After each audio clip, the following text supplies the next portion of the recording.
Chapter 1. Where on earth am I? Master, there's truly nothing left. I have not a single drop. A pleading voice of a young girl pulled him from the depths of endless darkness. Master! Suwu struggled to open his heavy eyelids, only to be greeted by a cute girl clad in a pink maid outfit, her playful twin ponytails bouncing as she spoke. What is happening? Suwu managed to utter, laboriously surveying his surroundings. He found himself lying on an exquisitely carved wooden bed, the room adorned in an antique style that exuded a classical charm reminiscent of the Middle Ages. It's a miracle. The healing potion purchased at a high price from the royal capital actually works. If you hadn't woken up, I was about to pour it down your throat myself. The maid exclaimed excitedly, tightly clutching a crystal-clear red potion bottle. Lord Castle. Maid, healing potion? What the hell? Where the hell am I? Is this still my homeland? Suwu bolted upright. Incredulity etched across his face as he surveyed the scene before him. His gaze fell upon a dressing mirror in the corner of the room. Reflected within was a youthful man of striking features, devoid of any familiar military insignia. You have overcome the state of poisoning and successfully awakened. Achievement points. 5. A line of glowing text abruptly appeared before his eyes, as if inscribed directly onto his retina. Have I truly crossed over? Although he was uncertain about what had transpired, it was evident that he had entered an entirely foreign world, inhabiting another's body. That voice and that line of text, what could they signify? A system? Or perhaps a deity from another realm? He recalled a peculiar whisper just before being struck down. Dada! A sharp pain struck him, as countless fragmented memories surged into his mind like a dam bursting, overwhelming his consciousness. Isaac? The firstborn son of Baron Haimu. Isaac Hymethat was the name of this body. A ne'er-do-well known far and wide for his reckless antics. He was the epitome of a spoiled, rich kid. Truly, this is a standard opening for a novel. Yet he seemed to recall that he hadn't always been this way. Deep within his memories, he had once been hailed as a born magical genius at birth, celebrated, and even betrothed to the daughter of a count, destined for a bright future. However, he possessed an affinity for magic without the talent to wield it. It wasn't that he lacked magic entirely, but rather that he excelled not in the orthodox elemental spells, such as fire, ice, or wind, but rather in less conventional enchantments. While not entirely without merit, the vast disparity between expectations and reality led him to despair, ultimately devolving into a figure of scorn. What a convoluted situation. Just as he felt an overwhelming sense of irritation, the door to the room swung open with a forceful push. Brother, you're awake? A tall girl with short black hair stormed in, her demeanor fierce. Upon seeing Suwu sitting on the bed, she froze momentarily, then bit her lip hard, a complex expression flickering in her eyes. Their gazes locked, and Suwu's head began to throb once more. Some hazy memories gradually began to coalesce. Claire? She was Claire Haimu, the legitimate daughter of Baron Haimu and Suwu. Or rather, Isaac's younger sister. Why? Did you suddenly call me Claire? Are you still not well?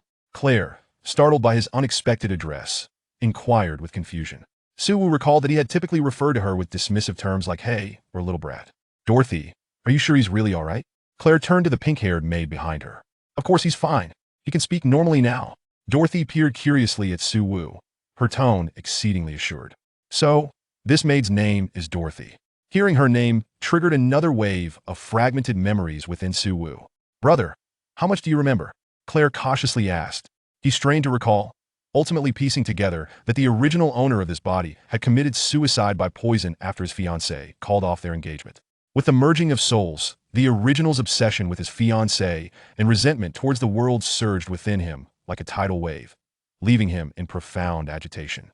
Suwu's demeanor and tone began to subtly reveal the essence of Isaac. Brother, I know you are heartbroken, but you mustn't waste away like this. Do you have any idea what has transpired in our territory during your unconsciousness? What has happened? Isaac asked, bewildered. Claire's tears spilled forth, her shoulders trembling slightly. Monsters have suddenly emerged from the western border of the territory. Father led the army to the front lines to defend, but Claire choked on her words, unable to continue. It seemed the situation at the outset was even worse than he had imagined. Now, the people are in a state of panic. No one cares about the safety of the territory. Those monsters could return at any moment. What are we to do? Claire despaired, clutching her hair. Despite Claire's worries, the soul of Isaac, now fully merged, remained remarkably composed. Having served in the military for many years, he was no stranger to warfare and command. The immediate priority was to stabilize the populace. Claire, huh? Claire jumped at his sudden call, hastily wiping her tears and looking up at him. Let's meet with the vassals. Okay, Claire replied weakly. Isaac gently reassured her that there was no need for concern, and the two made their way to the council chamber. Upon entering, Isaac felt a multitude of unfriendly gazes directed toward him. The vassals displayed expressions of surprise upon seeing Isaac, yet predictably, their demeanor was far from welcoming. Their eyes brimmed with worry, skepticism, and even a hint of disdain. Gritting his teeth, Isaac approached the head of the table, where a middle-aged knight clad in silver plate armor stepped forward, his tone brusque as he extended a greeting. Young Master Isaac, hearing of your awakening has put my mind at ease. But why have you come here? Lord Miller inquired directly, his tone laced with impatience. Taking a deep breath, Isaac looked at everyone and declared loudly, Ladies and gentlemen, I shall inherit the title of Baron Haimu as the legitimate son of the Haimu family. I will avenge my father and drive out the invaders to restore order to our territory. A sudden, profound silence enveloped the room. Lord Miller narrowed his eyes, but refrained from interrupting Isaac immediately. Observing his expression, Isaac understood that he was skeptical of him. I recognize that I have committed many wrongs in the past, disappointing you all. Isaac's tone was sincere and humble, surprising the vassals. But our territory is in grave danger, and I implore you to trust me this once. Alas, young master, you should first take care of yourself and refrain from causing further chaos. The territory is in peril, and we have no time for your antics. We will accompany you to the capital for your recognition once we weather this storm. For now, do not create trouble. Lord Miller sighed, clearly still viewing Isaac as a source of mischief. Isaac was acutely aware of the original owner's misdeeds, recognizing that gaining their trust immediately would be futile. Therefore, he suddenly inhaled deeply and looked at Lord Miller earnestly, stating, What I care about has never been this title. I have said it, I will avenge my father and drive out the invaders to restore order to our territory.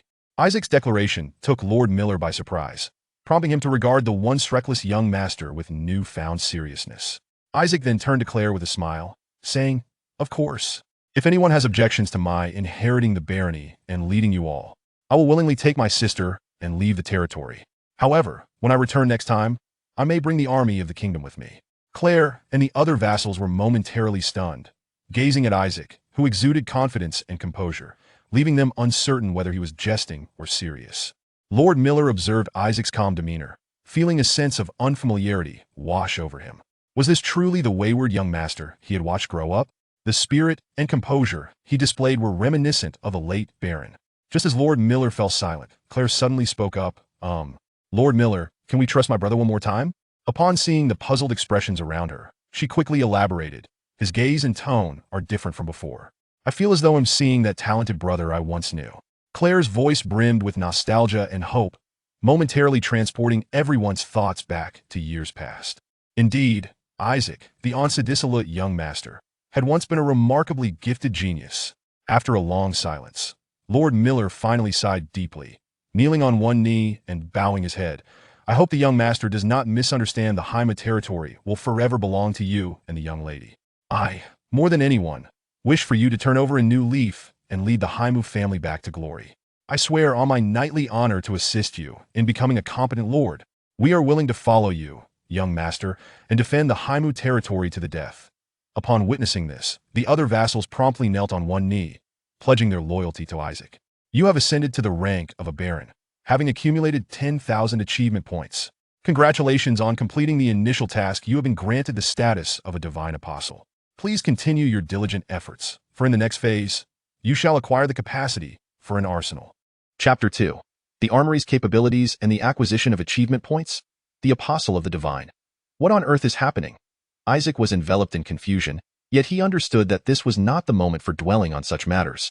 Following a brief handover ceremony, Isaac immediately assumed the role of lord and set about addressing the crises besieging his territory. My lord, to cut a long story short, what is the current state of the domain?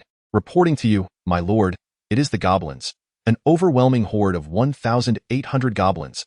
They have decimated the territorial forces and seized the fortress at the border of the Beast Forest. Miller spoke with a furrowed brow, his tone heavy with concern. 1,800 goblins. Isaac's brow knitted in worry. It is worth noting that goblins are merely lowly creatures of diminutive stature, clad in a sickly green hue. The borders of the Haimu territory are renowned for their fortifications, making them notoriously difficult to breach. How could they have been so easily overrun? They possessed neither siege engines nor ladders. How could they have breached the fortress? It is due to the emergence of an apostle among them, my lord, Miller responded gravely. An apostle?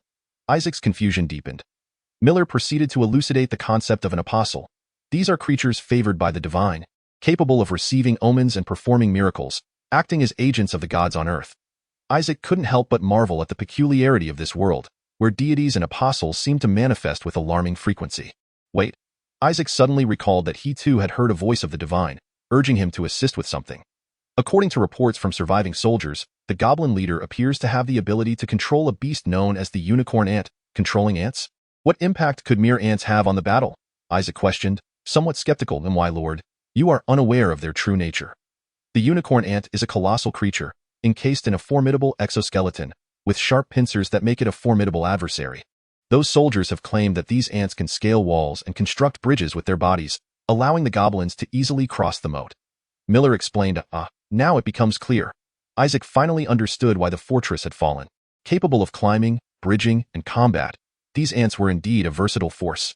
Damn. If those ants can truly scale walls, then this castle is in jeopardy as well. Isaac's expression turned grave. No wonder his vassals had suggested abandoning the fortress. How much time do we have left? The goblins are currently occupying the fortress and are likely to remain there for about a day. If they march directly here, they would reach Russ and Kuin village in approximately 5 days. And the castle in 6, can we request aid from other territories? Isaac inquired. The Countess of Brianna may be willing to extend her hand, but they are too distant. By the time they arrive, it may all be over. Miller shook his head. Isaac suddenly recalled that the Countess of Brianna was the one who had called off her engagement. It seemed there was little hope there. With internal strife and external threats, they could only rely on their own strength. How many soldiers do we have? What is the status of our armory? If we were to conscript the populace, how many could we arm? Isaac asked in rapid succession. At present, there are only 35 soldiers available for combat. While weapons such as swords and blades are relatively plentiful, we have a modest stock of leather and chainmail armor, sufficient to equip approximately 30 individuals. What? Only 35 troops? Isaac listened to the report, a wave of dread washing over him. The onset of this calamity is simply outrageous. 35 against 1,800, plus an unknown number of magical beasts. The crucial point is that Isaac had just assured them of an inevitable victory. Alas, with a pained expression, Isaac donned a mask of despair, raking his fingers through his hair as he inquired, are there any other resources available? Well, we still have 5 craftsmen, all summoned by the old baron, Lord Miller replied thoughtfully. This was somewhat reassuring news. Isaac nodded slightly, his mind racing with considerations. Time is of the essence, and preparations for battle must be made without delay. That concludes my report, my lord. How do you intend to respond? Lord Miller asked. Isaac gently drummed his fingers on the armrest of his chair, a flurry of ideas swirling in his mind, yet no particularly viable plan emerged. Just as he sighed in exasperation, a system window suddenly materialized before him. Mission triggered. Protect your goddess of harmony. Grant you the ability to access an arsenal to aid your apostles. Utilize arsenal ability, incomplete. What? The arsenal is already activated? Isaac murmured in disbelief. Mission completed. Achievement points. 5 as his words echoed. The system window reappeared. Arsenal of the squad leader here. You may register the weapons and equipment you develop. You can consume achievement points to mass-produce registered items. Current available achievement points. 10. 10. Isaac stared, astonished, at the flashing buttons for registration and production. Could it be that as long as he developed weaponry, he could register it here and then expend achievement points for mass production? Compared to manipulating ants, this arsenal ability was nothing short of miraculous. A smile crept onto Isaac's lips as a myriad of ideas flooded his mind. However, what type of weapon should he manufacture? He had a mere 6 days, with tools and materials in short supply. Ideally, it should be a weapon that could be wielded effortlessly, without extensive training. Isaac mused. With the enemy numbering over 1,800, engaging them head-on would yield no chance of victory, even if every soldier was accounted for. In such dire circumstances, the most effective weapon would be one that could arm the populace and leverage the advantages of the city walls to inflict substantial casualties upon the foe. With this thought, Isaac's gaze fell upon the crossbow in the hands of a soldier by the door. Eureka! He slapped the table in excitement. The Juga crossbow. This mechanical crossbow, often referred to as a woman and child crossbow, operates on the principle of leverage, enabling even women and children to wield it with ease. Young Master Isaac, what is your intention? Please, speak. Are we to fight or flee? Lord Miller could no longer contain his apprehension. Is there any need for inquiry? Of course, we shall fight. Isaac slammed his palm onto the table, his voice ringing with conviction. This land is our home. We must not allow those filthy monsters to trample our lands with impunity. Peter, the steward, relay the orders forthwith.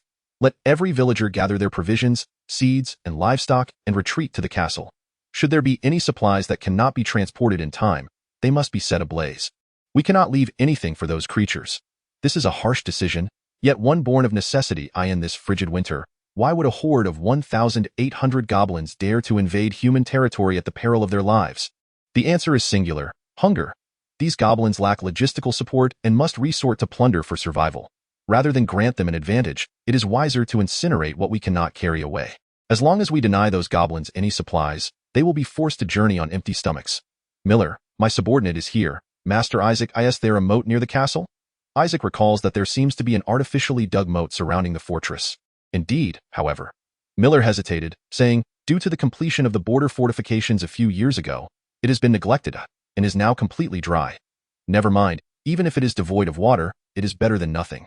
Miller, arrange for some men to draw water from the river and wells and funnel it into the moat. If we can turn the moat into a quagmire, it will pose significant difficulties for those goblins. The key to bipedal locomotion is maintaining balance. If the ground beneath them is treacherous, their combat effectiveness will surely diminish. Understood. I will make the arrangements at once. Miller nodded and turned to depart. Also, bring me your weapons and those of the other soldiers. I intend to enhance their sharpness and durability through enchantment. After all, enchanting is his forte. Previously, Isaac, consumed by jealousy of the elemental mages, had harbored disdain for any mention of enchantment in his presence. But he is different now. His sole desire is to augment his side's combat prowess by any means necessary. What? Really? Splendid. The vassals began to murmur amongst themselves, their faces alight with astonishment and anticipation. Hurry, hurry, hurry. Victory is within our grasp. Do not dawdle. Act swiftly. Additionally, summon all the craftsmen. I have crucial matters to discuss with them. Observing the excitement of those around him, Isaac clapped his hands in exhilaration, urging everyone to execute his plans.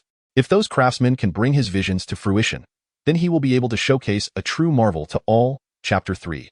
The New Weapons. The history of human advancement is, in essence, a chronicle of weaponry development, from the primitive bows and arrows of 10,000 years ago to the more convenient crossbows, and subsequently to the intricately designed mechanical crossbows. Humanity has perpetually sought greater power.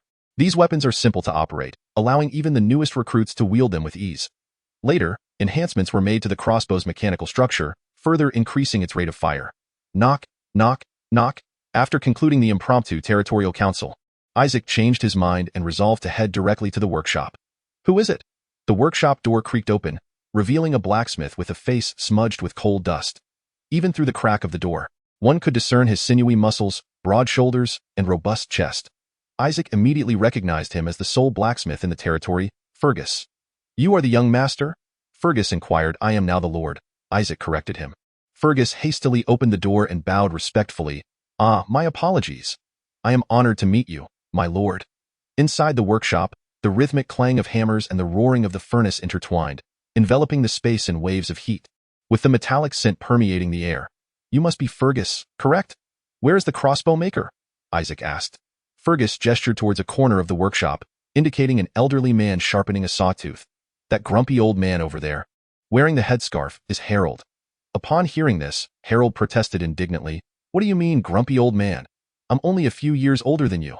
He set down the wooden plank he was working on, removed his headscarf, and bowed to Isaac. Ahem, I greet you, my lord. It seems this is our first formal meeting. I have been preoccupied with other matters and have neglected the affairs of the territory. However, I have resolved to mend my ways and strive to restore everything to order. Isaac explained. To achieve this, I will require your assistance. The craftsmen exchanged glances, uncertain of Isaac's intentions. But my lord, we are already exerting ourselves to repair the equipment, Harold interjected, with the other craftsmen nodding in agreement. Fergus, Harold, I now ask you to focus your efforts on creating this, Isaac said, unfurling a piece of parchment on the table. Dipping a quill in ink, he began to sketch. What are you drawing, my lord? They inquired.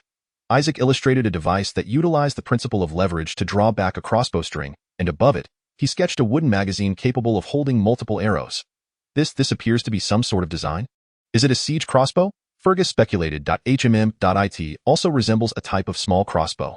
What on earth is this? Fergus and Harold scrutinized the drawings, engaging in animated discussion. Isaac handed them the completed design. This is a hand crossbow mechanism, a weapon that is easy to operate and capable of continuous fire. Isaac surmised that they might not comprehend the term Juga crossbow, so he opted for the more straightforward description of hand crossbow mechanism, which was fitting. Can you manufacture this? Drawing from his memories of a previous life, Isaac recalled that this weapon could unleash dozens of arrows in succession, simple enough for women and children to wield. He believed this would become the decisive weapon for the Blackwood territory. If we can produce this weapon, we shall triumph in this war. Can you do it? Isaac's voice brimmed with anticipation and determination. All his plans hinged on this first step. After a thorough examination of the drawings, Harold assured, given sufficient time and manpower, we should be able to accomplish it. Wonderful. It is reassuring to hear you say that, Isaac exclaimed, enthusiastically grasping Harold's hand. Harold was taken aback by Isaac's fervor. How much time can you grant us? This novel weapon undoubtedly requires extensive testing, necessitating no less than 10 days. However, the enemy is advancing, and we are left with merely 6 days. You must toil ceaselessly, working day and night. Harold's complexion instantly turned pale. Isaac grasped his hand tightly. I shall work alongside you, dedicating myself to this endeavor, and I will provide technical guidance at every step. How does that sound? With this approach, 6 days should suffice. Don't you think? Sighing, he added, very well, I will exert every ounce of my strength to accomplish the task within 6 days. Harold reluctantly acquiesced. However, my lord, even if this weapon is formidable, we cannot produce much in 6 days. Can we? What use will it serve?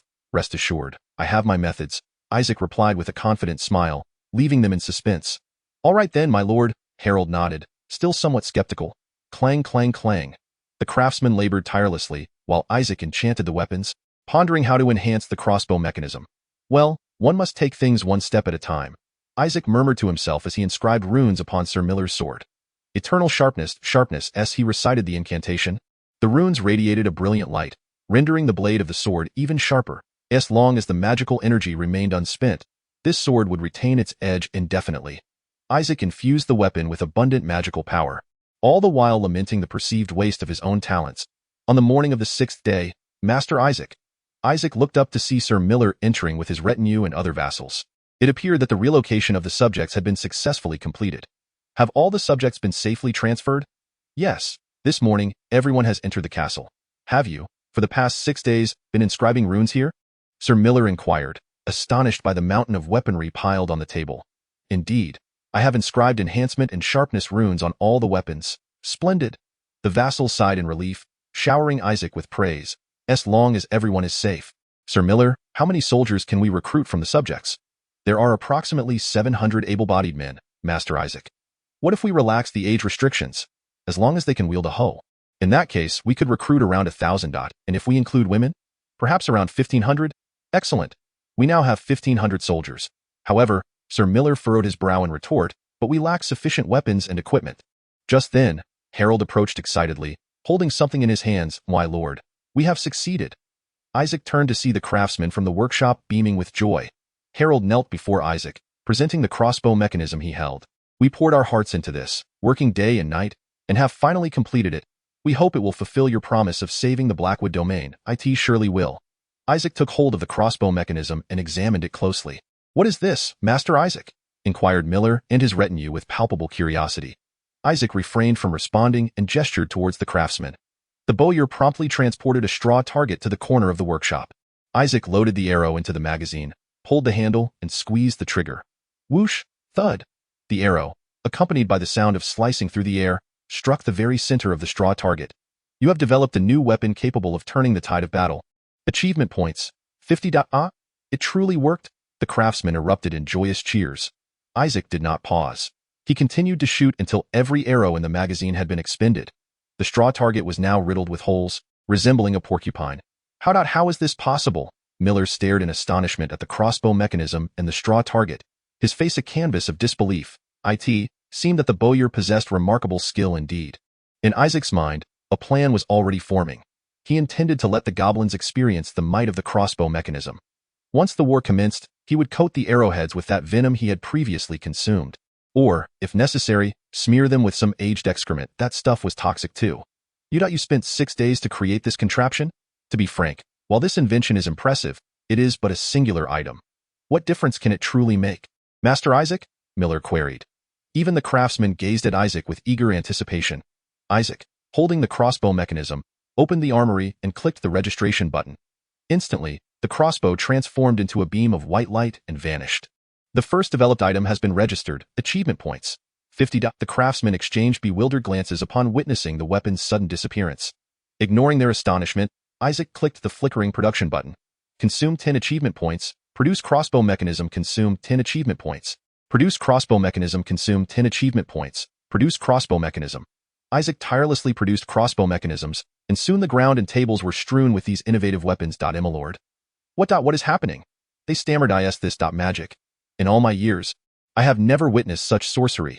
When the goblin's envoy appeared, you must have thought the divine had forsaken you, did you not? Isaac grasped a crossbow mechanism and surveyed the crowd, speaking slowly. But the divine has not abandoned you. When I hovered on the brink of life and death, a deity known as the goddess of harmony found me and urged me to save the Blackwood territory. Could it be? The retainers stared wide-eyed, struggling to comprehend his words. Indeed, I have become an apostle of the divine and have received the powers bestowed upon me, he proclaimed. And this is the miracle that will save the Blackwood territory. Under the protection of the divine, we shall surely achieve victory. Long live the Lord. The retainers and craftsmen erupted in exuberant cheers, invigorated by the might of Isaac and the goddess of harmony. Isaac smiled gently at their elation. Excellent, morale is now soaring. Gurgled at a goblin stood before a heap of charred animal bones, its eyes glinting with malevolence. The ravenous goblin horde, led by their chieftain, advanced towards the fortress of the Blackwood territory, their singular objective, to annihilate every human within. Chapter 4. As a mage, carrying a hammer for self-defense seems quite reasonable. By noon, the news of Isaac becoming the apostle of the divine had swept across the entire dominion. He could sense a profound shift in the way people regarded him. It appeared that the status of deities in this world was indeed extraordinary. While heightened morale was advantageous, it also bore considerable pressure.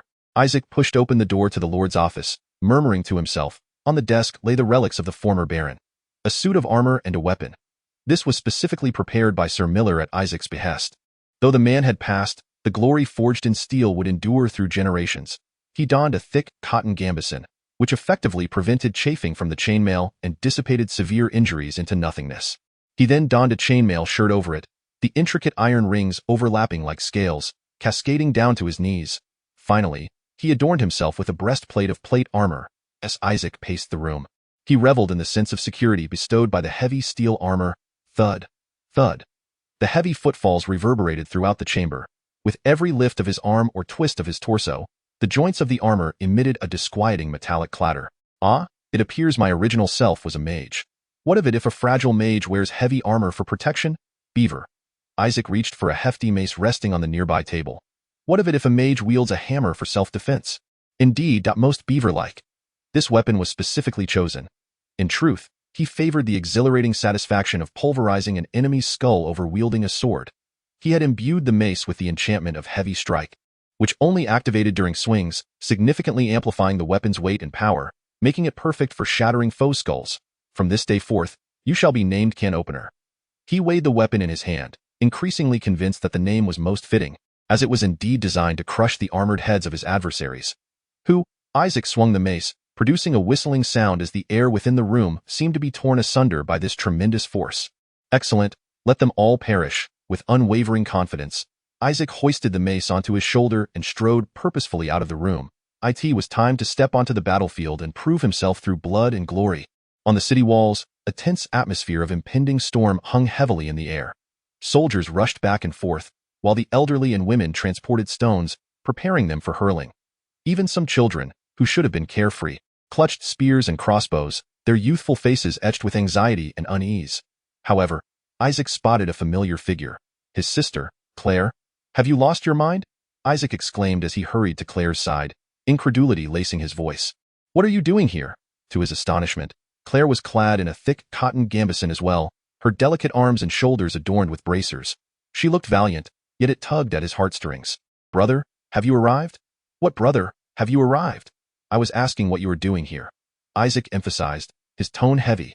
Claire lifted her head defiantly to meet his gaze, her eyes brimming with resolve. Did you not say that anyone capable of wielding a weapon, regardless of age or gender, must ascend the walls to fight? Isaac pressed his hand to his forehead, feeling a sudden wave of headache. That is not what I meant. What I meant was, are you implying that your family is exempt? Claire retorted sharply. Isaac was momentarily rendered speechless, taking a deep breath before looking at her earnestly. You must understand, if we all perish, the Blackwood family will be no more. Yet Claire responded with unwavering conviction. Father once said that those in high positions must lead by example. We cannot be exceptions. Isaac sighed in resignation, realizing that Claire's obstinate nature mirrored their father's. Once she set her mind on something, it was as if no force could sway her. Very well, if you wish to fight, I shall not hinder you. However, you may only use the hand crossbow. You absolutely cannot rush to the front lines. Do you understand? I'm not foolish. Who would willingly march to their demise? Claire replied with a smile, revealing two charming dimples. It was indeed impossible to contend with her. It seemed even the composed Miller had been persuaded by her, for he had granted her the armor originally intended for the soldiers. By the way, brother, I heard you have become an apostle of the divine. Is this hand crossbow something you crafted with divine power? Claire inquired, her fingers playfully tinkering with the crossbow, clearly enamored with it. Indeed, this hand crossbow was mass-produced through my divine might. Just wait until 450 of them are fired simultaneously. The spectacle will be nothing short of a massacre. Why is it called a hand crossbow? That name is rather peculiar, I do not know. That is simply what the deity told me. Perhaps it derives from the meaning of a handheld crossbow. Oh. Isaac resolved to attribute all inexplicable matters to the divine henceforth. After all, once the deity was invoked, no one in this world dared to question it.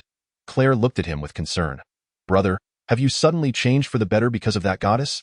You won't revert, will you? Watch, I shall prove everything through my actions.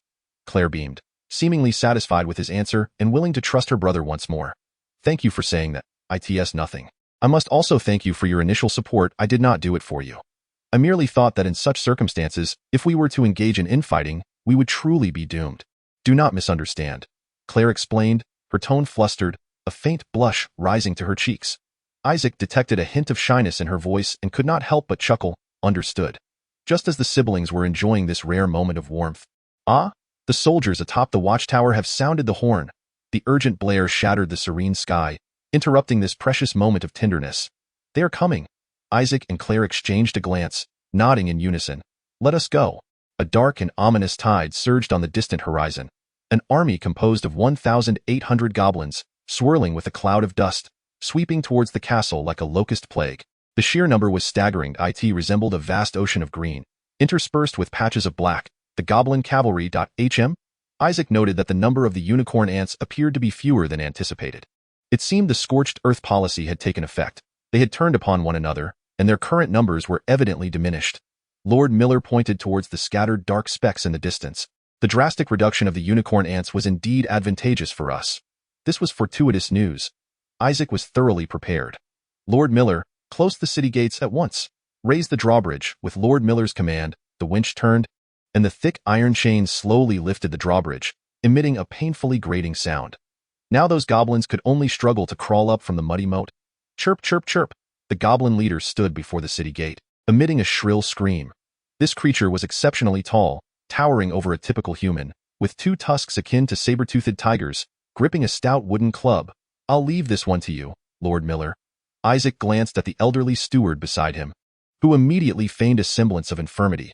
Perhaps it would be best if you handled this, my lord. My frail constitution, a knight, whose body had been enhanced by magic, could not possibly be infirm. Rakshak Tula. Rakshak Tenga? The goblin leader chanted in an unfamiliar tongue, planting a totem pole before the city gate. Instantly, the goblins erupted in jubilant cheers, their spirits soaring as if invigorated by some elixir. Clearly, this was a ritual connected to their deity. Wah, ah, ah, ah, ah. The goblins emitted a deafening roar, stomping their feet with such force that it seemed they might shatter the earth. A fearsome spectacle. Roar.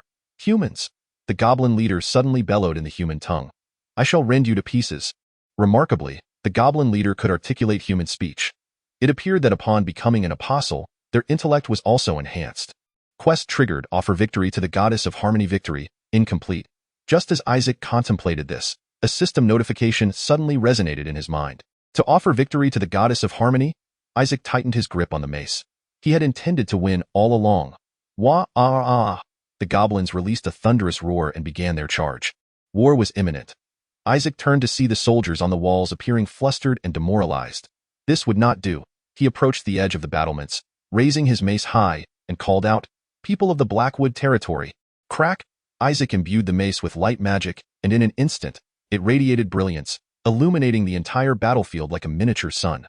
The divine has spoken to me. Isaac raised the mace, the radiance of the light magic illuminating his visage. Those vile creatures shall be utterly vanquished by the weapons bestowed upon us by the gods. They shall wail like autumn leaves, cascading mournfully at our feet. Thwack! The hammer strikes like fireworks blossoming in the night sky, radiating a dazzling light that illuminates the faces of the people and rekindles the hope within their hearts. The onlookers stand in awe, as if witnessing the descent of deities, their spirits brimming with hope and strength. Thus, pioneers of the West, Isaac gestured towards the goblin horde, his voice resounding with fervor and infectious passion. Let us fight side by side, for the triumph of the divine. The entire fortress erupted in fervor.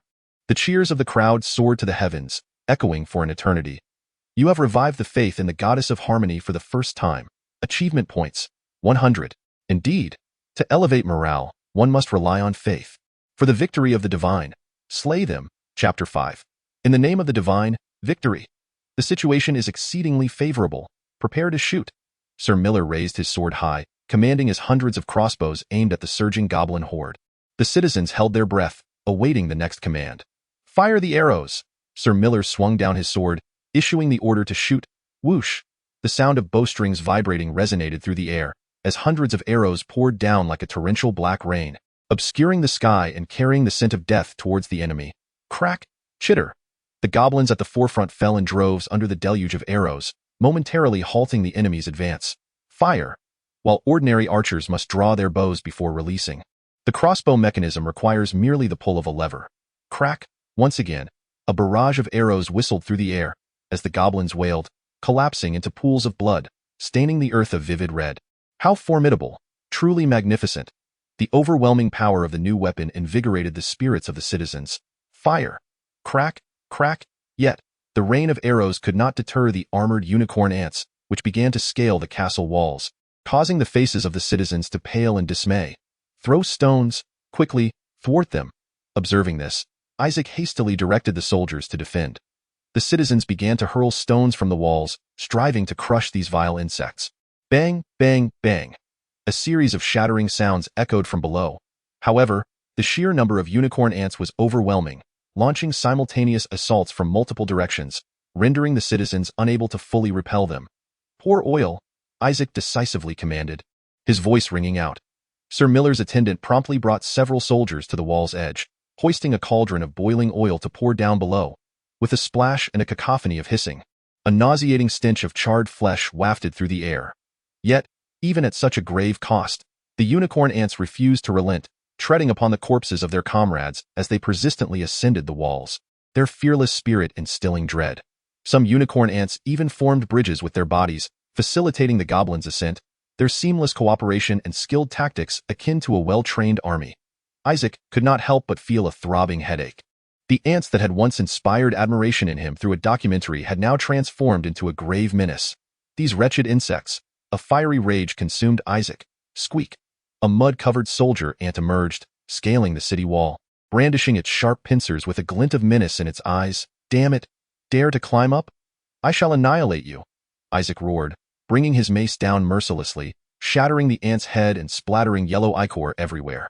The screams of goblins drew nearer, heralding the imminent eruption of a brutal melee. Isaac lowered the visor of his helmet and gripped his mace with resolute determination. Roar! Goblins, caked in mud and undeterred by death, surged forward, even severely wounded, their eyes brimmed with murderous intent, sending shivers down the spines of some inexperienced soldiers. Fear not! The divine is with us. Clad in the former baron's armor, Isaac, a sorcerer, charged into the fray like a tiger descending from the mountain. His mace swung with tremendous force, sending goblins flying. Even when their weapons pierced his breastplate, they failed to inflict any harm. The Lord charges. Exterminate the goblins. Isaac's fearless valor greatly invigorated the morale of his subjects, who seized their weapons and followed their lord into battle. Thrust, thud. The men pierced their foes with spears, while the elderly and women unleashed bolts from crossbows. United in purpose, the townsfolk watched goblins fall amidst pools of blood. Lightning! Isaac unleashed a spell of electricity, sending the advancing goblins into convulsions. He then swung his mace, crushing their skulls one by one, blood and brain matter splattering forth, staining his armor crimson. Isaac felt a surge of adrenaline. Was this the essence of war? A military enthusiast in his past life, he now trembled with excitement. Kill. Annihilate them all. The battle intensified, filled with the cacophony of screams and clashing weapons, resembling a hellish battlefield. Isaac stood at the forefront of the city wall, wildly swinging his mace. Suddenly, he noticed troubling developments on the other sections of the wall. A sense of dread gripped his heart. Had they breached the defenses? Die! Indeed, a swarm of soldier ants had scaled the wall, besieging the townsfolk. Their black exoskeletons gleamed in the sunlight, an unstoppable tide of iron. The townsfolk thrust with spears, slashed with swords, and fired crossbows, yet their efforts failed to penetrate the ants' armor. Instead, they were met with deep gashes from the ants' razor-sharp pincers, staining the wall with blood. In this dire moment, Lord Miller arrived with his retinue, wielding a long sword that gleamed as he swung it. In swift succession, soldier ants fell before him, their hardened shells crumbling like tofu under his blade. Is this the essence of knighthood? Isaac mused, acknowledging Miller's extraordinary prowess, a knight seasoned by countless battles. The soldiers of the territory joined the fray, their training evident in their seamless coordination, swiftly eliminating the remaining goblins and soldier ants. The enemy's offensive began to wane. The battlements are already piled high with the corpses of goblins and unicorn ants, the air thick with a nauseating scent of blood.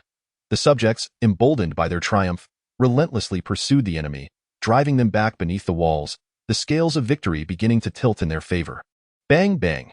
Each time Isaac glimpsed an enemy peeking out, he swung his mace with fervor, crushing them as if they were mere whack-a-moles. Blood splattered, staining his face with a slightly distorted smile of exhilaration. The sheer ecstasy of the moment was simply magnificent. Squeak. Below the walls, chaos reigned. The fallen and the still-breathing goblins lay entangled in the mud, a sight as horrific as the depths of hell. Isaac noticed some goblins and unicorn ants, their bodies glistening with grime under the sun. An opportunity had arisen. He immediately summoned the magical energy within him.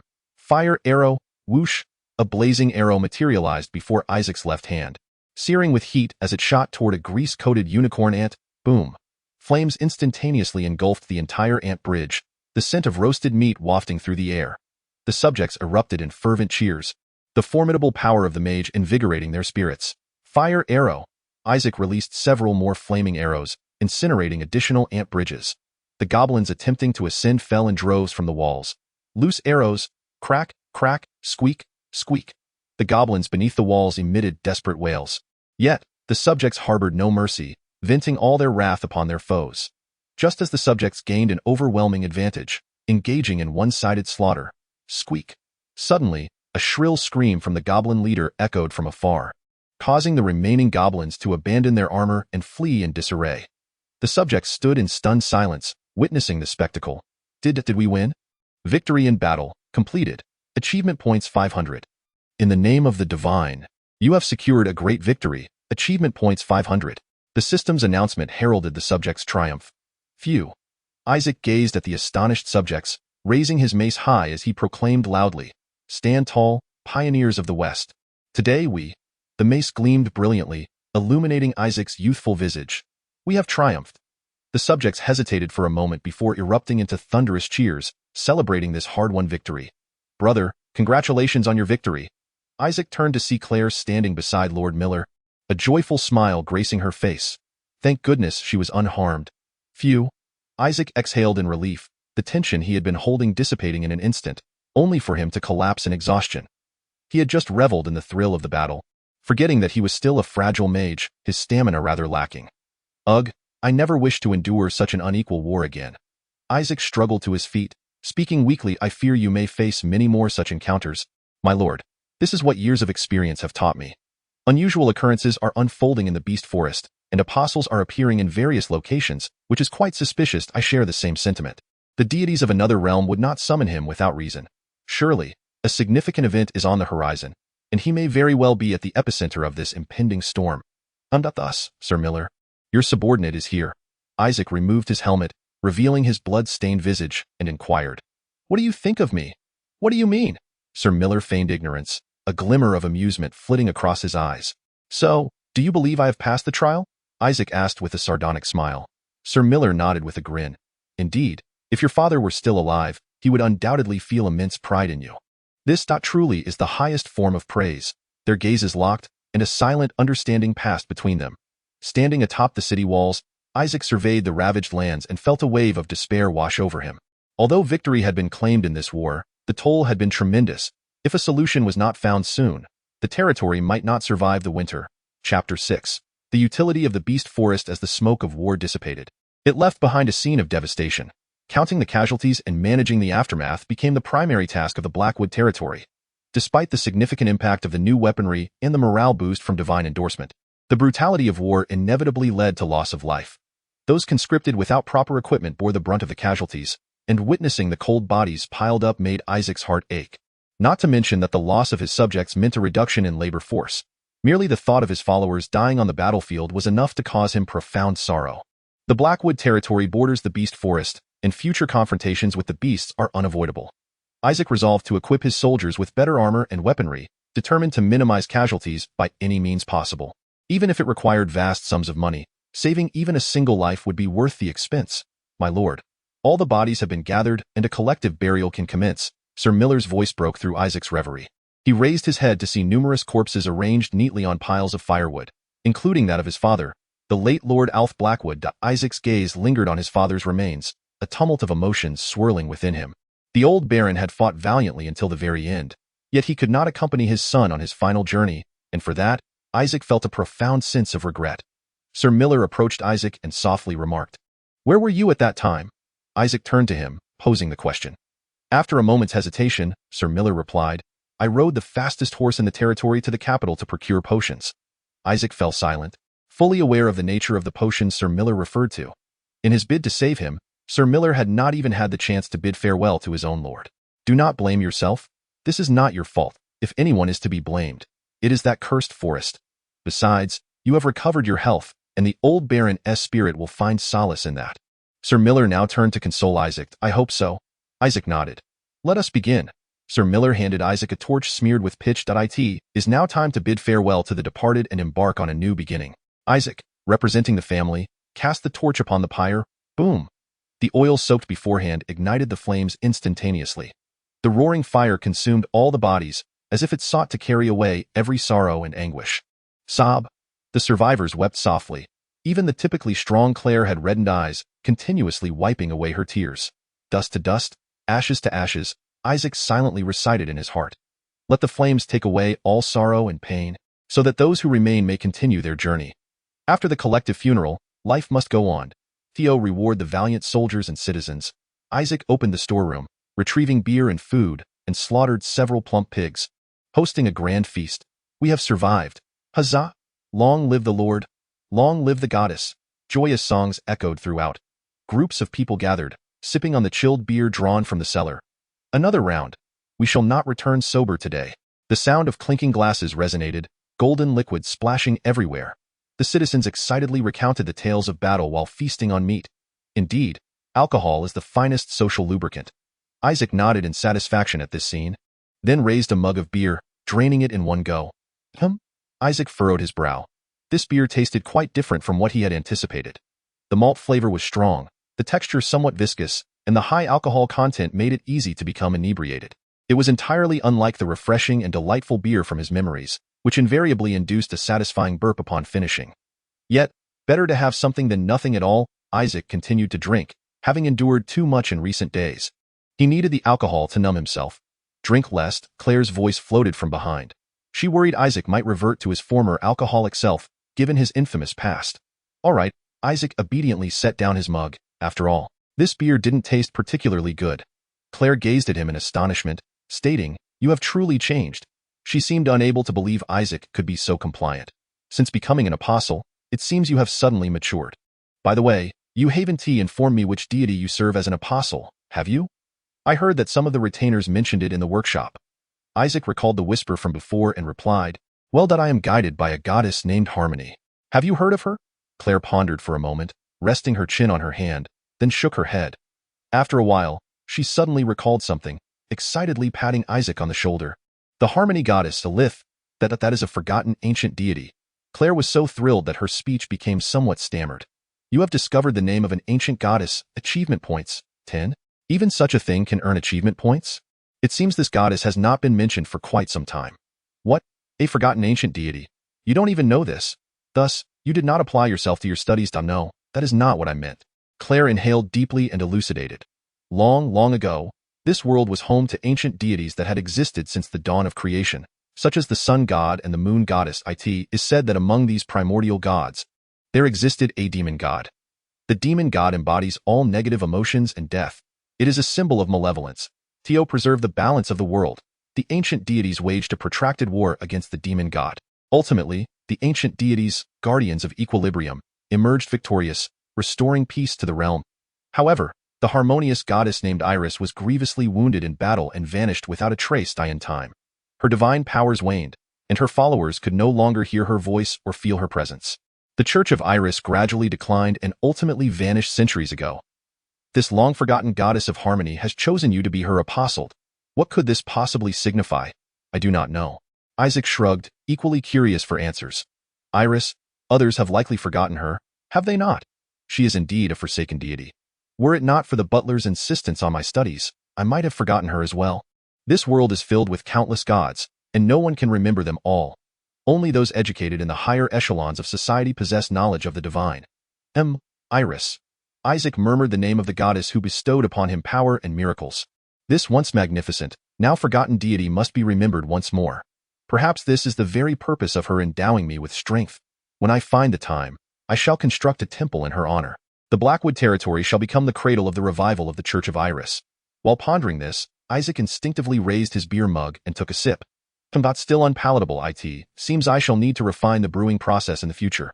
After the banquet concluded, Isaac promptly summoned all the village chiefs and vassals to convene a territorial meeting to hear their reports and suggestions. He was acutely aware that the Blackwood territory faced numerous pressing issues. Speak, he commanded, seated upon the Lord's throne. The vassals gazed at him with eager anticipation. First, address the most urgent matters, he added. Yes, my lord. The vassals gathered around a large table, their tone and demeanor growing increasingly respectful. Clearly, they had acknowledged Isaac's status as their lord. Report, my lord, 2 soldiers from the territory have perished, and 12 are severely injured. In terms of conscripted soldiers, 27 have died, and 82 have sustained grave injuries. Compared to the enemy's heavy losses, these numbers are indeed minimal. However, casualties are casualties, and the fallen are no more. Dispense compensation and provisions to the families of the deceased soldiers. They sacrificed their lives to defend the territory. Isaac decided resolutely. The vassals nodded in agreement, yet one among them displayed a countenance of concern. The command of my lord shall undoubtedly be executed.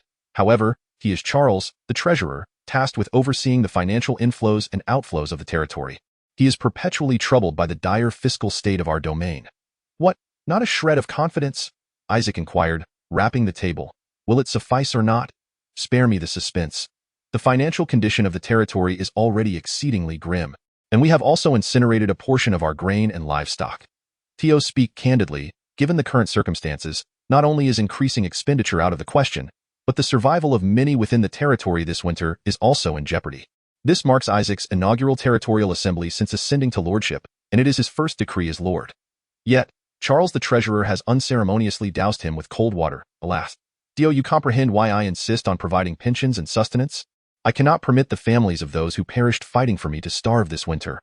Isaac inhaled deeply, striving to regain his composure. He held Charles the treasurer's candor in high regard. However, we are not entirely devoid of revenue sources. Peter the steward, did we not seize a substantial bounty? Peter the steward promptly rose and asserted. Indeed, my lord, we possess 1,600 goblin corpses and 150 corpses of the unicorn ant. Precisely, the corpses of magical beasts can be monetized. Goblin mouths and tongues are rich in collagen, suitable for crafting glue akin to sturgeon bladders. Ordinary glue dissolves upon contact with rain. However, goblin glue possesses a degree of water resistance, rendering it even more versatile. Furthermore, goblin tusks and eyeballs serve as ingredients for crafting low-tier magical potions. The chitin of the unicorn ant is also exceedingly valuable. Once processed, it can yield armor that surpasses chainmail in sturdiness while being lighter than plate armor. These spoils should sufficiently compensate for the losses incurred in battle. Although Akasa is a debauched youth, he vaguely senses that this could indeed fetch a handsome sum. Charles the treasurer, do you now grasp the situation?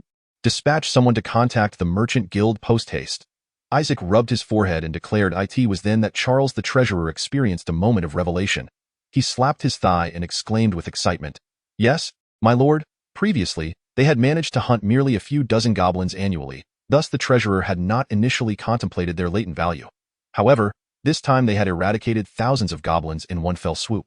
The merchants are bound to be ecstatic upon receiving this news. Perhaps he has uncovered a method to profit from the magical beast forest. Chapter 7. Hops in the aftermath of war. The Blackwood territory lay in disarray, with Isaac exceedingly occupied. He busied himself with post-war matters, restoring order to the territory, and soothing the concerns of the populace. A myriad of tasks loomed large. Fortunately, he was supported by a cadre of astute and capable assistants, and with their aid, progress was made smoothly.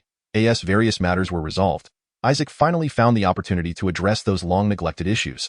First and foremost, he intended to inspect the villages within his domain.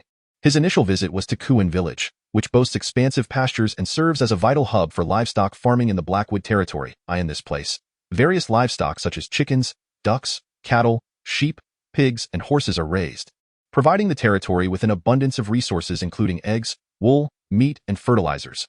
Moreover, a unique breed of small black chickens is produced here, known for their tender, succulent meat and exceptional flavor. It is said that anyone who has tasted them invariably exclaims, "This chicken is truly delightful." Isaac, filled with curiosity, arrived to witness this for himself and was immediately enlightened. These small black chickens are lively and energetic, raised in a free-range environment, spending their days hopping about, engaging in spirited dances and courtship displays. With such vigorous activity and vitality, how could their meat be anything but exquisite? After completing his inspection of Kuin Village, Isaac hastened to his next destination, Russ Village. As he anticipated, Russ Village boasted vast expanses of fertile farmland, capable of sustaining the entire population of the territory, and rightfully earned its title as the granary of the Blackwood domain. The farmland in Russ Village was divided into 3 sections, cultivated with wheat and rye, barley and oats, while the remaining plot lay fallowed. It appeared they practiced a 3-field system of agriculture. Isaac mused to himself about the wisdom of dividing the land into 3 parts, rotating crops to restore soil fertility. "My lord," a voice filled with astonishment interrupted Isaac's thoughts. The village chief, Beck, recognized Isaac and hurried over, kneeling on the ground. "Welcome to Russ Village, my lord. I am Beck, the village chief." As he spoke, Chief Beck trembled while stroking his white beard. "Greetings, Chief Beck," Isaac said, placing a reassuring hand on his shoulder. "We have received notice of your impending inspection, and we have been eagerly awaiting your arrival. However, why is it that the financial officer and tax collector usually come, but this time it is you in person? Is there an issue here?" Chief Beck inquired cautiously, his tone laced with concern. "Nothing of the sort," Isaac replied with a smile, dispelling Beck's worries. "I merely wish to see my territory firsthand, especially since Russ Village is the granary of Blackwood." "Then, what do you think of our village?" Beck asked, his curiosity piqued. Instead of answering immediately, Isaac bent down to scoop up a handful of soil, examining it closely. "Why are you touching the dirt with your hands?" "How filthy!" Beck exclaimed. "Filthy?" Isaac thought to himself, recalling how he had played with earth since childhood. As he gazed at the soil in his palm, memories of agricultural knowledge he had once learned flooded back. In his previous era, farming was a straightforward endeavor. One simply needed to collect soil samples and send them to a specialized institution, which would inform them of the soil's composition, type, pH level, effective phosphorus, potassium, magnesium, and organic matter content.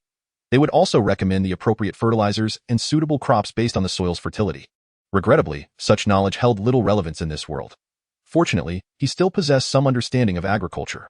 Based on the local vegetation, climate, and the current state of the 3-field system, he had already formed a judgment and conceived a plan for the next steps. A transition to a 4-field system of agriculture was imperative. Isaac resolved quietly to himself.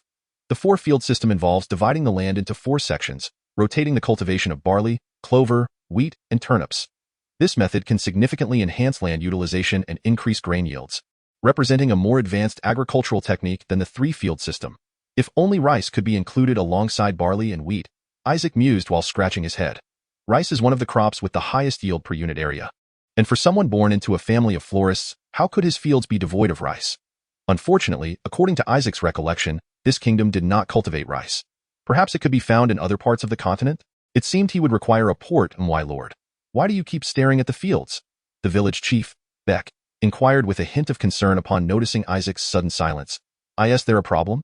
"Nothing, I am merely contemplating a few matters," Isaac replied. "Let us discuss this further with everyone when we return, as this concerns the livelihood of all in the Blackwood territory." Isaac thought to himself that it was imperative to first conduct experiments on his own domain. "Why are there so many people in the village drinking during the day?" Isaac observed, noticing numerous villagers intoxicated. Isn't this the off-season for farming? Moreover, the well has run dry, and they can only quench their thirst with beer. Beck explained. Besides, if the brewed beer isn't consumed promptly, it will spoil. Oh. This beer is quite unpleasant, lacking bubbles and possessing a viscous texture. Isaac noted that it appeared they had not added hops during the brewing process. Without hops, to extend the beer's shelf life, one would have to increase the malt content to raise the alcohol content. Consequently, the beer would turn murky and thick, resembling rice wine. It was lamentable that this world lacked monasteries. Interestingly, in medieval Earth, much of the brewing technology was developed by monks. Those who did not serve deities but were passionate about brewing wine and beer one day discovered that adding hops to beer enhanced its flavor and possessed sterilizing properties. Hops serve as a natural preservative, prolonging the beer's shelf life and thereby reducing the amount of malt used, which lowers the alcohol content. This process results in clear, transparent beer, making it easier to transport and sell. Thus, hops became an important economic crop in the medieval era. It appears that this world diverges significantly from Earth. The churches and temples here can communicate directly with the divine, so they are preoccupied with serving the gods, leaving little time for other pursuits. The development of civilization is not inherently linear, but in a world replete with deities, magic, and mystical energies, the disparities are even more pronounced. Beck, are you knowledgeable about crops? Of course, I have lived for so long and manage vast farmland as the village chief. I understand a fair amount, Beck responded. Isaac nodded. Have you ever encountered this plant? He described the shape and characteristics of hops to Beck, yearning to taste that exhilarating beer in this world. Well, that I believe I have heard of it. The apothecary in Kuin village once used it to treat bedsores. Indeed, this world also possesses hops, albeit for rather peculiar purposes. Is that so? Very well. I command you to immediately cultivate some land for the planting of this particular plant. Village Chief Becker inquired with a hint of confusion. But I have heard that its medicinal properties are rather unimpressive. Why should we cultivate it on such a large scale?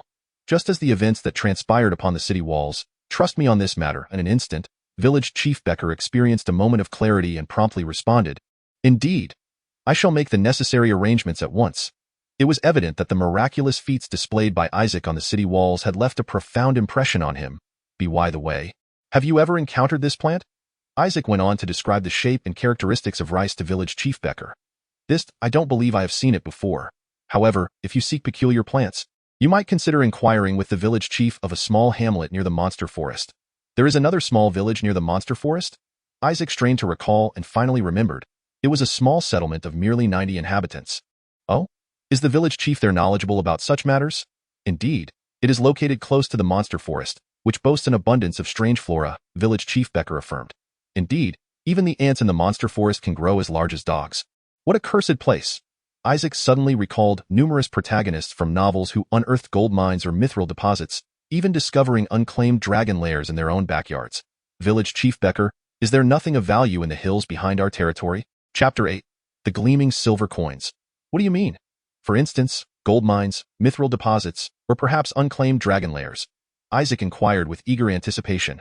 Village Chief Becker regarded Isaac with a perplexed expression before scratching his head and replying. All we have here is the monster forest and a volcano that could erupt at any moment. Damn. Isaac could not suppress an expletive. It seemed he would not enjoy the same fortune as the protagonists in those novels. Village Chief Becker was taken aback. Isaac quickly waved his hands, signaling for him not to take offense. However, given the presence of a volcano, there should be no shortage of sulfur, correct? As the saying goes, 1 sulfur, 2 nitrate, 3 charcoal. Add a bit of sugar, and behold great Ivan. In other words, shall we bring a touch of shock to this other world? With this thought, Isaac, a military enthusiast in his previous life, could not help but stroke his chin. As a plethora of uses for black powder sprang to mind, perhaps it would be prudent to consider the production of some saltpeter in the future. However, this would necessitate a substantial amount of manure and compost. Charcoal could be produced from wood such as cedar or willow, provided it is free of knots. Yet, the population and scale of the Blackwood territory were rather limited, leaving uncertainty regarding the quantity of black powder they could produce. It would be ideal to locate a region akin to India or Chile, abundant in saltpeter. Especially in India, where, after rain, white nitrate crystals would form on the ground. By collecting this soil and refining it, one could obtain saltpeter with a purity of up to 80, or even 95%. Moreover, India boasts a rich reserve of saltpeter. It is said that in 1688, the state of Bihar alone produced 4,000 tons of it. Damn it, why do I only have the Beastmaster forest here? Isaac lamented inwardly, grumbling about the injustice of the divine. Just as he sighed heavily towards the heavens, Mayor Baker suddenly interjected, "My lord." Noticing the mayor's apparent unease, Isaac encouraged him. "If there is something on your mind, please speak." Mayor Baker it is as follows. "When we sought refuge in the castle previously, those goblins invaded our village, causing extensive destruction to our fields and homes. The able-bodied men of the village are laboring diligently to repair the damage, but progress is exceedingly slow. I understand this may be a bold request, but could you possibly send some soldiers to assist us? It appears that those goblins have indeed wreaked considerable havoc upon the village." Isaac recalled his regular soldiers, who had been idly lingering in the castle due to the absence of combat missions. Even he, as the lord, was tirelessly traversing the territory and engraving runes in the workshop. How could they afford to be more leisurely than he? "What an unfortunate state of affairs. I shall dispatch some soldiers to aid you. Do not concern yourself with sparing my feelings. Assign them any arduous or menial tasks that need attending." Isaac acquiesced to Mayor Baker's plea. Once an officer himself, he was acutely aware of the vital bond between the military and the civilian populace. If he, as a leader, was laboring diligently, how could he allow his soldiers to remain idle? "Everyone, get to work." I cannot thank you enough. This is truly a timely assistance, my lord," Mayor Baker exclaimed, his eyes brimming with gratitude. "Rest assured, Mayor Baker, I will ensure the soldiers arrive promptly." Isaac patted Baker's shoulder, signaling him to find solace in his words. Days later, merchants, having received word, arrived at the Blackwood domain with several wagons. Upon witnessing the mountain of beast materials, they were instantly taken aback. What is this, my lord? Previously, the Blackwood domain would hunt no more than a few dozen goblins each year. How is it that there are so many this time?" The merchants were agape, having never encountered such a plethora of beast materials. "These are the spoils from our battle against the goblin horde. It was not mere hunting, but a life-and-death struggle," Isaac elucidated. Moreover, this quantity still represented only a portion of what remained after they had utilized some for their own purposes. For instance, the horns of the unicorn ants, which enhanced the elasticity of crossbow limbs. The adhesive used to bond the horns and crossbow limbs, as well as the shells of the unicorn ants for crafting armor, among others. Such an abundance of eyes and fangs. This is magnificent. In these tumultuous times, when war looms over the kingdom and the demand for magical potion surges, prices have skyrocketed. The magical towers will undoubtedly be elated. War looms over the kingdom? Isaac astutely grasped the implications within the merchants' discourse. It seemed those itinerant traders were indeed well informed. He resolved to inquire further about the specifics once their transaction was concluded. "And how much do you intend to offer?" "We can only transport around 60% of the goods with the wagons we brought. Thus, we are prepared to pay 466 silver coins, along with some goods that you may require." As the merchant spoke, he lifted the fabric covering one of the wagons, revealing a set of heavy plate armor. From the markings above, it appears to have originated from the nearby Free City of Light. "What do you think? Is this price reasonable?" Isaac turned to inquire of Claire and Charles behind him. Claire and Charles, the financial officer, exchanged knowing glances. They then nodded in agreement, indicating that the price was indeed fair. "Very well, it is settled. Thank you, my lord." The merchants joyfully bowed to Isaac. They had not anticipated finding such a wealth of magical beast materials here. Clink. One merchant retrieved a wooden chest from behind and opened it before everyone, revealing it filled to the brim with silver coins. Charles, the financial officer, and the retainers erupted in cheers. These silver coins were originally intended for purchasing goods elsewhere. Who would have thought they would spend it all right here, my lord? One merchant chuckled. They had originally planned to procure goods in other locations. Thanks to Isaac and his companions, they had spared themselves the arduous journey and made a significant profit. Isn't that splendid? You no longer need to travel far and wide, and yet you have earned a fortune. You speak the truth, Gazing at the silver coins, a wave of warmth surged within Isaac. He could finally provide some closure for the fallen soldiers. By the way, since you have traveled such a distance, allow me to present you with a gift. Isaac gestured towards Lord Miller. Lord Miller immediately drew a sharp longsword and handed it to the merchants. "My lord, we are grateful for your kindness. However, we are also equipped with weapons." The merchants looked at Isaac in confusion, unsure of why he was presenting them with a sword. "Enough chatter, grasp the hilt and hold it firmly." Seeing their disdain for his sword, Isaac commanded with an air of authority. The merchant at the forefront complied and gripped the hilt. The runes on the sword suddenly began to glow. "My lord, what is this?" "Swing it and give it a try," Isaac instructed. The merchant, somewhat skeptical, swung the long sword. The blade, which had previously only produced a faint whisper of wind, suddenly became extraordinarily sharp, emitting a series of slicing sounds. "Ah, this sword has been imbued with both the strength and sharpness runes. Who inscribed this?" To be able to inscribe 2 runes simultaneously? The merchant exclaimed in astonishment. It was I. Isaac raised an eyebrow, casually boasting. The merchant was momentarily dumbfounded. You? Are you saying you inscribed it? But weren't you known to detest enchantments? Indeed. It was precisely for this reason that he had transformed into a wastrel. My apologies. One merchant at the back accidentally blurted this out, hastily covering his mouth. The other merchants shot him disapproving glares. After all, they were in the presence of a significant benefactor. Furthermore, although they were the second largest merchant guild in the kingdom, insulting the lord on his territory could still lead to dire consequences. I apologize. I spoke out of turn. I meant no offense. The merchant, pale with fright, hurriedly apologized. No worries. I was indeed that kind of person in the past. Isaac remarked nonchalantly. So, what do you think? I need not elaborate on the value of this sword, correct? Isaac asked confidently. Are you suggesting that you wish to sell this enchanted weapon through us? Other merchants, having caught the scent of profit, inquired eagerly. Well, one could say that, came the reply. How many of these enchanted weapons can you produce each month? Isaac extended his hands, fingers splayed wide. 10? Isaac shook his head, stating, 100. What? The merchant's eyes widened in unison, followed by a collective gasp. 100. Isaac elaborated, as you are aware, my magical prowess is quite abundant, and I have previously neglected the art of enchantment. Thus I was unaware of my considerable talent in this domain. I began my studies in enchantment less than a month ago and have already managed to inscribe 2 runes simultaneously. When God closes one door, he opens another window, does he not? God. Why would he close a door? Clearly, they had never heard the adage, which left Isaac feeling somewhat embarrassed. That is of little consequence. The primary focus is how we can collaborate on this transaction. However, this deal exceeds our authority, one merchant interjected. We must return to consult with the upper echelons of the guild before we can make a decision. Certainly, Isaac nodded, smiling. If this transaction succeeds, it will be far more than a mere alleviation of financial strain. The existence of the monster forest compels the Blackwood territory to maintain a sizable military, resulting in the bulk of its financial revenues being allocated to military expenses, leaving little for economic development. This deal promises to bring immense wealth to Blackwood. Coupled with my knowledge and plans, the territory is poised to enter a new era, so let us strive to amass fortune. May Blackwood flourish with fields of wheat, barley, and gleaming silver coins. Chapter 9. Their visit in the garden of Count Brianna's estate. Lucy was relishing a leisurely afternoon, sipping fragrant red tea, her face illuminating with a sweet smile. Miss Lucy, have you heard? The third son of the Viscount has been wagering with those young ladies. A maid, while deftly styling her golden locks, animatedly shared the gossip.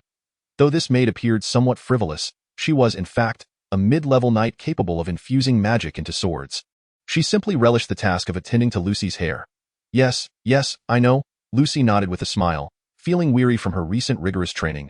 By the way, Miss Lucy, have you heard?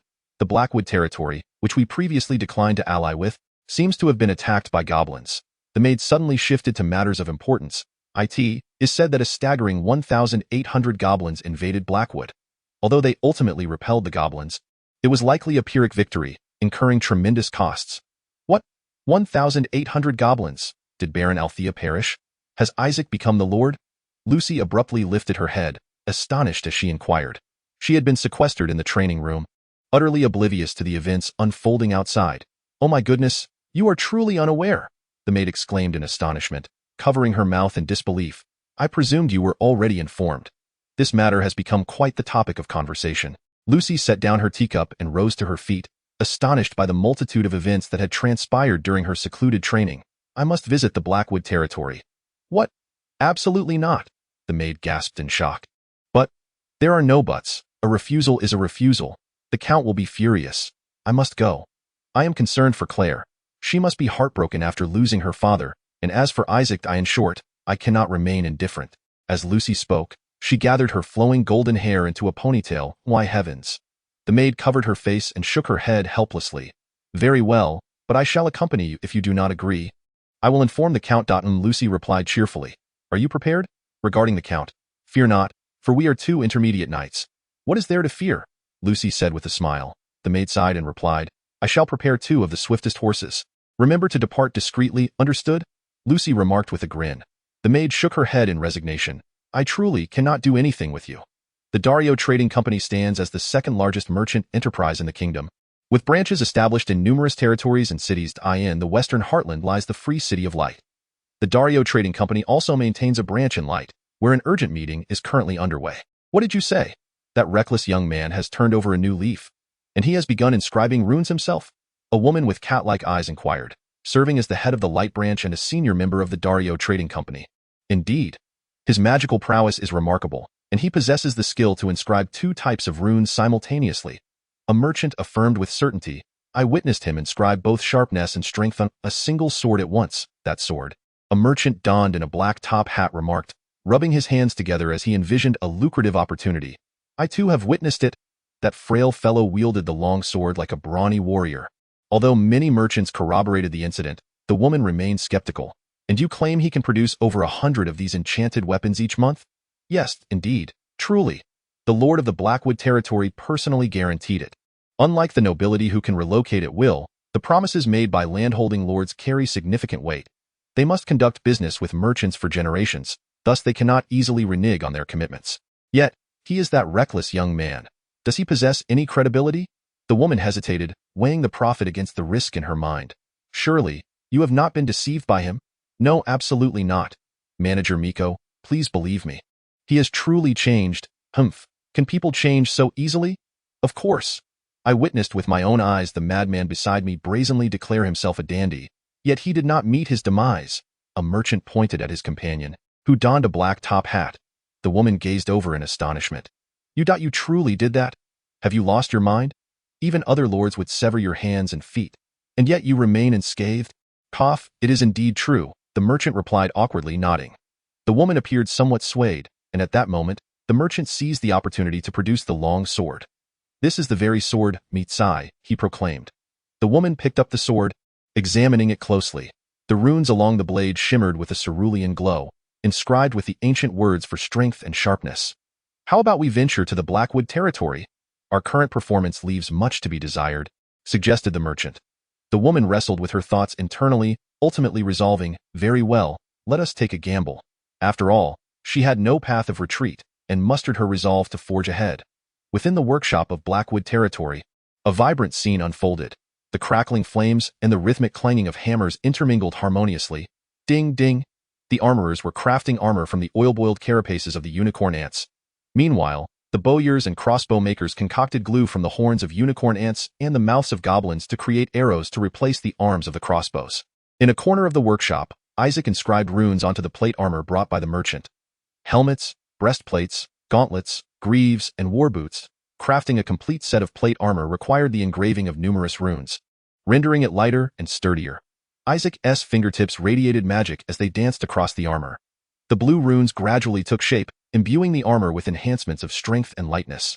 Isaac felt his speed in rune engraving accelerating, much like a muscle growing stronger with use. Finally completed. Isaac closed the visor of the helmet and stretched languidly. The Lord has been frequenting the workshop lately. Indeed, he has changed remarkably, the craftsman murmured, speculating the reason behind Isaac's transformation. Could it be a resurrection? No, perhaps a heartbreak? Yes, indeed. The miller's son, Bilbo, also mended his ways after being jilted by a woman. Hey, keep your voices down, I can hear you. Isaac interjected, slightly embarrassed. Lord Miller entered the workshop with his attendants and spotted Isaac. Lord Miller, Hans, your timing is impeccable, Isaac remarked, gesturing towards the armor on the ground. This is the plate armor from the merchant? A fine quality indeed. Are you implying? Certainly not for you to wear. This is prepared for the night. But, my lord, I am the only knight in our territory to know. Soon there shall be a second, Isaac countered, pointing at Hans George. You mean Hans? Indeed, the more knights, the better, Isaac replied with a smile. Yet, he is still young in a father's eyes. A son is never quite good enough, particularly for someone as exacting as Lord Miller. In my estimation, he has demonstrated ample merit. It is time to cease finding excuses, for he has already proven his prowess upon the battlements. Isaac's words moved Hans to the brink of tears. Hans George, kneel. Without hesitation, Hans knelt before Isaac. I command you to uphold honor and justice eternally, to remain loyal to your lord, and to confront your foes with valor. Isaac unsheathed his long sword, gently placing it upon Hans's shoulder, before presenting him with a dazzling suit of plate armor. From this day forth, you shall be the second knight of the Blackwood domain. Thank you, my lord. Isaac sheathed his sword once more, turning his gaze toward Lord Miller.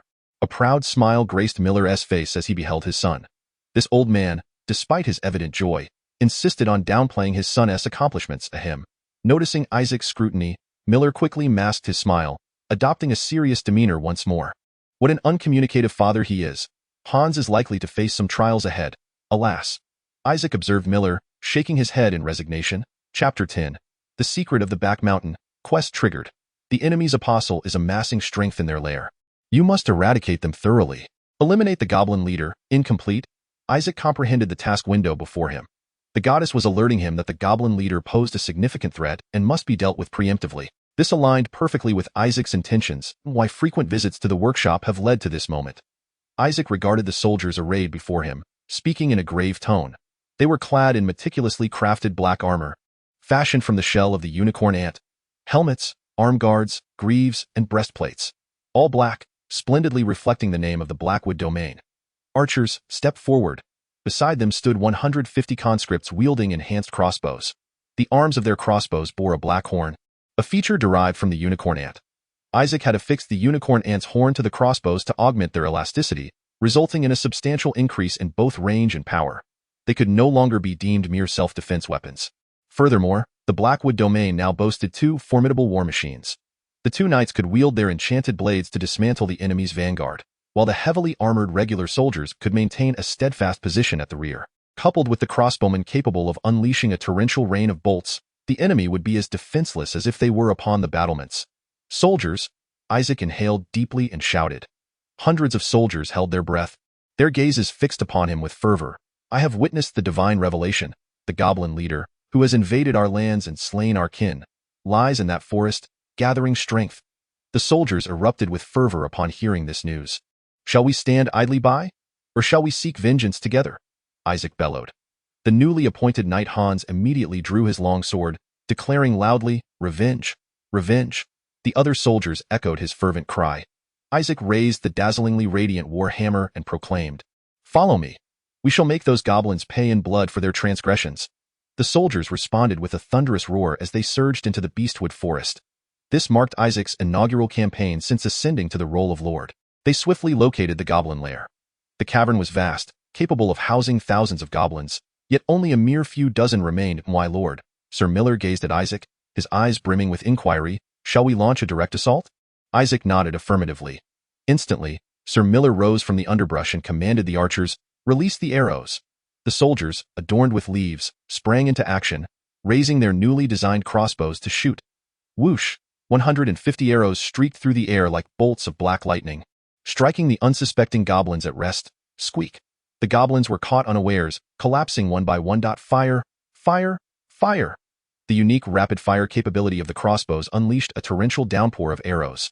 Thud, thud, thud. Some arrows embedded deeply into the ground, prompting a nod of approval from Isaac, for the utilization of unicorn antler had proven highly beneficial. Dazed by 3 successive volleys of arrows, the goblins finally realized the presence of their assailants. Rush! Bellowed the goblin chief, commanding a charge. The goblins surged forward like a relentless tide. Kill! Sir Miller and his son Hans drew their long swords, piercing through the enemy ranks like 2 lethal blades. Ha! Slash! The foremost goblin was cleaved in 2. The 2 humanoid tanks advanced unabated, creating a rift in the enemy formation. Slash! Slash! The arcane swords traced blue trajectories, sending goblin heads and limbs flying in all directions. Charge! The soldiers clad in black armor roared as they surged forward. Seasoned veterans who mercilessly felled their foes. The sharp spears pierced the goblins' chests, and the war axes split their skulls in twain. Bang! Slash! The sound of blades meeting flesh echoed throughout the battlefield, as goblin corpses piled high, utterly subdued. Squeak! Within a mere 10 minutes, the battle had taken a decidedly one-sided turn. Squeak, squeak, squeak. The goblin chief emitted another ear-piercing shriek, prompting the remaining goblins to abandon their arms and flee towards a nearby cave. Fire! Isaac commanded the archers to continue their onslaught. The goblins fell, shrieking, as the few survivors dashed into the cave. Panting heavily, the soldiers gazed at the entrance of the cave, surprisingly without a single casualty among them. Observing his unscathed troops, Isaac's resolve to forge an elite battalion grew ever stronger. At last, we've driven them in, he sighed in relief. Sir Miller and his son Hans approached, wiping the blood from their armor. Ha ha, young man, I have great faith in you. Isaac clapped Hans on the shoulder in encouragement. What shall we do about the goblins that fled into the cave, my lord? Sir Miller inquired, gesturing towards the dark, narrow entrance. It is of no concern. Send someone to procure some dry firewood and ignite a fire at the cave's entrance. The soldiers sprang into action immediately, and soon a roaring bonfire blazed at the mouth of the cave, crackling and snapping as flames danced in the wind. Isaac crouched beside the fire, employing wind magic to direct the smoke into the cave. A thick cloud of smoke billowed into the cavern, and the soldiers could almost envision the goblins writhing in agony. Indeed, it was not long before the goblins, overwhelmed by the smoke, emerged from the cave, crying out in despair, "Chirp, chirp, chirp, fire arrows!" The moment the goblins fled, a rain of arrows pierced through them. Stab! The territorial soldiers, armed with spears, surrounded the cave's entrance, ensuring no escape for those goblins who evaded the arrow storm, all of whom were impaled by the spears. Fire arrows! The goblins fell one after another, and tranquility soon enveloped the cave. Suddenly, a colossal figure burst forth from the cave. Chirp, chirp, chirp, chirp, chirp. It was the goblin chief, panting furiously, glaring intensely at Isaac. Roar, human, goblin, it is high time we settled our scores. Roar, duel with me. Apostle. It audaciously sought to challenge Isaac to a one-on-one duel. Very well. I accept your challenge. Isaac swiftly seized a crossbow from a summoned soldier and aimed it at the goblin chief. Releasing a bolt, whoosh, thud, whoosh, thud. The arrows instantly penetrated the goblin chief's body, causing it to clutch its wound in agony, disbelief etched on its face as it stared at Isaac. Roar, despicable. Heh, are you skilled in combat? What good is that skill to you? Whoosh, thud. Isaac scoffed coldly, disregarding its protests as he fired another arrow, striking true to its forehead. Roar, you? In this world, one must possess power and connections. Which faction do you belong to? I offer you a chance to summon your deity for a blessing. Roar, roar. Observing its futile struggle and discerning that its deity had likely abandoned it, Isaac callously emptied the magazine upon it. Thud, thud, thud. Ugh. The goblin chief emitted a defiant roar before collapsing to the ground. Ha, little wretch. Isaac coldly laughed at the sight of the goblin chief's lifeless body and casually tossed the crossbow to the previously summoned soldier. Clean up the battlefield. Goblin chief slain. Completed. Achievement points, 300. The system notification confirmed the goblin chief's demise. Soldiers, we have finally avenged ourselves, Isaac proclaimed, raising his hammer high. Oh, oh. The soldiers erupted into thunderous cheers. He had avenged his people and his father. Following their victory, they embarked on their journey home. This forest is truly vast. One day, I shall make this forest yield to my people. Isaac silently vowed to himself. Just how immense is this forest? Isaac inquired, gazing at the endless expanse of trees. Why, Lord, this is your first visit to the beast forest, is it not? Sir Miller approached, wielding a long sword. Indeed, I have heard that this forest is home to numerous peculiar plants, all of considerable size. It is said that the potency of magic in this place causes the flora to thrive at an extraordinary pace. Some even claim it has been cursed, while others suggest it was once a battlefield for dragons. Oh, is that so? A battlefield for dragons? This world is truly replete with fantastical wonders. Quest triggered. If you walk northwest for approximately an hour, you may discover something of value. Discover certain items. Incomplete. A new task emerged, and Isaac felt a stir of anticipation. It seemed this journey held additional rewards. Following the quest guidance, Isaac set forth in the northwest direction. After about an hour of walking, they arrived at an expanse of barren land, devoid of any vegetation. What is this place? How could it be like this? Curiously, Isaac ventured inside. He noticed some white crystals on the ground, glistening under the sunlight. Intrigued, he picked up one of the crystals. Discover certain items. Completed. Achievement points 10. You have discovered a saltpeter mine. Achievement points 100. To his astonishment, he had stumbled upon a saltpeter mine. Chapter 11. I am the master of the saltpeter mine. Claire sensed that her brother had been acting rather strangely of late. No, he had always been somewhat peculiar. Yet, ever since his return from the expedition to the monster forest, his behavior had grown even more eccentric. For instance, while taking a shower, he would suddenly start drumming rhythmically, shouting in tune.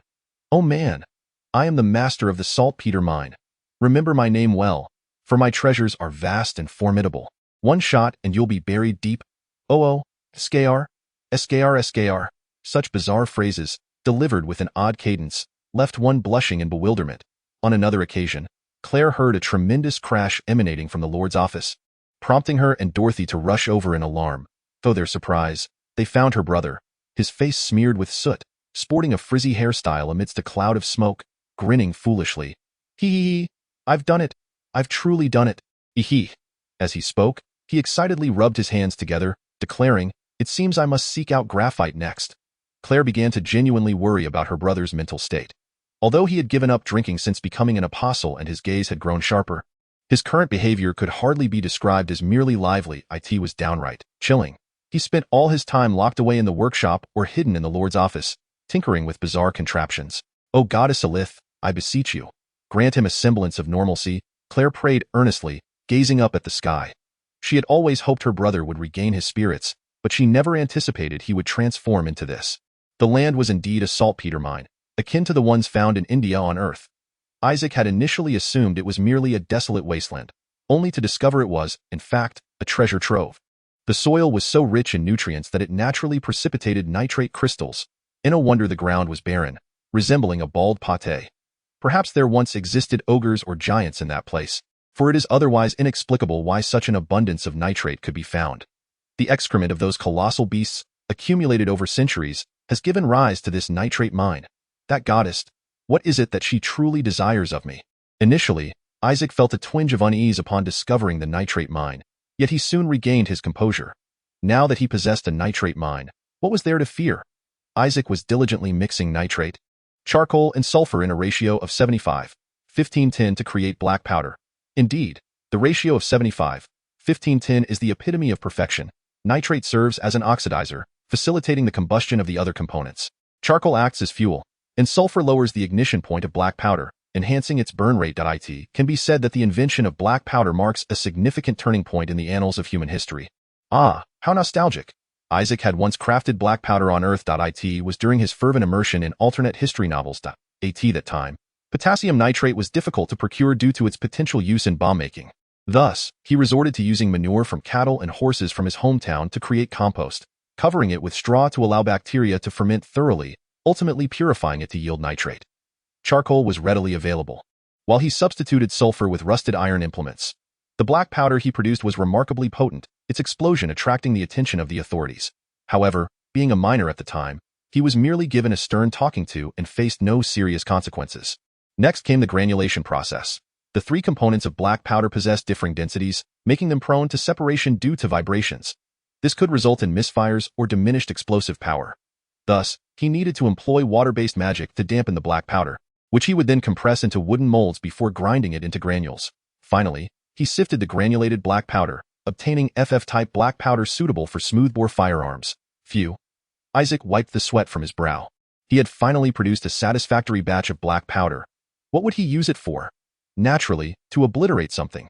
It would be a shame not to utilize such fine black powder for an explosion. Isaac rubbed his hands together in excitement and conjured a flame arrow with his magic to ignite the black powder. Bang! The black powder ignited, emitting a tremendous explosion. Though it was merely a small quantity, its power was not to be underestimated. Excellent. It is time for the beasts of the forest to behold something extraordinary. Images of the formidable firearms that once dominated the earth danced in Isaac's mind. Smoothbore guns, cannons, bombs, gunpowder. Who needs gold mines or mithril mines when one has a firearm? With a gun in hand, the neighbor becomes my larder. With a cannon, the monster forest transforms into my backyard. The crux of the matter is that the technology of black powder is unparalleled in this realm. This world is rife with magic, mana, and divine power, yet it lacks alchemists. Alchemy can be considered the progenitor of modern chemistry. Now that Isaac has discovered a nitrate mine, he is under no obligation to utilize the traditional composting method to produce nitrate. Therefore, as long as he manages it well, the people of this world will be utterly unable to replicate his black powder. He could very well monopolize all firearms. Perhaps he could even dabble in arms dealing. Ah, how splendid! Isaac seized a handful of saltpeter, a grin forming at the corner of his mouth as he chuckled with delight. He had initially intended to instruct Butler Peter to gather the excrement of the serfs, but that was no longer necessary. Moreover, his plan to trial a 4-field agricultural system in Russ Village was also rendered obsolete. It is worth noting that saltpeter can serve both to take lives and to save them. The three essential nutrients for fertilizer are nitrogen, phosphorus, and potassium. Given that the chemical formula for saltpeter is KNO3, it is evident that saltpeter itself is a natural fertilizer rich in nitrogen and potassium. Phosphorus can be supplemented using animal bones, and fortunately, the Blackwood territory is abundant with goblin corpses. It is simply perfect. The indigenous inhabitants of this otherworldly realm. The agricultural revolution is about to commence. Isaac has meticulously devised a plan to enhance crop yields with fertilizer, employ black powder to blast mountains and construct irrigation channels, and subsequently expand arable land. He also intends to cultivate a variety of cash crops. With fertilizer at his disposal, there is no need to worry about soil depletion. Moreover, the most pivotal aspect is the gunpowder revolution. Isaac aims to utilize firearms to explore the monster forest. According to the kingdom's laws, lands reclaimed from the monster forest will belong to the Blackwood territory. This otherworldly land. I shall bring forth something grand. Hee. It has been 10 days since the saltpeter mine commenced formal production. The method of producing saltpeter is quite simple. One merely needs to excavate the earth and boil it for purification, thus resulting in a remarkably swift production rate. The warehouse is now brimming with piles of white saltpeter powder. Creak, creak. Isaac sat atop a cart, making his way to Russ Village. The cart's wheels crushed the muddy path, producing a harsh sound. He had loaded several bags of goods onto the cart. When harvest is mentioned, people often envision the golden wheat fields of autumn. However, in this world, winter wheat is typically sown in late autumn and harvested in summer.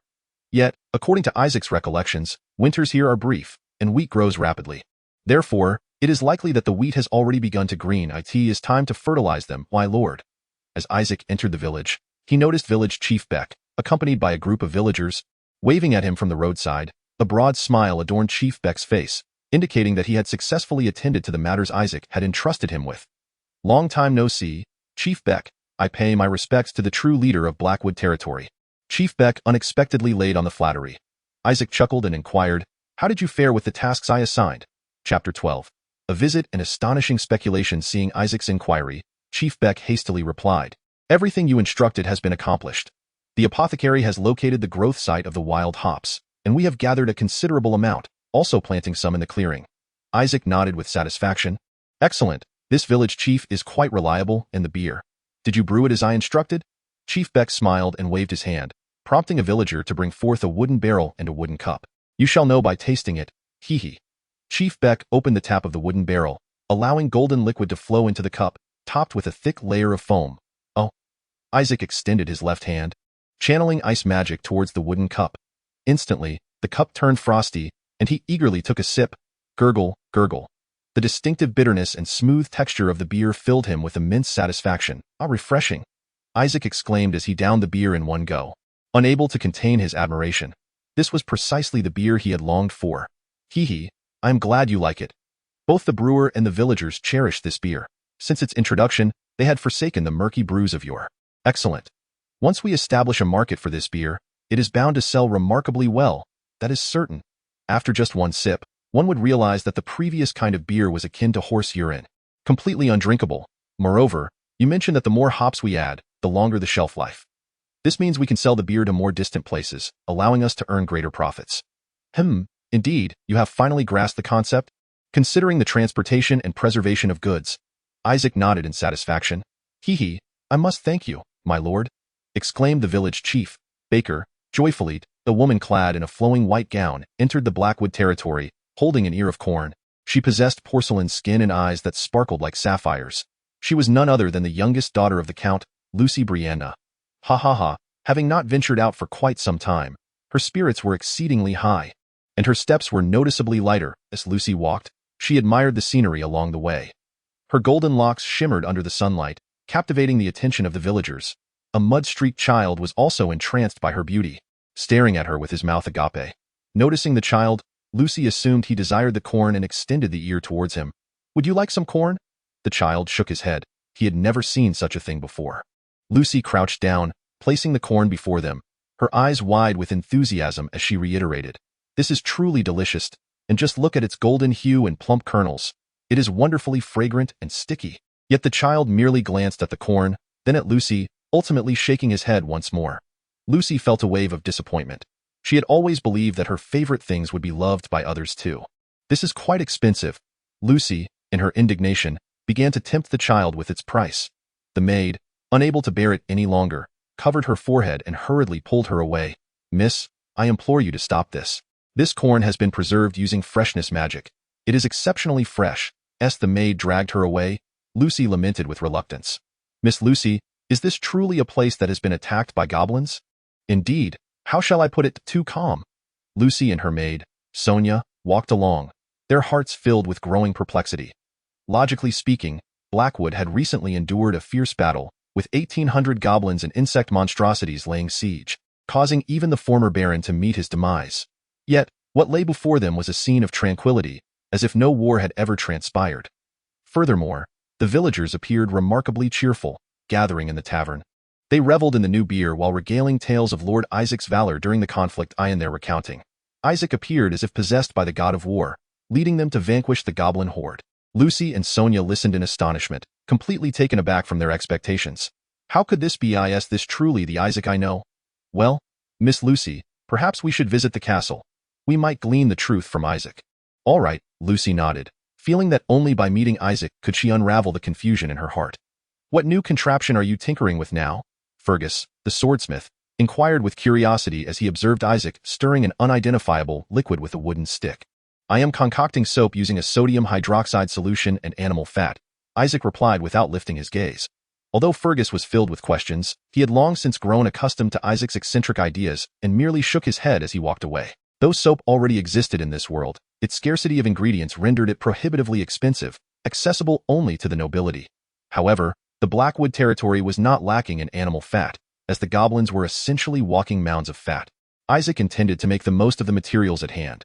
The goblins' eyeballs and fangs could be transformed into magical potions, their bones into phosphorus fertilizer, and even their fat could be utilized for soap.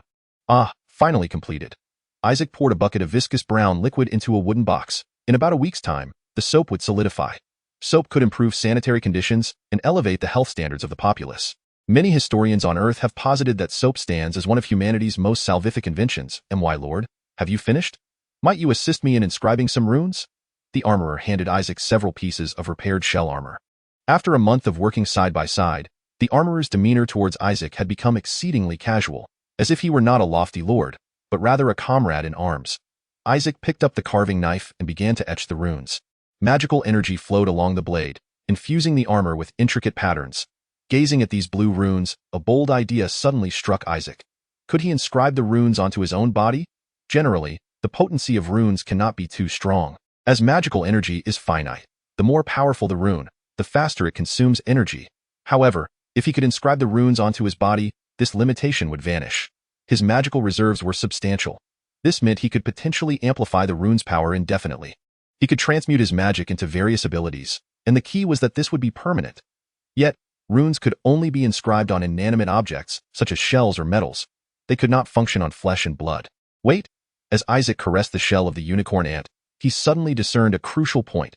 He recalled that a shell is essentially the skeleton of an insect, meaning that runes could operate on bones. The human body comprises 206 bones. Even if he could not inscribe runes on every single one, he could at least inscribe them on dozens. I seem to have stumbled upon a remarkable method to enhance one's strength. Furthermore, unlike knights, the bodies of mages lack magical resistance, making it significantly easier to inscribe runes. Upon this realization, Isaac was instantly filled with exhilaration.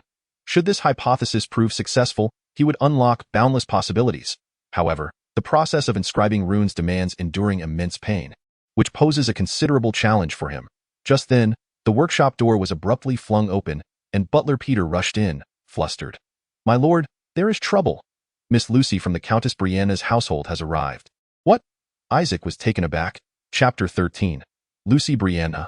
The very woman who had compelled him to ingest poison now stood within the castle walls. Isaac suppressed the tumult of emotions within him, straightened his attire, and made his way to the reception room. In the reception room of the Blackwood Castle, Sister Lucy.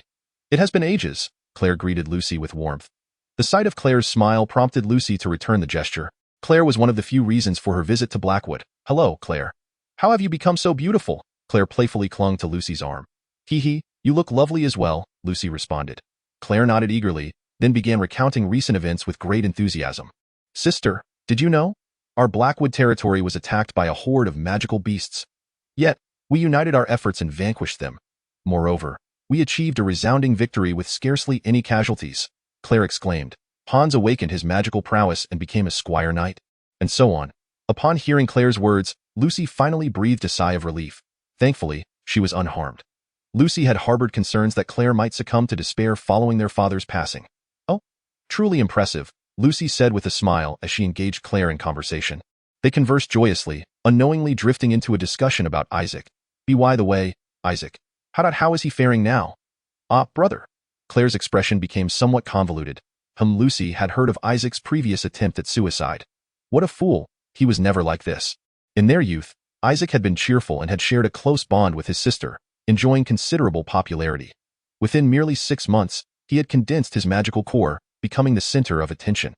However, as time passed, people discovered that although his magical strength was formidable, he lacked innate magical talent, leading to a dramatic decline in his status. The gazes of those around him shifted from anticipation and admiration to disappointment and ridicule. Unable to bear this disparity, he began to spiral into self-destruction, and no matter how Lucy tried to persuade him, he remained indifferent, growing increasingly aloof, and eventually developed a peculiar obsession towards her. Alas, their relationship was indeed fraught with complexities. It was time to bring this to an end. Her father had hoped she would sever ties with Isaac. Sonia had also advised that, for the future of the Brianna family, she must do so. Just then, Isaac entered the room. Brother, have you been to the workshop again? Why do you present yourself to guests in such attire? Claire approached Isaac to adjust his clothing. Lucy watched in astonishment. Had they truly grown so intimate? Could it be that everything the villagers have said is indeed true? Has he truly changed? No, it cannot be. Her father once remarked that human nature is exceedingly difficult to alter. A good person may turn bad, but a bad person finds it nearly impossible to become good. Why do you have so much filth on you? I just finished an experiment. Claire helped Isaac brush off the brown powder from his clothes. Upon seeing Lucy, Isaac momentarily froze, then quickly regained his composure and said, It's been a while, Lucy. Yes, it has been a while, Isaac. Should I address you as my lord? The atmosphere grew somewhat awkward, as Lucy dared not meet Isaac's gaze. Claire's eyes darted back and forth, uncertain of what to do in the moment. There's no need for such formality. Just call me Isaac to be why the way. What brings you here so suddenly? Isaac inquired. Lucy nervously twisted her fingers. Surely he isn't contemplating suicide again. Or perhaps he intends to demand she rescind her decision to break off the engagement. I doubt I am here to You are here to discuss the annulment of our engagement, aren't you? Isaac, perceiving her demeanor, cut straight to the chase. Lucy let out a sigh of relief and replied, Yes, that's correct. I understand you would not wish for the annulment, but there truly is no other option. I agree to the annulment. Lucy's eyes widened in shock as she stared at Isaac, taken aback by his unexpected acquiescence. I propose we annul our engagement. Phew, I finally held it together. Isaac quietly exhaled. Although he feigned nonchalance on the surface, the moment he laid eyes on Lucy, a tempest of emotions surged within him. A tumult of love and hate, resentment and longing, along with profound self-loathing, swirled in his heart, and the remnants of his consciousness screamed in turmoil. He took a deep breath, casting a complex look towards Lucy. The former owner of this body had indeed harbored a deep obsession for her. Undeniably, Lucy was quite beautiful. Moreover, she had ascended to the rank of intermediate knight at such a young age, mere steps away from becoming a senior knight. It was no wonder the previous owner could not forget her. Are you serious? Lucy asked in astonishment. She had expected Isaac to resist vehemently, yet he had so readily agreed. Of course, there is no turning back for us now. His tone was calm yet imbued with an undeniable resolve. This was, after all, a political marriage. Count Brianna sought to expand his influence in the West, while Baron Haimu required a formidable ally. Since neither of them harbored affection for one another, it would be best to part amicably. I don't know what to say now. I had prepared many words, but they have all escaped me. Lucy felt flustered, staring blankly at Isaac. You wouldn't happen to have developed feelings for me, would you? Lucy suddenly blurted out, seemingly out of nowhere. Sister, Claire could no longer contain herself and interjected. No, that is not it I meant to say. Thank you for agreeing so readily. Lucy hastily clarified. No need for thanks? Isaac replied coolly. He simply wished to spare one another from harboring unpleasant memories, and that was all. Isaac picked up the quill and inscribed his name upon the parchment sealed with the insignia of Count Brianna, followed closely by Lucy. Thus, their betrothal was formally dissolved. Well, it's all over now. I appreciate your efforts during this time. My former fiancé, Isaac remarked. Yes, Isaac, thank you for granting me this freedom, Lucy replied. She seemed poised to say more, her gaze fixed intently on Isaac as she continued, though you may not wish to hear it, I feel compelled to share some news regarding the capital. Oh? What news? Isaac inquired. The Blackwood territory lay far from the capital, often leaving them in the dark regarding current events. You will soon be heading to the capital, correct? To officially announce your ascension to the title of Baron, Lucy stated. Isaac nodded, aware that after inheriting the title, he must eventually journey to the capital to pay homage to the king and swear fealty. The affairs of the territory had kept him preoccupied, delaying his visit. Regrettably, The king had passed away several months prior, and now his brother governed as regent. Are you aware of the king's last words? Somewhat, Isaac acknowledged, having heard whispers of the matter. The king's final decree had become widely known. It was said he uttered but a single phrase, pass the throne to the strongest. This proclamation had ignited a tempest of unrest, prompting the previously reluctant princes and princesses to vie for the throne, plunging the kingdom into a state of turmoil. Tensions escalated in the east, with the third prince taking action against the first, and it was feared that conflict would soon engulf the west as well. I hope the war can be delayed. Isaac refrained from disputing her, fully aware that such a fate was inevitable. He merely wished for the flames of war to arrive at a later date. At the very least, it should wait until after the summer wheat harvest, by which time he would possess sufficient weaponry to defend Blackwood. If war does indeed break out, I advise you to support the second princess. Lucy paused before continuing. She is a person worthy of trust. Isaac was well acquainted with the second princess, Claire, having attended her coming-of-age ceremony. It was said she possessed a steadfast spirit tempered with compassion, earning her the affection of many, and her father, Baron Althea, maintained a cordial relationship with her. Unfortunately, Isaac had little interest in the aristocratic circles, resulting in minimal connections. This posed a disadvantage for Blackwood, as alliances were invaluable in times of chaos. Fortunately, he had Claire. Perhaps her connections could be of use. I will consider it, and make a decision upon my return from the capital. Think it over. It seemed that Count Brianna had resolved to support the second princess, and the West was beginning to align itself. Isaac could not help but lament that his father's foresight had faltered. He had been preoccupied with distant nobles, neglecting the relationships closer to home, which now left him with limited choices. By the way, Isaac, you are nearing adulthood, are you not? With winter's passing and spring's arrival, those who turn 16 will soon celebrate their coming-of-age ceremonies. Indeed, with winter behind us, we shall all be 16. In this world, the existence of monsters, plagues, and wars has led to a significantly reduced average lifespan, rendering the age of 16 as the threshold of adulthood. Therefore, why not join us in the Count's territory to celebrate your coming of age? You are now a baron, and it is essential for the surrounding lords to become acquainted with you. Isaac was naturally aware of the customs of this world. Without photographs or video calls, the nobility could only forge connections through banquets and gatherings, which was rather cumbersome. If Count Brianna were willing to host a coming-of-age ceremony for him, it would indeed save a considerable sum, especially since he would be making a trip to the royal capital anyway. Very well, Lucy, I shall see you at the ceremony, Isaac remarked, waving goodbye to Lucy. Lucy nodded, a hint of disappointment in her expression. Take care, and the same goes for Claire. May the earth goddess bless you both, she said. Wait, I am now a follower of the goddess Iris. Well then, farewell, I have matters to attend to, so I shall not see you off. Isaac had a plethora of tasks awaiting him. He needed to promote fertilizers and prepare goods for trading with the higher echelons of the Dario Merchant Guild. As Lucy walked away, she glanced back at Isaac, her eyes filled with uncertainty. Isaac waved his hand, urging her to leave promptly. Only then did Lucy turn and exit the reception room. Lucy Brianna, this kind-hearted and talented girl, had finally liberated herself from Isaac, the reckless scion, and was free to soar. Watching her retreating figure, Isaac found himself lost in contemplation. What lay ahead for him in the future? I must get to work. Isaac had been exceedingly busy lately.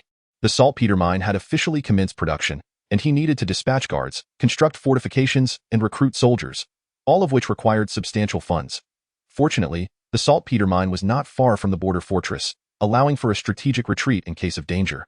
Additionally, the monsters did not seem inclined to pilfer saltpeter. It was only after becoming a lord that Isaac understood why Treasurer Charles always wore a frown. Money, money, money, everything revolved around financial matters. When would the Blackwood territory prosper? Alas, if only you could marry Sister Lucy, Claire mused as she perused the account books, having long harbored the hope that Lucy would become her sister-in-law. Why didn't you stop me back then? Isaac inquired. That I wished to, but you were so fearsome at the time that I couldn't persuade you, Claire replied while continuing her accounting. Very well, you were right. Isaac responded dismissively, acknowledging that his past demeanor had indeed been intimidating. However, I have not given up. As long as I can demonstrate through my actions that you have changed, you will be able to pursue her openly in the future, Claire said with hopeful encouragement. Isaac chose to ignore his sister's unrealistic fantasies, focusing intently on the task at hand. What exactly are you making? Claire asked curiously. That I am crafting high-grade soap, infused with the essence of bay leaves and the fats of the unicorn ant. The essence of bay leaves can effectively mask the unpleasant odor of soap, while the oil derived from the unicorn ant is rich in plant oils and unsaturated fatty acids, making it more suitable for crafting facial cleansers. Isaac intends to market this premium soap to the affluent. As for the soap made from goblin fat, Due to its high alkalinity, it can only be utilized for laundry or for washing hands after contact with soiled items. To promote the soap, one could proclaim it a divine blessing. After all, he is an apostle of the gods, and the goddess Eliza has saved the Blackwood territory. The villagers are fervently devoted to their deities. As long as they are informed that the soap is a gift from the gods, enabling them to wash their hands after dealing with dirt or doing laundry, it would significantly enhance the hygiene standards of the territory and prolong the lives of its inhabitants. After all, many diseases are transmitted through the hands. Alas, if only he could acquire some salt. Isaac yearned for a stretch of beach to produce salt on a larger scale. This world is home to volcanoes and nitrate mines. If he could also obtain salt, he could utilize the Lebrun method to produce sodium carbonate and subsequently mass-produce soap, ports, and beaches. How could he possibly acquire them? Isaac's ambitions were swelling. Ever since he laid claim to the nitrate mine, his greed had intensified. You know, brother, you have a tendency to space out and talk to yourself, Claire observed as she noticed Isaac drifting off again. I am conversing with the divine, he replied. Liar, Claire dismissed his fanciful claims. Just then, a knock echoed, and Chief Financial Officer Charles entered. My lord. Representatives from the Dario Trading Company have arrived, and it seems the manager of the Light Branch has come in person. Oh, so soon? Isaac's eyes sparkled. The soap was ready, and it was time to reap the rewards. Let us go meet her. It is said that the Dario Trading Company's entourage is quite substantial, and the manager of the Light Branch has personally arrived. Light is a free city renowned for its commerce and craftsmanship. Establishing a partnership with them would be a boon for the Blackwood territory. Isaac approached the reception room with eager anticipation. He pushed the door open and beheld a woman seated within. She sported a pair of furry ears atop her head and a bushy tail behind her. Oh, you are. The woman's eyes were a striking golden hue, reminiscent of a cat's gaze. Chapter 15. The astonishment of Manager Miko de An Orc, Isaac exclaimed upon seeing the manager of the Light Branch. Before him stood a stunning woman adorned with beastly ears and a tail. Her exquisite features were complemented by a perfectly poised smile. Were it not for her furry ears and swaying tail, one might mistake her for an ordinary human. My lord, to be precise, I am a hybrid of human and orc. The woman gracefully lifted her skirt and curtsied, smiling as she explained. It turns out she is a half-breed. Apart from her ears and tail, she possesses human-like attributes. According to Isaac's recollection, purebred orcs are entirely covered in fur, resembling upright walking beasts. Thus, it can be said that someone is conversing with the orc. Ahem. Isaac cleared his throat, interrupting his wandering thoughts. The world is vast, and sand is omnipresent. Today, he had once again broadened his horizons. Lord of the Blackwood territory, please call me Miko.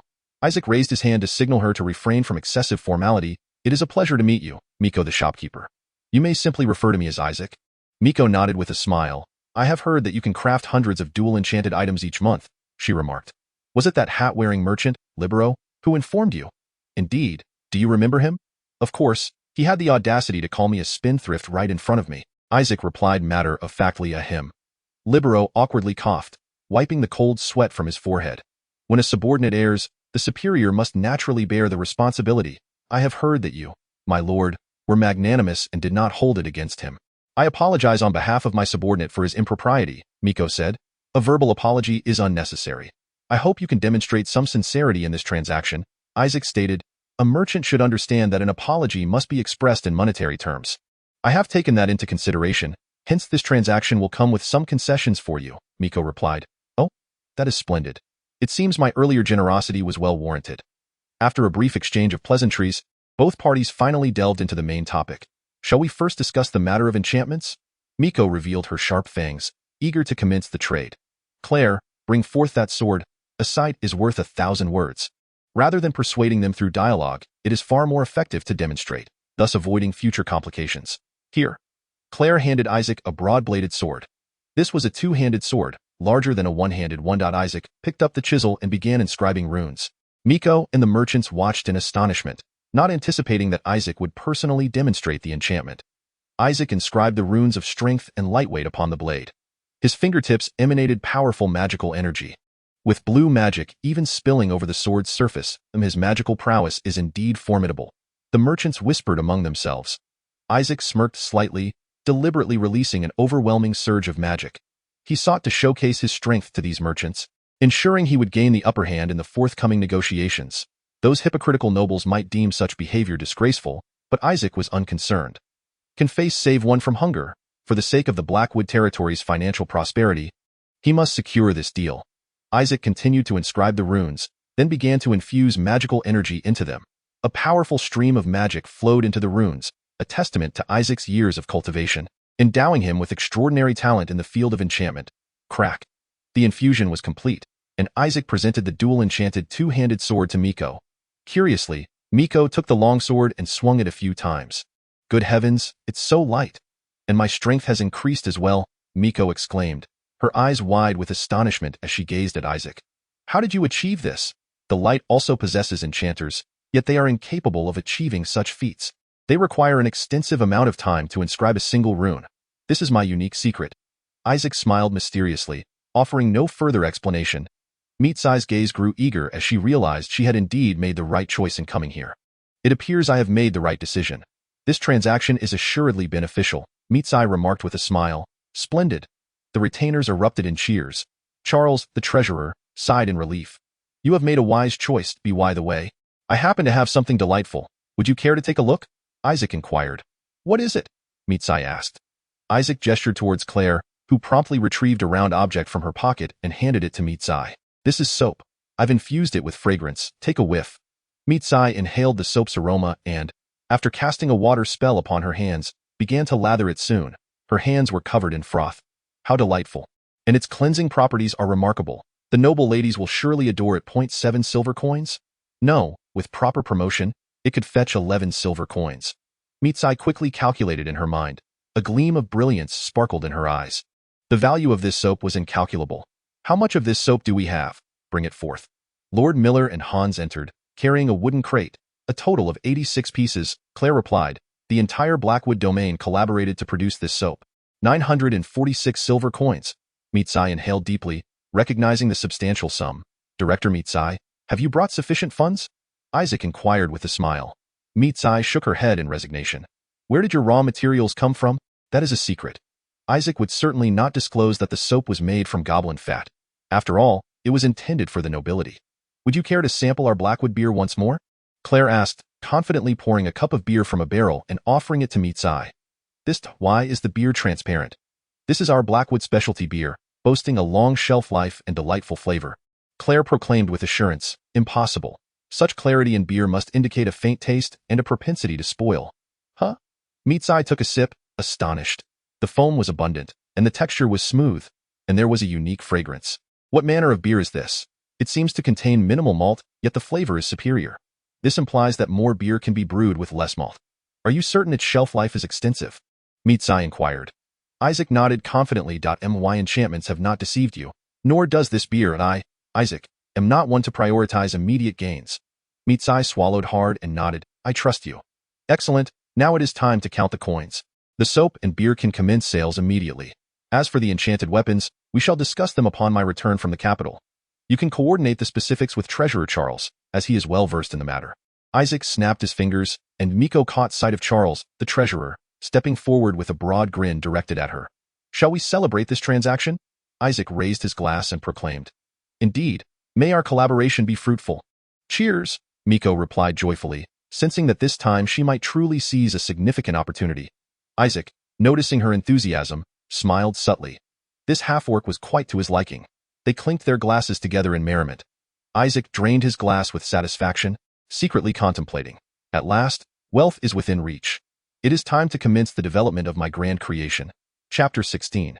Departure to the capital. A week prior to their journey to the capital, Isaac arrived at the workshop, seeking out Fergus and Harold. He was about to entrust them with a crucial and demanding task. So, you were saying, what exactly is this? Fergus and Harold inquired, gazing perplexedly at the plans inscribed on the parchment. This is a gun barrel. Isaac indicated a cylindrical object on the blueprint. And this? Harold asked, pointing. That is the stock and the body of the gun, Isaac replied. Fergus and Harold remained utterly bewildered, staring at the unfamiliar weapon depicted on the plans. They were at a loss as to how to forge such an unprecedented item. Isaac's heart brimmed with anticipation. He understood that the advent of this weapon would irrevocably alter the landscape of warfare in their world. Are you suggesting we roll iron plates into a cylindrical shape and then weld them together? Fergus queried. Isaac nodded. Fergus's comprehension was commendable. And I shall need to craft the stock and body from sturdy wood? Harold asked. Precisely, Harold, Isaac confirmed. Yet, Fergus and Harold still looked troubled. What exactly is this contraption? Why do you place such significance upon it? It has the potential to change the world. Can you accomplish this? Isaac inquired. We can certainly attempt it, but we will undoubtedly encounter numerous challenges, and the production speed will be slow, Fergus responded. Isaac grasped their shoulders and reassured them. Fear not. Just producing one will suffice. Pour your hearts into it, and the gods shall aid us. Worry not. Once you create the first one, the rest shall be my responsibility. Isaac spoke with unwavering confidence, believing that the miraculous power of the armory would address the issue of mass production. Ah, and you possess the capability to mass-produce crossbow mechanisms, Fergus and Harold exclaimed, realization dawning upon them. Isaac patted their shoulders in encouragement. I believe you are the finest craftsman in the West. No, in the entire realm of Heidel. Ha ha, Fergus and Harold sheepishly scratched their heads. Not that grand. The finest craftsmen are the dwarves. In comparison to them, we are nothing, Harold remarked. Isaac curiously inquired, dwarves? Are they truly formidable? He recalled that dwarves were a race skilled in forging. Their craftsmanship is on an entirely different level, my lord, they replied. They possess the ability to manipulate the elemental force of fire, allowing them to forge metal at will, which leads all to believe that the craftsmanship of dwarves is unparalleled, Fergus and Harold elucidated. Isaac squinted his eyes. Elements and dwarves? How fantastical, Isaac murmured, a new ambition blossoming within his heart. Shopkeeper, it seems we have indeed arrived at the right place. Libero exclaimed excitedly as he walked, his face aglow with delight. Mitsai nodded in agreement, affirming, indeed, it feels as though we have stumbled upon treasure in the wilderness. Initially, Mitsai had harbored concerns that Isaac might deceive her. Yet he had genuinely produced an abundance of remarkable goods. The high-quality soaps, the innovative beers, and his extraordinary enchanting techniques had truly broadened her horizons. Merely the transaction of soaps had surpassed 900 silver coins. It appears we must concentrate our efforts on the Blackwood territory. Business in other realms can be momentarily set aside, Mitsai pondered as she walked. Upon discovering a lucrative opportunity, it is essential to focus one's energies on it. And Libero concurred, by the way, the enchanted weapons supplied by the Albrecht territory are of poor quality and frequently delayed in delivery. This time, we might as well terminate our cooperation with them, Mitsai added. This is splendid for merchants, as profit reigns supreme, and he had grown weary of the Albrecht territory. The business of Blackwood must be firmly secured. Mitsai resolved in her heart, as if she could already envision a deluge of gold coins flowing toward her. Lord Isaac, you have indeed exceeded my expectations. It seems the rumors are untrustworthy, Mitsai remarked, recalling Isaac. Those self-proclaimed aristocrats, though outwardly indifferent to her status, she could sense their disdain in their eyes. Yet Isaac was different. He was approachable and exceptionally friendly, appearing genuinely interested in her, which endeared him to Micaiah in the Lord's office of the Blackwood Castle. Isaac was attending to matters of the territory. Recently, the workload had been overwhelming. Even Butler Peter was on the verge of losing his hair. My lord, how goes the recruitment of new soldiers? Isaac inquired without lifting his gaze. Despite the frequent battles in Blackwood, many still sought to enlist. Oh? How many have come forth? Isaac recalled the brave villagers atop the walls. We are only recruiting 30. Yet 150 have applied. Excellent. It appears the allure of the new armor and weapons is considerable. This would allow him to select the finest soldiers. The armor is no longer an issue. What about the weapons? Isaac understood that to forge an invincible army, superior equipment was indispensable. Cannot your divine power conjure them directly? Miller inquired. Isaac shook his head. His abilities were not all-encompassing. He could only produce weapons and gear that had garnered the goddess's approval in bulk. Much like the crossbow mechanism, he must first complete a task to gain the capacity for mass production. However, once a weapon or piece of equipment is recognized by the divine, he could continue to produce it in bulk even after making improvements. For instance, he replaced the arms of the crossbow with a horn bow and additionally enchanted it. Yet he could still mass produce it. However, the required achievement points would increase. In fact, the enhancement of the horn bow and the addition of enchantments could be entrusted to the craftsman. If only he employed a few more artisans. Why waste achievement points? Isaac suddenly comprehended the mindset of those unscrupulous bosses. No, my abilities have other applications. Oh? What applications? Lord Miller inquired with curiosity. Realizing that an explanation would elude him, Isaac resolved to keep it confidential for now, assuring, you shall know soon enough. Knock, knock, knock. My lord, Peter seeks an audience. I have brought the village chiefs with me. Peter the steward announced from outside the door. Enter. Peter the steward stepped in, accompanied by two individuals. One was Beck, the village chief of Russ, and the other an elderly man. This gentleman is Tyler, the chief of a village near the border fortress, Peter introduced. No need for formalities. Rise and speak. I summoned you for a matter of inquiry. Isaac stated. Chief Tyler stood, respectfully saying, "What is your command?" "I wish to know if there are any peculiar plants in the Beastmaster forest, such as trees that exude a viscous white sap, stones that ignite, or plants that bear cotton, and so forth." Chief Tyler scratched his head, replying, "Your inquiry leaves me uncertain." None at all?" Isaac pressed. Chief Tyler glanced at Isaac's countenance, cautiously responding, "The Beastmaster forest harbors many strange entities." It appeared there were indeed some. He must dispatch someone to investigate. "Very well, lead the way. I will send some soldiers alongside Hans to ensure we procure those items I require." Isaac promised substantial rewards, and Chief Tyler readily acquiesced. Beck, the village chief, arranged for some individuals to search for limestone deposits. Isaac turned to Beck. "Limestone? That material is ubiquitous. What purpose does it serve?" Chief Beck queried, puzzled. "Just find it first." Isaac recalled how the ancient Romans combined volcanic ash with lime to create remarkably durable Roman concrete, constructing edifices like the Colosseum and aqueducts that have withstood the ravages of time for 2 millennia.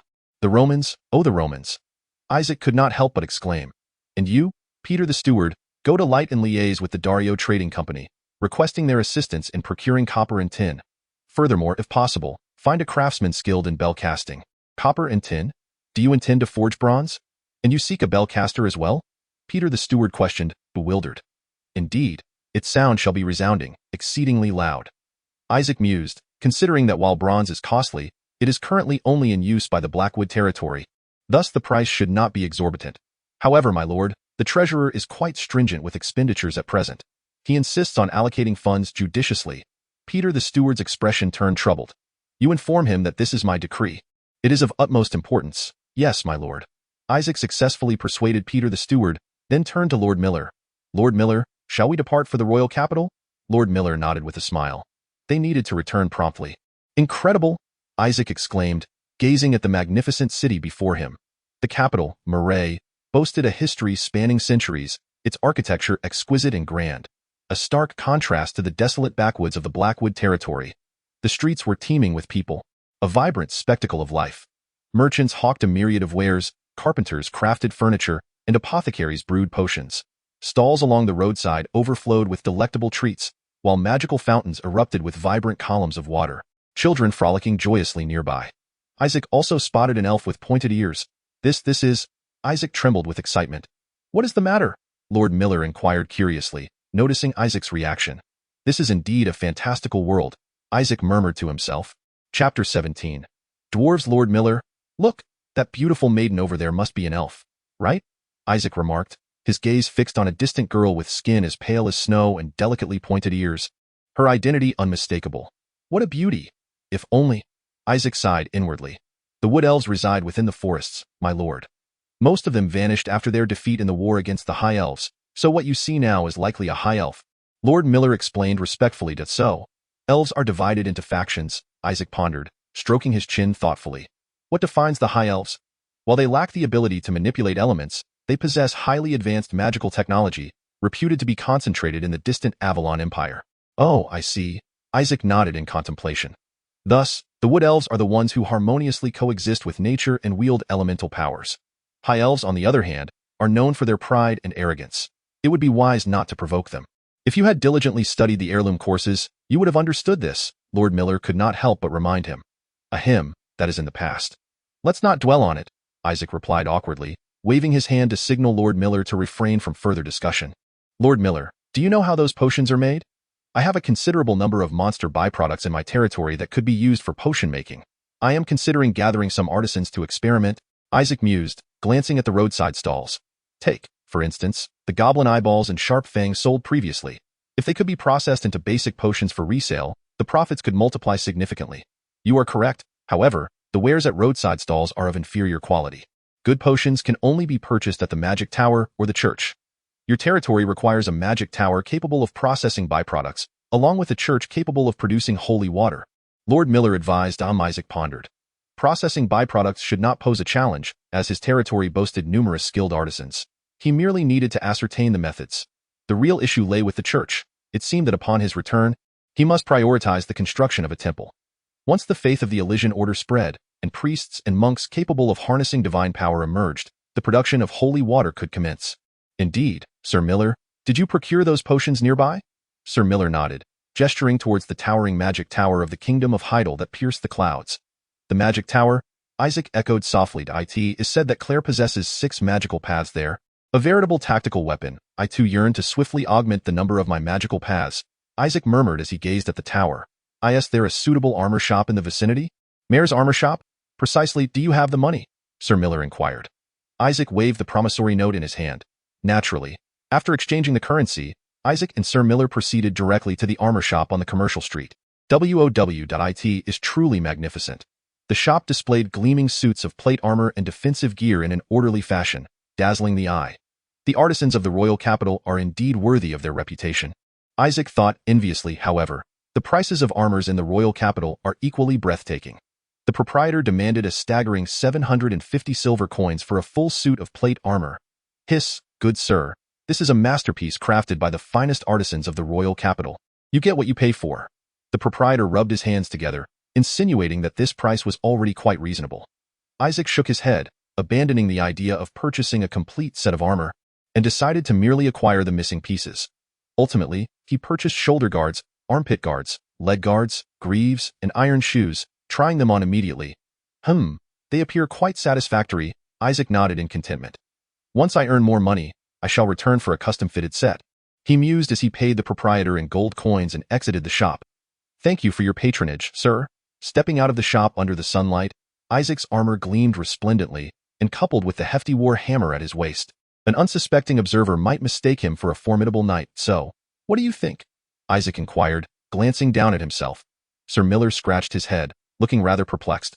Well, you certainly do not resemble a magician. Even magicians can perish. And besides, can one truly call themselves a magician with only 1 or 2 magical paths? Do you have any other destinations in mind? Perhaps we should proceed directly to the palace. Isaac shook his head. No, there is still one matter to attend to. Where to? The slave market.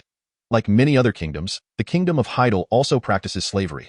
Furthermore, as the slave trade can provide the kingdom with a substantial supply of inexpensive labor to foster national development, the kingdom of Heidel actively encourages this trade. Welcome, noble knights. As Isaac and Sir Miller, clad in shining plate armor, entered the slave market, a slave trader with a goatee immediately greeted them with a broad smile. You have arrived at just the right moment. A fresh batch of strong slaves arrived just a few days ago. The slave trader rubbed his hands together, beaming as he inquired what Isaac required. How about a young and beautiful female slave? We have all kinds of races available, and no need. Isaac coldly declined. The slave trader was taken aback. I require a strong male slave. The more muscular, the better. Isaac added, Oh, so you have taken a liking to this one? Ahem. We also have a plethora of robust male slaves available here. However, they are required for labor. Understood. Please hold on a moment. The slave trader bowed and turned to leave. Isaac's intention in purchasing male slaves was to facilitate the production of various goods within his territory, necessitating manpower to safeguard these commodities. In this world, concepts such as intellectual property and patents do not exist. Once the method of creating a certain product is leaked, a multitude of imitations will swiftly emerge. Yet, if the slaves can be bound by a special contract, while it may not entirely eradicate the risk of technological leakage, it can at least delay the appearance of counterfeit items. Moreover, Isaac had numerous tasks ahead of him that required a substantial amount of vigorous and youthful labor. Before long, the slave trader returned with a group of brawny male slaves. Here are the strong male slaves you requested. They have all signed the silence contract and the termination contract, thus ensuring their absolute reliability. The termination contract is a form of magical covenant that grants control over the slaves' lives. Should the master desire, they can halt the slaves' heartbeats at any moment, thereby extinguishing their lives. Naturally, if the master's heart ceases to beat, the slaves will perish as well. In essence, it is a contract that places life and death in another's hands.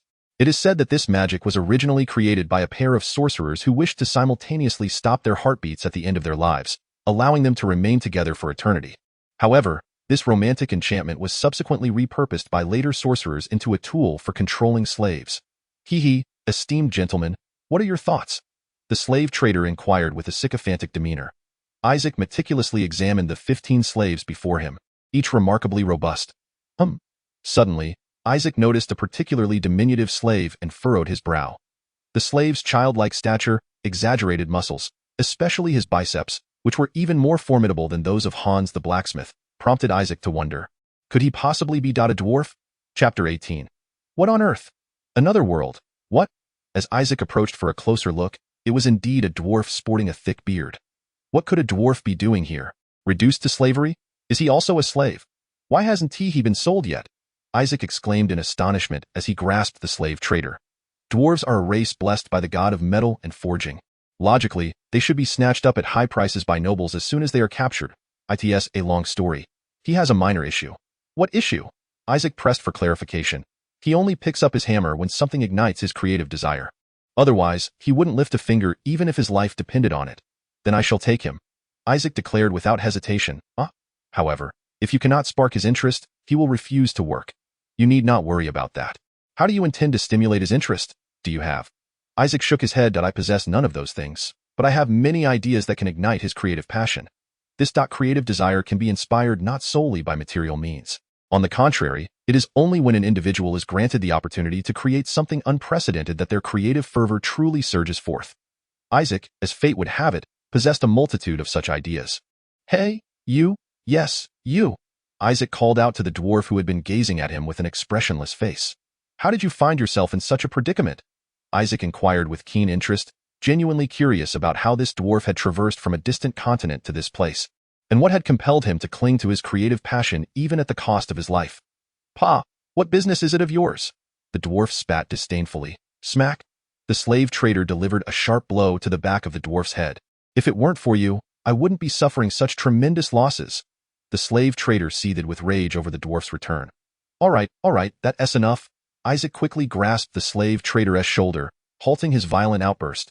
For this dwarf was destined to become a craftsman in their territory. Now, tell me, how did you come to be in the kingdom of Heidel? The dwarf irritably scratched his beard, seemingly reluctant to reminisce.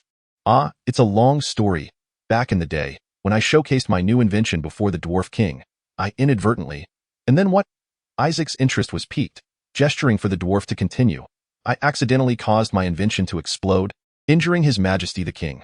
The dwarf spoke with a tone of indifference, as if recounting a trivial incident. However, Isaac admired the fact that this dwarf was capable of invention and creation. What exactly were you inventing at that time? The dwarf cast a sidelong glance at Isaac, retorting, Would you even understand if I told you? Isaac disregarded the dwarf's provocation and urged him to proceed. I invented a mechanical device powered by steam generated from boiling water. As long as the water is heated, it can produce immense power to drive machinery. But during the demonstration, it unexpectedly exploded. Alas, what bad luck, the dwarf lamented. Isaac stood there, momentarily stunned. What? A steam engine from another world? How did you conceive of using steam as a source of power? What is so difficult about it? When boiling water, doesn't the lid of the kettle often get lifted by steam? So I thought, why not harness that force to drive other mechanisms? The dwarf replied dismissively. In truth, harnessing the power of steam is not a novel concept. As far back as ancient Greece, a scholar named Hero invented the Hero engine and the automatic doors of the Temple of Alexandria. Yet this was a harsh medieval fantasy world. In a realm where scientific advancement was sluggish, the mere notion of someone attempting to apply the principles of thermodynamics to machinery was remarkable in itself. If Isaac could recruit this erudite and exploratory dwarf under his banner, combining his knowledge with fire elements and forging techniques. Hey, dwarf. What? Isaac gazed intently at the dwarf, enunciating each word with conviction. Come with me. Ahem, it appears that you have taken a liking to this particular item, the slave trader murmured discreetly. Isaac chose to disregard the trader's nonsensical mutterings and continued speaking to the dwarf. What do you think? I assure you that you shall behold the most precious knowledge in this world. A mere prisoner. I possess no options, however, I must forewarn you. There are certain things I would rather die than do. The dwarf asserted with unwavering determination. Isaac chuckled softly and replied, Fear not, you shall willingly wield your hammer for me, and now, here is your payment, slave trader. Isaac produced a heavy pouch filled with silver coins and tossed it to the trader. The trader received the weighty bag, grinning from ear to ear. You have purchased quite a number of slaves. Simply provide me with the address, and I shall send someone to safely escort them to your domain. Very well. Have them all delivered to Blackwood Town. The dwarf and the other slaves instantly paled at the mention. Isaac's journey in the royal capital was nearing its conclusion, with all matters settled. Only one final task remained, which was to fulfill the initial purpose of his visit to the capital. Thus, accompanied by Lord Miller, Isaac arrived at the regent's palace. However, Isaac had anticipated encountering numerous nobles and the regent himself, only to be greeted by a solitary palace clerk. Regrettably, Regent Parses is currently occupied with affairs of state and cannot meet with you at this time. Therefore, The inheritance procedures can be suitably simplified. You merely need to register here, the clerk explained. Although Isaac felt a twinge of dissatisfaction, he acquiesced to the clerk's arrangement. He took up a quill and inscribed his name upon the parchment, completing the inheritance formalities. Congratulations, Baron of Blackwood. May you prove to be a steadfast bulwark for the kingdom, the clerk said, shaking Isaac's hand in congratulations. I too hope for that, but the kingdom has been rather tumultuous of late, Isaac lamented. All will pass in due time, my lord Baron, the clerk replied with a smile. Isaac nodded perfunctorily, preparing to turn away when he suddenly heard a melodious voice behind him. Young Master Isaac.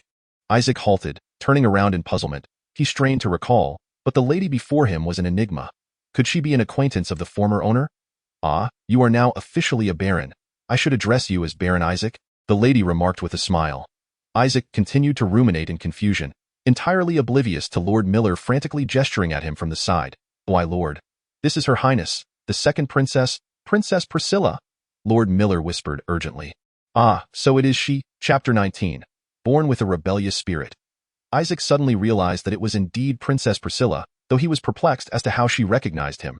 You are wondering how I recognized you, aren't you? I had the pleasure of seeing you once at Count Brianna's residence.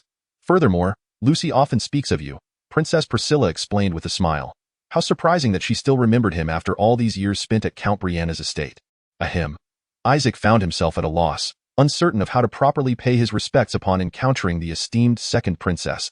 As he bent his waist in preparation to bow, Priscilla swiftly interjected, urging him not to stand on ceremony. You have traveled from afar, and there is no need to adhere to such formalities. True to Lucy's words, Priscilla indeed possessed a down-to-earth demeanor befitting a princess. You are too gentle. It is precisely that quality which emboldens the rabble to trample upon our royal dignity. Priscilla got a tea that moment. A young man with golden hair and piercing blue eyes emerged from behind Priscilla, his tone dripping with arrogance. Brother. Priscilla furrowed her brow, seemingly displeased by the young man's appearance. He is the second prince, His Highness Gould, Lord Miller quietly introduced. Are you the worthless lad who has stirred up such commotion on the western frontier? Gould derided, surveying Isaac with disdain. No wonder the palace reeks of beastly odors. Diske, Priscilla. Surely you do not intend to align yourself with this good-for-nothing. Gould cast a glance between Isaac and Priscilla, his face betraying a mocking smile, as if he had unraveled some grand conspiracy. Isaac was already aware of Gould's notorious exploits. This individual was also a problem child, born into nobility. Tiske, even if you are the least favored in the royal family, you cannot possibly wish to ally with such a character. Sister? Ironically, though Gould was equally a wayward son, he was surrounded by countless admirers due to his noble lineage, unlike Isaac, who had been disregarded ever since his low magical aptitude was revealed. I merely chanced upon Baron Isaac and exchanged a few words. There was no intention to court him, Priscilla retorted, struggling to contain her ire. Who would believe that? Gould scoffed. Have you not been getting close to the Brianna family of the West? You are well aware that the West is my domain. And yet you dare. When did the West become solely your domain, brother? My connection with the Brianna family is long-standing and unrelated to the succession conflict. I owe you no explanations. Priscilla and Gould clashed fiercely, neither yielding an inch. You insolent wretch. Speak. Do you intend to rebel? Gould seethed, jabbing a finger at Priscilla. Unable to bear the sight any longer, Isaac decided to interject. Princess Priscilla has not spoken falsely. I merely passed through and exchanged a few words with her. Your Highness Gould. Yet, this declaration only fueled Gould's fury further. You audacious fool, how dare you interrupt? You?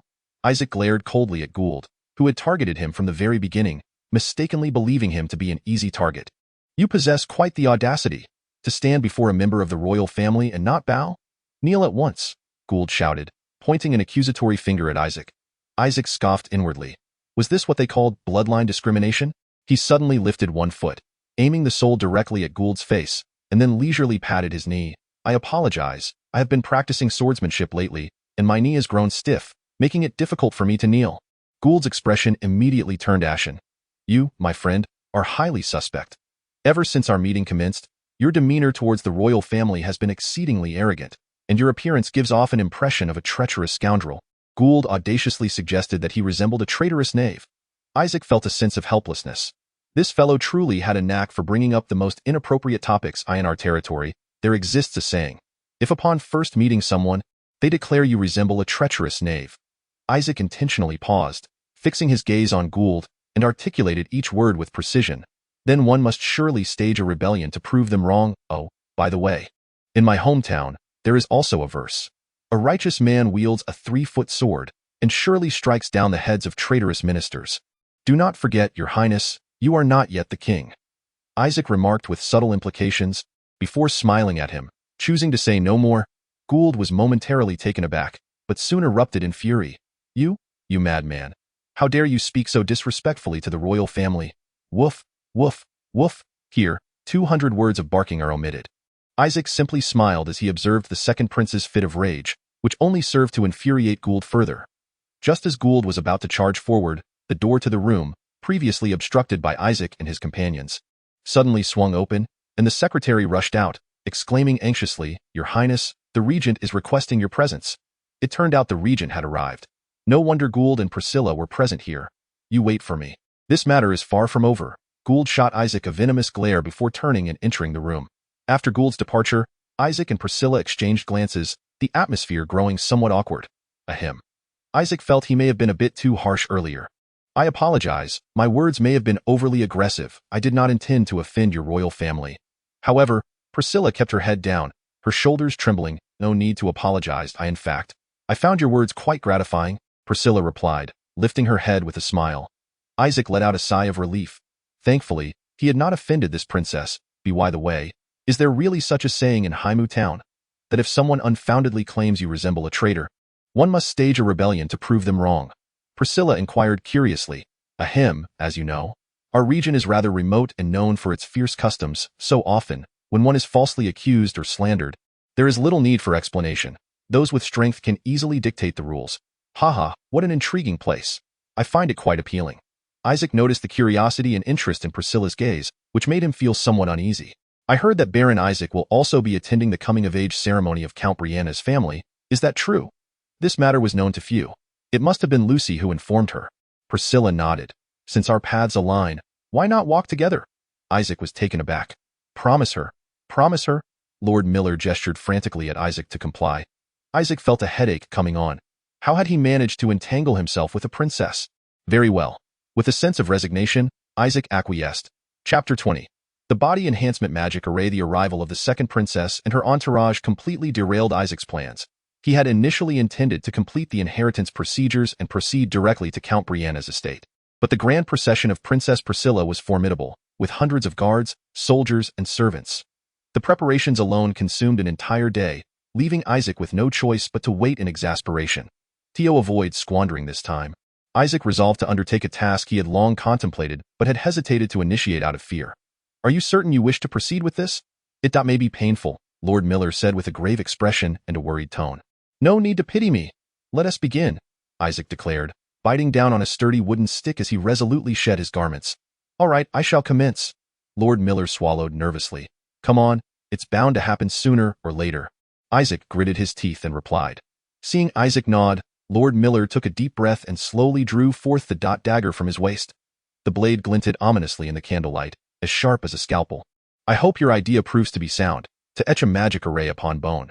During this visit to the capital, the unexpected free time prompted Isaac to attempt a bold notion, inscribing a body enhancement magic array directly onto his bones. Traditionally, magic arrays could only be inscribed on hard surfaces such as wood, metal, or the shells of insects, limiting their application. It was widely believed that magic arrays could only be inscribed on external equipment like armor and weapons. If Isaac's experiment were to succeed, it would represent a monumental breakthrough in magic array technology. Inscribing a magic array within the body would be a significant advancement, eliminating concerns about wear and tear while allowing for power adjustments based on one's condition, thus bidding farewell to the troubles of rapidly depleting rune magic. This would effectively grant knights a semi-permanent enhancement of their physical capabilities bestowed by Isaac, the mage. Isaac shared his plan with Lord Miller and invited him to assist with the experiment. Initially hesitant, Lord Miller, after considering Isaac's explanation, found the idea to possess a semblance of feasibility and ultimately agreed. Let us go. I feel remarkably powerful right now. Mere pain is inconsequential. Isaac believed himself to be a protagonist blessed with a golden finger, akin to the legendary Guan Yu, who could withstand the scraping of bones to cure poison. And no sooner had he spoken, than the dagger in Lord Miller's hand sliced through Isaac's skin, revealing stark white bone beneath. Damn, that was hasty. Ugh. Isaac writhed in agony like a fish freshly pulled from the water, squirming on the chair at that moment. He had little focus left to emulate Guan Yu's stoicism while playing chess. He had indeed underestimated the situation. Could you refrain from moving? It makes it difficult for me to wield the knife, Lord Miller complained. Isaac was itching to retort, go ahead and try, but the excruciating pain rendered him utterly speechless. Beads of sweat, as large as beans, cascaded down his forehead, and he began to question the very essence of life. Did Guan Yi truly endure no pain during his gruesome bone-scraping detoxification? P.S. Guan Yi, what sort of person dares to compare with me in this torturous endeavor? Here, drink this. It may alleviate the pain. Miller Ching offered Isaac a vial of a pale yellow elixir. This isn't an anesthetic, is it? I still need to inscribe the magic array and cannot afford to lose consciousness, Isaac inquired. This is a concoction designed to ease pain, enriched with a touch of holy water and akin to battlefield healing salves, Miller Ching elucidated. Isaac nodded, accepting the potion and downing it in one gulp. Instantly, the effects of the holy water began to manifest, restoring a measure of clarity to his consciousness. All right, the incision has been made. You may begin your inscription, Isaac said, gazing at the stark whiteness of his exposed bone, a chill running down his spine. Steeling himself, he concentrated his magical energy in his other hand and commenced the intricate design of the magic array. Source of power, surge forth, power enhancement. Isaac focused intently, etching the power enhancement magic array onto the bone. An endeavor far more delicate than crafting a spear shaft. With meticulous care, Isaac concentrated, gently inscribing the magic array upon the bone. Gradually, blue magical runes began to emerge upon the pristine white surface, a dual magic array, doubling the effect. Since there is no concern for mana depletion, let us unleash the maximum power, he proclaimed. Once the two magic arrays were inscribed, Isaac hastily signaled Miller Ching to bandage the wound. Miller Ching took the previous vial and poured its contents over Isaac's injury. With a hissing sound, a searing pain surged through Isaac, prompting an involuntary cry of agony. White smoke billowed as the wound visibly began to heal. Truly, it was a high-grade elixir renowned for granting a second life. Speaking of which, the antidote he had earlier must also have been of such superior quality. He mused. Wiping the sweat from his brow, Isaac exhaled a long sigh of relief. He had inscribed the dual power enhancement magic array on his left arm bone. What would the outcome be? Just then, the system's voice resonated in his mind. Congratulations, you have discovered the body enhancement magic array. You have earned 2,000 achievement points. Wow, 2,000 achievement points. This is akin to rain after a prolonged drought, Isaac exclaimed. Previously, to combat goblins, he had nearly depleted all his points. Now, he could forge additional war machines. Suddenly, a thought struck him. Was this invention truly worth 2,000 points? Upon reflection, it seemed not overly difficult, akin to the invention of the stirrup, which merely added 2 footrests beneath the saddle yet instigated monumental changes in world history. Why, Lord? How do you feel? Have you noticed any changes? Miller Ching inquired with keen curiosity, her gaze fixed intently on the arm where Isaac had inscribed the magic array. I feel. Isaac touched his stitched arm, then replied earnestly, excruciating pain. Lord Miller cast a silent, reproachful glance at Isaac. What other sensation could there be aside from pain? Yet, at this moment, pain was indeed the only feeling that Isaac could perceive. Contemplating the impending agony of having his other arm subjected to the same treatment, he regretted his self-imposed torment. However, since the system had acknowledged his accomplishments, he had no choice but to forge ahead with determination. Very well then, let the other arm be inscribed as well. Gritting his teeth, Isaac extended his other arm. Chapter 21. The grand courtship event. At the break of dawn the following day, a grand procession departed from the royal capital, making its way to the estate of Count Brianna. Hundreds of soldiers and cavalrymen stirred up clouds of dust as they escorted several carriages that traversed the main road. They bore the blue banners adorned with a white stag, the emblem of Princess Priscilla. If fortune favored him, Isaac should have been riding alongside knights and guards at the forefront of the procession. Yet, for reasons unknown, he found himself seated within the royal carriage of the second princess. Princess Priscilla, seated opposite him, regarded him with an air of keen curiosity. What was it like to share a space with a member of the royal family? Isaac felt as if he had been mistakenly thrust into the private carriage of a commanding officer, utterly uncomfortable and at a loss for words. Nevertheless, Priscilla appeared quite taken by Isaac's earlier confrontation with the second prince, Gould, and engaged him in conversation throughout the journey.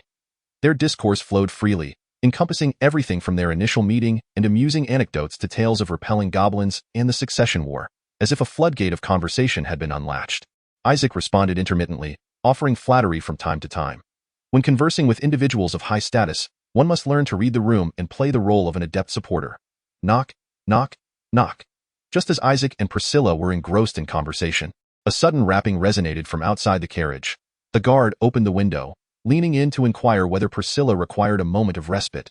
Isaac noticed that Priscilla's personal knight had been scrutinizing him with a vigilant gaze, as if to warn him against harboring any untoward intentions toward the princess. Under the weight of the guard's penetrating stare, Isaac felt an urgent need to shed his image as a troublesome individual. After enduring a lengthy journey and countless scrutinizing glances, Isaac finally arrived at the estate of Count Brianna, where the coming-of-age ceremony was to be held. Until we meet again at the banquet, Baron Isaac, Priscilla bid him farewell before turning to depart. Finally, he was liberated. Isaac stretched languidly, feeling a wave of relief wash over him. Although Priscilla was undeniably enchanting, her lofty status had placed considerable pressure on Isaac. "My lord, what did you and her highness discuss?"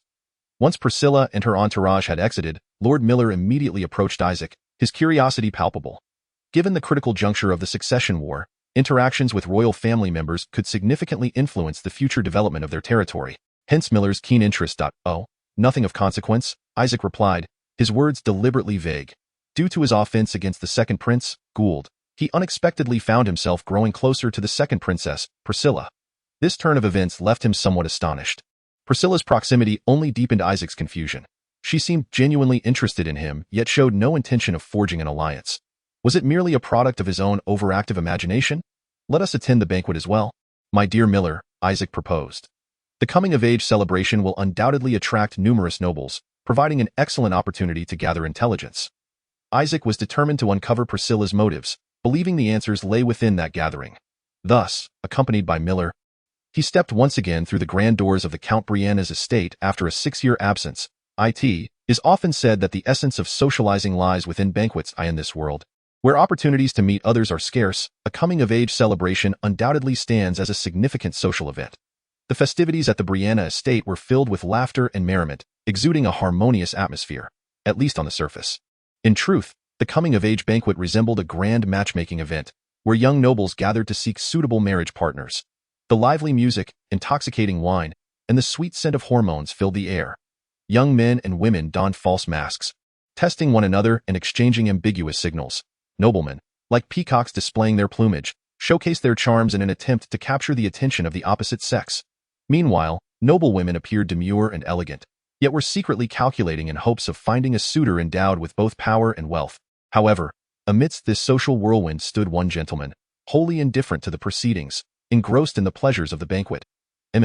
This is delicious," Isaac marveled, popping a golden kernel of corn into his mouth, astonished by the sweet and savory flavor of this unmodified variety. "My Lord," Miller urged, "here, you must try some as well." Isaac handed a cob of corn to Miller. "Our territory relies on you and Miss Claire to return and take charge." Miller's expression was filled with concern. Since the banquet commenced, he had incessantly whispered to Isaac about matters of marriage, nearly wearing out his ears. Isaac suddenly understood why parents on Earth often hurried their children towards matrimony.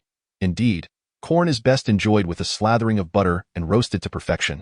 The Count's chef certainly had a keen sense of culinary expertise, Isaac noted, deliberately steering the conversation away. "Why, Lord?" Miller raised his voice, glaring at Isaac. "Please do not change the subject. I have witnessed far too many individuals who, consumed by their work, have ended up alone. Thus, I prefer to go with the flow," Isaac replied. "This grand matchmaking event I find it rather overwhelming. How could he be expected to engage in this social endeavor, which was so outside his expertise, simply to pursue romance? Did Miller not perceive the hidden, warlike struggle behind the clinking of glasses at this gathering?" Isaac shook his head, signaling his helplessness. "And why, Lord, please refrain from uttering 'go with the flow' again." Ever since Isaac had confronted the second prince, Gould, Miller had become particularly anxious, as if fearing Isaac might incite further troubles. Isaac yearned to refute, yet recalling the favor that Lord Miller had previously bestowed upon him, he swallowed his words. At that moment, Lord Miller suddenly, with palpable excitement, patted Isaac on the arm. Following Miller's gaze, Isaac beheld Princess Priscilla and Lucy Brianna approaching them. Chapter 22. The duel. The eligible men and women, akin to those lingering before a dazzling array of shop windows, scrutinized one another's worth in a quest to discover their most suitable partner. Meanwhile, the Western lords congregated in small clusters, engaging in hushed conversations, forging alliances, scheming, and subtly vying for dominance. Each individual harbored their own ambitions, striving to secure the greatest advantage in this game of power. Princess Priscilla found herself utterly weary of the banquet, rife with hypocrisy and manipulation. The flames of conflict ignited by the third prince had transformed the gathering into a battleground for power, with everyone eager to align themselves, which deeply irked her. Although her purpose for attending was to foster goodwill with the amicable Western lords, she keenly sensed the pervasive tension in the air, leaving her feeling profoundly fatigued. What troubled her even more was the sight of the second prince, Gould, lurking in a corner, his gaze fixed upon her with ill intent. Surrounded by a throng of admirers, sighing, Priscilla rubbed her aching forehead. Just then, her attention was drawn to an open space that sparkled like an oasis in the desert.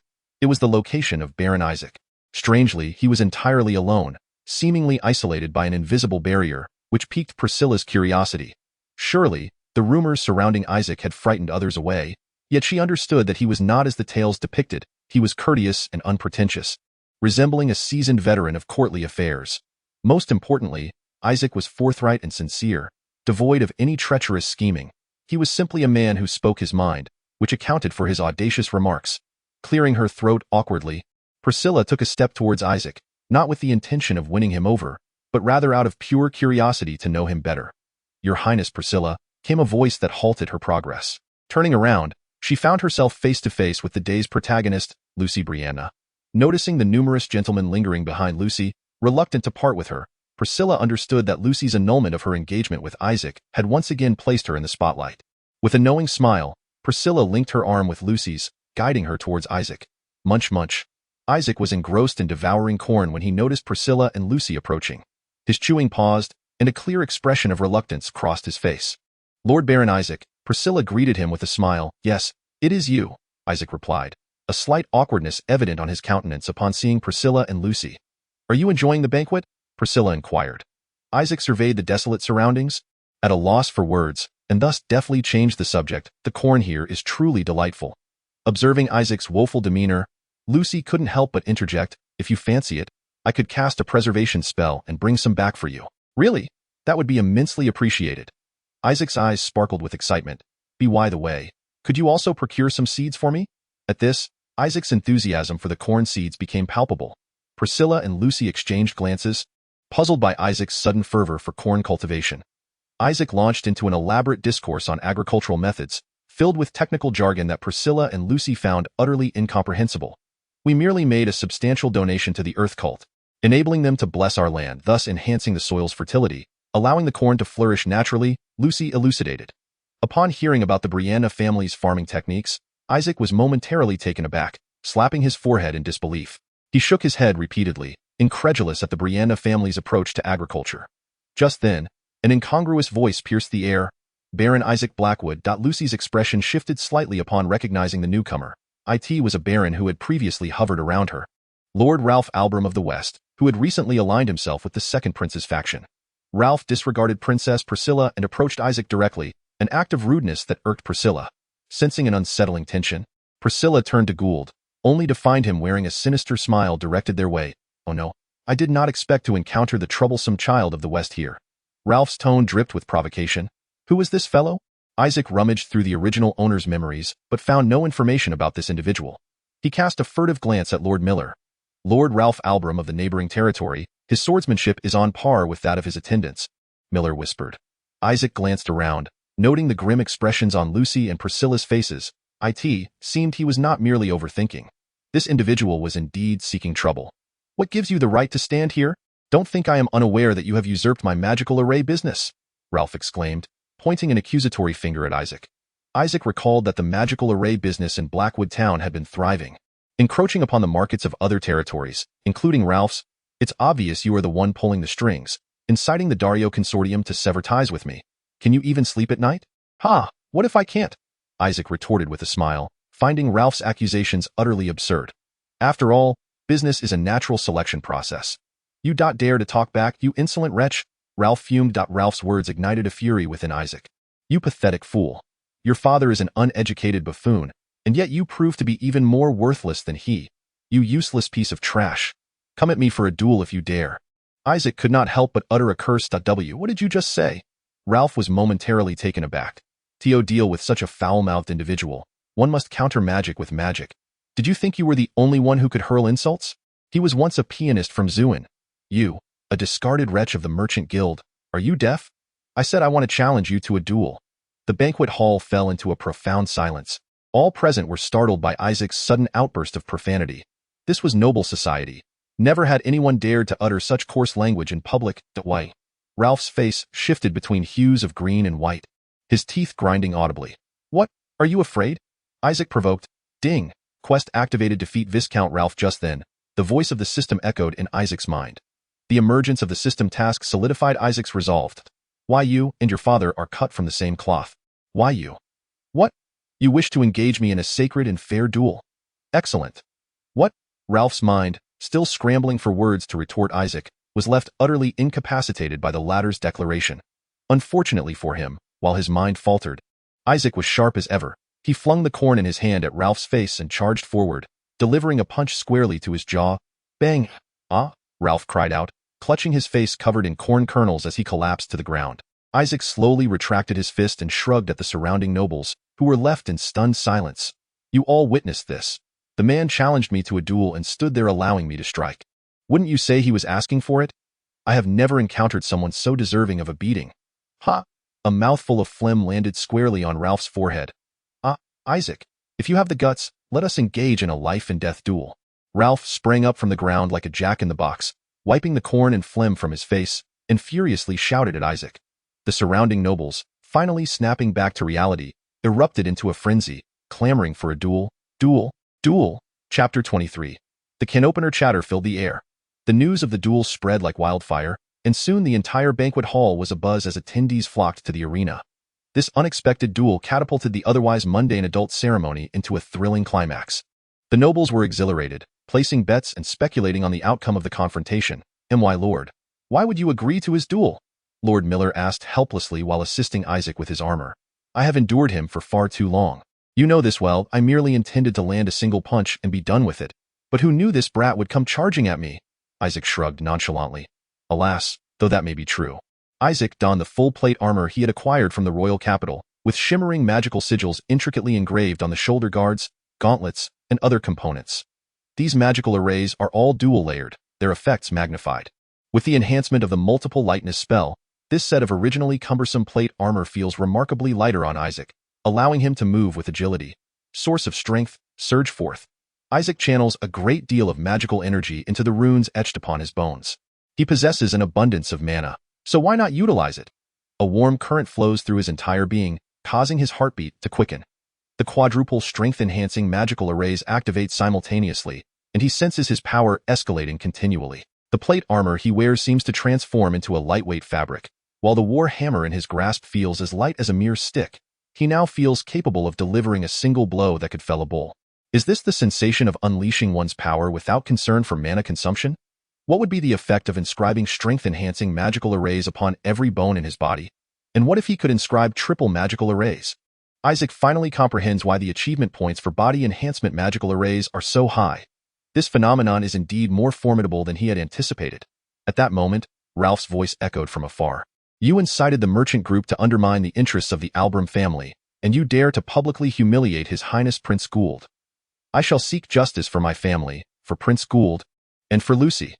The nobles of the Second Prince's faction immediately rallied to his support, clearly indicating that this fellow harbored ulterior motives towards Lucy as well. Clang, clang.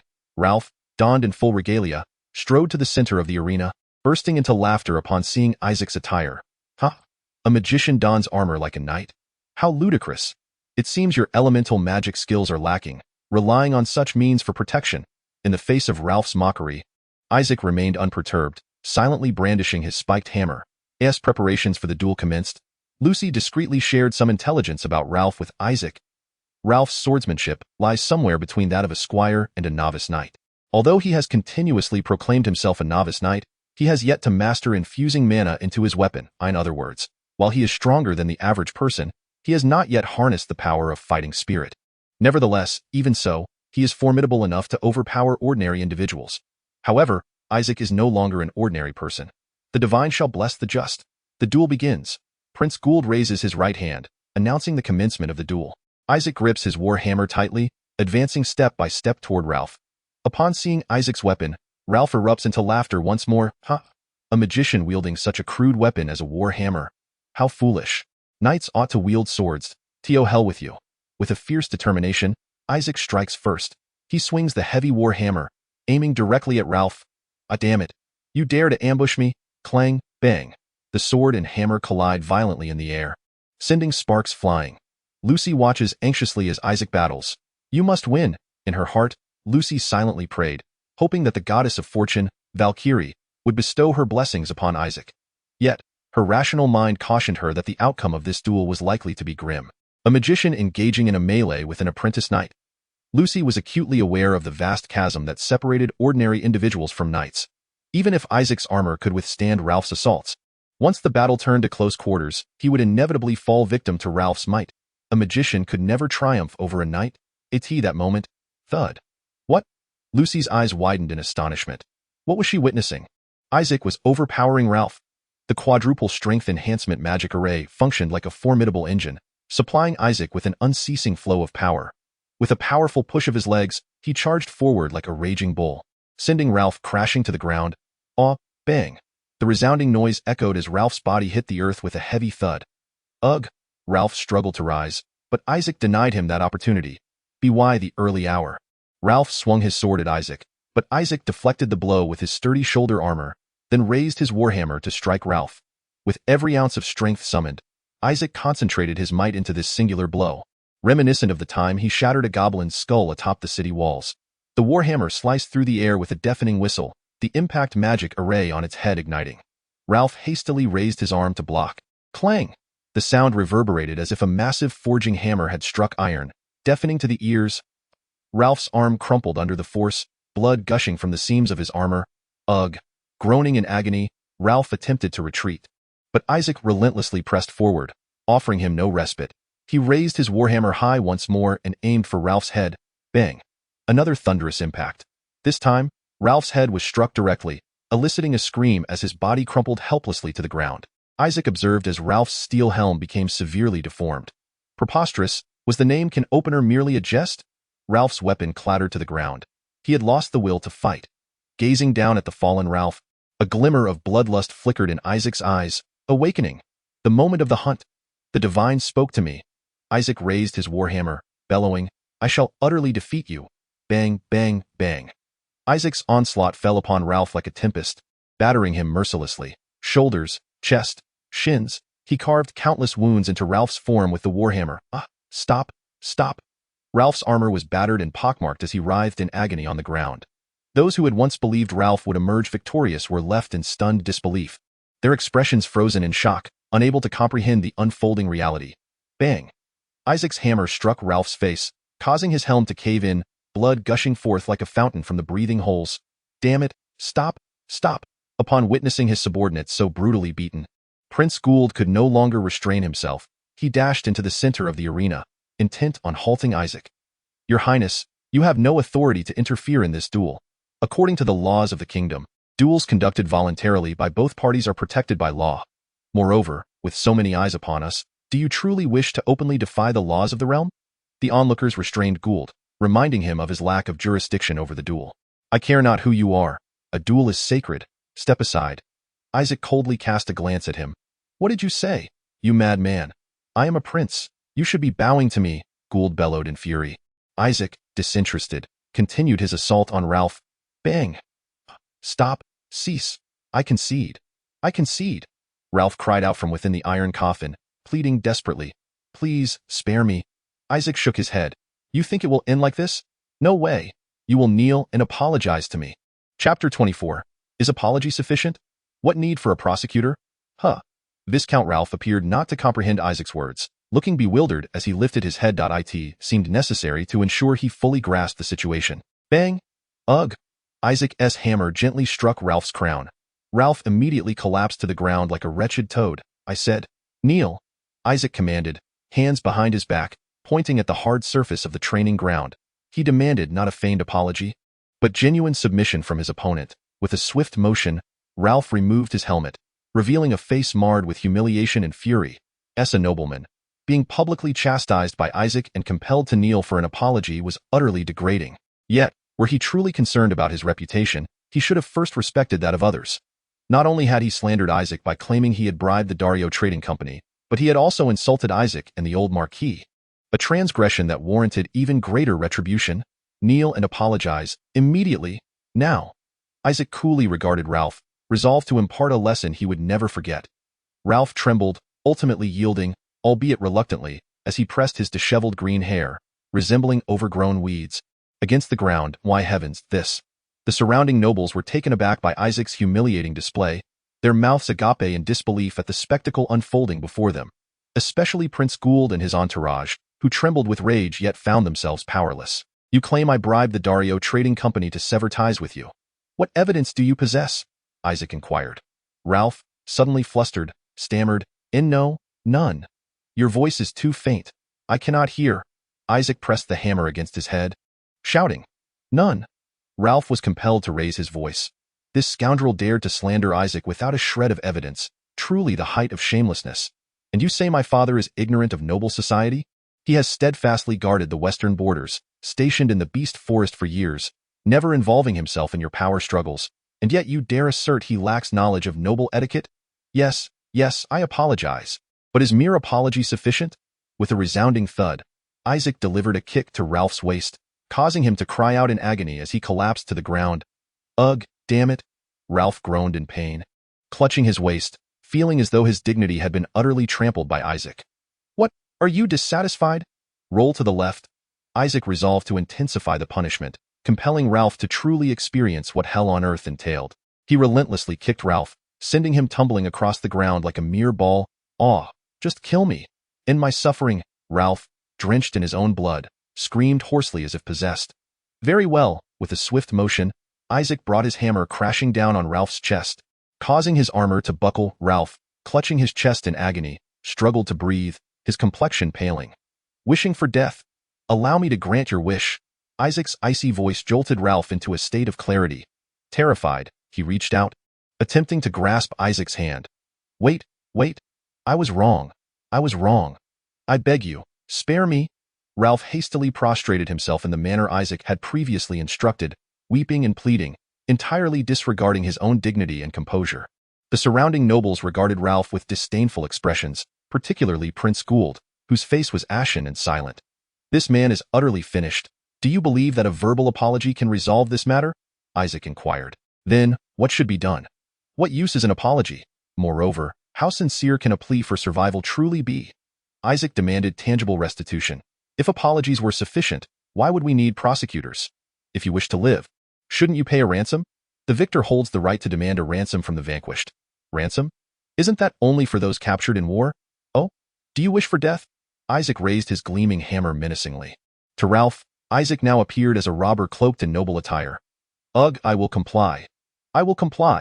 Tears welled in Ralph's eyes as he conceded to Isaac's demands. I am willing to pay 3,000 silver coins as a ransom. Isaac extended 3 fingers. 3 times that amount. 9,000 silver coins. Ralph's eyes widened in disbelief. No, it shall be 10,000 silver coins. 3 times should equate to 9,000 silver coins. What nonsense! It is a firm price of 10,000 silver coins. Isaac arched an eyebrow, pressing the hammer once more against Ralph's bloodied head. Ralph's complexion turned ghostly pale. No, that is impossible. I cannot possibly gather such a sum. Are you certain? Isaac pressed down forcefully with the heavy hammer, forcing Ralph's head to the ground like a dog. Ugh, I will. 2 streams of tears traced down Ralph's cheeks as he ultimately yielded. Defeated Viscount Ralph, completed, achieved 100 achievement points. It seemed the divine was quite pleased with Isaac's performance. It is splendid. We can now properly entertain his lordship, the Viscount. Indeed, Lord Ralph, let us proceed to find a notary to formalize our agreement. With so many nobles as witnesses present, I trust you shall not retract your promise? Alas! Ralph could no longer contain the emotions welling within him and burst into tears like a wronged child. The surrounding aristocrats gazed at Isaac with peculiar expressions, yet he remained unfazed, cheerfully summoning the secretary of the Earl's household. Chapter 25. The former father-in-law. The financial situation of the Ralph family was rather precarious. They were incapable of paying the ransom of 10,000 silver coins in one lump sum. Therefore, Isaac graciously consented to allow them to make installment payments. Ralph pledged to remit the entire sum in 5 installments before the autumn of the following year, with the first payment due within 2 weeks. This meant that Isaac would, in due course, receive an unexpected sum of 2,000 silver coins. Who would have thought that attending a coming-of-age banquet would yield such unforeseen rewards? This journey to the capital truly proved fortuitous. Thus, the unexpected duel came to a close. However, the gazes of those around Isaac transformed from amusement to reverence, which greatly pleased him. Moreover, he had garnered another boon. Isaac clenched his fist, feeling the surge of power coursing through him. A sense of delight blossomed within as he realized that the body-enhancing magic array held immense untapped potential. Not killing him was a wise choice, my lord, remarked Lord Miller, as he assisted Isaac in unfastening his armor. Why would I slay him? I am a kind and benevolent lord, Isaac replied with a gentle demeanor, and releasing him allows me to receive 10,000 silver coins. Why resort to murder? A true lord, who genuinely cares for his subjects, ought to pursue tangible benefits rather than indulge in the self-satisfaction of vengeance. It is far more prudent to earn a little extra wealth than to seek a fleeting thrill. Only with wealth can we ensure our subjects lead better lives. Times, you truly resemble a competent lord. Yet, you lack social grace and are reluctant to expand your influence. It was evident that Lord Miller still harbored lingering feelings regarding Isaac's earlier confrontation with the second prince. He believed Isaac ought to cultivate friendships rather than foster enmities. Therefore, when Princess Priscilla took the initiative to approach Isaac, Lord Miller's excitement was palpable. Everyone possesses their own strengths, Isaac replied. Nonetheless, your objective has been achieved. You have gained considerable renown in the West, Lord Miller remarked discreetly as he surveyed their surroundings. Do you share this sentiment? Isaac observed that those around him were watching intently. Some whispered amongst themselves while others regarded him with admiration. Such appreciative glances, he surmised, likely originated from the faction of the second princess. This is not necessarily a favorable development, Lord Miller cautioned. Yet, I find myself quite pleased, Isaac responded with a smile. After all, the events had transpired, and there was no changing them. He would rather contemplate how to spend this 10,000 silver coins. Alas! Lord Miller sighed helplessly. Suddenly, a melodious laugh rang out beside Isaac. Isaac turned his head and beheld Princess Priscilla and Lucy, who had approached him. You are indeed as elusive as Lucy described, a man shrouded in mystery. Priscilla gazed at Isaac with a radiant smile, seemingly intrigued by him. Her violet eyes, emblematic of royalty, sparkled with curiosity. Wait, what exactly did Lucy say about him? Nonetheless, I am quite curious. How is it that you, merely a one-ring path mage, possess such formidable power? Lucy regarded Isaac with an inquisitive expression, her eyes brimming with a thirst for knowledge. Isaac had no intention of revealing the secret of his body-enhancing magical array at this moment. This was his trump card, one he intended to reserve for a critical juncture. Have you heard of the Apostle of God? Isaac resolved to disclose a fragment of information regarding the apostles. After all, this matter would inevitably come to light. Apostle? Are they not those blessed by the divine? Priscilla inquired. I have heard that a while ago, an apostle emerged in the kingdom of Kirk, becoming the new Orc king. Furthermore, an apostle also appeared in the Duchy of Hinton, where the demon race congregates, ascending to the position of Duke, Lucy remarked. Clearly, these apostles of God wield significant influence within their respective realms. Could it be? Lucy suddenly seemed to grasp something, regarding Isaac with an expression of incredulity. Indeed, I am the apostle of God. During my unconscious state, a goddess chose me, Isaac proclaimed, pointing at himself. Priscilla and Lucy were momentarily rendered speechless. An apostle? You are indeed the apostle of God? How can this be? You have received divine assistance, the two exclaimed in astonishment. The surrounding nobles, upon hearing the term apostle, turned their gazes toward Isaac, their faces etched with surprise and curiosity. An apostle? He is the apostle of God? My heavens, does that mean he possesses powers bestowed by the divine? No wonder he can defeat knights. The crowd buzzed with excitement, the entire banquet hall abuzz with fervor.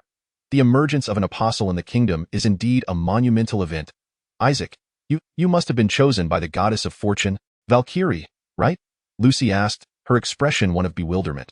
Compared to Lucy, Priscilla's reaction left Isaac feeling more unsettled. She regarded him with an almost fervent gaze, her eyes filled with desire. This look transcended mere interest. It was raw, unadulterated greed.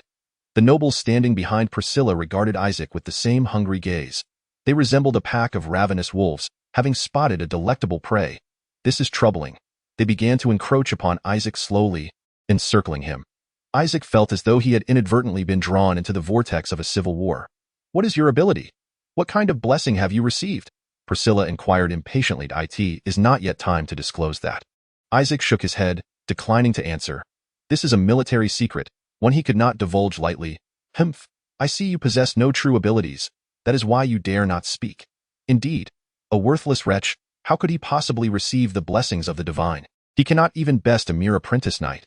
The nobles of the second prince's faction derided loudly. It seemed they wished to diminish Isaac's stature and salvage their own pride through such mockery. Their words were nothing more than a manifestation of their own delusions. Just then, a thunderous crash reverberated through the air, shaking the entire training ground. Someone had stomped down so forcefully that the solid ground shattered beneath them, splintering like a bomb had struck. All were rendered speechless by the sheer force of this presence, silenced into a state of fearful awe. Father. Lucy broke the silence. All eyes turned toward the man who had abruptly appeared.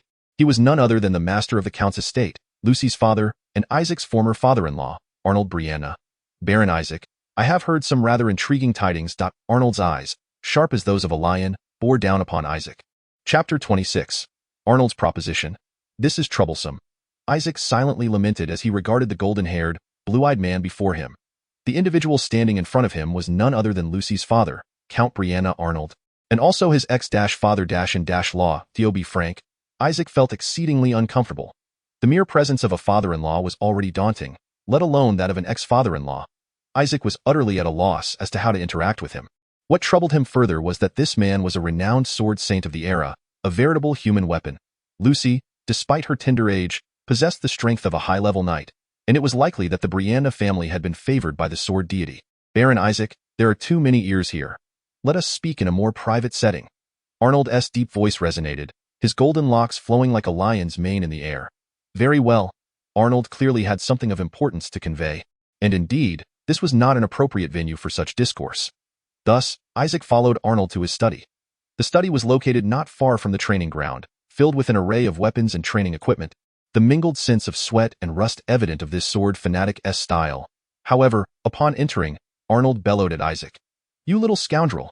You shall not lay a hand on my daughter. Isaac was taken aback by Arnold's sudden outburst, staring at him in bewilderment. What are you plotting? Last time you lured my daughter away with terms like magical blessing and magical genius. Are you attempting the same trick again? Arnold's thunderous voice left Isaac's ears ringing, and he was utterly perplexed by the accusations. What do you mean, lured away? Wasn't the previous engagement proposed by you? How could that be? It was entirely my wife's idea. Arnold retorted, in your youth, you shared a close bond, and I too was a friend of Baron Alter.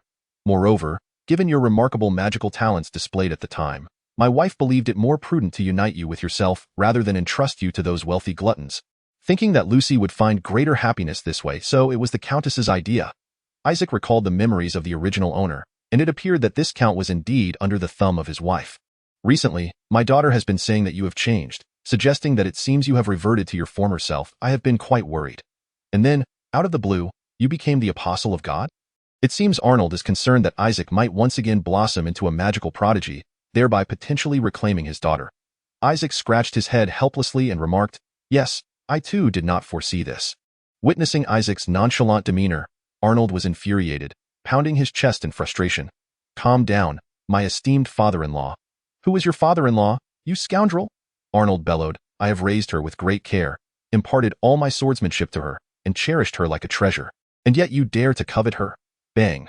With a resounding crash, the stone-carved table shattered into fragments from Arnold's mighty blow. Goodness! To shatter rock with bare hands? Is this the legendary sword saint? You wretch! Do not even think of pursuing my daughter. Especially after causing her sorrow, I had no such intentions. I will absolutely not allow you to succeed. What? Just as Arnold was passionately expressing himself, he suddenly froze. Your daughter has already come to annul our engagement, my lord. Perhaps you should maintain your composure. Oh, is that so? Arnold awkwardly scratched his head. Really? Truly? Indeed. This fellow is truly exasperating. And no wonder the Countess is so formidable.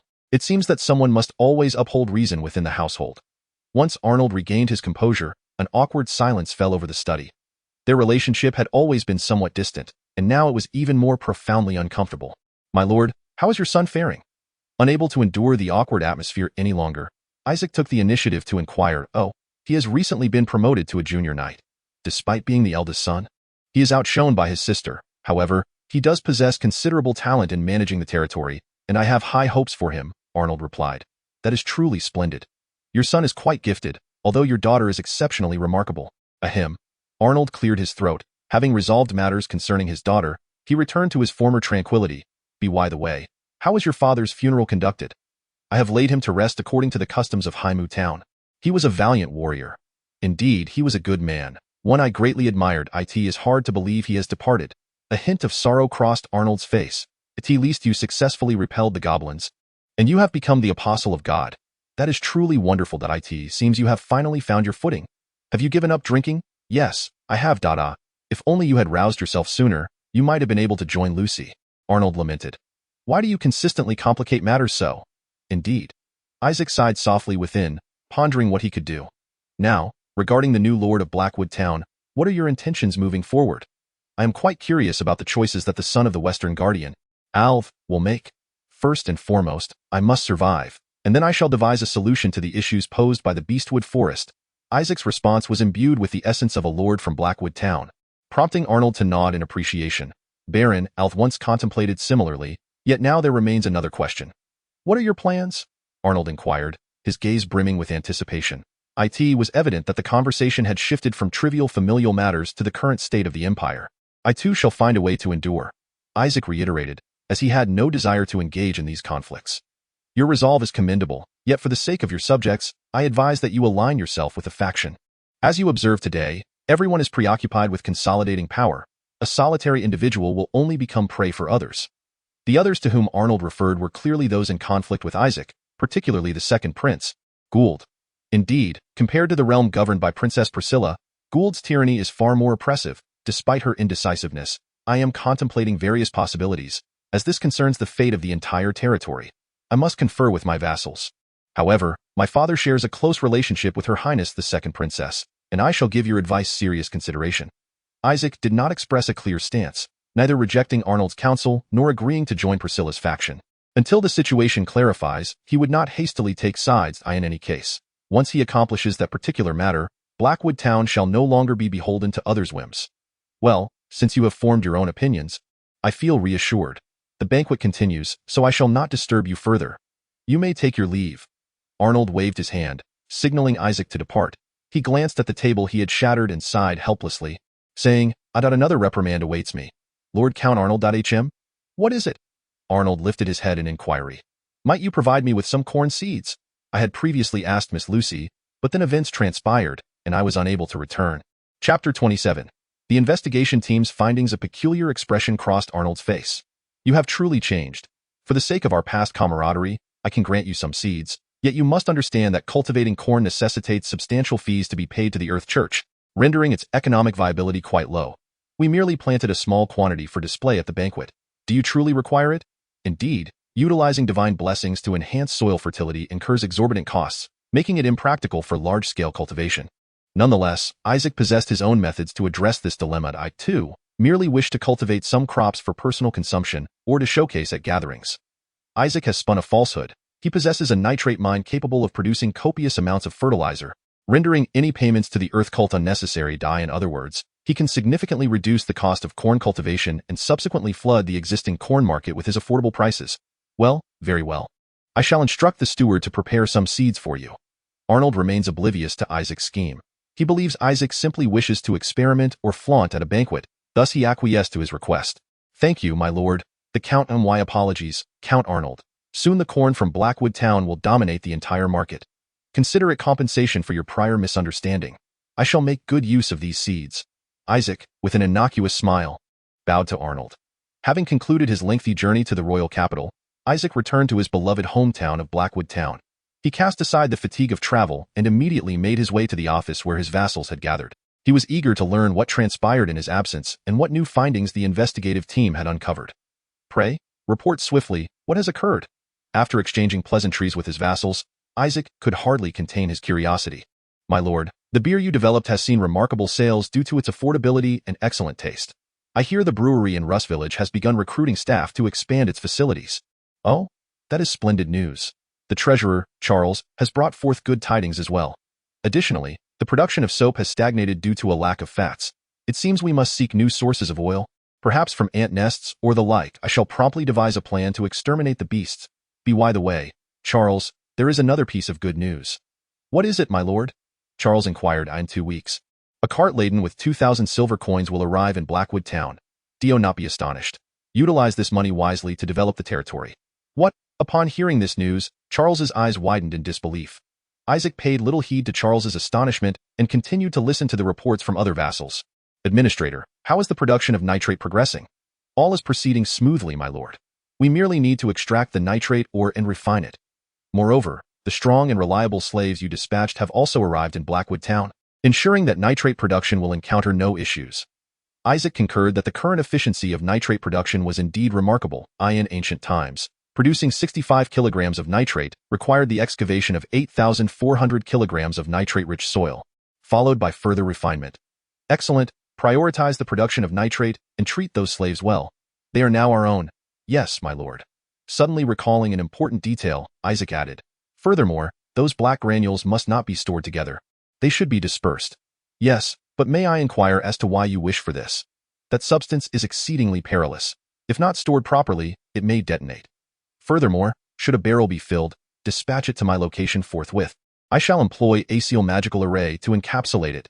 Yes, my lord. Although the administrator did not comprehend the rationale behind it, he diligently executed Isaac's command.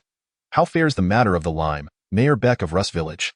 Mayor Beck approached Isaac with utmost respect, bowing deeply as he replied, I have dispatched individuals to the vicinity of Kuan Village in search of lime quarries, as per your instructions.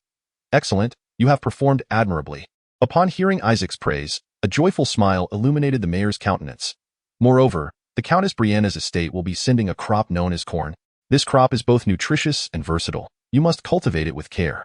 Should you have any queries, do not hesitate to consult me.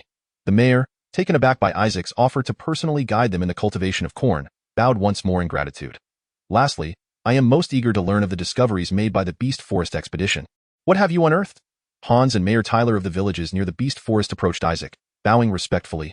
Well, regarding the numerous items you previously enumerated. What is it? Isaac inquired impatiently.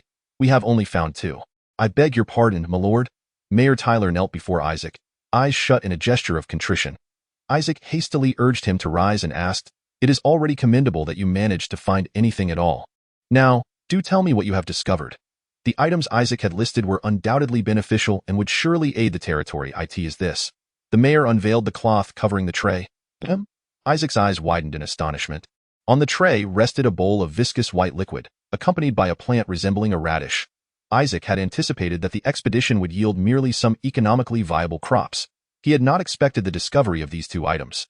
These substances not only had the potential to augment the territory's income, but could also transform the lives of its inhabitants entirely. Isaac immediately recognized them as the sap of the rubber tree and sugar beets. Ha. Chapter 28. The successful development of sugar, rubber, and firearms. Isaac's hearty laughter reverberated throughout the room as he approached Mayor Tyler and Hans, clapping them firmly on the shoulder. What is there to apologize for? You have achieved a great feat. Ha. Discovering such treasures is truly commendable. The mayor and Hans, taken aback by this unexpected praise, lowered their heads in bewilderment, unable to grasp the significance of the radish-like object and the bowl of white liquid. I have stated that those who find useful items shall be handsomely rewarded. I am a man of my word. Your village's taxes for this year are hereby waived. Additionally, I bestow upon you 2 fat pigs and 100 silver coins to ensure a grand celebration. Thank you, my lord, the mayor stammered, overwhelmed with excitement at the unexpected bounty for the items they had returned with. Meanwhile, Charles, the financial officer standing nearby, felt a slight tremor in his shoulders upon hearing Isaac's proclamation. However, he soon recalled the immense profits that the territory was poised to gain, and a tranquil expression returned to his face. That old miser. Isaac caught a glimpse of him and couldn't help but chuckle inwardly. Why is this vegetable so large? So heavy? Isaac picked up the beet, perplexed as to why it was significantly larger than he remembered. Mayor Tyler, did you specifically select the largest one? Not at all. My lord, this is merely the ordinary size, Mayor Tyler replied, shaking his head. Isaac pondered, could it be the influence of the monster forest that has caused the beets here to grow to such a tremendous size? My lord, with all due respect, I fail to comprehend what is so special about this carrot-like object. Mayor Tyler, well versed in various matters, also could not discern any remarkable quality about the beet. This is not an ordinary carrot. It is called a beet, a highly significant economic crop. Most importantly, it contains sugar. Isaac's words instantly widened the eyes of his retainers. Sugar? You mean sugar?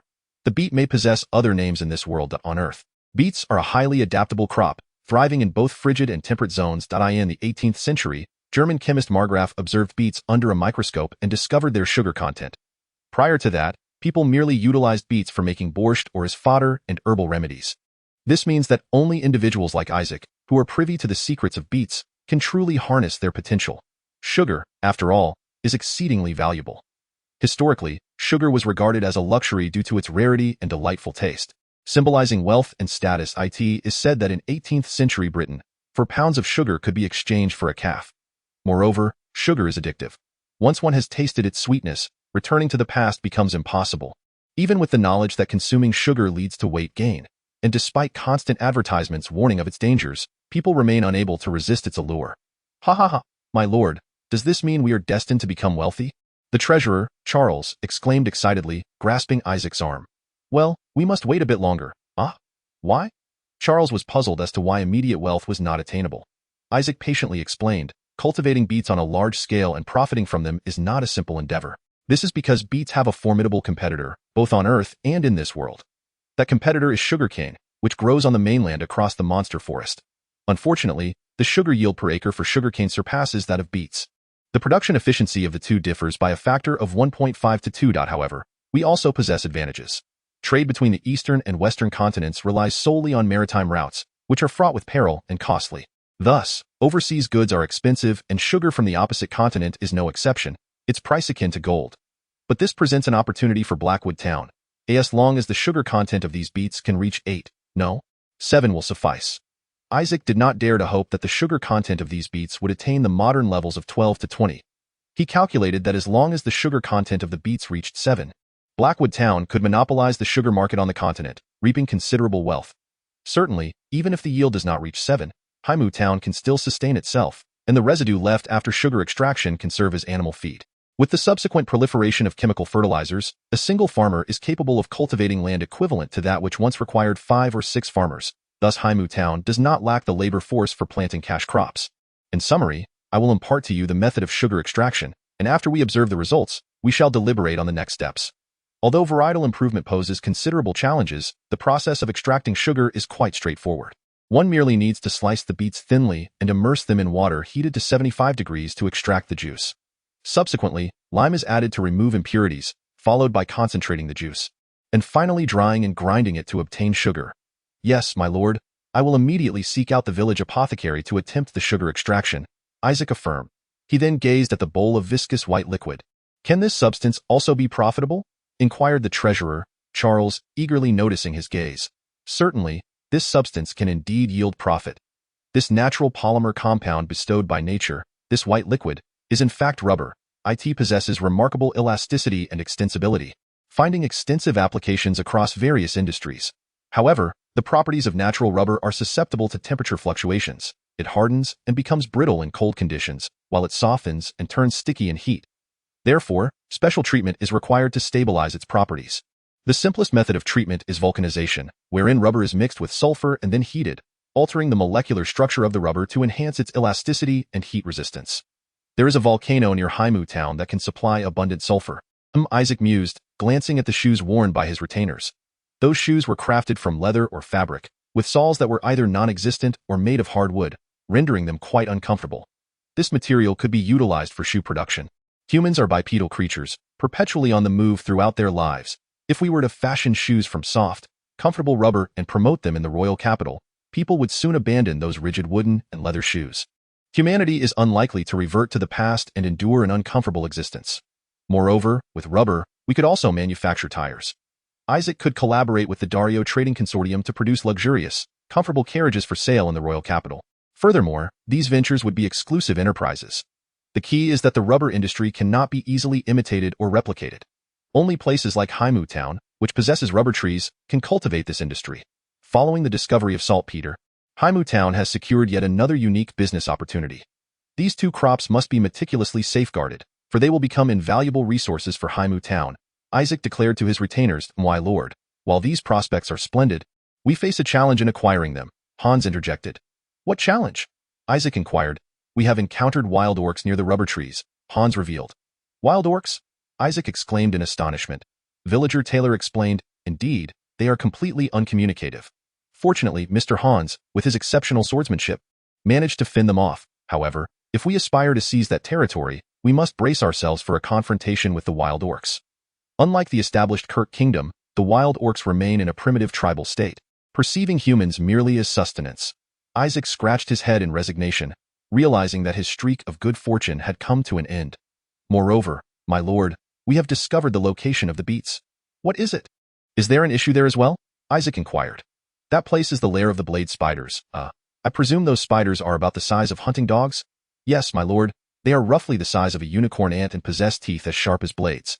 Alas, and no wonder the beasts here have grown so large. It seems that the creatures within the beastwood forest have been influenced by magical energies, leading to their extraordinary growth.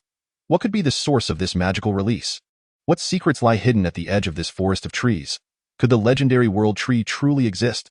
If we were to dispatch troops to eradicate them, would we succeed? Isaac pondered. It would be no trouble. During my youth, I often accompanied my father to hunt such pests. Those are among my few cherished memories, Hans replied.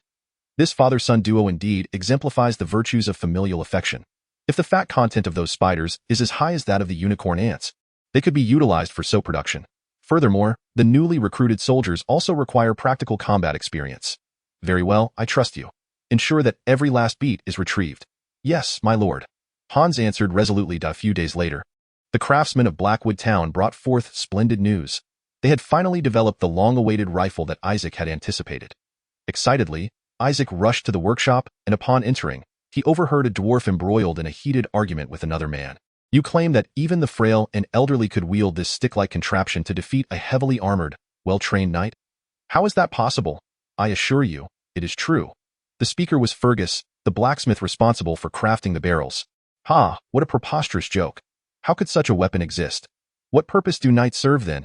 Indeed, what purpose do knights serve? Isaac chuckled as he pushed open the workshop door. Chapter 29. Welcome to the Blackwood Town workshop. Isaac entered to find a dwarf incessantly berating Fergus for his fanciful notions. How goes the progress? Isaac inquired. Why, lord? The craftsmen gathered around Isaac, their faces alight with excitement. After exchanging a few pleasantries, Isaac could hardly contain his eagerness. I have heard that you have completed the new weapon. Where is it? The crossbow maker Harold stepped forward from the crowd, presenting Isaac with the uniquely designed weapon. Oh, Isaac took the weapon, examining it closely, his eyes instantly sparkling with delight. The smooth barrel was meticulously crafted by Fergus through countless strikes and welds. The black stock was carved from ash wood and carefully coated with wax. Above the barrel were the prominent front and rear sights, while below lay a curved trigger. The stock also featured a slot for a bayonet and a shoulder plate for bracing. For Isaac, this was a weapon he was profoundly familiar with, yet for the inhabitants of this world, it was a concept utterly unheard of. He rested the stock against his shoulder, adjusted the sights, and then addressed the dwarf, saying, Greetings, dwarf. I am Todrin, my lord. Only then did the dwarf relent and reveal his name. Very well, Todrin. What do you believe this contraption resembling a firewood stick is? Todrin scoffed disdainfully, retorting, Surely it is a whimsical failure of my lord's imagination? This thing scarcely qualifies as a stick, and yet you dare to call it a weapon? How utterly ludicrous. Isaac paid no heed to his insolence, chuckling lightly as he replied, If I were to claim that this device could bring an end to the era of knights, would you believe me? Ha! Yet another delusion, Todrin exclaimed. Knights clad in heavy chainmail and plate armor, endowed with strength beyond the ordinary, how could they possibly be vanquished by such a firewood stick? His tone was saturated with disdain, and even the craftsman who forged this weapon harbored doubts. Nevertheless, Isaac was acutely aware that seeing is believing and resolved to demonstrate through action. Follow me to the training ground. Isaac hefted the heavy firearm and led the craftsman and Todrin to the expansive arena. Before long, a crowd gathered at the training ground. Brother, what on earth are you up to? Claire, having been pulled from her office by Isaac, inquired with a puzzled expression. Isaac intended to prove that even the elderly, women, and children could wield this weapon to defeat knights, thus enlisting his sister Claire for the demonstration. Naturally, for safety's sake, she was adorned in chainmail and plate armor. Although Claire was somewhat reluctant, she complied with her brother's instructions and began her task. She poured the black powder and the cloth-wrapped round lead ball into the barrel, tamping it down with a ramrod, then opened the touch hole to pour in the ground ignition powder. Finally, she secured the burning match soaked in saltpeter solution to the serpentine tube, lifting her gaze to Isaac, awaiting his command. Todrin, do you know what that is? Isaac pointed towards a knight's plate armor in the distance. I certainly do. Not even a robust orc with a hammer could inflict a scratch upon it, Todrin replied. Excellent, I shall pierce it with but a single finger. Isaac instructed Claire, pull the trigger. What did you say? From this distance, pierce the steel plate with a mere finger. How can that be? Before Todrin could finish his sentence, Claire obediently pulled the trigger. The serpentine tube rotated, and the burning match ignited the powder. Bang! A blinding flash of light erupted, accompanied by a deafening roar that echoed across the training ground. Many were startled by the sudden cacophony, toppling to the ground. Black smoke wafted through the arena. Lingering in the air, Claire stood stunned, rendered speechless by the resounding blast. Silence enveloped the training ground, as though time itself had come to a standstill. Good heavens! One craftsman exclaimed, pointing towards the distance. There, a plate armor bore a gaping hole the size of a basin at its chest. In a bid to enhance the visual spectacle, Isaac deliberately embedded some fruits within the plate armor. At that moment, the juices from those fruits began to flow out through the holes, resembling blood in its shocking vividness. Gulp! The onlookers in the training ground could not suppress their salivation, their eyes brimming with astonishment. Congratulations, you have developed a weapon capable of changing the world. You have earned 5,000 achievement points. The deity acknowledged Isaac's accomplishment, the earlier gunshot seemingly heralding the dawn of a new era. Did you see that? A mere 14-year-old girl, without any training, managed to penetrate a knight's armor with this weapon. Isaac took the firearm from Claire's hands and raised it high. Before him appeared the interface of the armory. He clicked the registration button, enrolling the flintlock musket into the armory. The system notified him that the production cost of this flintlock musket was 200 achievement points. Would you like to mass-produce it? Moreover, as a divine apostle, he possessed such an ability. Isaac clicked the mass production button. 3 flintlock muskets materialized before him. Upon witnessing this, Todd Lin was instantly dumbfounded, his eyes nearly bulging out. The possibility of mass production was beyond his comprehension. Todd Lin, just imagine, if such a weapon were to be widely equipped in the army, what would warfare become? Todd Lin, who had initially thought Isaac was boasting, was utterly shocked into silence. Isaac patted Todd Lin's shoulder. This world shall be transformed by it. History will remember this day, and Fergus and Harold will be immortalized as its inventors. So, Todd Lin, do you desire to etch your name in history as well? Todd Lin's body trembled slightly, his breath quickening. Of course I do. Every dwarf yearns for their creations to be remembered through the ages. Even if our flesh decays, our works shall forever be cherished. This is the highest honor for a dwarf. At this moment, the allure of changing the world thoroughly ignited Todd Lin's creative fervor. Then work for me, not as a slave, but as a craftsman who pledges loyalty to me. I will enable you to create things you have never seen before. I assure you on my honor. A flame of hope ignited in Todd Lin's eyes. I am willing to serve you. Please allow me to partake in your plans. Very well. I shall keep you exceedingly busy. Isaac chuckled, shaking Todd Lin's hand vigorously. Welcome to the Blackwood Town Workshop, Chapter 30. New Standard Weapons. Todd Lin's addition injected new vitality into the workshop of Blackwood Town. The development of firearms officially commenced. Todd Lin's enthusiasm and mastery over fire elements were astonishing. He wielded his hammer with such ease that he could forge red-hot iron blocks. Wow! Todd Lin's craftsmanship captivated all the artisans, who were filled with admiration for the dwarf's skills. Exclaiming in a WIT was evident that in the realm of craftsmen, prowess was paramount. There existed no notion of cliques or favoritism. Creak, creak. The artisans are meticulously etching the rifling into the interior of the barrel using drill bits, files, and hooks crafted by Teodland in contemporary times. Rifling is produced rapidly and precisely using specialized machine tools or hammer forging. However, in the era devoid of hydraulic drilling machines, it can only be painstakingly inscribed by hand, bit by bit. Creak harder, you hulking brutes! Todd Lin bellowed beside the rifling workbench, his voice laced with urgency. I've exerted every ounce of my strength, Fergus retorted, his face flushed, beads of sweat cascading from his forehead. A hook-shaped tool pressed firmly against the inner wall of the barrel, gradually slicing through the metal. Creak. Suddenly, the tool slipped, leaving a conspicuous scratch on the barrel's interior. Ahem. My hand slipped. Fergus awkwardly coughed, acknowledging his blunder. The craftsmen gathered around the workbench, collectively sighing in resignation. This marked their second failure. Isaac had produced a total of 3 flintlock rifles. If he could not manufacture more, only one barrel would remain. Clearly, the development of new weaponry was no simple endeavor. Click. Isaac picked up a lead bullet, extracting it from the mold. This bullet was conical in shape, with 2 grooves at its base resembling a skirt. This was the Lorenz bullet. Isaac possessed an intimate knowledge of the bullet's history. He bypassed the mini-ball and directly chose the ultimate ammunition for flintlock rifles, the Lorenz bullet.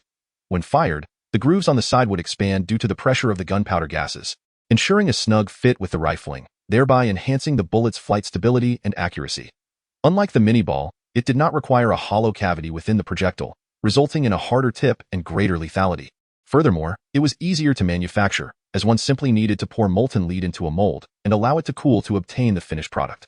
However, it appeared too late, having been briefly utilized during the American Civil War before being supplanted by breech-loading firearms. Thus, its recognition paled in comparison to that of the mini-ball. Congratulations, you have discovered a technology ahead of its time. Earned achievement points, 1,000. Clearly, the system also acknowledged Isaac's discovery. Isaac opened the armory interface, finding the Lorenz bullet now listed among the producible items. However, as this ammunition required only lead for production, Isaac did not intend to use his achievement points for it. He aimed to reserve those points for the production of rifles and to recruit additional manpower for the manual crafting of bullets. At this moment, Isaac's achievement points had accumulated significantly, prompting him to experiment with the armory. For instance, what alterations could be made to registered items? How would inscribing different magical arrays affect production costs? Creak, creak, if you fail this time, you will be doomed, Toddlin, brimming with vigor, urged them onward. Isaac glanced at Toddlin, a satisfied smile gracing his lips. He picked up mold after mold, pouring the molten lead into each, producing a plethora of lead bullets. The bullets had been upgraded. It was time to enhance the ignition method as well, mercury fulminate. The manufacturing of mercury fulminate was rather tedious. Perhaps that could wait for another day. Isaac began to contemplate the enhancement of the ignition mechanism, recalling information pertinent to pyrite and matchlock firearms. The grating sound of friction pierced the air once more, causing Isaac's heart to tighten. Had he failed again? Yet, he soon observed the expressions of joy illuminating the faces of Fergus and the craftsman. We have succeeded, my lord.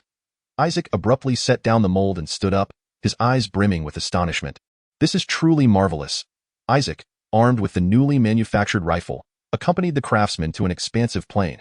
Here, he intended to test the rifling and the efficacy and precision of the Lorenz projectile. With a sharp snap, Isaac used a ramrod to firmly seat the bullet before affixing the match cord. The rifle, equipped with rifling and the Lorenz projectile, was poised to unleash the true potential of a small-caliber firearm. In the distance lay a gleaming piece of plate armor. Isaac silently recited an incantation, adjusted his breathing, and rested the stock against his shoulder, aligning the front sight with the target. Once the barrel steadied, he gently squeezed the trigger. Bang! A flash of fire erupted, the familiar recoil striking Isaac's shoulder. Guided by the rifling, the Lorenz projectile spun rapidly as it soared towards the target. Thud. A direct hit. The Lorenz projectile, tracing a perfect trajectory, struck the plate armor from 150 paces away. The fruit concealed within shattered, sending crimson juice splattering everywhere. Wow! The craftsmen erupted into ecstatic cheers, their faces alight with excitement. Isaac blew the white smoke wafting from the muzzle and shouldered the rifle like a true Western cowboy. Congratulations, you have developed a weapon of exceptional performance. Achievement points awarded, 3,000. The system's voice resonated in Isaac's mind. Matchlock firearms, rifling, stocks, paper cartridges, Lorenz projectiles. This combination is indeed rather peculiar. Yet, this marks the inaugural standard weapon of Blackwood Town, the matchlock rifle gun. Chapter 31. 99% success. Those who have rendered merit should be duly rewarded. It is imperative to be stringent when necessary and generous when called for. The birth of this new weapon stands as a milestone in the developmental history of Blackwood Town. To commemorate this significant occasion, Isaac produced a substantial amount of silver coins as rewards and organized a modest feast to celebrate the emergence of the new weapon. Thus, a lavish banquet commenced within the lord's estate. Oh! Accompanied by the craftsman's alternating exclamations of wonder, a roasted pig, golden and crisp, was presented on the dining table. Following closely were richly spiced roasted herring, delectably fragrant goat cheese, soft and palatable white bread, and the aromatic beer brewed in Blackwood Town. The chef of the lord's estate exerted every effort to showcase the rare and exquisite delicacies before the gathered guests. Typically accustomed to the cold steel of their trade, the craftsmen were now utterly captivated by the steaming dishes laid before them. At Isaac's command, the crowd eagerly reached for the food, indulging heartily in the feast. Harold broke open the bread, revealing its interior as white as snow. Fergus, on the other hand, stuffed a large chunk of roasted piglet into his mouth, a look of utter satisfaction spreading across his face. Toddling took a hearty swig of Blackwood Town's beer, instantly enamored. Squinting his eyes in delight, I had always believed that human beer carried the scent of horse urine. What divine nectar is this? He exclaimed in astonishment, pointing at the beer. The surrounding craftsmen could not help but chuckle at his reaction. This is the beer brewed personally by the Lord. The taste, of course, is beyond reproach. No one in town drinks the old beer anymore. The craftsman buzzed with admiration for Isaac, their words brimming with respect. Isaac surveyed the lively scene before him and cheerfully raised a glass of chilled beer. Cheers to the finest craftsmen of Blackwood territory.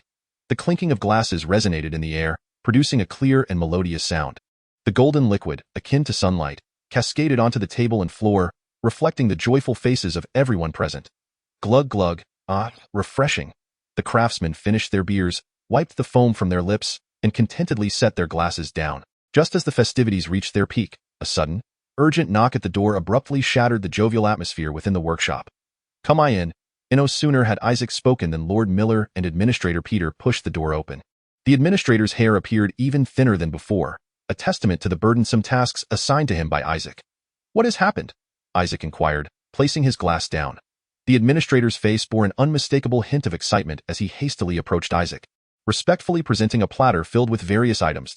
"As per your instructions, we have boiled, cooled, solidified, and crushed the juices, ultimately producing this." The platter held a mound of white powder, sugar. Due to the absence of the molasses separation process, its color was slightly yellowed. "With molasses now available, we can commence the brewing of rum. Have we finally succeeded?" Isaac had long been yearning for the sweetness of sugar. He eagerly took a pinch and placed it in his mouth. The sugar dissolved slowly on his tongue, transforming into a delightful sweetness that instantly captivated his taste buds. Isaac's eyes sparkled with joy. Unable to contain his admiration, he glanced at the crowd and uttered a phrase that left everyone bewildered.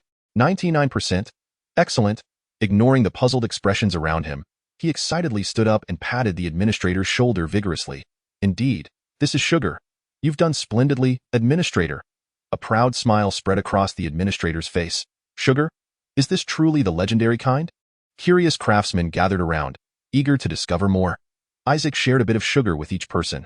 The craftsmen, initially skeptical, tentatively tasted the powder. Days of strenuous labor had left them physically and mentally exhausted, and the high-calorie sugar quickly replenished their spent energy. Truly worthy of the 99%. A burly fellow, with his fingers dusted in a fine white powder, brought them to his lips, mimicking Isaac's demeanor, which prompted Isaac to frown in disapproval. Was I truly so deserving of a reprimand? He stepped forward and dealt the man a sharp slap to the back of his head, admonishing, "Do not imitate me, especially not in such a lewd manner." Meanwhile, the others had already indulged in the powdered sugar, completely captivated by its sweetness. My tongue felt as though it were melting away. It was no wonder that the nobility were willing to spend exorbitant sums on such confectionery. The artisans buzzed with excitement, their discourse filled with awe for this marvelous substance. Todlin stood by, dazed, and nudged Fergus's arm, whispering, "Pray tell, Fergus, what is the true nature of your lord? I believe I heard him claim to have created this delightful treat." With the enchanting beer paired alongside the wondrous sugar, Todlin's curiosity regarding Isaac's identity grew. Fergus chuckled and replied, "Did you not hear? He is the apostle of the gods, guided by divine forces." Todlin scratched his head, muttering to himself, "Truly astonishing. To think I have allied myself with such an eccentric individual." An intuition struck him. He sensed that under Isaac's leadership, Blackwood Town was destined for monumental transformation. "Administrator, how many beets are required to produce such an abundance of sugar?" Isaac inquired. "Approximately 7, the administrator responded, extending 7 fingers. "Oh? The beets in the beastwood forest are quite sizable. It seems their sugar content is also considerable." Given the rampant activities of the mermaid pirates, the risks of maritime transport were escalating, causing sugar prices to soar. It was indeed worth a try. Isaac had reached a resolution within. Even if these beets fell short of commercial standards, Blackwood Town could achieve self-sufficiency in sugar. Moreover, the beet varieties could be gradually improved over time. Should Blackwood Town manage to supply sugar at a low cost overland to the entire continent, it would undoubtedly disrupt the economic landscape profoundly. Although this dream lay far in the future, Isaac began to envision the possibilities. He aspired to craft syrup from beets, produce flour from corn, extract oil from cottonseed, and ultimately combine these elements to create a delectable treat, finishing it with a delicate sugar coating. A fantastical version of a donut. The taste of such a confection would surely render the populace unable to tolerate the blandness of their previous white bread. Humanity's pursuit of flavor knows no bounds. "Administrator, please inform the village chiefs to promptly seek suitable land for the large-scale cultivation of beets." "Indeed, I shall collaborate with Chief Baker to find appropriate terrain," the administrator affirmed. "Before that, however, we must first address the issues of the razor spider and the wild orcs." Chapter 32. The Temple of Elise. "Lord Miller, how fares the training of the pike and gun soldiers?" Isaac inquired, casting a glance at Lord Miller. The training of the pike soldiers is progressing smoothly. While the gun soldiers initially struggled, but their improvement has since accelerated remarkably, Miller replied. Isaac nodded in acknowledgement. This encapsulates the advantage of firearms. They are more accessible than other weapons. Particularly, the matchlock gun, which allows one to fire simply by pulling the trigger, is even easier to master. Some television dramas, in pursuit of dramatic effect, depict soldiers inserting the match cord into the barrel and waiting for it to burn down completely before firing. However, in reality, with the matchlock gun, pulling the trigger ignites the burning match cord, which, in turn, ignites the priming powder within the pan, thereby igniting the gunpowder in the barrel and propelling the bullet forward. This means that the matchlock gun does not require one to wait for the match cord to burn. It can discharge a bullet at any moment. I shall seek out soldiers with keen eyes and precise marksmanship. I wish to personally train them to become sharpshooters who instill fear in the hearts of our enemies on the battlefield. With the advent of rifled guns, the tactic of sniping became a possibility. In 1777, during the American War of Independence, soldier Timothy Murphy, armed with a rifled gun, the Kentucky rifle, famously shot and killed British General Simon Fraser from a distance of 300 yards, thereby etching his name in history. The British recognized the potential of sharpshooters and thus formed a regiment, the 95th Rifle Regiment, composed entirely of rifled guns. This unit achieved numerous victories during the Napoleonic Wars. The rifled gun is indeed a weapon of assured lethality. Given the existence of rifling and conical bullets, it is imperative to establish a corps of sharpshooters. Isaac also intends to emulate history by forming a unit of sharpshooters dedicated to assassinating enemy lords, knights, and high-ranking sorcerers. By the way, my lord, I have long desired to inquire about the name of this explosive stick, Miller inquired. It suddenly dawned on Isaac that in his fervor to develop new weaponry, he had neglected to name it. Well, this weapon is destined to be recorded in the annals of history, so its name must possess a certain elegance. After much contemplation, Isaac ultimately decided to draw inspiration from the nomenclature of the Enfield factory in England. Given that this year is the 918th year of the solar goddess calendar, he resolved to name it after Altag, combined with the year. Thus, the Altag Model 18 rifle it shall be, Isaac declared, acknowledging that naming was not his forte. That is indeed a splendid name, my lord. Miller appeared quite satisfied with this designation, nodding in agreement. Perhaps it is because Isaac has honored his father's name by bestowing it upon this groundbreaking weapon. Training pikemen and musketeers, instructing farmers in cultivation, educating the heir of the steward, and preparing magical circles for the Dario Trading Consortium. Isaac has been exceedingly busy of late, which he might consider a self-inflicted plight. Yet, he harbors no regrets. Since the discovery of the saltpeter mine, Blackwood Town has undergone a profound transformation. Isaac developed the musket, and the system eagerly rewarded him with a plethora of achievement points. To this day, Isaac remains perplexed as to why the goddess has endowed him with such capabilities and allowed him to uncover these innovations. Nevertheless, one of Isaac's life principles is to repay kindness and avenge grievances. Everyone, put forth your utmost effort. Isaac summoned the slaves and stonemasons working in the saltpeter mine to construct a temple dedicated to the goddess Iris. He intends to utilize the lime and volcanic ash he previously gathered to erect a structure of Roman concrete. Although this temple appeared quite modest in comparison to those resplendent edifices, Isaac resolved to embark on this endeavor, acknowledging that every great undertaking begins with a humble step. He commenced by laying a foundation of crushed stones and gravel upon the ground, followed by a layer of cement mortar to bolster the structure's integrity. This process was repeated, layer upon layer, until a robust Roman concrete structure emerged. The walls were initially constructed with bricks, which were subsequently filled with gravel and stones in the interstices, and finally coated with cement mortar, resulting in a composite brick and concrete structure. Of course, Isaac encountered numerous failures and setbacks along the way. However, the ready availability of lime and volcanic ash, coupled with the convenience of concrete pouring methods compared to traditional stone masonry, allowed him to continually experiment and refine his approach. Could this truly be feasible?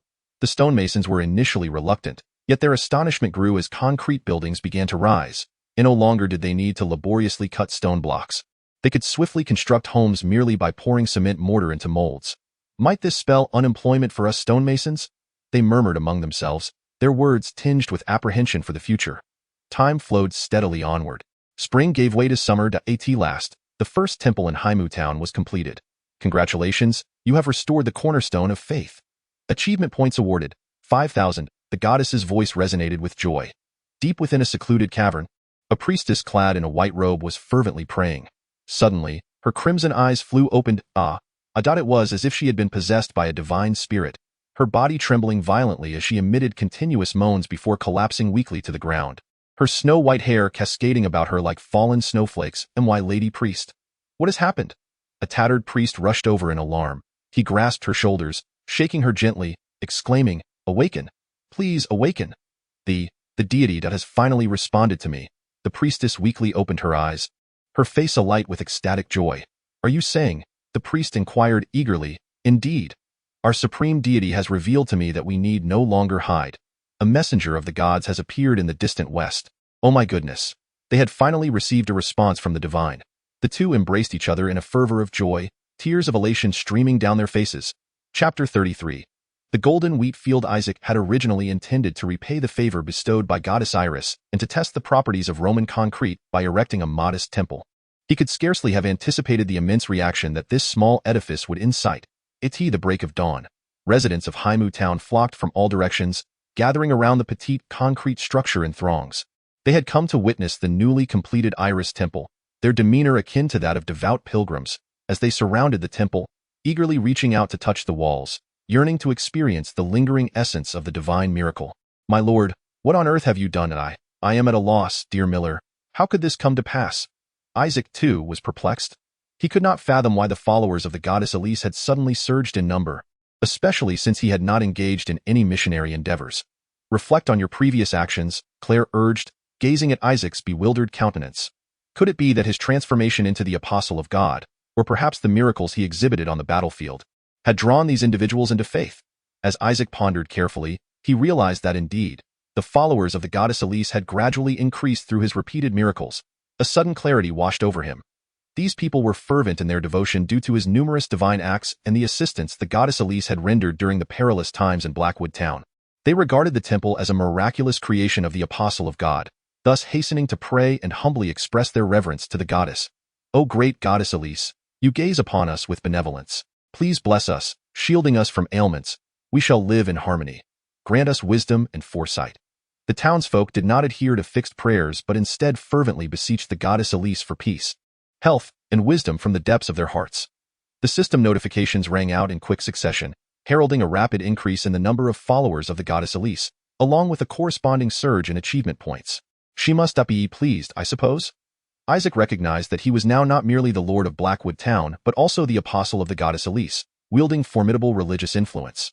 Generally, a stronger religious authority is prone to conflict with royal power, as evidenced by the infamous humiliation of Kanasa in history.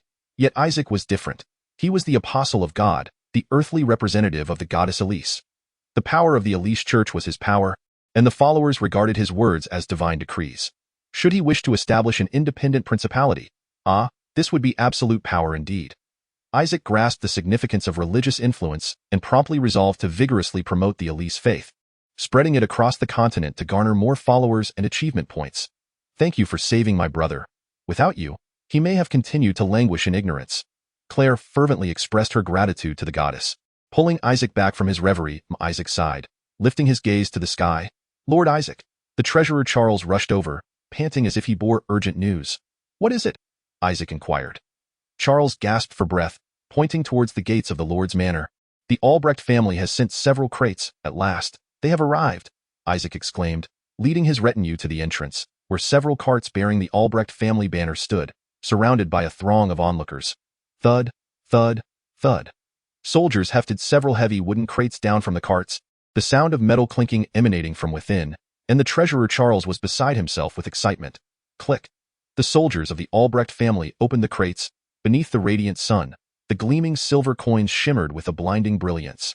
Oh, how the vassals gazed at the lustrous silver, jubilantly exulting in their fortune. The treasurer, Charles, beamed with delight, while the administrator, Peter, gleefully clutched a handful of coins, celebrating this unexpected windfall. "Who is in charge?" Isaac inquired, casting his gaze toward the entourage of the Albrecht family, from which a self-proclaimed administrator named Ajax stepped forth. "I am Ajax, the administrator of the Viscountcy. Did you not promise to deliver the funds within 2 weeks? Why are they only arriving now? Do you hold our Blackwood Town in such low regard?" Isaac confronted them assertively. "I apologize, my lord of Blackwood Town. As you are aware, this is no trifling sum, and our family's magical array business has also been usurped by you, which has caused some delays. I hope for your understanding," Ajax explained. Isaac warned them that this should not become a precedent. Ajax nodded deferentially as he took his leave, though his expression revealed his discontent. Clearly pained by the loss of those 2,000 silver coins. "Ha! Such a caravan will return 4 more times. For the coming months, we shall feast like royalty. Charles and Peter exclaimed with exuberance, as if they could already envision the sumptuous banquets ahead. Isaac, however, remained rational, reminding himself that this influx of money was merely temporary. The true long-term strategy lay in developing the industries of Blackwood Town. Peter, my lord, do you have instructions? Peter responded, returning to attention. Harvest season is upon us. Have the preparations for the summer crops been completed? Have you applied the fertilizers as I instructed? Yes, my lord, rest assured. We have applied fertilizer twice as per your directions. Isaac nodded, confident that Blackwood Town, utilizing chemical fertilizers, would enjoy a bountiful harvest this year. Miller, secure these funds in a safe place. Yes, my lord. Later, accompany me to the training grounds. I wish to inspect them personally. Isaac entrusted Miller with the safekeeping of the money, then resolved to visit the training grounds to ensure everything was in readiness for the impending harvest. A few days later, in a clearing adjacent to the Lord's Manor of Blackwood Town, dust swirled in the air. The army of Blackwood Town, having replenished its ranks, had now regained a strength of nearly 100 men, diligently training in the field, sweating profusely. Fire! Bang, bang, bang! Miller commanded the soldiers in their shooting, formation drills, and bayonet exercises, as the thunderous gunfire and wafting smoke enveloped them. All back in formation? Miller admonished the soldiers for their errors with unwavering severity, from loading speed to formation positioning, taking a full 20 minutes to conclude. What do you think, my lord? Isaac remarked upon observing the exhausted soldiers. Though there remains much to improve, they are doing quite well, I agree, my lord. These firearms are truly remarkable, Miller replied. Indeed, they are a wondrous weapon. Isaac yearned to equip more firearms, yet the prohibitive costs left him feeling somewhat resigned. At that moment, a familiar voice echoed from afar, my lord. Are you there? It was Beck, the village chief of Russ. Ah, Chief Beck, it has been quite some time since we last met. I have been so occupied lately that I haven't had the opportunity to visit Russ Village. What brings you here today? Chief Beck replied with a smile. The preparations for the summer harvest have been entirely completed, my lord. Upon hearing that the preparations were finalized, Isaac beamed with satisfaction. He had invested countless efforts for this day, and now, the season of reaping had finally arrived. Let us go and witness it for ourselves. I wish to behold the fruits of our labor. Very well, nodded Chief Beck. Isaac and Chief Beck hastened towards the wheat fields of Russ Village. Along the way, the joyful expressions of the farmers heightened Isaac's anticipation for the spectacle that awaited him. It is right here, my lord. Chief Beck gestured towards the horizon. Oh. Isaac stood in awe at the sight before him, momentarily rendered speechless. Never in the history of Haimu Town has there been such a bountiful harvest, my lord. As Chief Beck had proclaimed, beneath the setting sun, the golden wheat field stretched endlessly before them. It resembled a vast ocean of gold. The ripe wheat ears swayed gently in the caress of the breeze, creating rippling waves of gold. Chapter 34. A bountiful harvest. Golden sunlight bathed the fields, while the gentle wind stirred the rolling wheat waves, resembling a shimmering sea of gold. The plump wheat ears hung heavily, exuding the fragrance of ripeness. This was a scene to behold, captivating in its beauty. The denizens of Haimu Town gazed upon this golden expanse with hearts brimming with joy. The time of harvest had finally arrived. Standing upon the ridge of the field, Isaac recited aloud the prayer of abundance. We have withstood countless invasions from adversaries. We have toiled diligently throughout the year. Therefore, the people of Haimu Town, we are deserving of this bounty. Let the harvest begin. Yea! The exhilarating cheers resonated through the air as the farmers, brandishing their sickles, eagerly surged into the wheat fields. The heavy wheat ears were laden with plump grains. They had never witnessed such a fruitful sight, each one of them bubbling with excitement, their movements animated. Swish, swish, swish, the farmers swung their sickles, harvesting the golden wheat ears. The golden waves of grain rolled in the breeze, akin to a pack of galloping wolves. Rustle, rustle, rustle. The farmers bound the harvested wheat into sheaves, stacking them upon the ridge. Within a few hours, the ridge was heaped high with bundles of wheat, resembling small mountains. It was said that an ancient custom prevailed in Haimu Town. Whenever the season of harvest arrived, the people would sing a song of abundance. As the farmers worked, they sang a cheerful melody. The fruits are ripe, the golden harvest is upon us. Originally, this song was a tribute to the earth god and the god of harvest, but now, the names of Isaac and the goddess Eliza appeared in the lyrics. Hearing this slight alteration, Isaac couldn't help but feel a twinge of embarrassment. Scratching his head helplessly, "A bountiful harvest," exclaimed a farmer, raising a handful of wheat high, his clothes soaked with sweat, yet his face radiated a joyous smile. The surrounding farmers nodded in agreement, their garments soaked with sweat, yet each face radiated a blissful smile. This year's bountiful harvest signified that they could provide for their families and shoulder the weight of domestic responsibilities. Observing the farmers as they hefted bundles of wheat and strode resolutely toward the village, Isaac wore a faint smile, silently reflecting, "Father, do you see this? You always wished for me to inherit your legacy and become a farmer. Now your dream has finally come to fruition in this other world." To commemorate the harvest and beseech favorable weather for the coming year, Blackwood Town held a grand harvest festival. Villagers from nearby hamlets, as well as wandering performers, jesters, and minstrels from the Free City, were invited to join in song and dance, infusing the celebration with an abundance of joy. The brewery provided golden-hued beer, while the bakery produced fragrant loaves of bread, and laughter filled the air as people reveled in merriment. The millstones turned continuously, grinding the golden grains into pristine white flour. Bakers busily crafted delightful breads, with the flames of the ovens blazing brightly, illuminating the night. Our banquet table overflowed with an array of delicacies. The bread was astonishingly soft. Kuin Village contributed roasted pig and chicken, and Blackwood Town no longer needed to fear famine. Everyone could sate their hunger, and even the livestock of Kuin Village grew plump and robust. Oh, how marvelous! In the village square, people celebrated the harvest with exuberant song and dance, young men and women twirling gracefully to the lively music. Isaac noticed his sister joining the throng of dancers and mused to himself, "She has reached the age for marriage. I cannot allow her to be wed into another family or territory. Let me bear the burden of such political unions instead. Perhaps I shall seek a son-in-law to join our household." As these thoughts swirled in his mind, he strolled along the bustling streets. The air was filled with the sounds of lively chatter and the aroma of fine wine. "My lord? It is indeed my lord." Several farmers, engrossed in their revelry, spotted Isaac and widened their eyes in astonishment. "Oh, thank you, my lord. You have granted us the fertilizer that has breathed new life into our land." One farmer exclaimed, tears of joy streaming down his face. "Indeed, in all my years, I have never witnessed such a magnificent harvest. Truly, who would have thought that those white granules could be more efficacious than the blessings of the earth cult?" The farmers echoed in unison, their voices brimming with gratitude for the fertilizer. My yield has increased at least tenfold. Furthermore, we need not fallow our fields. Next year's harvest promises to be equally splendid. You are the first lord to show such concern for us humble farmers." The inebriated farmers declared, their cheeks flushed and eyes glistening with tears. "Long live Lord Isaac! Long live! Hey, you should also shout long live Goddess Iris." "No need for that. Our Lord is the apostle of the divine. To proclaim long live our Lord is tantamount to exclaiming long live the goddess." "Ah, quite right."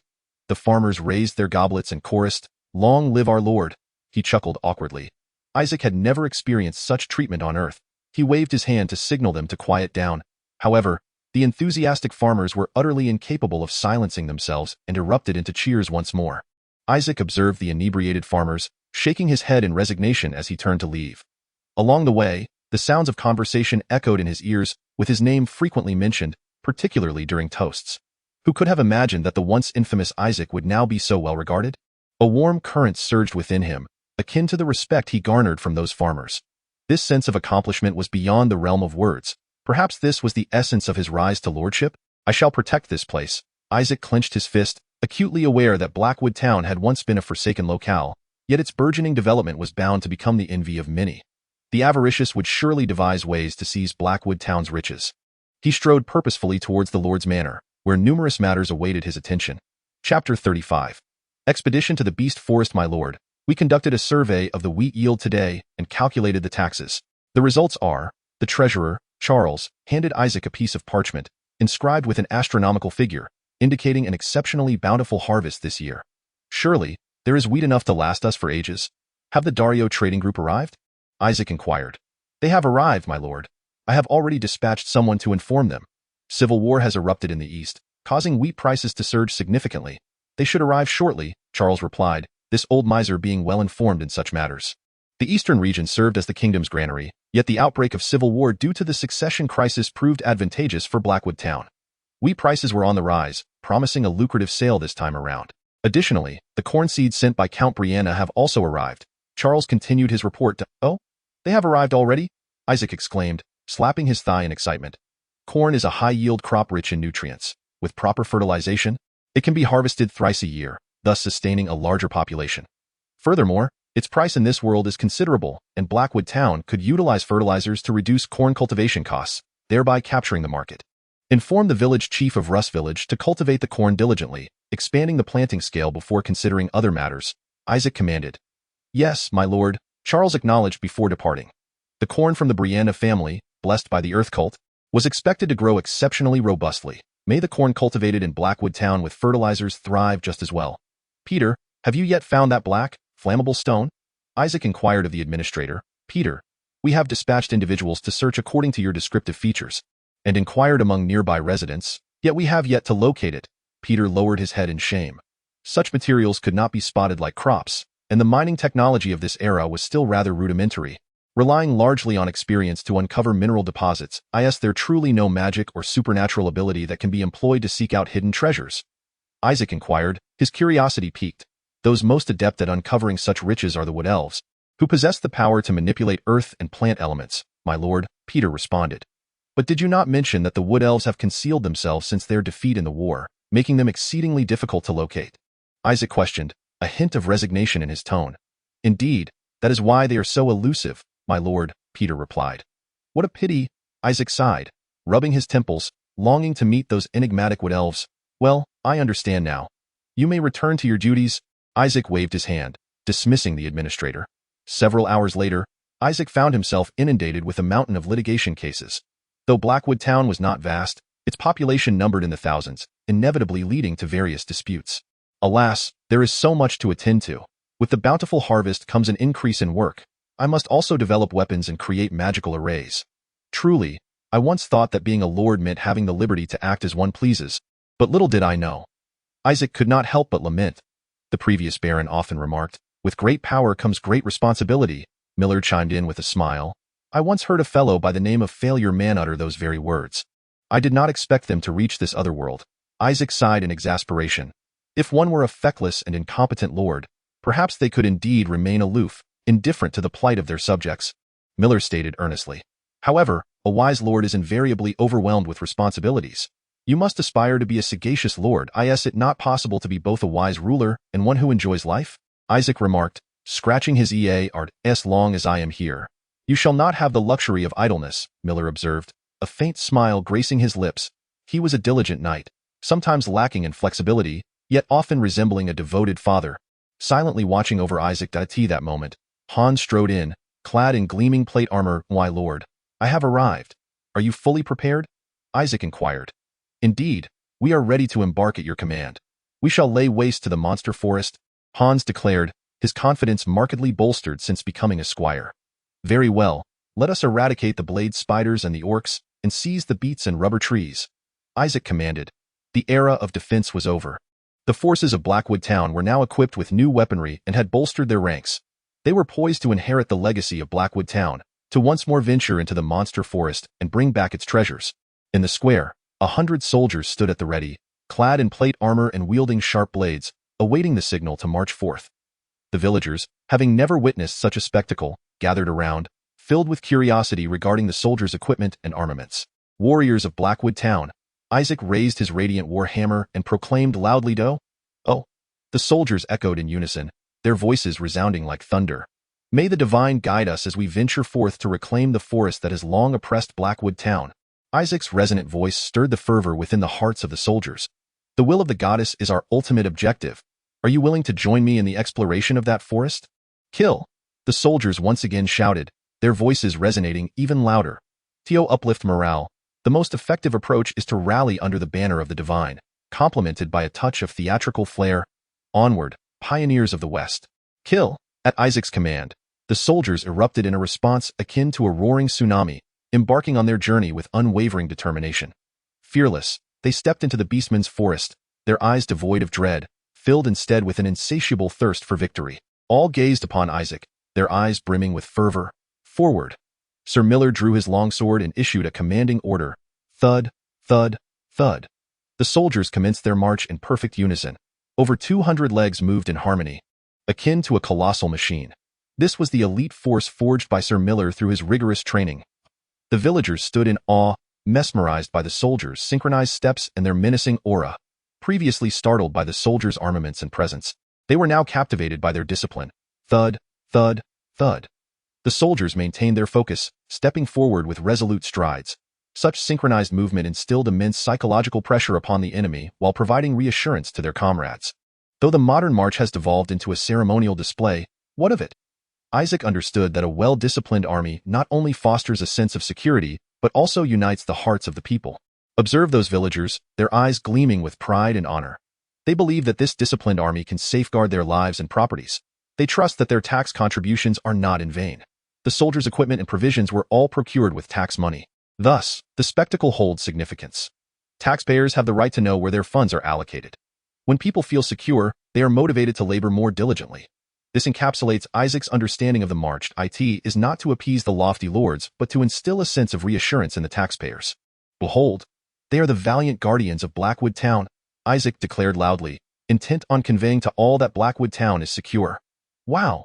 The villagers erupted into enthusiastic cheers. The soldiers stood tall, their faces radiating pride. A healthy rapport between the military and the civilian populace was taking shape. Gradually, the soldiers vanished into the depths of the forest, under the admiring gaze of the villagers. Chapter 36, Wood Elves? Hans and several soldiers who had previously participated in the expedition volunteered to serve as scouts, stealthily infiltrating the beastman's forest. Halt! Hans suddenly raised his hand, signaling the team to cease their advance. It appeared they had made a discovery. Isaac halted, twirling the fuse in his hand to prevent it from extinguishing. He needed to switch to a matchlock gun post-haste. Fortunately, in this world, he was a magic lord capable of conjuring fire magic, able to ignite the fuse at will, though this sensation resembled that of a humanoid lighter. What is it? Isaac inquired softly. It is a blade spider. Lord Miller, with his vision enhanced by magical means, spotted the distant beasts. Isaac nodded and addressed the soldiers. Form ranks, prepare for battle. The soldiers swiftly assembled, with Hans and the others returning to the formation. A palpable tension hung in the air. Pikes.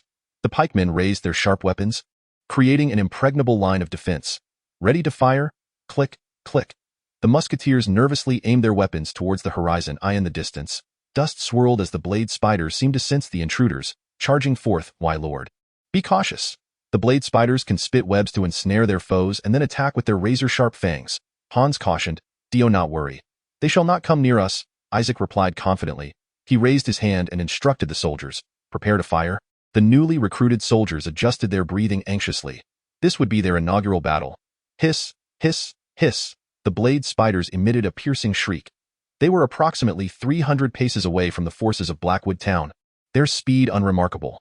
When the distance was optimal, Isaac abruptly waved his hand and shouted, Fire! Bang, bang, bang, bang, bang. The gunfire was deafening, flames erupting into the sky. The birds in the forest were startled into chaotic flight. Dozens of bullets whistled toward the blade spiders. Thud, thud, thud, thud, thud. The bullets struck the hard exoskeletons of the blade spiders, producing a chilling sound. The creatures were torn asunder, collapsing to the ground, writhing in agony. Hiss! The blade spiders were taken aback by this sudden onslaught, their momentum faltering. What had once been a furious charge transformed into confusion, as they were disoriented by the gunfire and the plight of their comrades. The soldiers of Blackwood Town were also jolted by the power of the muskets. Isaac shouted, What are you dawdling for? Quickly load the ammunition. Why, yes. The musketeers hurriedly stuffed gunpowder and Lorenz bullets into their barrels. These projectiles were smaller in diameter than the barrel before firing, thus allowing for easy loading. Similar to the mini-ball, they were expansion-type bullets that would swell due to the pressure of the gunpowder gas upon discharge, ensuring a snug fit against the rifling. The mini-ball expanded thanks to the conical structure at its base. In contrast, the Lorenz bullet relied on grooves along its side for expansion. Prior to the advent of these bullets, the loading speed of rifle guns was notably slow. Swish, swish, swish. The musketeers compressed the bullets with a ramrod before attaching the match cord, once again aiming their weapons at the blade spiders. Fire! Isaac commanded once more. Bang, bang, bang, bang, bang. The gunfire erupted again, illuminating the forest with flames. The blade spiders were obliterated, their green blood splattering and staining the woods. Severed limbs and dismembered appendages from the blade spiders lay scattered on the ground. Hiss, hiss, hiss, hiss, hiss. Those blade spiders that survived emitted desperate cries, abandoning their lair and scattering in flight. Only the slain or the barely alive blade spiders remained, writhing in agony upon the ground. Another barrage of gunfire erupted, and the blade spiders fell one after another, their green blood staining the earth crimson. The surviving blade spiders, in a state of panic, scattered in all directions. This was an overwhelmingly one-sided victory, leaving the musketeers in awe of their handiwork. They silently regarded the Arter-18 rifles in their hands. The battle concluded. The forces of Haimu Town emerged unscathed. This conflict could hardly be called a battle. It was nothing short of a massacre. We didn't even employ our pikes. The pikemen looked on, enviously observing the triumphant musketeers. With the advent of firearms, cold weapons had been relegated to mere auxiliary tools, and why, Lord? The power of such weapons is truly astonishing, Lord Miller lamented. If these arms were to appear on the battlefield, they would undoubtedly cause a tremendous uproar. You have already witnessed their might during training. Why are you still so astonished? Isaac replied. Real combat differs greatly from training, and why, Lord? Look, the battle has ended, and not a single drop of blood is on my sword. Miller drew his long sword to showcase it to Isaac before reluctantly sheathing it again. His mood mirrored that of the pikemen, tinged with a sense of disappointment. Such is the terror of firearms. What does a decade of sword practice amount to when faced with a single bullet? It seems we have safely acquired the beats, Isaac declared. Miller, send someone to dig them up shortly, and also collect the corpses of those blade spiders. Perhaps they can be used to craft armor. Isaac smiled as he instructed. In the distance, a verdant field of beets was visible, their leaves particularly thick, suggesting robust roots beneath. Miller glanced at the remains of the blade spiders and shook his head, saying, "The power of those lead bullets is simply overwhelming. The bodies of the spiders are utterly mangled and unfit for armor, my lord. Then let us gather their fat. It may be useful for soap." Isaac replied, issuing orders to proceed further. Were they finally to confront the wild orcs? They were certainly no easy adversaries. A glimmer of excitement flickered in Miller's eyes. "Then let us see you put your skills to good use," Isaac said, gesturing towards Miller's sword sheath. The blade spiders were merely an appetizer. The true battle was just beginning. After noon, Isaac and the soldiers continued onward beneath the blazing sun, uncertain of when danger might strike. The soldiers dared not relax, pressing onward through the forest. At that moment, Hans emerged from the dense underbrush, panting heavily, and exclaimed, "Emergency! A battle has erupted ahead." Isaac paused, asking, "What is the scale of the conflict? Who is engaged in battle?" "I do not know. I stayed my distance to avoid detection, but one side is likely wild orcs. The scale of the battle is significant. At least several hundred are involved. This was no mere skirmish. It was a war, perhaps a territorial dispute among the beasts." Isaac resolved to first observe the situation before deciding whether to intervene. Given the magnitude of the battle, it was likely that a significant amount of bone dust and grease could be collected. They resembled a pack of hyenas, perpetually poised to scavenge the remnants of the battlefield. Under Hans's guidance, Isaac and the soldiers ascended a modest hill. They stealthily climbed to the summit, from which they could gaze upon the distant battlefield. The roars of the orcs resonated deafeningly. Two armies were engaged in a desperate struggle within the monster forest. The clashing of blades, the snapping of bones, and the cacophony of anguished cries melded into a singular, harrowing sound. The green-skinned orcs swung their battle axes mercilessly, slaughtering the humanoid beings before them. Suddenly, a silver arrow pierced through the chest of an orc with astonishing speed. Remarkably, the arrow inexplicably altered its trajectory, striking down 2 additional orcs in succession. What in the world was that? The silver light flitted across the battlefield. The arrows appeared almost sentient, soaring freely amidst the chaos. Isaac was rendered speechless by this defiance of the laws of physics. Moreover, it was not magic.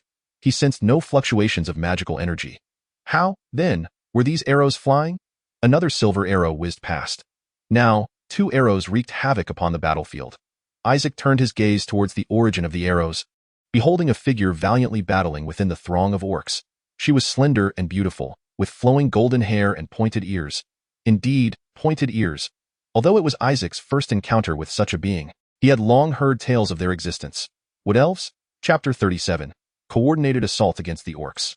After their defeat in the war against the High Elves, who had developed magical technology, the Wood Elves dispersed to live in seclusion.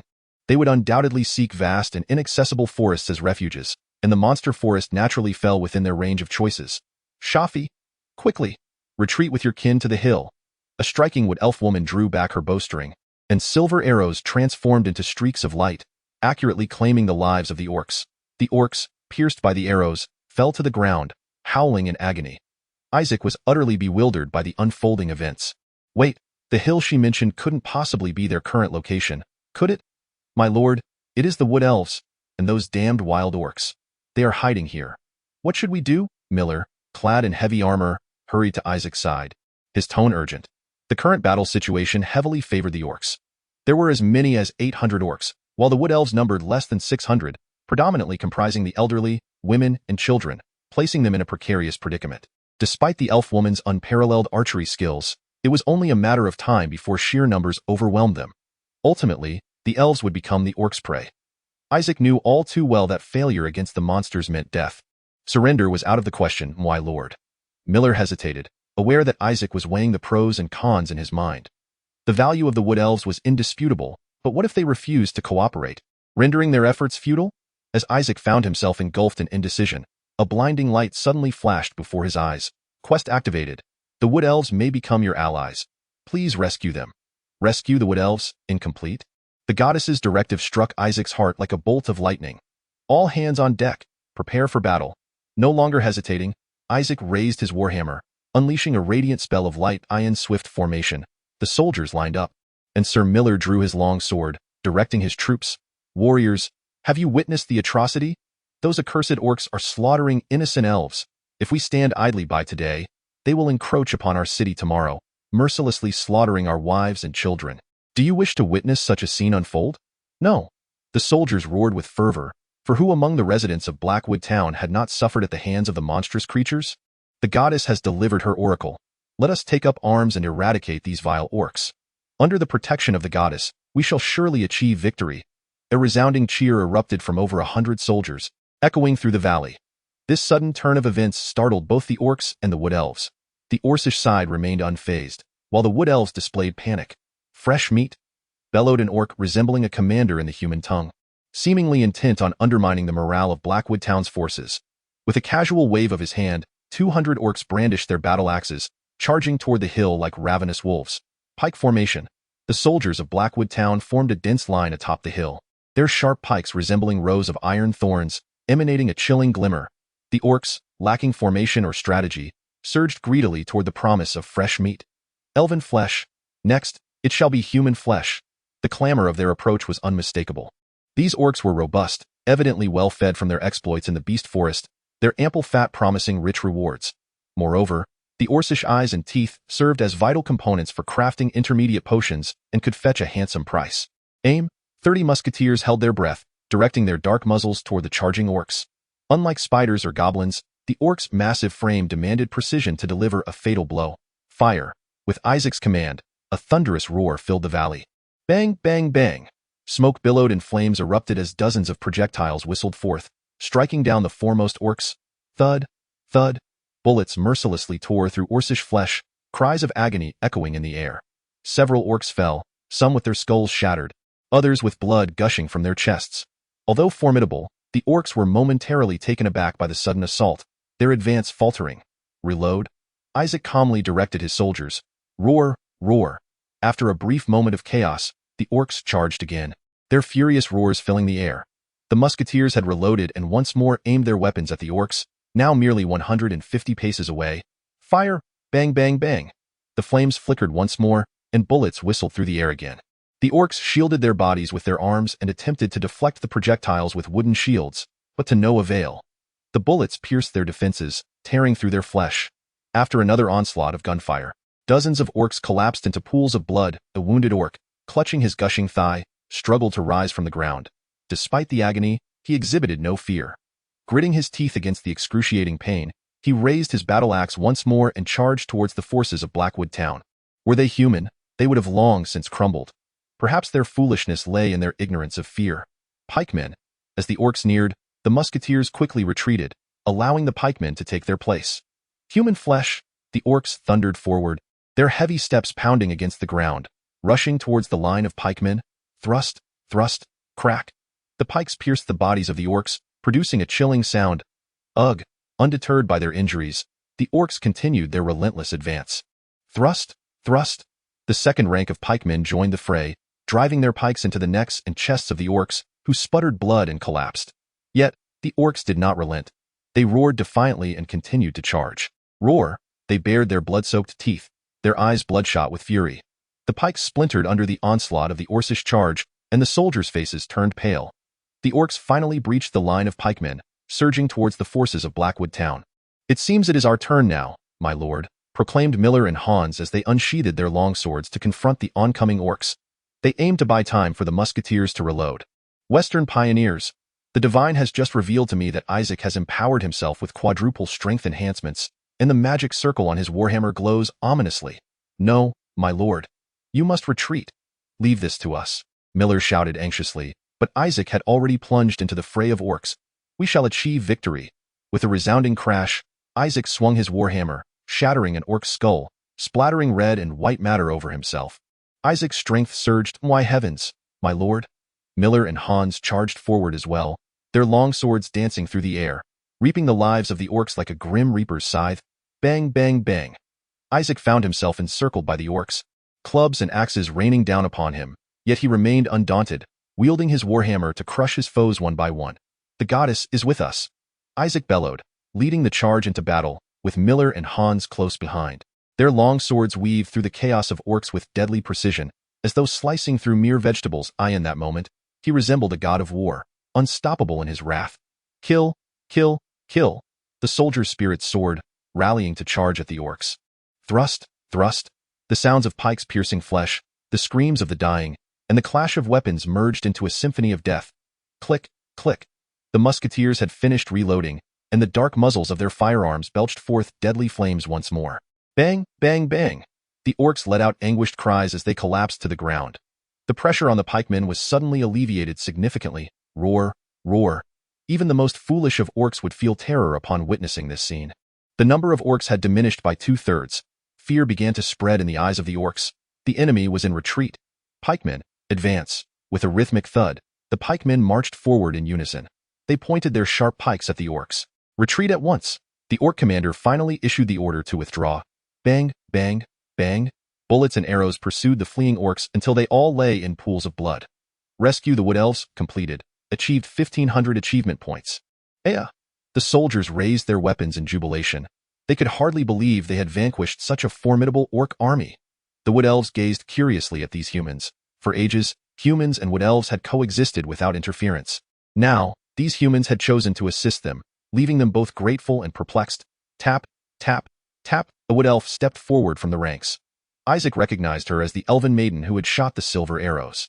Chapter 38. Fusion of Races. They can't be bad people, can they? The daughter of the Wood Elf chieftain, Effie Greenbow, nervously swallowed and approached the human army. These human soldiers exhibited remarkable discipline, moving in perfect synchrony, as if they were a single entity.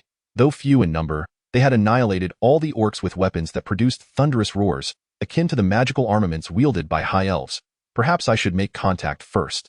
Effie could sense the tension among the elves behind her as they watched her intently. Though they were still uncertain as to why the humans had chosen to help them, at least these humans appeared to harbor no malice. Effie took cautious steps towards the human army. A heavily armored human approached her as well. Effie's heart tightened. The armor was smeared with blood and bits of flesh. Clearly, he was the very one who had charged into the orc horde, shouting in the name of the divine, and had brutally smashed the orc skulls with his war hammer. To her surprise, he was the leader of the humans. Are you the leader of the elves? The man asked, removing his helmet. Effie had expected a fearsome brute, but instead, she found a youth of perhaps 16 or 17 years. I am Isaac Blackwood, the Lord of Blackwood Town. Elf, tell me your name. Isaac hung his bloodied helmet at his waist. I am Effie Greenbow. Effie placed her hand on her chest and performed an elven greeting. Up close, Effie was indeed captivating, her skin as fair as snow, her figure slender yet curvaceous, with a charming beauty mark beneath her right eye. It is a pleasure to meet you, Effie Greenbow. Are you the chieftain of this tribe? Isaac inquired. No, my father is the chieftain. However, he was injured in battle against the orcs, so I am currently. Effie explained. I understand, Effie Greenwood. Could you enlighten me as to why you and your kin have ventured into the territory of Blackwood Town to engage in battle with the orcs? Upon hearing this, Effie immediately lowered her head in sorrow. The orcs launched a sudden assault on our village. We fought valiantly, but they had once established a tranquil existence in a small village within the Beastmaster Forest. Yet tragically, they became the targets of a ravenous band of orcs. They were compelled to abandon their home, unable even to carry away the saplings of the world tree they had nurtured, fleeing desperately to this place. So, those orcs are merely pursuing you. Is their main force still trailing behind? Isaac inquired with astonishment. Yes, their main force has now taken over our village. Effie revealed to Isaac the location of their village. I see. This band of wood spirits has lost their home, their kin, and the saplings of the world tree. Moreover, in the recent skirmish, they suffered further losses of over 100 lives, indicating their precarious situation within the Beastmaster forest. What do you intend to do next? Effie Greenwood, your current predicament appears rather dire. Effie hesitated, for she had not contemplated this dilemma. They were merely fleeing eastward for survival. A look of confusion and despair etched across Effie's face as she bit her lip, rendered speechless. Well, regardless, Isaac had accomplished his objective. He had vanquished the orcs and secured the rubber trees. Now, he needed to dispatch individuals to gather the rubber and also to station troops to protect them. However, this would inevitably disperse his forces, especially since he had already sent numerous soldiers to safeguard the saltpeter mine. And the Lord's estate also required soldiers to maintain order and prevent enemy incursions. The issue of population loomed large. Isaac sensed that he would likely undertake further endeavors within the Beastmaster forest in the future, and even if he were to develop superior weaponry, he would require personnel to wield them.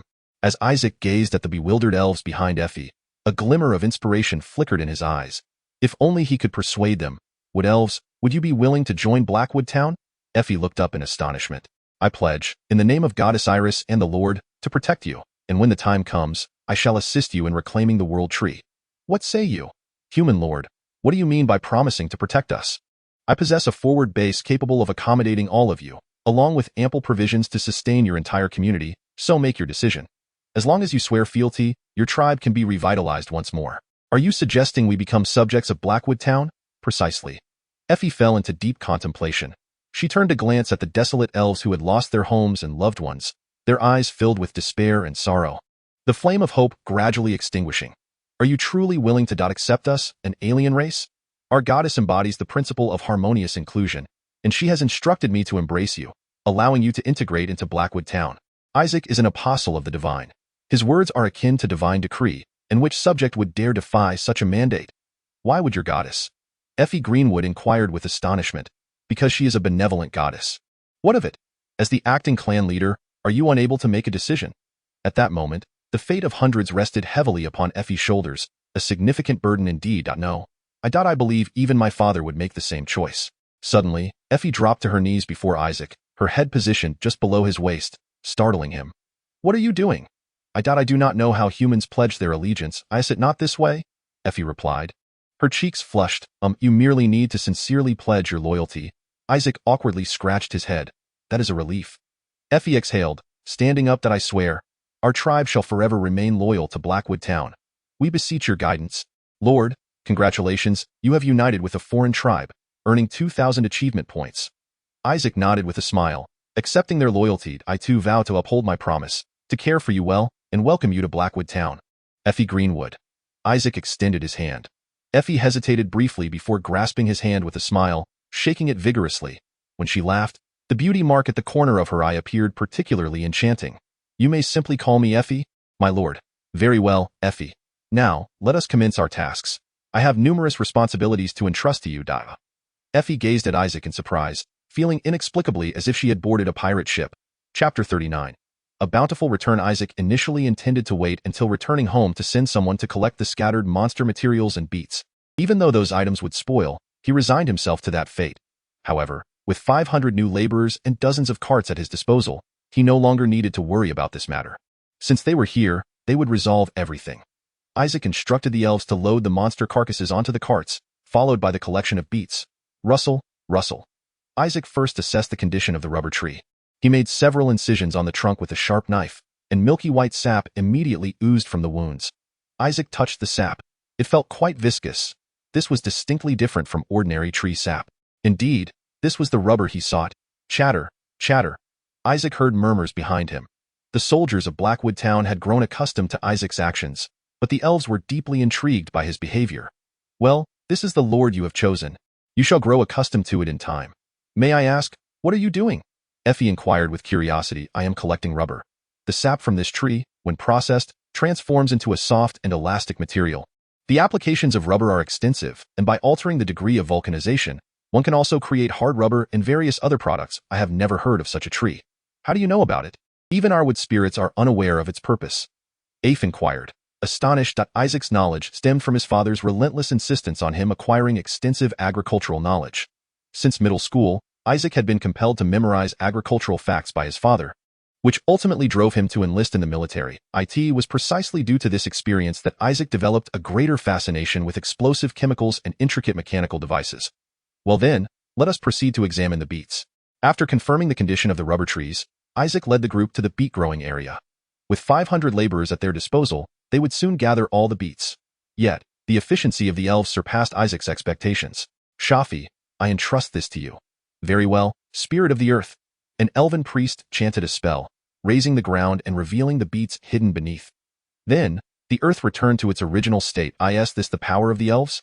Isaac felt his worldview shift once more, reminiscent of the wonder he experienced upon witnessing magic for the first time. Afe had previously mentioned that her arrows could soar freely thanks to the assistance of the wind spirit. Can I also wield such spirit? Isaac whispered, intrigued by this power. Not wield, but request, for we are friends, Afe replied matter-of-factly. Well, can I do that? It requires talent. Human priests are exceedingly rare. However, Isaac did not feel disheartened. Even if he could not do it himself, he had 500 elves to assist him. Besides the earth spirit and the wind spirit, you can also command the plant spirits and tree spirits, correct? What can those spirits accomplish? For instance, can they assist in breeding improved varieties? Breeding improved varieties is a long and arduous task. Even with modern technology, it takes at least 3 years in this era. Such enhancements rely solely on grafting and prayer, which is quite challenging.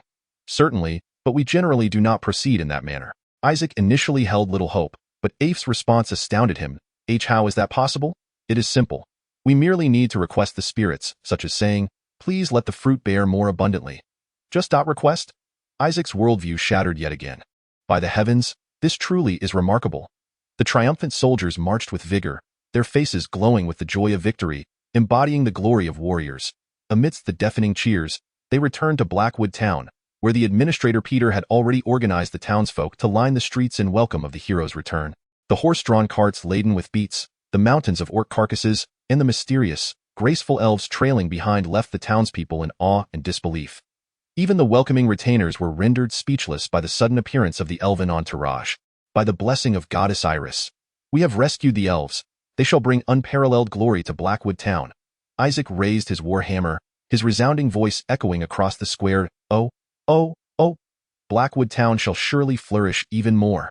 Welcome, new companions. Upon hearing Isaac's words, the townsfolk erupted into an even more fervent cheer, warmly welcoming the arrival of the elves. Isaac once again felt his unparalleled prestige within Blackwood Town. Now, if only the doctrines could be established and the missionary activities initiated, the Elise Church could take root here like this towering giant tree, thriving magnificently. It was truly astonishing. Afe gasped in disbelief, unable to fathom the scene before her. Initially concerned that the villagers might reject them, she was taken aback by the warm reception that awaited them instead.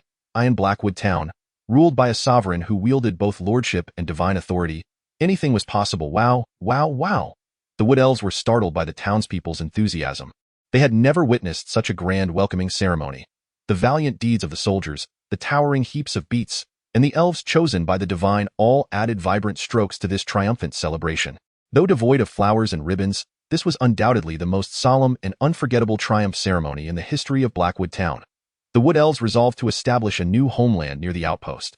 While the outpost was spacious, it was ultimately a military facility, unsuitable for the long-term residence of hundreds. Shafi, use your powers to level the land. Isaac instructed an elf named Shafi. Shafi nodded and began to chant an ancient incantation, summoning the spirits of the earth. Before long, a translucent figure, graceful like an elf, appeared upon the ground, gently caressing the earth, transforming the previously uneven terrain into a smooth, mirror-like surface in an instant. Each time Isaac witnessed this scene, he was left in awe. It was the wondrous power of magic. With the land now leveled, the masons and builders dispatched to assist the elves in reconstructing their homes began their work. They skillfully erected molds and poured gray Roman concrete into them. Over time, the gray mortar gradually solidified, ultimately forming sturdy walls. So, all we need to do is pour this into molds to construct houses. No need to toil like we do, cutting wood and stone? Afe inquired curiously. Indeed, this method saves a considerable amount of manpower and time. Concrete is an ancient yet practical building material, of course. The ideal concrete is reinforced concrete, but Blackwood Town does not require the construction of formidable fortifications capable of withstanding siege weaponry, so Roman concrete suffices. Moreover, large-scale production of reinforced concrete necessitates more advanced smelting technologies, such as blast furnaces, converters, and electric furnaces, which are beyond the current capabilities of Blackwood Town. You possess such vast knowledge, Afe remarked with genuine admiration. Hee, I am the apostle of the divine, after all. Whenever Isaac found himself at a loss for an explanation, he would invoke this universal identity of the divine apostle. After all, as long as he claimed it was revealed to him by the deity, no one would question it. This. The wood spirits observed as houses rose majestically from the ground, their faces alight with astonishment and excitement. How is the improvement work on the beets progressing, Ife? I am filled with anticipation for the plant spirits, I inquired. Isaac had previously heard that the spirits could enhance crop varieties, and thus he had made a special inquiry. We have already located the type of beet you mentioned, and we are currently engaged in hybrid breeding, Ife replied. Splendid. The powers of the spirits are indeed miraculous, Isaac exclaimed, clenching his fist in exhilaration. The fact that the spirits can identify specific varieties is truly remarkable. As long as the direction is correct, it can save a significant amount of time and effort. With a stroke of luck, we might accomplish in a few years what would typically take over a decade. You are a precious gift bestowed upon me by the goddess, Isaac expressed earnestly. You flatter me, Ife said shyly, her eyes crescent-shaped and radiating a mature charm when she smiled. By the way, my lord, may I inquire why you place such emphasis on that radish-like crop? Isaac had anticipated Ife's question. Having faced similar inquiries from others before, he retrieved a small pouch of cherished brown sugar from his pocket and offered it to Ife. This is extracted from that crop, do give it a taste. Ife curiously placed the brown sugar in her mouth, allowing it to melt slowly on her tongue. How marvelous! My tongue feels as if it might dissolve. I haven't tasted this flavor in 2 centuries. Ife closed her eyes, immersing herself in the sweetness. Isaac was momentarily taken aback. 2 centuries? Had she truly lived for over 200 years? Ahem. In any case, I intend to cultivate this crop and sell it at a high price. No wonder she possessed a certain mature charm despite her adorably youthful appearance. After savoring the sugar, Ife finally grasped the value of the beets and said earnestly, I understand now. I will exert even greater effort in cultivating the beets. By the way, how is the recruitment for the guard team progressing? I require personnel to protect the expedition team and the rubber trees. Due to the generous salary you offered, many have applied. Isaac replied. The wood spirits are experts of the forest and the sprites, and those who can manipulate the winds, like Ife, can wield remarkable archery skills. They can strike true with the power of the spirits. What effects might be produced if they were equipped with specialized high-precision rifles for sniping, such as the Whitworth rifle? Oh, I have also signed up, my lord, Ife suddenly declared. What did you say? Isaac exclaimed, gazing at Ife in astonishment. What about the position of acting clan leader? My father has nearly recovered. He will resume his role as clan leader next week. Ife's archery skills are truly impressive. Rather than keeping her in the village, it would be better to let her take to the battlefield and showcase her talents. It seems these spirits are indeed multifaceted. Ife Greenwood, I eagerly anticipate your performance, Isaac encouraged, patting her shoulder. I will strive to do my best, my lord. With a smile, Afe remarked, her eyes glimmering like emeralds. After settling the fairies, Isaac made his way to the workshop in Blackwood Town. As soon as he stepped inside, the deafening clang of hammering assaulted his ears. The bearded artisans were diligently laboring, their garments soaked with perspiration. The bellows forcefully pumped air into the furnace, where flames roared fiercely, casting a crimson glow upon the artisans' darkened visages. Under the deft control of Todd Lynn, the fire spirit elevated the temperature of the flames to their zenith. The craftsmen wielded heavy hammers, striking the glowing iron blocks repeatedly, sparks flying like a dazzling performance. Under Toddlin's guidance, they toiled to fabricate the weapons Isaac required. The construction of the cannon progressed slowly due to the necessity of crafting large molds. However, the creation of a rudimentary time-fuse weapon, which involved packing gunpowder and iron shards into a hollow iron ball and drilling a hole to insert a wooden tube wrapped with a slow match, was advancing smoothly. This was a primitive form of a bomb. The artisans were producing 2 types of explosives, one large enough to be launched by a catapult and another smaller version that could be thrown by hand. Isaac eagerly anticipated the reactions of people when these weapons would make their debut on the battlefield. Oh dear, I am utterly exhausted, my lord. What brings you here today? Fergus inquired, wiping the cold dust from his face. I came to see what you have brought back from the monster forest, Isaac replied, referring to the sap of the rubber tree that could ignite an industrial revolution in Blackwood Town. Natural rubber becomes viscous at high temperatures and brittle at low temperatures, rendering its applications rather limited. However, in 1843, Charles Goodyear inadvertently placed a piece of sulfur-treated rubber on a stove during an experiment. Thus, the resilient and malleable vulcanized rubber was born. Crackle, crackle. The flames in the furnace blazed like a greedy beast. Isaac placed a piece of sulfur-infused rubber into the furnace, patiently awaiting the miracle to unfold. Come on, molecular chains, grant me the cross-linking reaction, Isaac silently prayed. Soft rubber with a vulcanization degree controlled at around 6 possesses extensive applications. It is resistant to acids and bases, making it suitable for manufacturing sealing gaskets. Sealing gaskets play a crucial role in industrial development. Moreover, it can be used to create rubber hoses, tires, bottle stoppers, shoe soles, and galoshes. It is perhaps best not to use vulcanized rubber for making wives. Otherwise, one might imagine the sensation of rubbing against shoe soles and rain boots. Of course, if a certain connoisseur happens to fancy such things, let us pretend I said nothing. If the vulcanization degree is increased to over 30, one can obtain hard rubber, known as bakelite. Bakelite is an essential material for crafting the nibs of fountain pens. A fountain pen is a writing instrument that stores ink within its barrel and delivers it to the nib via capillary action, unlike a quill pen which requires dipping into ink. Isaac's father possessed a fountain pen made from lacquer and bakelite. That time, Isaac could not comprehend his father's affinity for such an object. While Isaac was receiving his education as an heir, his father frequently used a particular fountain pen to elucidate the family's business affairs and to record significant information. Yet now, Isaac finds himself in a different world. With a swift motion, he extracted the rubber from the furnace. The black rubber emitted white smoke and exuded a pungent aroma. Once it had cooled, Isaac touched it with his hand. Instead of the expected stickiness, the rubber had taken on a remarkable elasticity. Vulcanized rubber had finally come to fruition. Quick, summon the cobbler, Isaac exclaimed with excitement. He had at last procured a new material capable of altering the fate of Blackwood Town. At this moment, his family was almost moved to tears. Finally, they had soft soles for their shoes. Knock, knock, knock.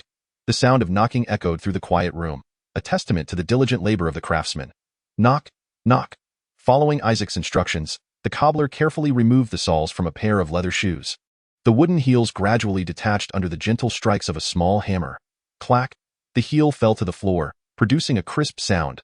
Now, adhere this with the goblin glue, Isaac instructed, handing the cobbler a piece of black material. The cobbler regarded Isaac with a puzzled expression, unsure of the nature or purpose of the unfamiliar substance. However, he dared not defy Isaac's commands. He picked up the hammer and affixed the previously unseen material to the shoe sole.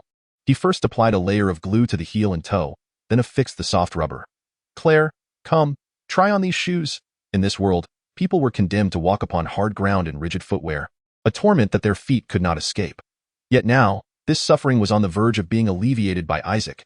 Brother, this isn't going to be another strange invention, is it? Claire seemed apprehensive from their previous firearms experiment.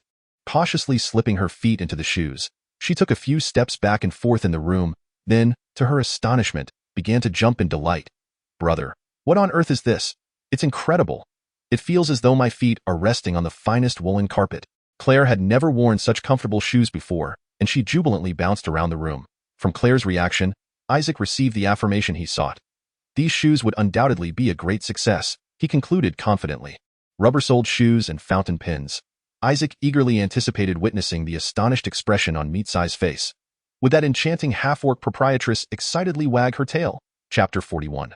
The promised land thunderous hoofbeats resounded like rolling thunder, startling countless birds into flight. The previously scattered gathering of black-clad brigands instantly dispersed, fleeing in terror. Some thieves frantically brandished their blades, while others fled desperately for their lives. They attempted to retaliate with arrows, but their efforts were as futile as children swinging sticks, unable to disturb the heavily armored cavalry in the slightest. A shadow of despair loomed over them, the specter of death drawing ever closer. Kill! The knights roared with fervor as their steeds surged to their utmost speed, striking the brigands with the force of a hammer. Crack! The sounds of shattering bones and bursting entrails intertwined, resembling a symphony from the depths of hell.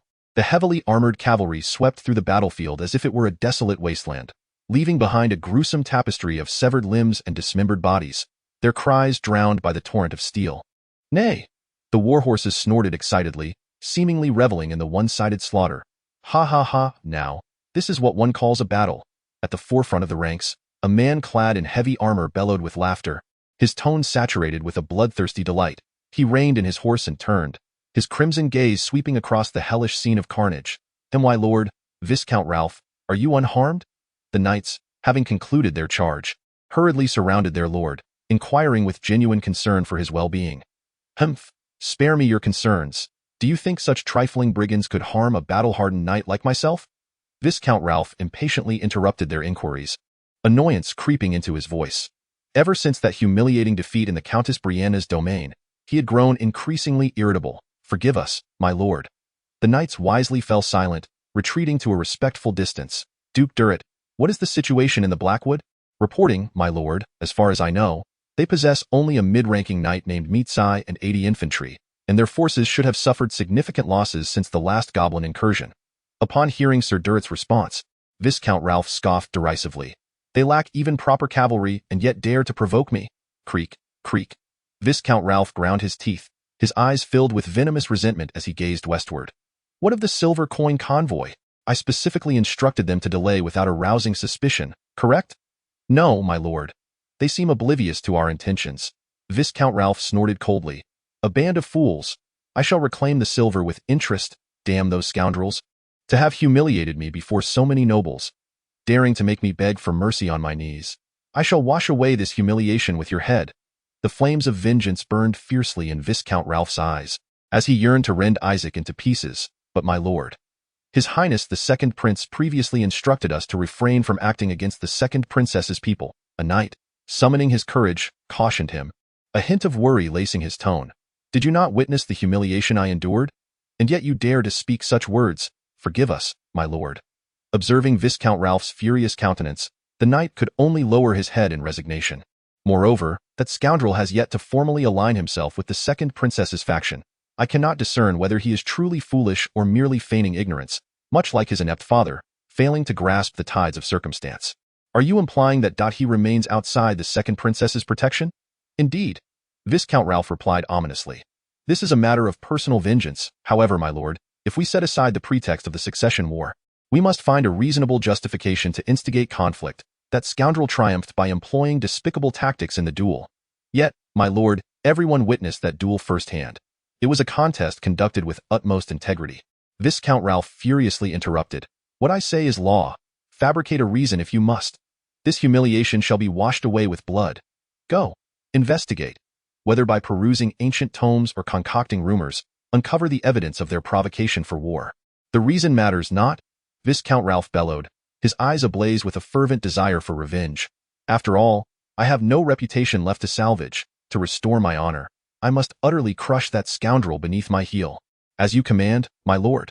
The knights responded in unison, their eyes glinting with fervor. Only then did Viscount Ralph nod in satisfaction. Isaac strolled through the lord's castle, observing the rapid rise in popularity of rubber-soled shoes, with people eager to don them and showcase them to others. Hey, why are you still wearing those tattered shoes? Hurry and seek out a cobbler, exclaimed a maid with pink hair, pointing at a male servant's footwear. Seek out a cobbler for what? The male servant queried, perplexed. The lord has invented a marvelous new item. Look, it is both soft and elastic. The maid proudly displayed her new shoes, as if they were a precious gift from the royal capital. Of course, the rubber soles were not without their flaws. Compared to the durability of sturdy wood and tough leather, rubber was somewhat less resilient and more prone to wear. Yet, is this not a boon? It would become a tool for profit. He understood the essence of planned obsolescence well. Heh. Isaac revealed a merchant's sly smile, striding briskly towards the training grounds. Upon entering the training area, he was immediately greeted by the deafening sound of gunfire and the acrid scent of gunpowder. The marksmen, having completed their shooting, quickly retreated to reload their ammunition. Meanwhile, the heavily armed pikemen marched in unison, forming an ironclad defense. The sharp tips of their spears pointed skyward, resembling a dense forest. Although the mighty firepower of firearms had relegated the spear to a secondary role, transforming it into an auxiliary weapon, it remained a formidable tool for reaping lives in the face of relentless foes. Isaac observed the increasingly formidable army, contemplating future strategies. If the size of the army could be multiplied several times, perhaps one could experiment with the Spanish tercio tactics. It is worth noting that many believe the Spanish tercio refers to a specific tactic or formation. However, it actually pertains to a type of infantry organization employed by Spain in the 16th and 17th centuries. It is a comprehensive formation encompassing various combat methods, with tactical applications that adapt flexibly to battlefield conditions and enemy types. A similar concept is the three-rank firing tactic. While many believe this tactic effectively prevents interruptions in fire, it too has its limitations. The concept of a three-phase strike merely disperses the total firepower output across different intervals, resulting in no alteration to the firepower delivered per unit time. Consequently, European armies, in the heat of battle, will not rigidly adhere to the three-phase strike format. Instead, they will adeptly employ both simultaneous and sequential fire tactics based on the prevailing circumstances. When an overwhelming display of firepower is required to shatter the enemy's morale instantaneously, simultaneous fire is utilized. Conversely, for sustained suppression of the adversary, minimizing interruptions in fire, sequential fire is adopted. Commanders must remain agile and responsive to the realities of the battlefield to secure ultimate victory. Of course, should breech-loading firearms be developed, these challenges would be effortlessly resolved. Boom. The sound of the explosion drew everyone's gaze toward its source. It was Toddlin's enhanced mini-version of the Thunderclap, a throwable explosive device. Well done, Toddlin. How many strands of cotton soaked in nitrate did you pack in there? Isaac approached Toddlin with a smile, inquiring. About 8. Toddlin finally regained his composure and replied softly, in a wonder the detonation lasted so long. In the future, we should create 2 models with varying fuse lengths tailored to different battlefield environments. Remember that? Yes, I remember.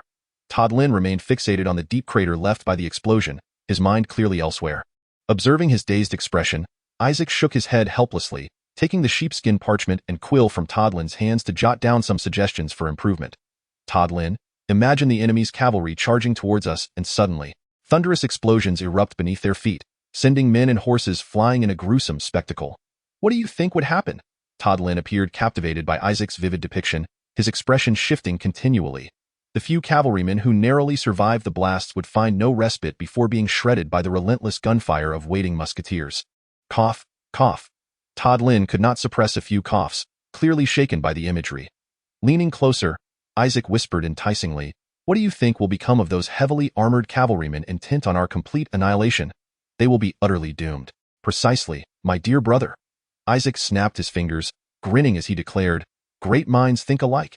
He patted Toddlin on the shoulder, gesturing towards the soldiers training in the distance. "Don't you see them? The future will be ours to command. The advent of firearms and explosives heralds the dawn of a new era, and the Blackwood Dominion shall rise as the most formidable warlord of this age. Is this the kingdom of Heidel?" At the gates of Merrill, the capital, a ragged, white-haired girl leaned on her staff, stumbling through the entrance. With a thud, a man collapsed to the ground, clutching his abdomen in agony. "Sir Priest, I fear I cannot go on." "No. We have come this far. You cannot so easily surrender." Upon witnessing the scene, the young girl hurriedly rushed to the side of the man, vigorously shaking his body. "We are the divine messengers, entrusted with a sacred mission. How can we be vanquished by mere hunger?" Gurgle. The girl's stomach audibly protested at the most inopportune moment. Perhaps realizing that even deities cannot defy the physiological needs of humanity, a blush of embarrassment suddenly graced her cheeks. She quickly knelt upon the ground, raising her hands to the heavens in fervent prayer. "O great goddess, please grant us sustenance." Perhaps moved by the girl's earnest supplication, a passing merchant, upon witnessing this, couldn't help but shake his head and let out a sigh. "Alas, poor child. Here, take this and eat." The merchant tossed a piece of dark bread into the girl's hands and then turned to depart. Upon feeling the weight in her hands, the girl quickly lifted her head and, spotting the retreating figure of the merchant, exclaimed with excitement, "Look! The goddess has answered my prayers."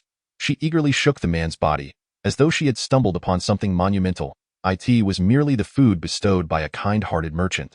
The man reminded her helplessly. Yet for the girl, who firmly believed that everything was guided by the goddess, the truth held little significance. Delighted, she tore the dark bread in half and offered a piece to the man. "See, I told you the goddess would bless us." The man accepted the bread with a resigned sigh. The girl rose to her feet, her spirit invigorated. "Let us go. The promised Holy Land lies to the west." Chapter 42. The ocean? Is it not upon us? Is Toddlin present? As usual, Isaac strode directly into the territory workshop. Clang, clang, clang. The crisp sounds of hammers striking metal echoed in succession, the flames from the furnace casting a warm glow upon the focused faces of the craftsmen. Toddlin was directing the artisans, carefully pouring molten bronze into molds to few.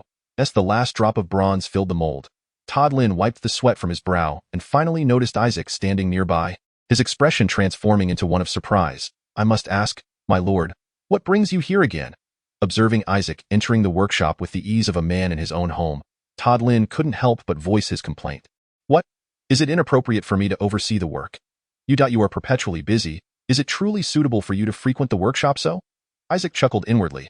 Indeed, he was busy, yet some matters were of greater importance than administrative duties.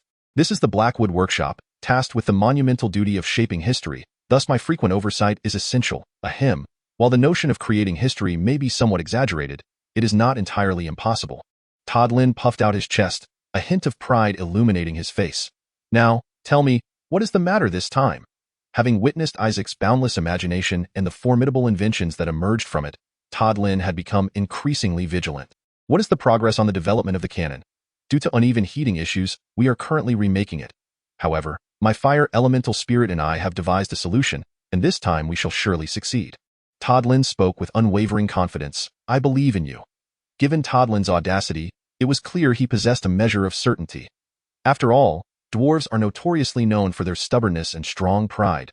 That said, my lord, are you truly convinced that this contraption known as a cannon can indeed breach those formidable walls? Although Todd Lin diligently crafted the cannon as per Isaac's instructions, he remained engulfed in doubt. Curious to witness it? If the opportunity arises, I shall allow you to behold the cannon's power in dismantling the walls. I shall eagerly await that moment. Todd Lin's eyes sparkled with excitement. By the way, did you come solely to assess the cannon's progress? Noticing Isaac appeared to have no further matters at hand, Todd Lin secretly breathed a sigh of relief. Unfortunately, his hopes were destined to be dashed. Of course not. I have another significant task to assign to you. Alas. Isaac disregarded Todd Lin's lament, swiftly sketching a metallic plate's form on parchment with a quill. This is called a leaf spring, a type of spring mechanism frequently utilized on carriages and automobiles on Earth for shock absorption. Where do you intend to employ it? It wouldn't be something perilous again, would it? Certainly not. I aim to utilize it on the carriage. These steel plates can flex and extend like bow arms, thereby absorbing the jolts of the terrain. I still fail to grasp your meaning, Todd Lin remarked, gazing bewilderedly at the design on the parchment. No matter. Simply trust me as you always have. I shall demonstrate its efficacy through action. Very well. After a moment's hesitation, Todd Lin ultimately nodded. After all, Isaac's seemingly fanciful ideas had invariably materialized into reality. Then I entrust this task to you. The Darkwood territory possessed but a single dilapidated carriage left behind by the former lord, which was not only worn but also offered a dismal riding experience. Little people pay their respects to the lord. Lacking skilled carriage craftsmen, Isaac had no choice but to summon the finest carpenters and wheelwrights in the domain to the lord's castle. We were unaware of your summons, my lord. What are your commands? The carpenters and wheelwrights stood before Isaac, filled with trepidation and confusion. It was their first encounter with a lord who called upon both carpenters and wheelwrights to the castle. Do you know what this is? Isaac inquired, pointing to his own shoes. Isn't this the rubber shoe invented by you, my lord? Your deeds are now celebrated throughout the realm. The carpenters replied eagerly. Oh? Have you worn them? Indeed, they are remarkably comfortable. Comfortable? What do you suppose would happen if we were to encase the wooden wheels of the carriage in this material known as rubber? Isaac was suggesting the concept of tires, wheels enveloped in rubber. Upon hearing Isaac's proposition, the carpenters and wheelwrights exchanged glances, clearly having never contemplated such a possibility. Rubber is elastic and exceedingly soft. If used to craft wheels, it might significantly enhance the comfort of the carriage. The cartwright was the first to respond, albeit uncertainly, saying indeed, if we were to replace the wheels with rubber, the comfort of the carriage would undoubtedly be greatly enhanced. The carpenter nodded in agreement. The comfort of carriages in this era is generally quite poor. Isaac had suffered immensely from the jarring bumps of the road while riding in that old-fashioned vehicle. Certainly, replacing the wheels with rubber could resolve many issues, but that alone will not suffice, Isaac remarked, gesturing towards Todd Lin. Todd Lin handed Isaac the newly completed leaf spring sample. Let us install this as well and see how it performs. What is this contraption, my lord? The carpenter and cartwright gazed at the oddly shaped metal plate before them. Perplexed. This is a groundbreaking invention. However, we are merely ordinary carpenters and cartwrights. We lack the experience to modify carriages, the cartwright said, his expression troubled. Fear not, I shall guide you throughout the entire process. You may ask me any questions at any time, Isaac assured them. Are you saying you will personally partake in the modification work? Upon hearing Isaac's words, the carpenter and cartwright's eyes widened in astonishment, as if they had encountered something utterly extraordinary. Indeed, is there a problem? They exchanged glances, their expressions filled with peculiar incredulity, though they remained silent. Only Todd Lin appeared to comprehend the situation, chuckling to himself in the corner. In the vibrant city of Wright, a bustling hub of free trade. Merchants and travelers from across the continent converged. Why Lord Meetsai? I am overwhelmed with emotion. Libero rushed into Meetsai's office, donning a beret, tears and snot streaming down his face. What has happened? What is the matter? Meetsai exclaimed, startled. The goods from the Blackwood territory are selling like hotcakes. The soap has long since sold out, the ale is in high demand, and even the magical scrolls are receiving rave reviews for their abundant magical energy. At this, Meat-Size's eyes widened in astonishment, while the cat-tail behind him wagged excitedly. At this rate, we will surely achieve the targets set by the chairman. Congratulations, my lord Meat-Size. Ah. Meat-Size sighed in relief, feeling a heavy burden lift from his heart. His previous worries about failing to meet performance targets now seemed unfounded. By the way, there is one more matter. Lord Isaac has sent a letter. A servant entered, bearing an envelope sealed with red wax. Another letter? Quickly, hand it to me. Meat-Size snatched the envelope eagerly and tore it open to read. The bold script on the letter caused a smile to break across her face. This lord truly is. What does the letter say? Libero inquired with curiosity. It appears he has devised yet another innovative creation, and he is evidently very confident in his invention. Meat-Size's tail wagged in excitement, as if anticipating something fascinating to unfold. Lord Isaac is indeed a most intriguing individual. Have you any news regarding the items I entrusted you to find? Haimuling, the Lord's castle, is currently engulfed in a routine meeting. We have dispatched the most elite expedition team to conduct a thorough search of the entire territory with the aid of the elves, yet we have found not a single clue. The administrator reported with a face full of regret. What a pity. Isaac sighed in disappointment. As it stands, it appears that the southern regions and the newly developed areas are devoid of pyrite and coal. To broaden our search, we would have to venture deeper into the forest, which would expose us to the risk of monster attacks. Those massive creatures are not easily dealt with by mere lead bullets. It seems that to acquire more formidable firepower, we must seek alternatives. By the way, my lord, the soap made from wild boar fat is nearing depletion. Upon hearing this news, Isaac felt a wave of frustration wash over him. It seems we must swiftly locate new sources of fat, preferably plant oils like palm oil soda ash. This is a vital chemical raw material, yet it is exceedingly rare in this other world. Artificially synthesized soda ash. A substantial amount of salt, limestone, and sulfur is required, and what Haimuling currently lacks is inexpensive salt. If we could secure a stable source of salt, we could produce glass, further enhancing the economic strength of Haimuling. Should we acquire a seaport, we could export goods overseas, completely liberating ourselves from dependence on the free city and the royal family. Miller, is there truly no ocean near our territory? Isaac looked expectantly at the middle-aged knight beside him. The nearest port should be in the Albrecht territory. The Albrecht territory, that entity which views Haimuling as a thorn in its side. Isaac pondered silently. It would not do to initiate war without justification. It seems we must wait a little longer, my lord. Just then, a dust-covered knight rushed in hastily. Hans? What has happened? Hans, neglecting to wipe the sweat from his brow, handed a letter sealed with the wax of the Albrecht family to Isaac. Why would they suddenly write to us? Isaac, filled with suspicion, tore open the envelope and began to read intently. However, as he delved deeper into the contents, his expression grew increasingly grim. The letter was rife with provocation and insult, even fabricating an absurd rationale suggesting a declaration of war against Haimuling. Miller, have you ever heard of a boundary dispute between our territory and the Albrecht territory? Never heard of it. What exactly does the letter say? It appears they are resolutely intent on declaring war against Haimuling. Miller. Isaac crumpled the letter into a ball, a cold smile playing at the corners of his mouth. It seems we shall soon possess our own ocean. Chapter 43. The underrated war. Unlike the eastern regions ravaged by continuous conflict, the western territories have remained tranquil. It was not until the outbreak of war between Haimuling and the Albrecht territory that this serenity was shattered, akin to a boulder plunging into a still lake, creating ripples of turmoil.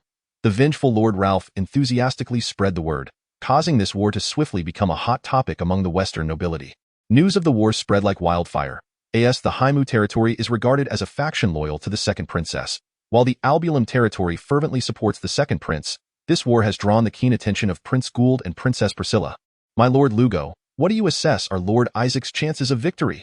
Princess Priscilla inquired anxiously, her violet eyes, emblems of royal lineage, filled with trepidation. I believe the odds are slim. The Haimu territory has long been besieged by monstrous incursions, leading them to prioritize the training of infantry, rendering their cavalry relatively weak. Unless Lord Isaac can set aside his pride and remain hidden, should a field battle ensue. Sir Lugo's tone was heavy. Despair enveloped Princess Priscilla as she closed her eyes, murmuring, "Then it will all be over." A somber atmosphere descended upon the conference room as she bit her lip, contemplating strategies. Was there truly no other recourse? Must she watch helplessly as the Haimu territory fell into the hands of her brother, Gould? Lord Isaac has not allied with our faction. We are devoid of justification for intervention. Sir Lugo's words heightened Princess Priscilla's anxiety. Yet, not all hope was lost. Sir Lugo's voice faltered. As I previously mentioned, if Lord Isaac can hold his ground and buy us sufficient time. A glimmer of hope sparked in Princess Priscilla's eyes. Are you suggesting we seize the opportunity to win him over, or even deploy troops directly? If we send a letter promising our full support post-victory, he would surely acquiesce. This would grant us legitimate grounds for action. However, such a course of action would amount to a complete severance with His Highness the Second Prince. Have you truly considered this, Your Highness? Sir Lugo cautioned, his expression grave. Civil war is inevitable. Taking a deep breath, Princess Priscilla's gaze solidified with resolve. Rather than remain passive, it was better to take the initiative. Our strength may be lacking, but it is better to fight than to perish with riches unspent. If you can think this way, then I am reassured. It seems you are beginning to exhibit the fortitude befitting a ruler. Sir Lugo nodded with approval. And no longer hesitating, Princess Priscilla displayed her decisive nature. There is no time to lose. Let us act immediately, Sir Lugo, as you command. Your Highness. Meanwhile, the flames of war between the Haimu and Albulum territories stirred the hearts of another group miles away. Father, please allow me to go. Nonsense. Absolutely not. Baron Arnold fumed as he beheld his daughter clad in armor, mounted on her steed. You know full well what fate awaits the territory of the defeated once the war concludes. You should understand better than I what Claire and the others will face. If even the princess has not expressed any intent, why should we intervene? That is precisely why I must go to rescue Claire. Even if I cannot lead troops in support, I at least must bring her back. Nonsense. My mind is made up. With that, Lucy spurred her horse and galloped toward the Haimu territory. You ungrateful daughter. By the time Baron Arnold regained his composure, Lucy had already raced far away. Sonia Ching. Go after her at once. Ensure you bring her back. Count Arnold bellowed. Yes. Sonia sighed in resignation, spurring her horse into pursuit. Beneath the azure sky, clouds drifted lazily, and a gentle breeze caressed the swaying grass. This was a vast plain, lying at the juncture of the Blackwood and Albrecht territories. As the sun dipped toward the horizon, it heralded the imminent hour of reckoning. The thunderous sound of hooves echoed, reminiscent of distant thunder. Isaac stood atop a rise, gazing into the distance. A formidable army emerged from the horizon, led by 30 heavily armored cavalrymen, followed by 200 well-equipped soldiers of the realm, and finally, 2,500 hastily summoned troops. The banner of the Albrecht family fluttered vigorously in the wind. As anticipated, there were 30 heavily armored cavalrymen, 200 soldiers of the realm, and 2,500 conscripts. Sir Miller observed the enemy's movements with a grave expression. The Blackwood forces numbered only 100 professional soldiers and 700 conscripts, placing them at a significant numerical disadvantage. However, the Blackwood army boasted an advantage in weaponry, particularly those formidable secret weapons. The Albrecht army came to a halt not far from the Blackwood forces, beginning to set up camp. How peculiar, they even seemed to have predetermined the time and place for this encounter. Watching the enemy establish their encampment, Isaac couldn't help but chuckle. He had expected a surprise attack. Not this rather conventional approach to warfare. It seemed the Western nobility were rather antiquated in their tactics. Isaac shook his head inwardly. Was the Eastern Front the same? Certainly not. It was said that chaos reigned there, devoid of formal declarations of war. Indeed, it appeared that it was not Lord Ralph's folly, but rather the Western nobility's stubbornness that was to blame. Yet, this was fortuitous. It provided an opportunity to prepare adequately. Lord Ralph, accompanied by 5 knights, galloped toward Isaac in the glow of the setting sun. Lord Ralph and his knights appeared particularly imposing. Observing the enemy cavalry, Isaac mused. Cavalry, undeniably, is an indispensable force in warfare. If only one could establish a formidable cavalry unit. Yet, training cavalry is no simple task. Warhorses are inherently timid creatures. Acclimating them to the brutal realities of battle requires extensive time and considerable resources. I had thought you would cower like a mouse within your castle, yet here you are, showing the audacity to appear before me. I must admit, you have surprised me, Lord Ralph declared with an air of arrogance. Why should I fear you? Isaac retorted disdainfully. Humph, bravado in the face of death. I shall rend you limb from limb. I will raze your lands, annihilate your family, and hang your friends from the walls. Lord Ralph spat, his eyes ablaze with hatred. I advise you to temper your words. You will end up like last time, reduced to a mere pulp beneath my mace. And that armor you take such pride in shall become your coffin. Isaac proclaimed, shouldering his mace, causing Lord Ralph's complexion to darken ominously. Tomorrow, at the break of dawn, shall mark your demise. Upon uttering these words, Lord Ralph turned his steed and returned to his encampment. Mission issued. The fruits of victory are far more bountiful than you can imagine. Seize triumph in this war. Lord Ralph anticipated that Isaac would fortify his defenses under the cover of night. Yet he was mistaken. Isaac had other plans. This war was far from its conclusion. On the following morning, Lord Ralph arrived at the battlefield with the first light. Before him lay the makeshift fortifications of the Blackwood army. Wooden stakes, anti-cavalry barriers, pitfalls, and even several cargo wagons. Ha ha ha. Lord Ralph scoffed at the sight. Truly laughable. Do they think such despicable tactics can thwart my heavily armored cavalry? Charge! Crush them! With Lord Ralph's command, the army of Albram launched their assault. Come forth, constabulary. Let me witness your prowess. Isaac stood atop a rise, watching the approaching heavy cavalry with eager anticipation. Leading the charge himself, Lord Ralph was at the forefront. The thunderous sound of hooves echoed like a tempest, and even the soldiers of the Blackwood army, well aware of the firepower they faced, felt a surge of anxiety. Do not panic. Follow my orders. Prepare to fire, Isaac shouted. The Blackwood Army's firearms employed conical projectiles rather than spherical ones, thus greatly surpassing the range and penetration of firearms from the original era of Earth. Nevertheless, penetrating the armor of heavily armored cavalry still necessitated close-range fire. Ignite, hissus. The grenadiers swiftly drew forth their modified thunderclap grenades, igniting the fuses. To control the timing of the explosions, they had deliberately shortened the fuses. The heavily armored cavalry drew nearer, skillfully navigating the obstacles strewn upon the ground, charging toward the Blackwood positions. For Albram, to battle. Victory was within reach, and the soldiers of Albram let out a thunderous roar. Yet at that moment, calamity struck. Boom, boom, boom, boom, boom. A series of deafening explosions erupted, engulfing the unsuspecting heavy cavalry in a cataclysm of fire. Chapter 44. Huzzah!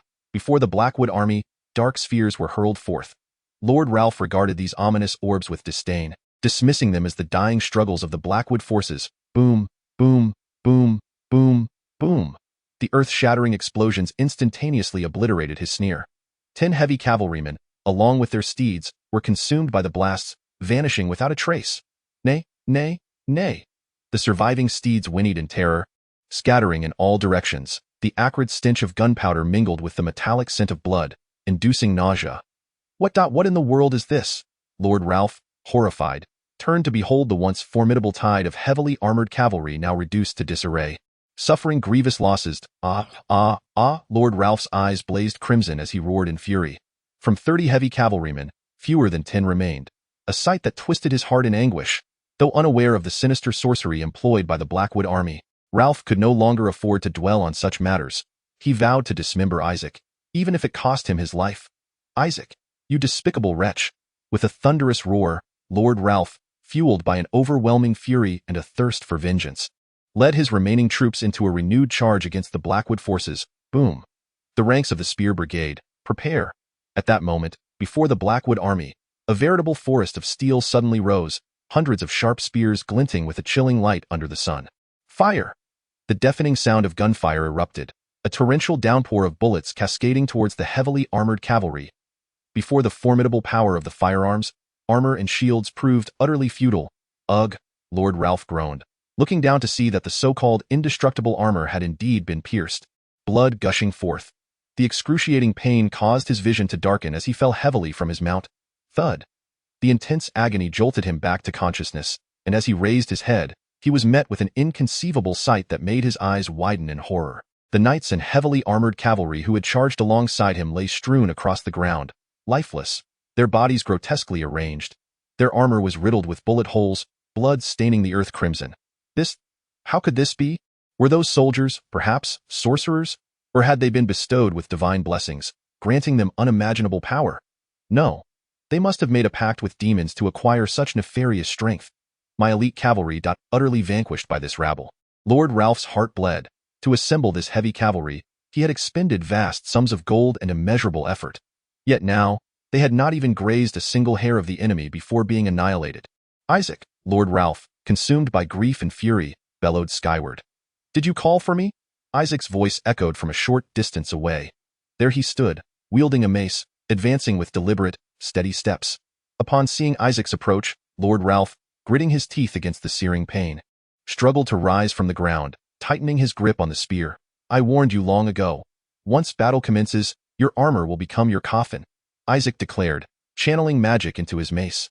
Silence, you soul-selling fiend. Even in death, I shall take you down with me, clang. With a furious roar, Lord Ralph infused his entire being with magic, and his once dull armor erupted in a dazzling blue light. Die. He transformed into a bolt of lightning. Thrusting towards Isaac, the sharp tip of his spear aimed directly at Isaac's throat. Fire arrow! Isaac, unhurried, extended his hand, and in an instant, flames ignited, transforming Ralph's vision into a sea of fire. Vile scoundrel, Lord Ralph cursed, swinging his spear in a desperate attempt to block the fiery assault. Bang! Seizing the opportunity, Isaac charged at Lord Ralph with the unstoppable force of a raging bull.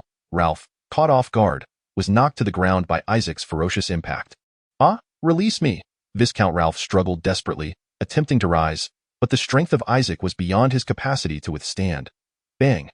Isaac raised the spiked mace high above his head and brought it crashing down upon Viscount Ralph. Crack! A sharp sound echoed as Ralph's helmet shattered into fragments. Bang, bang, bang. Isaac showed no mercy, raining down blows with the mace upon Viscount Ralph, as if it were a torrential downpour. This was not a duel. It was a life-or-death battle. Ugh. Spare my life. I am willing to pay any price. The voice of Viscount Ralph grew increasingly feeble. Do you think I would still believe your deceitful words? Bang! With a single blow, Isaac crushed Ralph's helmet, blood and brains erupting forth. You have killed me. His Highness the Second Prince will not let you go. Viscount Ralph's voice dwindled to a whisper before fading into silence. I shall await him, Isaac stated coldly. Bang! Isaac swung the mace once more, striking his head, thereby extinguishing the life of Viscount Ralph. As the cold corpse lay before them, the soldiers of Albram fell into a profound silence. Isaac surveyed the surroundings, resting the mace upon his shoulder, and spoke in a chilling tone. Your lord is dead. Lay down your weapons and surrender to avoid slaughter. However, the soldiers of Albram did not lower their arms, nor did they advance. They merely gazed at Isaac in terror, paralyzed by uncertainty. In that case, do not blame me for my lack of courtesy. Firearms squad, prepare.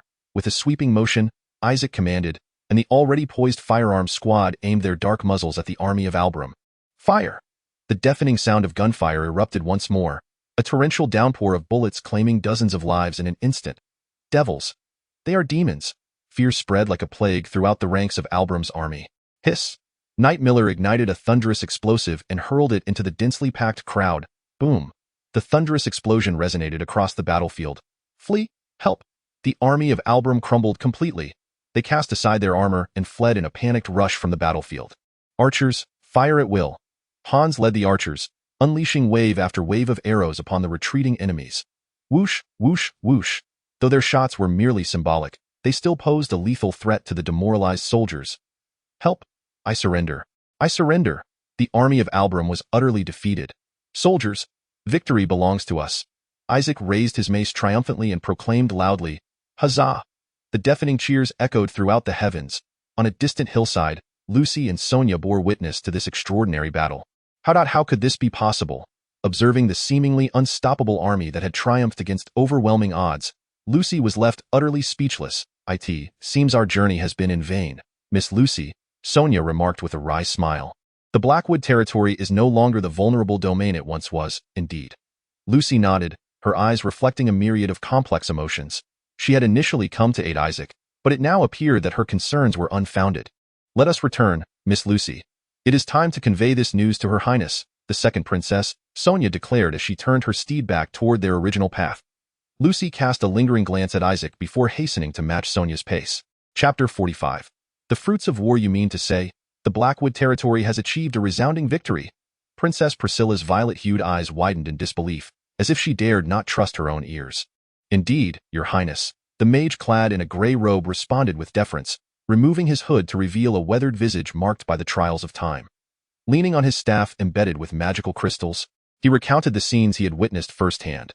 The enemy forces collapsing in droves amidst thunderous explosions, countless arrows blotting out the sun, and the army of Albram disintegrating in mere moments. The mage's narrative left both Princess Priscilla and the nearby Sir Lugo utterly dumbfounded. The Blackwood territory had not opted to remain entrenched and wait for reinforcements. Instead, it had taken the initiative to strike. Not only had they shattered the enemy's heavily armored cavalry, but they had also triumphed against overwhelming odds, routing foes twice their number.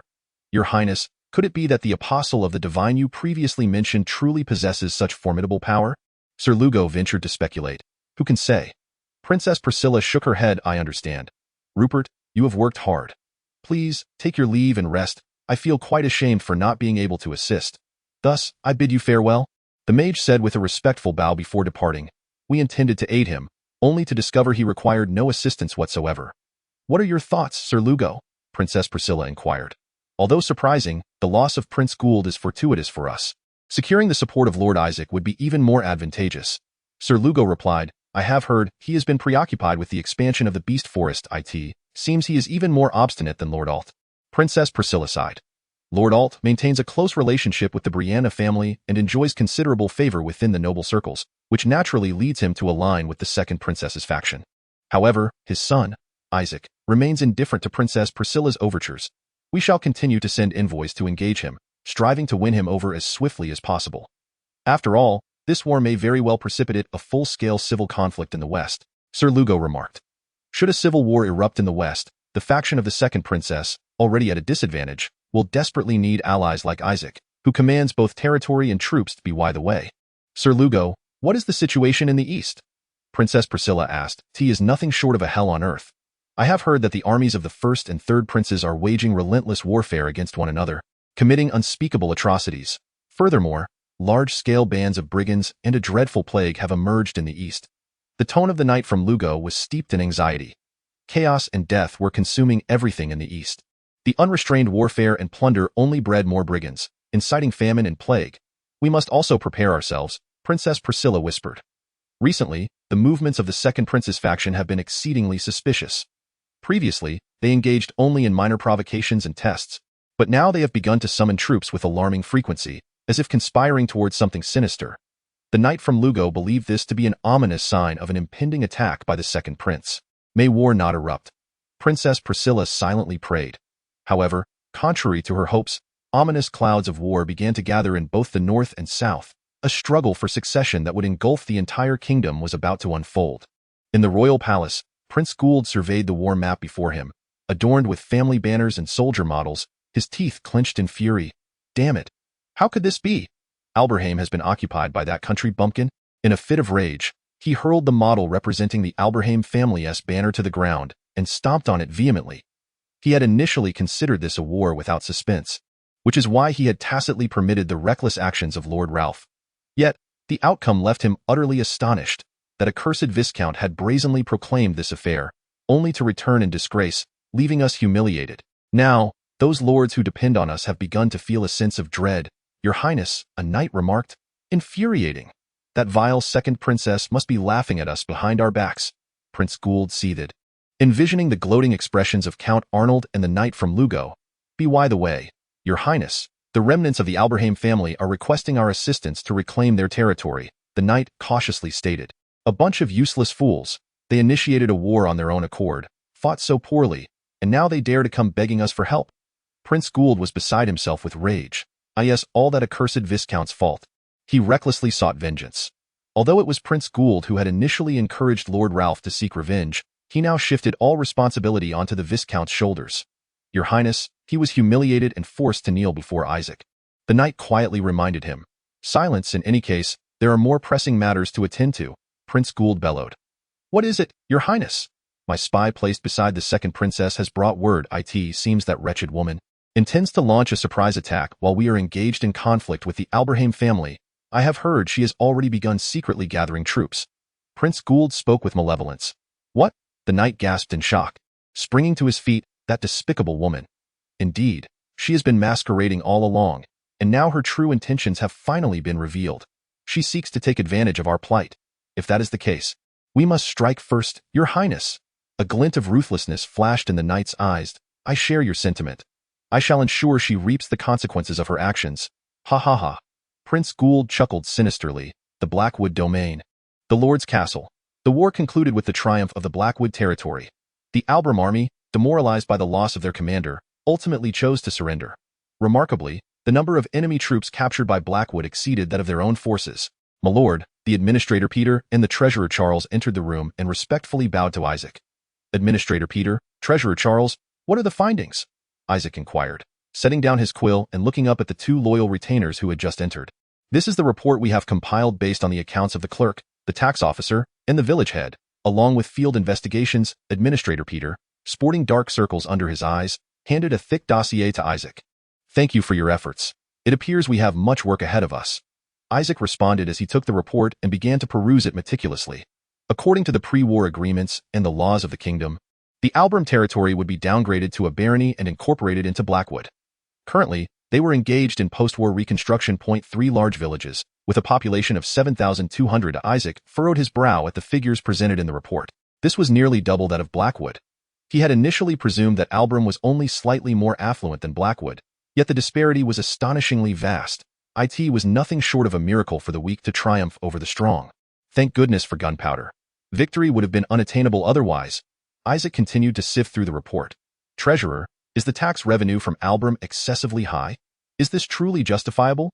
He could not suppress his astonishment at the staggering tax rate detailed in the document. They had nearly confiscated half of the farmers' income. In preparation for this war, they have thoroughly drained their resources. Those well-equipped soldiers and heavily armored cavalry were all procured with substantial funds, Treasurer Charles elucidated. Sighing, Isaac lamented, "If this continues, it will only diminish the farmers' motivation to produce, ultimately leading to the decay of society as a whole. We must lower the tax rate to align with Blackwood." At once. "My lord," Charles replied respectfully, "heavily armored cavalry and heavy infantry are costly units. In contrast, Blackwood's army can continuously produce weapons and equipment merely by expending points. This further attests to the might of the goddess's grace. Sir Miller, how is the security situation within the territory?" Isaac turned to inquire of the knights standing nearby. Though the subjects are somewhat unsettled by the arrival of their new lord, the discipline of the Blackwood army and the presence of many devout followers have prevented any disturbances. "The current state of security in the territory is satisfactory," Sir Miller responded. "That is reassuring. However, we must remain vigilant, Sir Miller." "Understood, my lord." Sir Miller nodded before departing. Isaac rolled up the report and placed it on the table, then addressed his retainers. "It seems the scale of the Albram territory is even larger than we anticipated. By the way, what is the purpose of this village called Soleil?" "They primarily engage in logging and the gathering of herbs, but their main source of income stems from a copper mine," Peter replied. "Oh?" Isaac's interest was piqued. It appeared that this was a sizable copper mine. Although it could not compare to iron or silver mines, it still represented a considerable fortune. Moreover, copper was the primary raw material for the production of bronze. "What about the largest village, Ajiang? What is its purpose?" Isaac continued to inquire. "It is a coastal village with a port, rich in fishery resources, where the villagers primarily rely on fishing for their livelihoods. Though modest in scale, several merchant ships are docked at the port," Peter replied. "That's splendid. There are even merchant ships." Isaac's eyes sparkled with anticipation. The ocean, the port, navigation, trade. The Blackwood territory finally had an outlet to the sea. Those cities with ports would become the marketplace for Blackwood's goods. Additionally, we have discovered some talents. For instance, artisans skilled in smelting techniques, blacksmiths capable of forging armor and weapons, craftsmen who produce parchment, and enchanters who can wield magic. Peter continued his report. "Excellent. With these talents, the development of Blackwood will proceed with greater ease." Isaac mused. "Administrator, please find a cartwright for me. I require their assistance," Isaac commanded. The Blackwood territory lacked a cartwright, and Isaac had originally intended to purchase carts from Light City, modify them, and sell them at a high price. However, now he could directly produce carts within Blackwood. "At your command, my lord," Peter replied respectfully, realizing he was about to become busy once again, yet all for the future of Blackwood. "It seems that the rewards from this battle are even more abundant than I had anticipated," Isaac thought contentedly as he prepared to conclude the meeting. Just then, a new task suddenly appeared before his eyes. Task issued: proceed to the Temple of Iris in Blackwood. The clergy are awaiting you there. "What? We have clergy in our territory?" Isaac exclaimed, his eyes widening in astonishment. Chapter 46. Cleric Ignis. Two weary travelers stepped onto the land of Blackwood. Their tattered robes billowed in the wind, faintly revealing the pristine white garments beneath and their flowing silver hair. They leaned on each other, their steps faltering, using their staffs to support their fatigued bodies.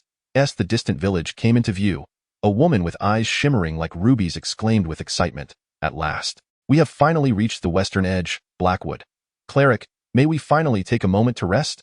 The man spoke, his voice heavy with exhaustion, but Cleric Ignis could only collapse to the ground, too weak to respond. With a thud, Cleric Ignis fell in the center of the village.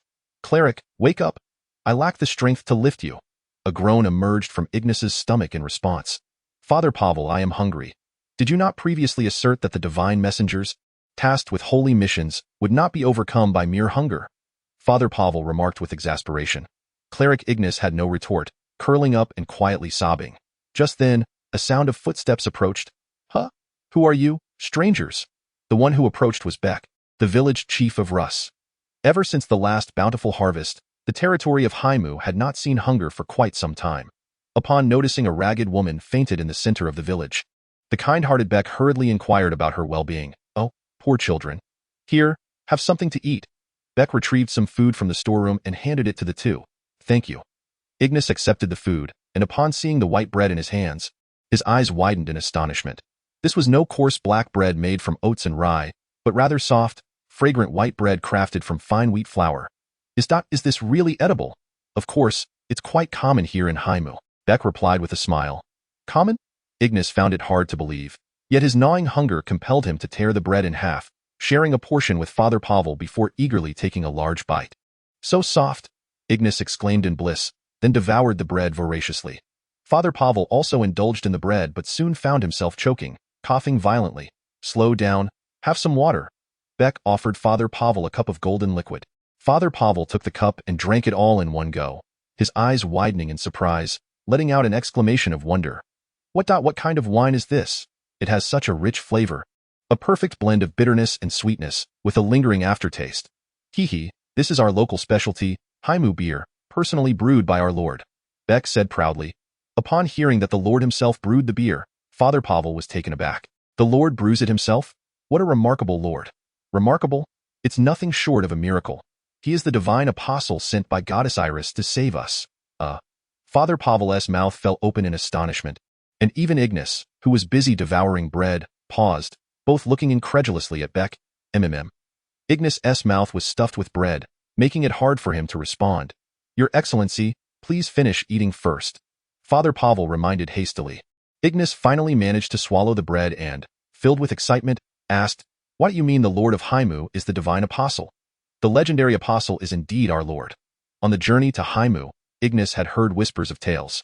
It was said that the Lord of Haimu had repelled thousands of goblins and had triumphed against the formidable Count Albram with a smaller force. Now it seemed those tales were true.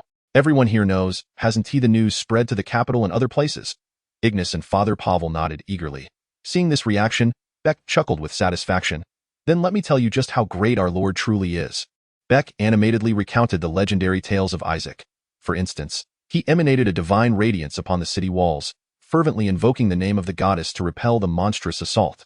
For instance, he harnessed arcane knowledge to forge weapons that unleashed thunderous roars, vanquishing the Count of Albram. For instance, he personally guided the farmers in tilling the land, resulting in an unprecedented harvest of wheat. The priest Ignis and Father Pavel listened, entranced, their eyes shimmering with adoration. Particularly Ignis, whose eyes glistened with unshed tears, a realm devoid of hunger, where everyone feasted upon fine bread. A place where, even in the face of formidable foes, one could bask in the goddess's protection. A domain where the Lord himself would exalt the goddess's name. Ignis's heart swelled with excitement, further convinced that the Blackwood territory was indeed the new sanctuary foretold by the divine oracle. Young man, what troubles this maiden? Seeing Ignis suddenly close her eyes in prayer, Beck inquired with curiosity. However, Father Pavel, equally stirred, joined in the fervent supplication, leaving Beck to shake his head in resignation. Truly, such peculiar individuals. After a while, Ignis and Father Pavel found themselves in an embrace, weeping tears of joy. Revered priest, we have finally reaped the rewards of our trials. Beck, who had been immersed in recounting the Lord's heroic deeds, was momentarily taken aback by this scene. Upon hearing news of the priest's arrival, Isaac hastened to the temple within the Lord's castle. However, outside the temple, a throng of devoted followers of the goddess Iris had already gathered. Isaac struggled through the crowd to enter the temple. There, he beheld a silver-haired woman and a ragged man, fervently engaged in prayer. Welcome, church priest, completed, achievement points. 1,000, the system prompted, confirming their identities. Isaac had believed that the Irish church had utterly waned, perhaps even faded into the annals of history. To his astonishment, they had come seeking him. Are you priests of the goddess Iris? Isaac inquired with palpable excitement. Praise the omnipotent goddess, greetings, apostle of the divine. I am Ignis, priest of the goddess Iris, and this is Father Pavel. Please allow us to pay our respects. The two turned, approaching Isaac with fervent zeal illuminating their eyes. Welcome to Blackwood. Though I have constructed this temple, I remain ignorant of the church's doctrines and prayers, which has troubled me greatly. Your arrival is indeed a timely blessing. You are too gracious, apostle. Ignis and Pavel replied, moved to the brink of tears. By the way, could you enlighten me on the events that have transpired within the church over the years? I have heard whispers of its decline, even its disappearance. How did you come to know of my existence? Isaac questioned. I learned of it from the previous priest. Though I am not well versed in the specifics, it is said that before the oracle vanished, the goddess bestowed a prophecy foretelling an impending assault by the malevolent deity upon the church. Thus, prior to the appearance of the divine apostle, the church was compelled to conceal itself and operate in secrecy. Isaac could not help but rub his forehead, pondering to himself, could it be that I am the apostle of the divine foretold by the goddess? Oh dear. Ever since I inherited the position of high priest, I have been living a life of concealment and evasion, perpetually unsettled and adrift. The voice of High Priest Ignis was laden with sorrow and grievance, until the long-lost oracle finally descended once more. The oracle proclaimed that the apostle of the divine has emerged and summoned us to the west. Recently? Could it be during the construction of the first temple? The timeline seems to align. How astonishing! Isaac had never anticipated that his simple act of building a temple in gratitude for the goddess's blessings would precipitate such monumental changes. What fortune it is that I have had the privilege of hearing the oracle with mine own ears, Ignis exclaimed with fervor. Isaac was astonished. Could this priest truly communicate with the goddess? Might we serve the goddess and you in the Blackwood territory, apostle? High Priest Ignis inquired cautiously. Of course, I would desire nothing more. Isaac replied with a smile, glancing at the scripture in Ignis's hands. Simultaneously, Isaac felt a surge of joy within. He could finally establish a church, propagate the doctrine, and cultivate followers. Oh, thank you, apostle. By the way, may we sing a hymn of praise to celebrate this moment? I wish to worship, Ignis implored. Certainly, do as you wish. Thank you, apostle. High Priest Ignis exclaimed excitedly as he dashed out of the temple. Isaac followed suit, only to find a growing crowd gathered outside. Leaving him both amused and bewildered, it seems the number of believers in the Blackwood territory has indeed increased during this time. Let us together extol the greatness of the goddess. Ignis knelt on the ground and began to chant a hymn of praise. The followers joined in, their melodious voices resonating through the skies of the Blackwood territory. As the song soared, a radiant white light began to emanate from Ignis. Oh, this is... Isaac had previously heard that the priests of the Earth Temple could bless the land through divine power, and he had also heard of the healing priests who could create holy water and potions using sacred energy. Yet, this was the first time he had witnessed divine power with his own eyes. It was a sanctified and inviolable force, a testament to the existence of the divine and a symbol of devout faith. As the hymn continued, the light surrounding Ignis grew more intense and expansive. Furthermore, the surrounding believers began to radiate a faint glow as well. The divine power Ignis had amassed over the years, the fervent faith of the Blackwood believers, and the long-absent divine energy of Goddess Iris intertwined, creating an astonishing resonance. This is rather frightening. The resplendent light enveloped the entire Blackwood territory in a holy radiance. The scars on my body have vanished. My back no longer aches. Praise be to Goddess Iris, the believers exclaimed joyfully. This divine force seemed to have an effect on Isaac as well. No, it should be said that, as the apostle of the divine, his sensitivity to the divine power is even more pronounced.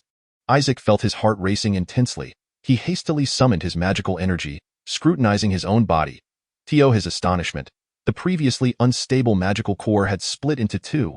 Could this be a miracle? He had, against all odds, transcended to the realm of a second ring mage. Truly incredible. Chapter 47. The creation of the Blackwood. The baptism of divine power enveloped countless individuals in the radiance of miracles, causing the number of followers of the Church of Iris to multiply exponentially. Priest Ignis and Father Pavel actively collaborated, utilizing divine power to heal the sick and propagate their doctrines, leading the Church of Iris to swiftly become the predominant religion in the Blackwood territory. After establishing a firm foothold in the Blackwood, Priest Ignis and Father Pavel did not rest on their laurels. Instead, they set their sights on the Albrame territory to continue spreading the gospel of the goddess Iris. Typically, priests from other churches are quite frugal in their use of divine power. Only those devotees who have made substantial monetary contributions can receive their blessings and healing. However, the priests of the Church of Iris are remarkably different. Ignis and Pavel regard inclusivity as a teaching from the goddess, and they generously assist anyone in need, regardless of their wealth or status. With the continuous infusion of divine power from Priest Ignis, many minor ailments and injuries were miraculously healed, revitalizing the spirits of the people. This spirit of selfless dedication deeply moved the residents of the Albrame territory, and an increasing number began to embrace the faith of the goddess Iris. Thus, a religion that connects the Blackwood and Albrame territories, characterized by a potent sense of cohesion, was born. Recently, the voices referring to Isaac as the apostle of the divine surged like a tide, and the gazes directed at him were filled with fervent adoration, as if he were the very emissary of the divine on earth. Are you satisfied, great goddess of harmony? The Church of Iris was experiencing an astonishing revival. The number of followers of the goddess Iris has reached 500 achievement points. 500. The number of followers of the goddess Iris has reached 7,000 achievement points. 700. As Isaac observed the ever-increasing numbers of followers and achievement points in the system notifications, a profound realization surged within him. Perhaps this was the goddess's way of expressing her delight. He recalled the first worship ceremony when divine power erupted, transforming a nearby well into holy water. Upon tasting it, he felt invigorated, his fatigue vanishing. The strength of the church illuminated a business opportunity for him. He contemplated collaborating with the church to concoct potions using materials he had previously gathered, such as wild boar tusks. After all, this was a primary source of income for a healing-oriented church, and he was merely in need of a suitable craftsman. With a smirk, Isaac pondered while channeling his internal magical energy, conjuring a fireball spell. As he recited the incantation, a blazing fireball erupted from Isaac's fingertips, striking a distant wooden target. Boom! Wood splintered, and the target was reduced to fragments. The power of second-tier magic far surpasses that of first-tier magic. Isaac gazed at the target, now shattered into fragments, and was filled with awe. Such formidable strength is capable of easily taking a life. What then, one wonders, lies within the might of mages of the fourth tier and beyond? It appears he must devise a strategy to confront those formidable sorcerers. Isaac ceased the flow of his magical energy. Theo reached the realm of a second-tier mage. He had devoted considerable time and effort. It seems he possesses little innate talent for elemental magic, yet he shows promise in the art of enchantment. Triple enchantment. Such a feat demands a more meticulous control of magical energy, and Isaac now finds himself capable of performing triple enchantment without damaging the items. If this continues, might he not be able to create magical artifacts? Unlike passive enchantments like sharpness and durability, items imbued with active spells such as fireball or shield command prices several times higher. Moreover, if feasible, he could even inscribe magic upon his very bones. This way, he would be able to unleash spells at any moment, anywhere. Isaac looked at the flickering flames in his hand and revealed a confident smile. After concluding the affairs of the territory merger, Isaac finally returned to Blackwood Castle to share a sumptuous lunch with his family and vassals. The meal was lavish, featuring an array of novel pasta dishes accompanied by seafood from the Albram territory, and the exquisite fish stirred Isaac's appetite. Peter, what are the results of the resource survey in Albram? Did the elven mining team make any discoveries? He inquired while savoring the roasted fish. Regrettably, my lord, we have not made any significant findings, the administrative officer Peter replied awkwardly. Is that so? Isaac felt a tinge of disappointment. He had hoped that the goddess's task hinted at some hidden treasure within Albram. But was it merely those copper mines and craftsmen? Treasurer, how is the production of the rubber shoes and the development of the carriages progressing? The production of the rubber shoes is proceeding smoothly. We are currently developing a luxurious version aimed at the nobility. The carriage development is also going well. We merely need to make some modifications to the luxury carriages of Albram. That is good to hear. What of the fountain pen's development? Is it user-friendly? Isaac asked while picking at the fish bones. We encountered some issues, such as ink leakage or failure to dispense ink. However, after repeated testing, we have made some progress. The latest version of the fountain pen, while still experiencing occasional ink leakage, is now capable of writing on parchment. Upon hearing this, Isaac began to ponder. Once the fountain pen is successfully developed, he can upgrade the product based on the demands of the target clientele, such as using more luxurious materials to satisfy those nobles who seek novelty and extravagance. It seems Todlin's craftsmanship is indeed commendable. He must continue to strive. After the fountain pen's success, he also intends to develop papermaking technology, as the cost of parchment is exceedingly high. Brother, it is rare for us to share a meal. Could you not speak less of work-related matters? Claire set down the bread in her hand, expressing her dissatisfaction. You are nothing short of a workaholic. Isaac shrugged. It's a rare opportunity to dine with my vassals. Of course, I must seize the moment to address some pressing matters, and my lord is truly devoted to the development of the territory. You work so hard, Sir Miller remarked. A true lord never indulges in the laurels of past achievements, but instead dedicates himself tirelessly for the welfare of his subjects. Is that so? Claire said, glancing sideways at Isaac. If that is the case, then allow me to pose a question regarding territorial development. Brother, how do you plan to resolve the issue of your heir? You must at least father 2 or 3 children to ensure your vassals can work with peace of mind. Ahem. Isaac coughed awkwardly a few times. Claire's words resonated with the surrounding vassals, who nodded in agreement. Brother, you are already 16 this year. It's time for marriage. Did you know that the steward and Sir Miller have been diligently seeking a suitable bride for you? Though I am unaware of your thoughts on the matter, I believe no one is more fitting than Sister Lucy. Claire subtly attempted to matchmake Isaac and Lucy. Isaac shook his head. 16 is far too young for marriage, isn't it? Although one is considered an adult at this age in our world, it still feels somewhat odd. Don't just shake your head. Give it some serious thought. Have you genuinely discussed matters with Sister Lucy since you annulled your engagement? Claire and the vassals looked at Isaac with curiosity. Ahem. Today's cod is truly delectable. The chef's skills have improved remarkably. Isaac quickly redirected the conversation. That moment, a soldier entered. My lord, Vice President Miko of the Dario Chamber of Commerce requests an audience. Oh, she has finally arrived. Brother, where are you going? Isaac ignored Claire's inquiry, striding directly out of the dining hall. Humble merchant, I pay my respects to the rulers of the Haimu territory and the Albram domain. In the castle's main street, Vice President Miko greeted Isaac with a tone of flattery. As an astute merchant, she was already aware of the news of Haimu's victory. As she spoke, she curiously sized Isaac up, the scented pouch at her waist swaying gently with her movements. Long time no see, Vice President Miko. You appear quite well. It seems that the goods from Haimu are selling remarkably. Thanks to your support, business is booming. Miko elegantly lifted her skirts and bowed to Isaac. Moreover, upon receiving your letter, I hastened here with great anticipation, my heart fluttering like that of a girl receiving a love letter. As she spoke, Miko presented a letter sealed with the Haimu crest to Isaac. The envelope bore the image of a logging axe crossed with a sword. Isaac took the letter, vaguely recalling that he had mentioned something that could earn Miko a considerable profit. No wonder she was so excited. What marvelous invention have you come up with this time? May I inquire? Isaac nodded and placed a pair of shoes before Miko. These exquisite shoes are crafted from the supple leather of calves under the age of 2. Adorned with intricate golden embroidery on the upper, while the sole is made of a soft rubber. Chapter 48. The excited Mitsai, isn't this the kind of footwear worn by the common folk? Mitsai remarked, although these shoes appeared decidedly more sophisticated. Did you summon me here solely for these shoes? True to her merchant nature, Mitsai immediately recognized the value of the footwear. Indeed, why not try them on? With that, Mitsai removed her wooden clogs and carefully slipped her delicate little feet into the rubber shoes. Oh! Mitsai exclaimed as she took a few steps, her voice filled with astonishment.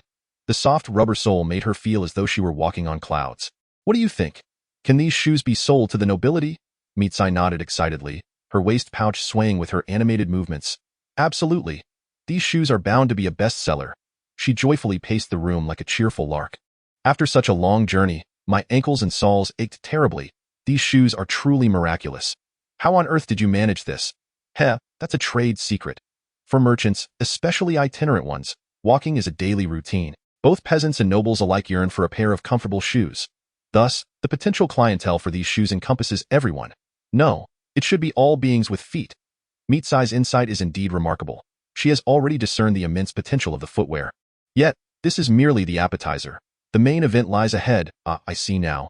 No wonder the Lord summoned me. Mitsai, the vice president, narrowed her cat-like eyes, as if sensing a business opportunity. Indeed, Isaac nodded in agreement.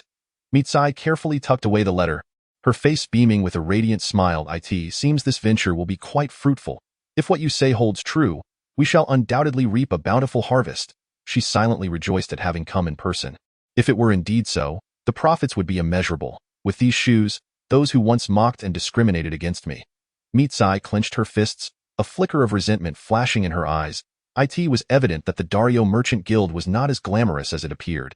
Is it because you are of mixed heritage, both orc and human, that you frequently face discrimination? Isaac inquired. There are far too few individuals like you who treat me with equality, Mitsai nodded, acknowledging that aside from a select few, very few people regarded her with such impartiality as Isaac did. I possess a keen ability to perceive the emotions of others, such as the fleeting contempt that crosses their faces. This skill is invaluable for a merchant. Yet it also exposes me to many unpleasant truths. I understand now.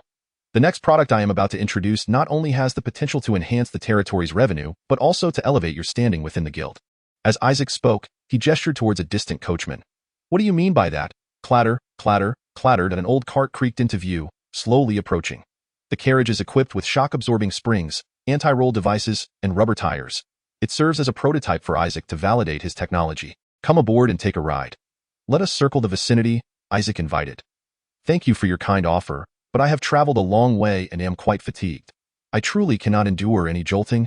President Miko hastily declined, waving his hand. Nonsense, hop on, Isaac insisted. Under Isaac's firm insistence, President Miko reluctantly boarded the carriage. This carriage, not a bit too dilapidated, my lord?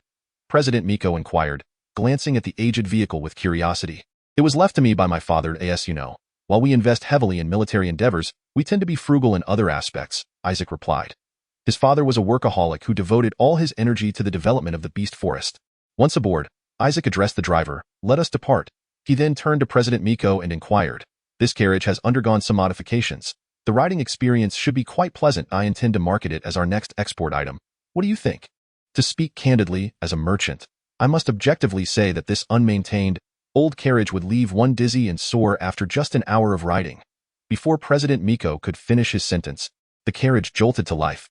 However, as it traversed the bumpy dirt road, the interior remained remarkably stable. Oh, Isaac chuckled, noticing President Miko's astonished expression. How is your back faring? How is this possible? I had anticipated experiencing every bump in the road. President Miko, initially bracing for discomfort, was taken aback by the unexpected comfort of the ride. It was nothing short of miraculous. Have you employed magic? Certainly not. It is the inherent capability of the carriage, and it is permanent. Upon hearing Isaac's response, President Miko's eyes sparkled, as if she saw countless gold coins beckoning her. If this technology were applied to luxury carriages and sold to the royal family and nobility, what do you think would happen? President Miko nodded enthusiastically, exclaiming, it would surely be a tremendous success. I have ridden in the royal carriage, and its comfort pales in comparison to this one, my lord. Could you entrust me with the sale of this carriage? She grasped Isaac's sleeve with excitement, pleading earnestly. Before that, I have a request. Does the Dario Chamber of Commerce hold any influence in the capital? Indeed, we are supplying various goods to the royal family, including jewelry and adornments for the queen and princesses. Then, could you arrange for a luxury carriage equipped with this technology to be presented to the royal family? Isaac intended to modify the luxury carriage parked in the Albram territory as a gift for the royal family. Not a problem. Our chamber has numerous connections with the royal family. I shall ensure you receive a favorable price. No need to charge anything. Isaac interrupted her discourse. President Mikafin was momentarily taken aback. Why are you offering this for free? I care not for money. My sole desire is for the current regent, His Majesty Regent Pahis, to ride in this carriage crafted by the Blackwood Fief. In that instant, Mikafin comprehended Isaac's intentions. Since time immemorial, kings have served as the finest brand ambassadors. I see, President Mikafin remarked with a knowing smile. You are casting a wide net to catch a big fish, indeed, Isaac replied, observing the astonishment in Mikafin's eyes. In all my years, I have yet to encounter a lord such as yourself, from soap to carriages. I have long believed you ought to pursue a career in commerce. Me? A merchant? Forgive me if I have misspoken. I should not have suggested that such a noble lord is suited for that lowly profession. It matters not. I am pleased to hear your words. I shall take it as a compliment. Then I shall entrust this to you. I will leverage all the relationships and resources of the guild to ensure His Majesty the Regent rides in this carriage. Ha ha ha, I believe in you. The sound of waves echoed. The sea breeze gently caressed Isaac's face, carrying a hint of saltiness. Seagulls circled overhead, searching for sustenance. Isaac arrived at the port of Arjang village, wielding a shovel to dig into the sandy beach. It has been quite some time since I last dug in the earth. It is indeed a bit tiring. Isaac cast the shovel aside and picked up a handful of soil for careful inspection. This was a type of clay infused with seawater. The mudflats here appeared quite sturdy. The purpose of Isaac's visit was to ascertain whether this location was suitable for salt evaporation. Chapter 49. Pearl farming? There is potential. The methods for extracting salt from seawater primarily fall into two categories: boiling salt and evaporating salt. Boiling salt requires substantial fuel, leading to high costs, whereas evaporating salt necessitates only sunlight and space, making it far more economical. In this world, people primarily obtain salt through mining rock salt and boiling seawater. The technique of evaporating salt seems not to have gained widespread adoption. The mudflats here are sufficiently firm, making them suitable for salt pans. Evaporating salt demands considerable financial investment and may take several years to recoup costs. However, if scaled up, the cost of salt evaporation could become remarkably low. The salinity of the seawater here is ample, and the mudflats are sturdy enough to warrant an attempt at salt evaporation. While substantial labor is required, they could harness the powers of earth elementals to level the land. Very well, let us proceed. Having confirmed the feasibility of salt evaporation, Isaac proceeded to the port to examine the vessels previously mentioned by the administrator. The sound of waves continued to resonate.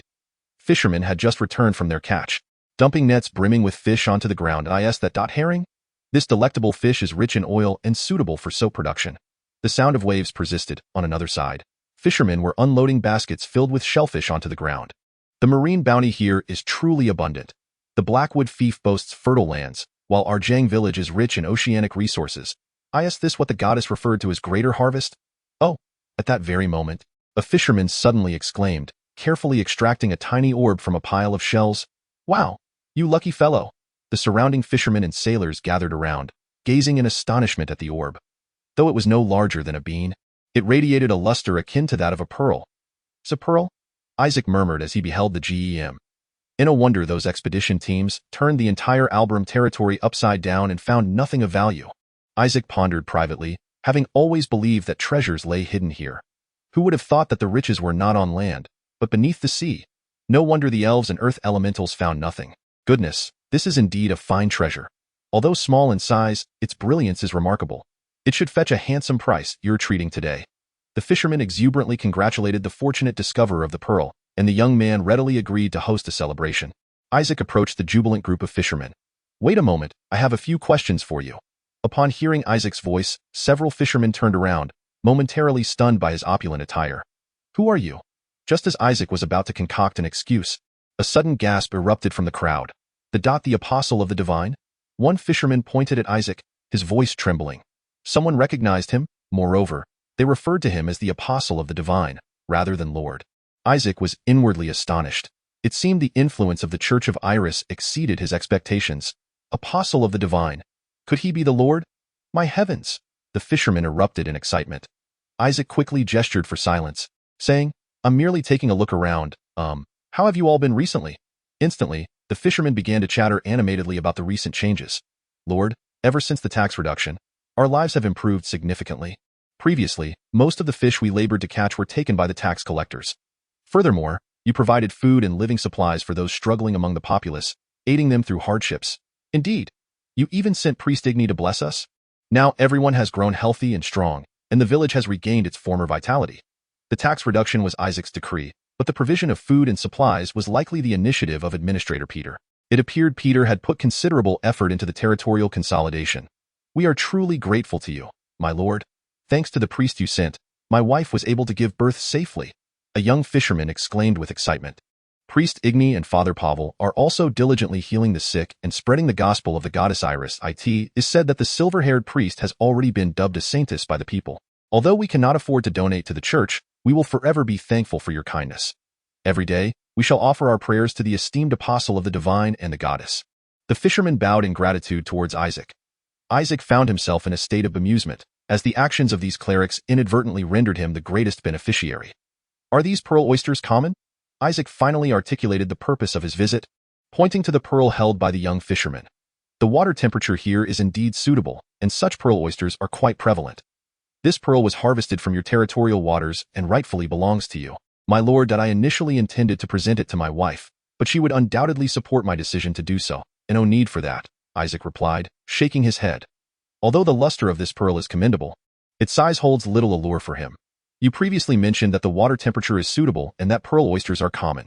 What is the rate of pearl discovery? Could it potentially become a pillar industry for the territory?" "Regrettably, my lord, the rate of pearl discovery is not high. We typically need to collect over 30,000 pearl oysters to find around 10 pearls, of which only 2 or 3 possess commercial value. It appears that the yield of natural pearls is indeed quite low.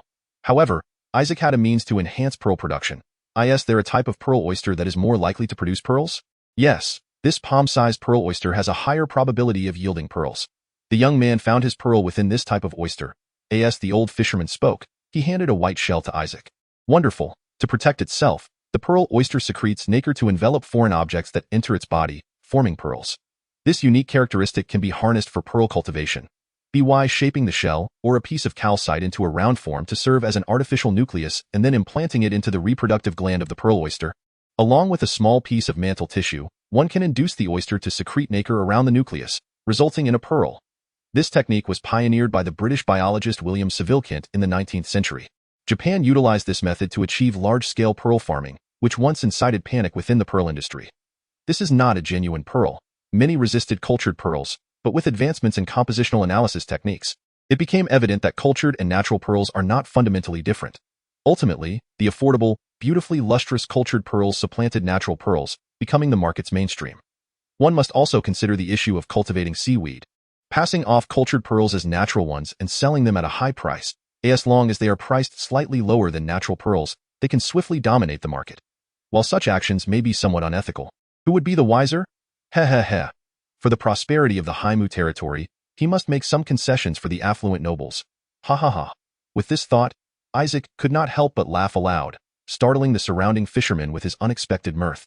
Relay the message to investigate the distribution of these pearl oysters. I shall return shortly. Yes. The fishermen gazed in bewilderment at Isaac's departing figure. Bang. The deafening gunfire, accompanied by a powerful recoil, caused the distant humanoid target to explode instantaneously. Such an impressive weapon. Aphi Levian stared in astonishment at the rifle in her hands. It seems that the young human lord did not exaggerate. If the elves could also equip themselves with such weaponry, perhaps reclaiming the world tree would indeed be possible. It appears that my choice back then was correct, and my father seems quite satisfied as well. The fortifications of the Blackwood territory are remarkably sturdy, and the construction speed of the elven buildings is exceedingly rapid. Coupled with abundant food supplies and the tolerance of the populace towards other races, Aphi Levine's impression of the Blackwood territory continues to improve. What a wondrous place it is. Changes occur daily within the Blackwood territory. Recently, it has been rumored that a new religion has emerged here, rapidly gaining traction. At that moment, Aphi Levine spotted Isaac approaching from a distance. Chapter 50.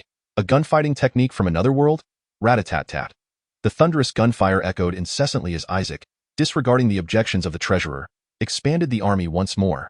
The number of professional soldiers in the Blackwood territory has now reached approximately 150. My lord, you're here.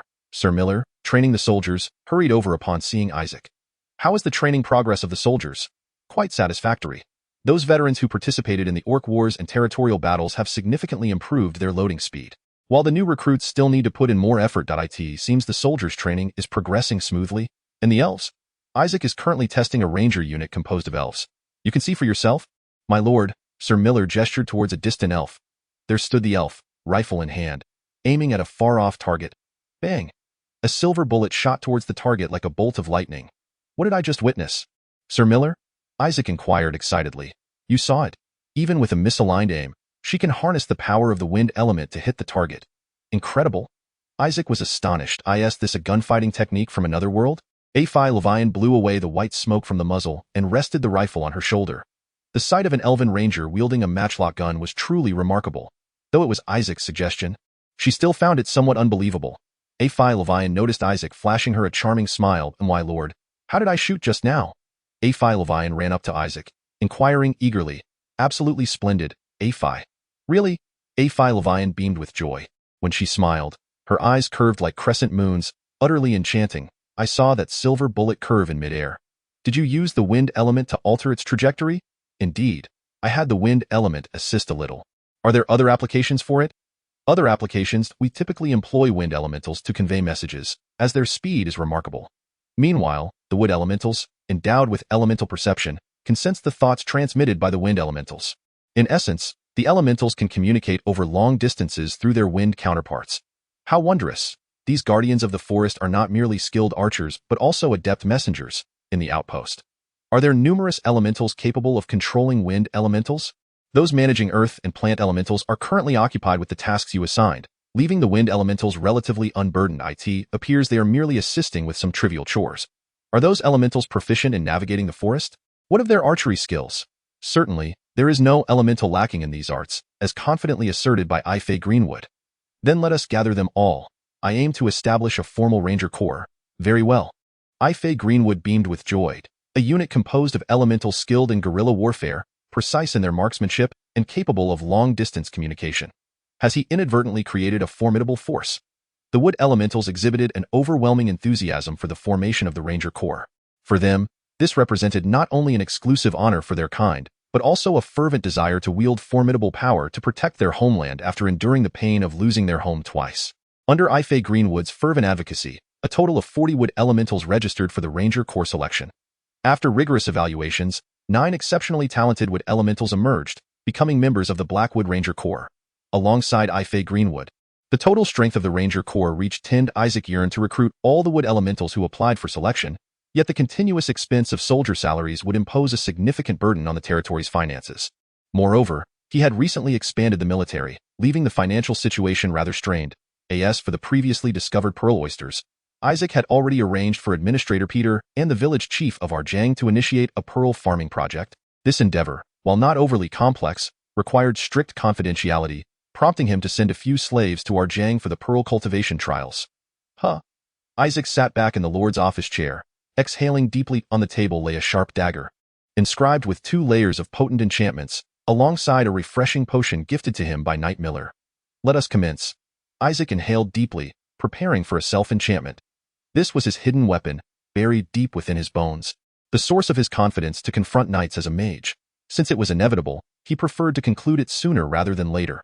Isaac grasped the dagger. Having mastered the art of triple enchantment, he intended to erase the previous dual enchantment inscribed on his arm and re-engrave it. Thus, he would possess 6 layers of power enchantments, and at this rate, he could easily transition into a berserker. This time, he also aimed to inscribe an additional enchantment upon his scapula. If a layer of enchantment were to be inscribed upon each of the scapulae, the power he would acquire would be utterly terrifying. With this thought, Isaac felt a surge of excitement. He also contemplated inscribing some enchantments upon his leg bones, yet ultimately decided against it.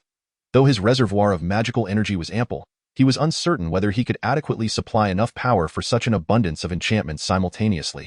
After all, this was not merely another's body, but his own. Prudence was the better part of valor. Knock, knock, knock. Someone was at the door. It seemed the substitute for the advanced healing potion had arrived. Why, Lord Apostle? The priest Ignis entered, hastily approaching Isaac with his hands clasped together, his face radiating happiness and joy, as if he regarded Isaac's summons as a divine call. Truth be told, Isaac found the priest's enthusiasm somewhat excessive. Yet it was undeniable that she was indeed quite useful. Ignis, I have heard that you have been performing exceptionally well of late. All thanks to the goddess's grace.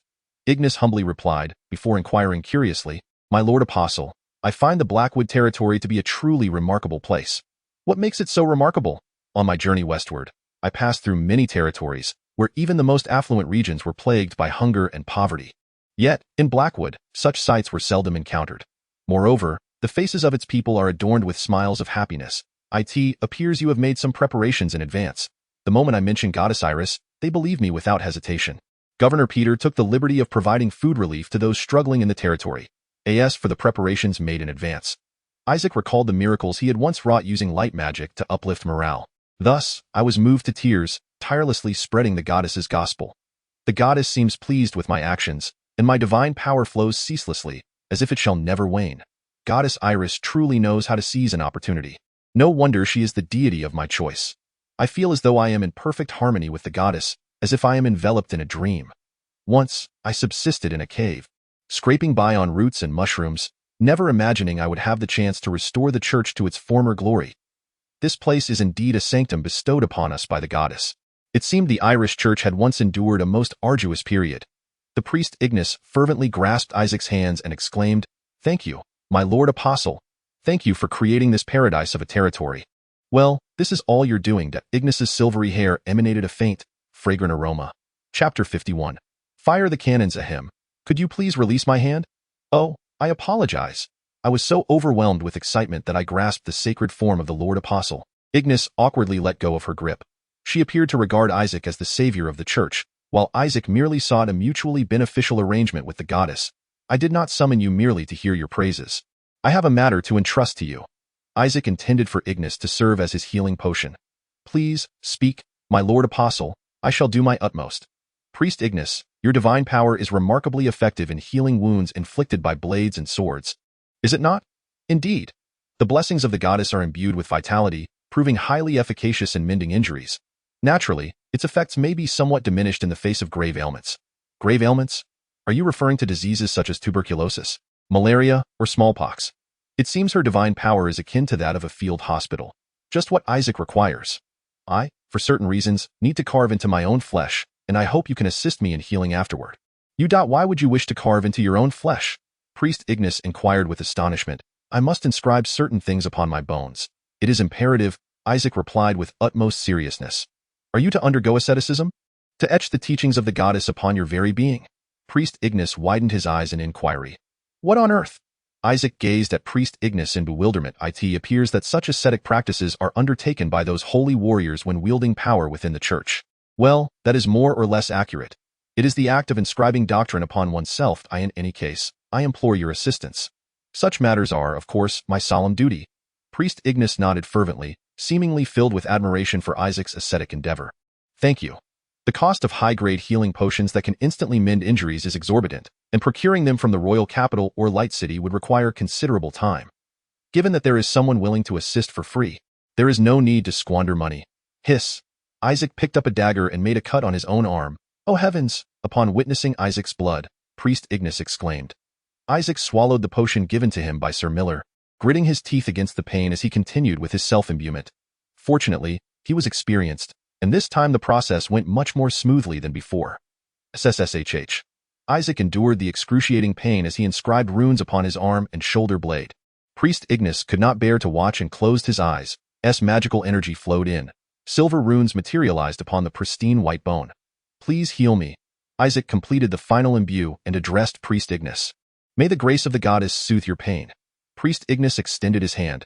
A wave of potent divine energy surged into Isaac's body, and the wound inflicted by the dagger healed instantaneously.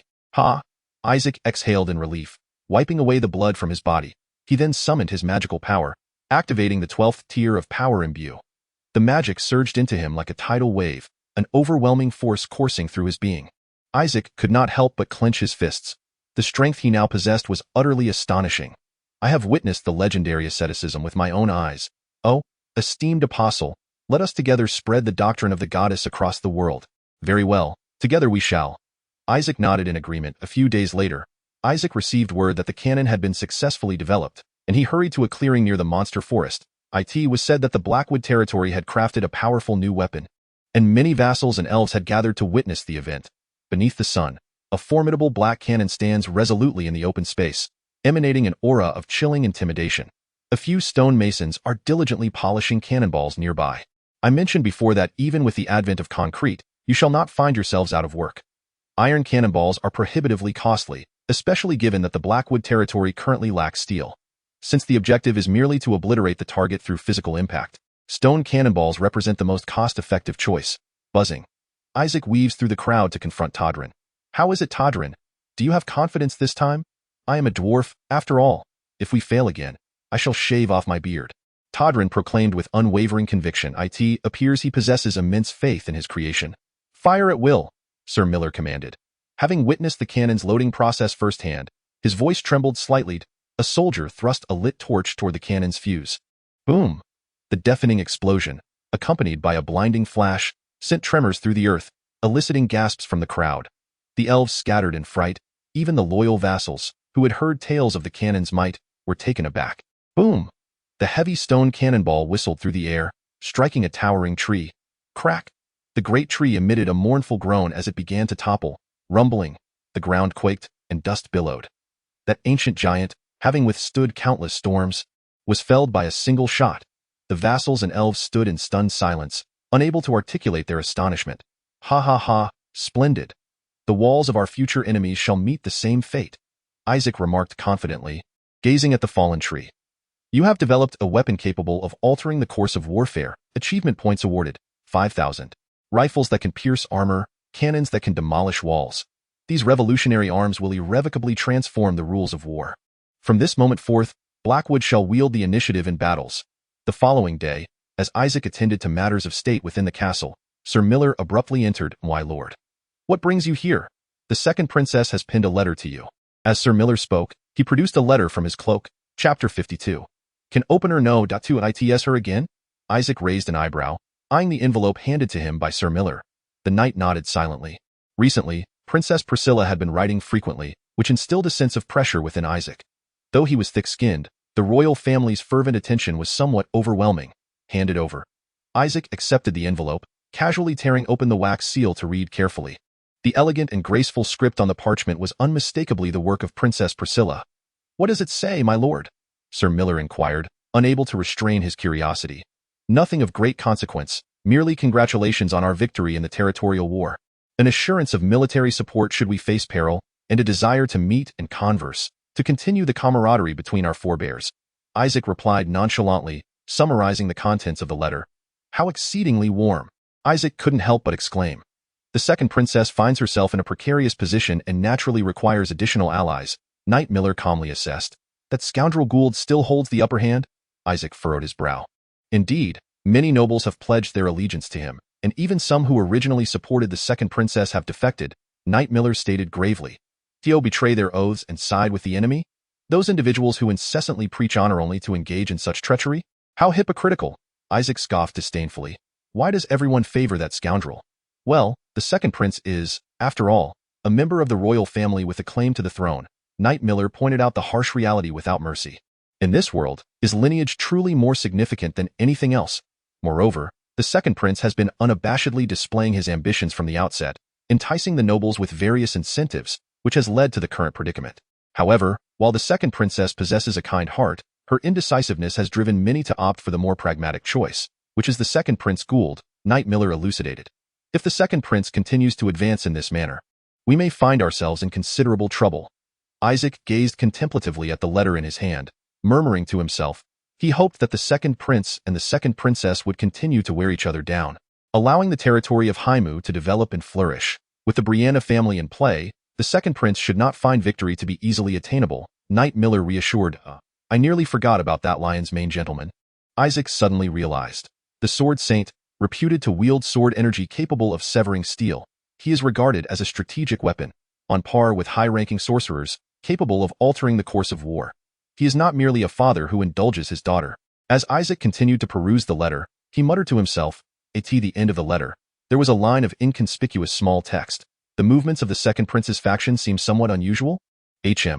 Isaac did not expect Princess Priscilla to be so benevolent as to willingly provide him with intelligence. It appears that following his annexation of the Albram territory, Princess Priscilla is even more eager for his support.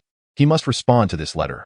Bring forth the ink and quill, Isaac commanded. Seems the war in the West is also about to commence. Leaning back in his chair, Isaac murmured, one must prepare for the worst. Regardless of the enemy's objectives, he must be fully ready.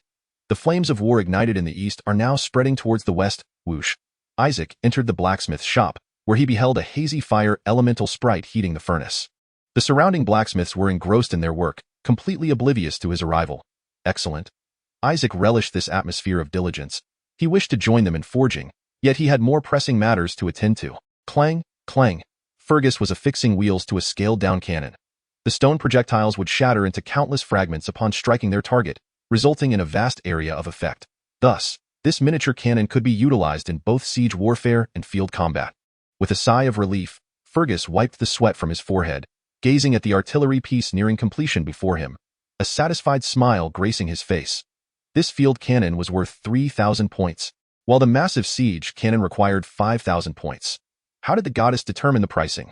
Was it based on her whims, or on the item's impact on the world? Isaac resolved to delve deeper into the goddess's pricing mechanism in the future. Fortunately, he had mastered the art of forging, enabling him to produce cannons in bulk. Well done, Fergus. Isaac approached Fergus and patted him on the shoulder. Are you here to collect that item? Fergus inquired, setting down his tools. Indeed, Isaac replied, nodding. Fergus retrieved a hefty hammer from the corner and handed it to Isaac. It is finally complete. A glimmer of excitement sparkled in Isaac's eyes. From this day forth, you shall be known as Can Opener No. 2. Isaac declared, naming his new weapon. With a resounding whoosh, Isaac swung the hammer, producing a piercing sound as it sliced through the air. If combined with triple enchantments, the power would be unimaginable. All right, I am invincible. Isaac hoisted the hammer onto his shoulder, feeling an exhilarating surge of strength. He suddenly yearned to find someone to spar with, to test the extent of his newfound might on the training grounds. Effie Greenwood was instructing the Ranger Battalion, while Priest Ignis stood by, ready for action.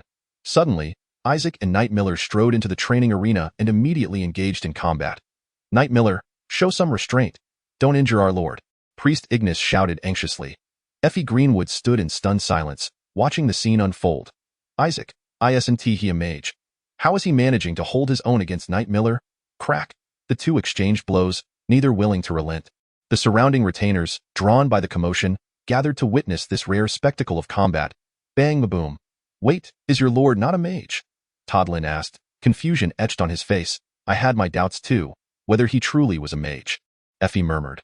She vividly recalled how Isaac had wielded the hammer with reckless abandon against the orc's skull during the Orc Wars. What a peculiar human lord he was. A playful smile crept upon Effie Greenwood's lips. Clang! With a thunderous noise, Knight Miller's sword struck Isaac's chest. Damn it! That was too harsh, Isaac bellowed in anger. Didn't he wound me previously? Knight Miller retorted. Whoosh! Knight Miller's sword lunged at Isaac once more, catching him off guard and striking his side. Ugh!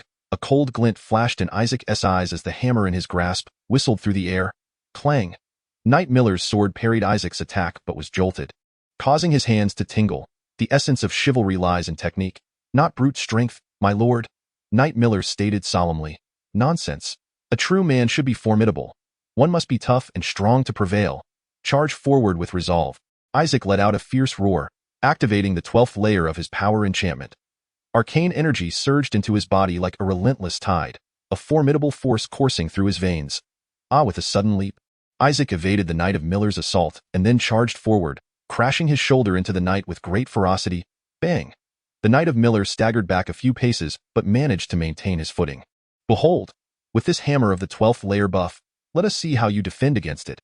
Isaac channeled all his remaining magical energy into his spiked mace. The Knight of Miller could no longer withstand the onslaught, being pushed back repeatedly by Isaac's devastating strike. This is impossible. What kind of power is this? The Knight of Miller's eyes widened in terror. Seizing the opportunity, Isaac swept his leg forcefully toward the knight's supporting leg. Bang! The Knight of Miller lost his balance and fell to the ground. Isaac, having exhausted his magical reserves, collapsed beside him. Ha! Both men lay on the ground, gasping for breath. Did my lord win? Did he defeat an intermediate knight? The retainers asked in astonishment. Alas, my lord.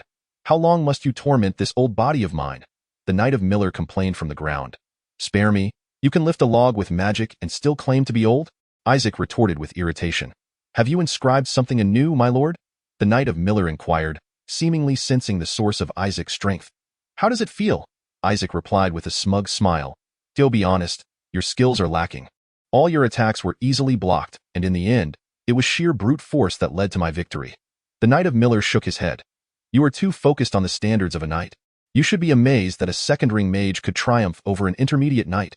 Isaac emphasized, grasping his spiked mace. Remember, he has yet to utilize second-ring magic, indeed, considering you are a mage.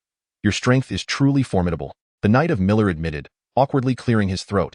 On a sunny day, Regent Pazis was inspecting the royal palace accompanied by the head attendant. Head attendant, do you see that? Regent Pazis pointed toward a group of nobles in the distance, admiring their shoes. Those shoes are crafted from supple cowhide, adorned with exquisite golden embroidery, and the soles are made of an entirely unfamiliar material. That is the latest offering from the Dario Trading Company, which has recently become quite popular among the nobility. The head attendant respectfully responded. Oh? Regent Pazis immediately became intrigued by the shoes. Chapter 53. The Western Continent. Across the vast plains, cattle and sheep grazed leisurely. The scenery of Kuin village resembled a paradise, tranquil and harmonious. It had been quite some time since Isaac last visited Kuin village. Gazing at the pastoral landscape before him, he felt a deep sense of contentment. With the development of light industry in the Blackwood territory, Kuin village, known for its rubber-soled shoes and cowhide production, has become increasingly significant. This is also one of the reasons why Isaac chose to meet with President Mitsai here. Brother, a large flock of little black chickens is eagerly engaging in a dance of courtship. While not far away, the cacophony of clucking from the chicken coop is incessant. How vibrant! Nearby, a group of fluffy sheep is engrossed in grazing upon the lush grass. Isaac's gaze sweeps over the flock, contemplating ways to expand the scale of his livestock farming. Wool, parchment, mutton. The sheep, as an economic animal, are indeed a treasure trove, capable of providing ample resources for the residents. Isaac raised an eyebrow upon noticing a shepherd and his sheepdog lazily napping in the shade of a large tree in the distance. Although the scene appears leisurely and pleasant, it is indeed working hours. Am I the only one toiling day and night? Moo. The familiar sound of a cow's mooing comes from afar. On another pasture, a group of cows is leisurely grazing. Milk, beef, plowing, leather. Cows, like sheep, are also a crucial economic resource for the territory. The rubber-soled shoes exported from the Haimu territory are crafted from the hides of 2-year-old heifers, processed through hair removal and tanning, then adorned with golden patterns, and finally affixed with rubber soles. These cows are remarkably well-fed. It seems that the increase in grain production in Haimu has also improved the livestock's diet. Why, Lord? Village Chief Thomas of Kuan Village hurried over upon hearing of Isaac's arrival and respectfully knelt on the ground. Village Chief Thomas, the livestock seems to be thriving, does it not? Isaac inquired gently, regarding the loyal village chief before him. Thanks to your grace, the livestock is indeed flourishing, my lord. I never imagined that such robust animals could be raised on the land of Haimu. As he spoke, Village Chief Thomas prepared to kneel again. Isaac, shaking his head in exasperation, assisted him back to his feet. Since the last time he performed a miracle with light magic on the city walls, the residents of Haimu have grown increasingly respectful towards him. How has everything I instructed been progressing? There are no issues with the supply of cowhide, I hope? Isaac returned to the matter at hand, inquiring about business. Of course, there are no issues, my lord. This is a matter of significant importance for the territory's development, and I shall treat it with utmost seriousness, Village Chief Thomas assured, patting his chest. What about the horses? How is the breeding of warhorses progressing? If a formidable cavalry unit could be established, then Haimu would gain a substantial advantage on the battlefield. Therefore, Isaac had specifically allocated funds for Village Chief Thomas to attempt breeding horses that are unafraid of gunfire. I have dispatched individuals to search for excellent stallions, but there has been no progress thus far. Those horses panic and scatter at the sound of gunfire, Village Chief Thomas said with a troubled expression, his voice tinged with resignation. It is evident that the establishment of a cavalry unit will likely take considerable time, I understand. What about the other livestock? Are they faring well? Well, it's neither good nor bad. Nor bad nor good, Village Chief Thomas hesitated, faltering in his words. What exactly is the matter? Indeed, my lord, ever since the divine blessing of the goddess graced us, the reproductive vigor of the livestock has surged remarkably. The hens, ducks, and geese lay eggs incessantly, and even the cattle, sheep, and pigs are becoming pregnant in rapid succession. Priest Ignis once remarked that the sacred power of the goddess of harmony brims with vitality. Yet, this divine power seems to harbor such side effects. Wait, could it possibly affect humans as well? Isaac's expression suddenly shifted, his mind racing with speculation about the true dominion of this goddess. He then decided to abandon the thought. It mattered little. One step at a time. It appears the livestock population in your domain will soon increase significantly. Indeed, our facilities and manpower are insufficient. I have already begun stockpiling feed. Village Chief Thomas has started preparing for the impending influx of livestock. He even intends to seize this opportunity to expand the pastures. When you expand the pastures, please construct something for me. It would greatly aid in the feed supply. As Isaac spoke, he gestured to Village Chief Thomas, illustrating the shape and purpose of the item. Are you referring to a tower that can store and ferment feed? Precisely. This is a silage tower. Many rural areas on Earth have such structures. By mixing fresh grass, straw, and water and placing them in the silage tower, the fermentation process facilitated by microorganisms yields nutritious, easily digestible, and palatable silage feed. Moreover, silage feed is unaffected by weather conditions and can be stored for extended periods. Constructing it with reinforced concrete will be swift, and even if the number of livestock increases next year, we will be prepared, I understand, my lord. Although Village Chief Thomas did not fully grasp Isaac's meaning, he trusted that Isaac would not lead him astray. I will send someone to assist you in formulating a plan. Now, you may return to your duties.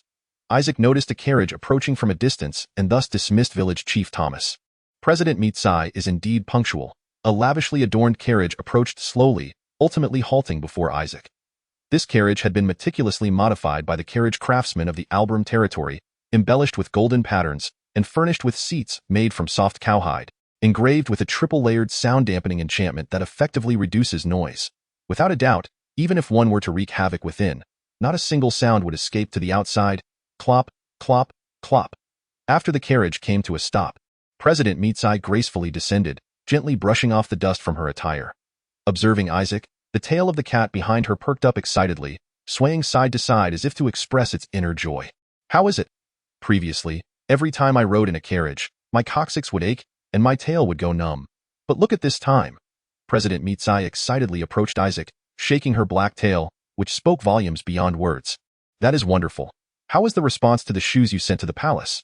Extremely positive.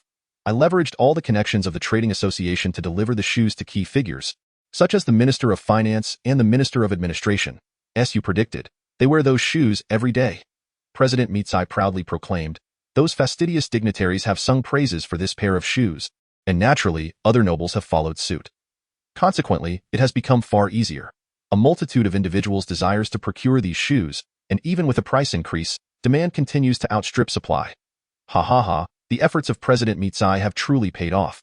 You have not disappointed me, Dado. It is all thanks to your contributions, she replied modestly. I shall promptly distribute the coins I have earned to you. And I am also grateful for the opportunity to sell such exceptional merchandise. President Mitsai gestured with her hands, mimicking the shape of gold coins, her eyes narrowing into slits as she laughed. It appears she has adeptly utilized her shrewd business acumen to amass a considerable fortune from those nobles. However, it is premature to express gratitude. I have other goods to entrust to you. As Isaac spoke, he withdrew a long, slender object from his bosom. It was a beautifully crafted box made of mahogany, adorned with intricate carvings that suggested it was of significant value. What is this? President Mitsai inquired with curiosity. A fountain pen, though it is not yet complete. Once finalized, I will ensure you profit handsomely. The development of the fountain pen was nearing completion, and it would soon be ready for market. Oh? President Mitsai's eyes sparkled as if she had caught a whiff of impending wealth. Before that, I have another question. Does the Dario Trading Company engage in the slave trade? Certainly, we pursue any lucrative venture. I wish to purchase some slaves. Isaac required discreet individuals to assist him with certain clandestine projects, and those bound by silence contracts were the most reliable candidates. We have channels for that, though I am not entirely familiar. What type of slaves do you seek? Are they personal slaves? I require strong, healthy, and robust male slaves. President Mitsai seemed to contemplate something, her face flushing slightly as her ears trembled. Hey, I am not what you might be imagining. Mind your expression. What could you possibly mean? I see.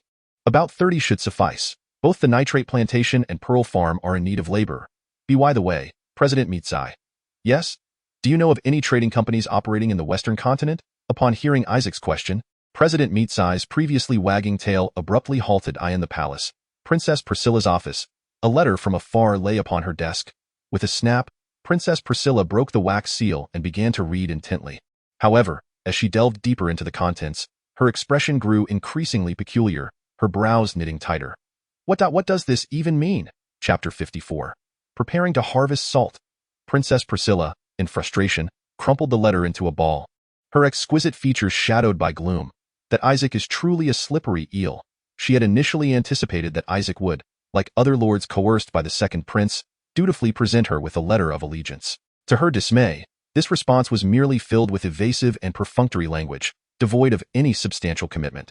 Like a seasoned philanderer, he neither declines nor takes the initiative, makes no promises, bears no responsibility, and shows no inclination to change. While he claims to align himself with the faction of the second princess, he uses the excuse of the Beastwood Forest to refrain from sending troops. If he is indeed colluding with the second prince, he then proceeds to disparage him vehemently in his correspondence, expressing a willingness to cooperate with the second princess's faction. Cooperation? How could a mere baron presume to align himself with such a powerful faction? Princess Priscilla gritted her teeth in fury, wishing to tear apart the letter at once and summon Isaac for a proper humiliation. Lucy, your former fiancé, truly is an odd individual. Princess Priscilla even began to suspect that Isaac was deliberately toying with her. What troubled her further was the fact that the army of second Prince Gould had already commenced an offensive against the second princess's faction. Under such circumstances, she found herself unable to refuse any of Isaac's demands. If only second Prince Gould had chosen to attack the Blackwood territory first, then she could have justifiably welcomed Isaac and perhaps seized the opportunity to teach him a lesson. Alas, Isaac had performed remarkably well in the war over the Albram territory, resolving matters with remarkable ease. Lucy cautiously replied. Perhaps Isaac truly desires only to safeguard his Blackwood territory and wishes to remain uninvolved in this conflict. Humph, naive. This war will inevitably engulf the entire kingdom. Does he truly believe he can evade it? Princess Priscilla scoffed, her conviction that Isaac was purposefully stringing her along solidifying as he sought to elevate his own status. Your Highness, what precisely did the letter say? Why do you appear so agitated? Sir Lugo, clad in silver armor, entered the room, his concern evident. Princess Priscilla briefly recounted Isaac's response. What? Cooperation? How audacious of him! Sir Lugo exclaimed, his anger palpable. A mere baron daring to speak of collaboration with a faction possessing over a dozen lords and a sword saint is utterly outrageous. Your Highness, could it be that Isaac is merely mocking us? Who knows, he is exceedingly difficult to fathom. Princess Priscilla sighed wearily. Perhaps he genuinely believes himself to be a figure of great importance. Just then, a rapid series of knocks interrupted their conversation. Knock, knock, knock. A breathless messenger burst into the room, drenched in sweat. Report, report. The army of the second prince's faction is undergoing a massive mobilization. This includes a significant number of knights and mages. The messenger handed a piece of urgent intelligence to Princess Priscilla. Upon receiving the information, her expression turned grave. Finally, it has come. She inhaled deeply, a glint of determination flashing in her eyes. Sir Lugo, summon all the lords and make haste to the Brianna territory. Additionally, send word to Count Arnold, urging him to come swiftly to our aid, at once. The Western Succession War had finally commenced. Second Prince Gould surveyed the map before him, a cold smirk playing upon his lips.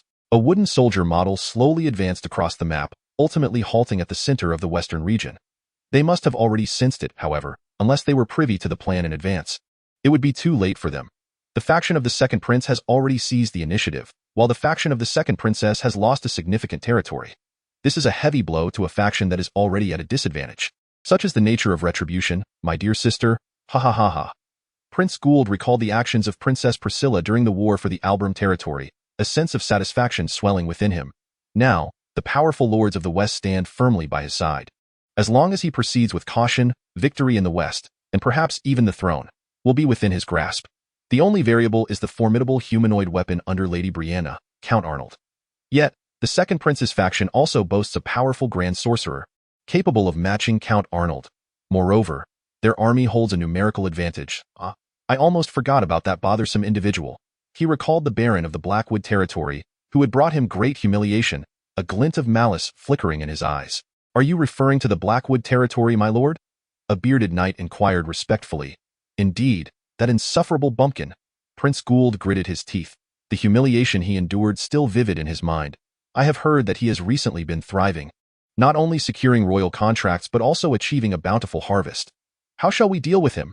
The knight proposed, suggesting they eliminate Isaac while they had the chance to prevent future troubles. Certainly, he must be dealt with, but only after we have obliterated the faction of the Second Princess. A cold glimmer flickered in Prince Gould's eyes. For now, we shall proceed according to plan, swiftly advancing to strike at the heart of the matter, exterminating the family of Count Brianna. With a swift motion, the soldier models on the map advanced, their momentum akin to a raging tide, pressing towards the domain of Count Brianna. Thus, until then, we must endure, Baron. Prince Gould inhaled deeply, suppressing the fiery anger within him. Once all is concluded, I shall personally lead the charge to sever that bumpkin's tongue. With a sharp motion, he tore the flag models on the map in half, his eyes glinting with a chilling intensity. With the assistance of Chairman Miku Fawn, Isaac procured a batch of strong, taciturn slaves, and the pearl farming project was officially launched. The pearl farm was swiftly established. Mother oyster cultivation, nucleus insertion, and outer layer cutting. Isaac estimated that they would need to conduct extensive experiments to discover the optimal farming methods. Moreover, even if the nucleus insertion was successful, it would take a considerable amount of time for pearls to form. Nevertheless, all of this is worthwhile. Pearls hold significant value in this world, not only being sold as gemstones but also ground into powder for cosmetics. Additionally, there is another piece of good news. The trading guild from the Western continent is en route to the Blackwood territory. Chairman Miku Fawn, having connections with some merchants from the Western continent in the Free City of Light, proactively introduced those merchants to Isaac. It seems that fostering good relations with the upper echelons of the guild indeed brings numerous benefits. It is said those merchants will arrive at the Blackwood territory today. Isaac is filled with anticipation regarding this development. The Western continent is a realm teeming with a plethora of fantastical races, including kingdoms established by orcs, empires founded by dragonkin, and principalities jointly created by various magical beings. What novel artifacts and crops might these enchanting races bring forth? Isaac hummed a tune with excitement. If the sea could wash away my sorrows, just as it carries every river away. What song are you singing? Inquired a curious wood elf maiden named Shafi, who possessed the remarkable ability to manipulate earth elementals and had previously excelled in an adventurer's party. Isaac was instructing her on how to level the tidal flats in preparation for constructing salt pans. With her adept control over the earth elementals, Shafi effortlessly flattened the terrain, significantly reducing Isaac's labor costs. Ah, this is a song from my hometown. By the way, these earth elementals are truly formidable. Indeed, elementals are our finest allies, Shafi replied. With the assistance of the earth elementals, the soil on the tidal flats was molded as if it were Play-Doh, swiftly transforming into a smooth salt pan. The task, which would typically require several days, was completed in merely half a day. The efficiency surpassed even that of a steamroller back on Earth. This allowed him to expand the scale of the salt pans. Isaac watched Shafi command the earth elementals and mused how wonderful it would be if such beings existed on Earth as well. Why do you gaze at me so? Shafi, sensing Isaac's gaze, asked shyly Dotto. It's nothing. I merely find you impressive, Isaac replied, his admiration evident. How powerful must the high elves be to drive such formidable wood elves from their forests? I know my appearance is quite appealing to humans, but you ought not to look at me that way. Sister Afe would be displeased, Shafi hastily clarified, seemingly misunderstanding his admiration. Isaac was perplexed, unsure of her meaning. How has Afe been lately? Anything noteworthy? He decided to steer the conversation elsewhere. Sister Afe has been busy training. She adores the new weapon you gifted her. By the way, she often speaks of you, Dotto. What did she say? It is always amusing to hear others discuss oneself. She seems quite impressed by you. She described you as a wizard capable of defeating knights, and mentioned your inventions of rifles and cannons. I've never seen her so animated while talking about someone in centuries. The elves often measure time in centuries, which left Isaac feeling disoriented regarding time and space. I am personally quite curious. What are your thoughts on Sister Afe? Shafi inquired with wide, curious eyes. I believe she is an intelligent, brave, and responsible woman. Moreover, when she smiles, her eyes sparkle enchantingly. However, Isaac refrained from voicing the latter sentiment. Thank you. I shall convey your words to Sister Afe Dungmim. Shafi nodded happily. For reasons unknown, Isaac always harbored the suspicion that when she turned to speak, her words would misconstrue his meaning. With a swift motion, Isaac seized a tool and diligently compacted the mudflats, which had been meticulously smoothed by the earth elementals. Are you suggesting that this salt is derived from these pits? Asked Shafi with curiosity, her life among the forest-dwelling sprites rendering her unfamiliar with sun-dried salt. Indeed, this is a gift bestowed upon us by nature. Under the sun's rays and the caress of the sea breeze, the white salt crystals emerge within these pits. These crystalline treasures will transform into sodium chloride, magnesium, soda ash, and glass. They shall serve as the cornerstone for the industrial advancement of the Blackwood territory. Chapter 55. Succubus? Oh? Will we be able to savor the salt produced here by next year? Shafi seemed to regard sun-dried salt as a form of agricultural production, inquiring with intrigue. No, this salt is not yet suitable for direct consumption. At most, it can only be used to supplement livestock with salt, Isaac explained. This salt contains a considerable amount of bittern, which necessitates a maturation period of 2 to 3 years before it can yield edible salt. This is the very reason why the technique of sun-drying salt is not widespread in this world. It requires a substantial investment of labor, the construction of large warehouses, and the mudflats must possess sufficient firmness. Even with a significant financial outlay, it may take years to realize a return on investment. Nevertheless, I am acutely aware of the true value of salt fields. The primary component of bittern is magnesium chloride, imparting a bitter taste that renders the salt inedible. Yet, Isaac intended to extract magnesium from this discarded bittern. The coarse salt freshly scraped from the salt fields is laden with bittern, which can be filtered out using cloth or burlap sacks. The bittern is then boiled to purify it, mixed with lime, and calcined at temperatures exceeding 600 degrees to yield magnesium oxide. Magnesium oxide is a refractory material, suitable for crafting fire-resistant products. The Blackwood territory boasts abundant sulfur, saltpeter, and lead resources. If we can procure salt at a low cost, we can utilize the La Blanc method to produce soda ash, subsequently enabling the manufacture of expensive soap and glass. Moreover, affordable salt can spur the development of the food processing industry and trade. In this era, food preservation primarily relies on costly magic or methods such as air drying, smoking, and pickling. Air drying is heavily influenced by weather conditions. Smoking demands substantial fuel and time. Conversely, pickling merely requires the removal of entrails, followed by salting, leaving the remainder to osmotic pressure. Furthermore, the pickling technique proves exceptionally useful in the Albrum territory, which is abundant in herring and cod in the 16th century. The Netherlands, leveraging its rich rock salt resources and advanced herring pickling techniques, dominated 70% of northern European shipping, emerging as a maritime powerhouse. Their invention of the giving technique extended the shelf life of herring to a year, allowing what was once a local delicacy to be exported to inland regions. Coupled with a salting technique known as matjes, which permitted the transportation of oily herring in a moist state, the Dutch fishing industry experienced remarkable growth. Our territory is also rich in marine fish. Salt and fishing are a match made in heaven. Isaac had previously visited the port of Arjang, renowned for its abundant supply of oily seafood such as herring, cod, and sardines. If these marine delicacies could be transported inland in their fresh state, substantial profits could undoubtedly be realized. Thus, it was imperative for him to reduce the cost of salt, expand the salt pans, and achieve mass production. This endeavor would consequently necessitate a greater workforce. Recently, due to the turmoil caused by civil war, the situation had become increasingly unstable, potentially resulting in a significant influx of refugees seeking to escape the conflict by fleeing to the Haimu territory. However, This was merely Isaac's conjecture in any case. After careful calculations, Isaac concluded that salt production was a venture worthy of investment. Naturally, discovering a rock salt mine would be even more advantageous. Lost in his thoughts, Isaac was interrupted by Shafi, who was pouting in boredom beside him. Suddenly, a white orb of light zipped past at an astonishing speed. Judging by its color and velocity, it appeared to be a wind elemental sprite. Regrettably, Isaac could not discern its precise form, my lord. Shafi remarked after hearing the report from the wind elemental sprite. The second prince has taken action against the second princess. Isaac dropped the tools in his hands, gazed up at the sky, and sighed, at long last, it has begun. Prince Gould had finally made his move, opting for a blitzkrieg rather than declaring war. Isaac had initially intended to delay for a while longer, but it seemed his plans had been thwarted. Alas! Isaac scratched his head in resignation. Since evasion was no longer an option, he would have to confront the situation head-on. He would not allow Prince Gould to ascend to the throne, of course. He would not do so without seeking some benefits in return. Is there any other news? Shafi nodded and replied. The dwarf said he has completed the development of the fountain pen and wishes for you to visit the workshop. Dwarf.it appeared this was a playful retaliation for how dwarves referred to elves as long-legged creatures. What else? The elves controlling the plant elemental sprites in the fields reported that the beets have ripened and asked you to take a look. What? Isaac exclaimed with excitement. The harvest season had finally arrived. It seemed the beets sown in spring were now ready for collection. Tell them I shall be there shortly. It seemed that deep down, Isaac was still a farmer, as the news of the beets' ripeness thrilled him the most among the three tidings. The joy of harvest was always exhilarating.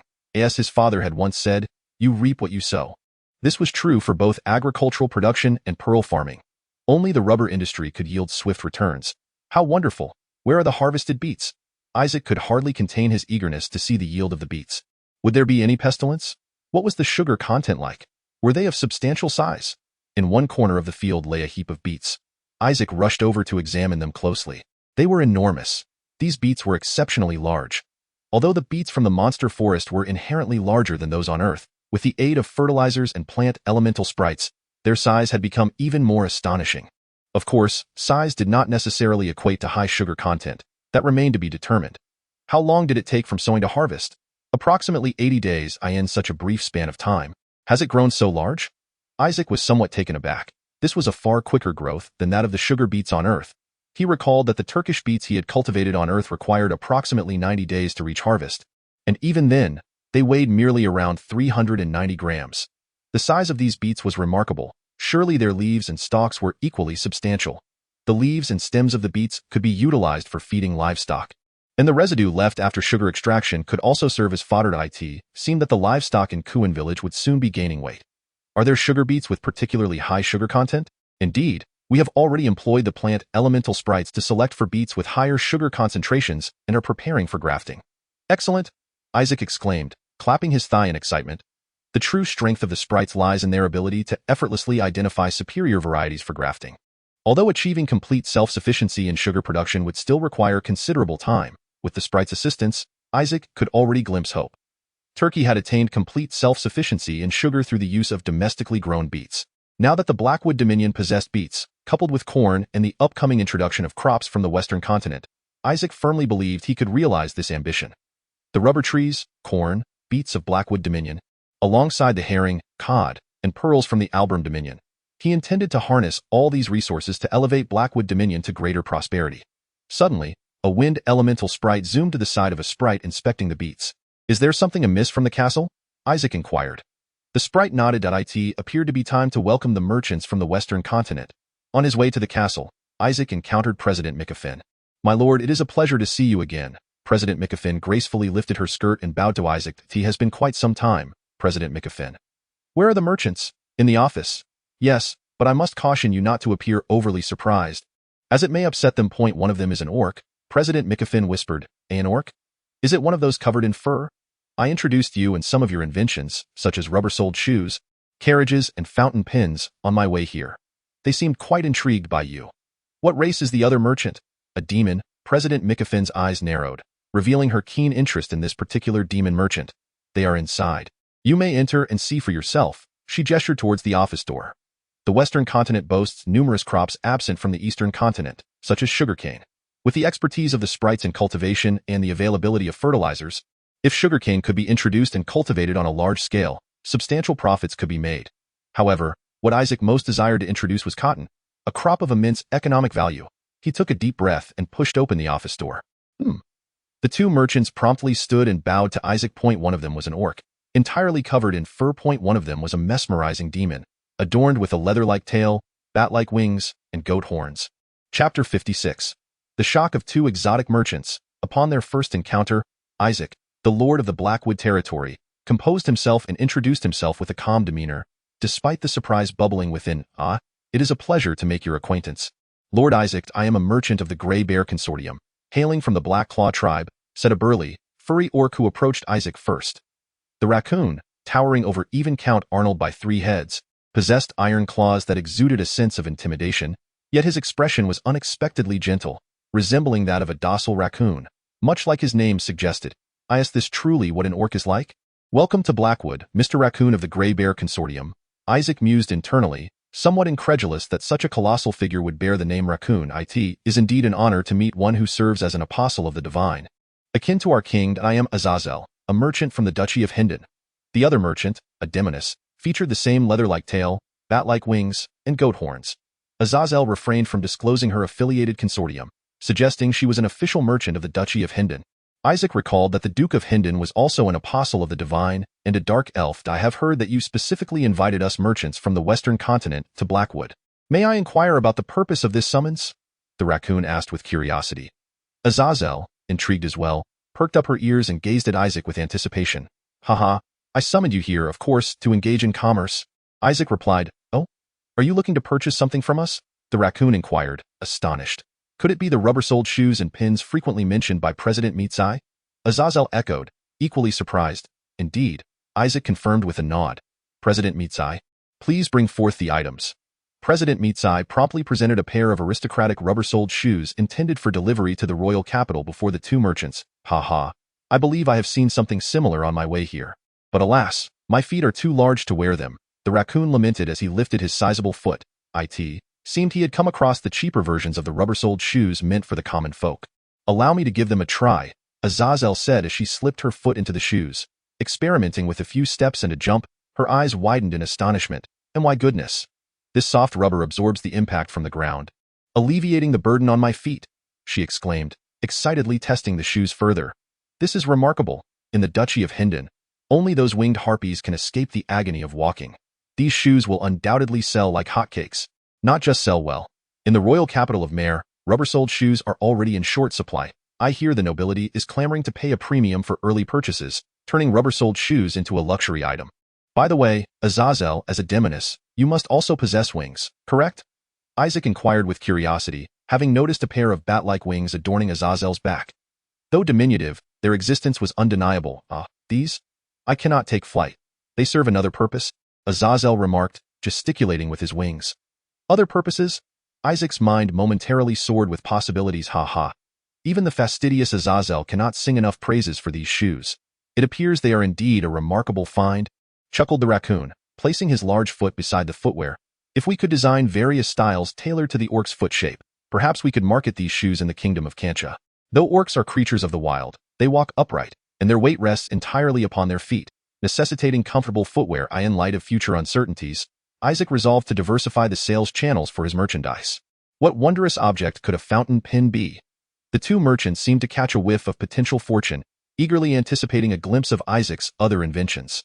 This is a masterpiece crafted by the artisans of our territory. Born from their tireless dedication, Isaac declared, opening a wooden box placed upon the table. Inside lay a rose gold fountain pen, quietly resting, exuding a subtle fragrance of roses. The barrel was fashioned from precious mahogany, while the nib was crafted from gold, intricately engraved with a delicate rose. Before the two merchants could experience the pen's functionality, they were captivated by its appearance, gasping in a "W-E-W-Y heavens. How exquisite!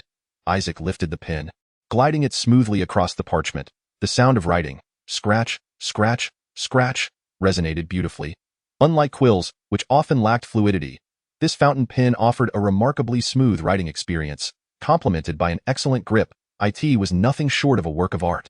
To think that human artisans could create such a splendid item. Azazel observed the writing pen with eyes brimming with avarice. This is not crafted by human hands, but by those of the dwarves, he noted. Todrin was responsible for the creation of the most intricate nibs, while other artisans assembled the remaining components in a cooperative manner. Although employing gold for the nib was somewhat extravagant, the fountain pen was destined for the high-end market. In this era, those capable of reading and writing were predominantly of noble lineage. Thus, transforming the fountain pen into a luxury item was essential for maximizing profit.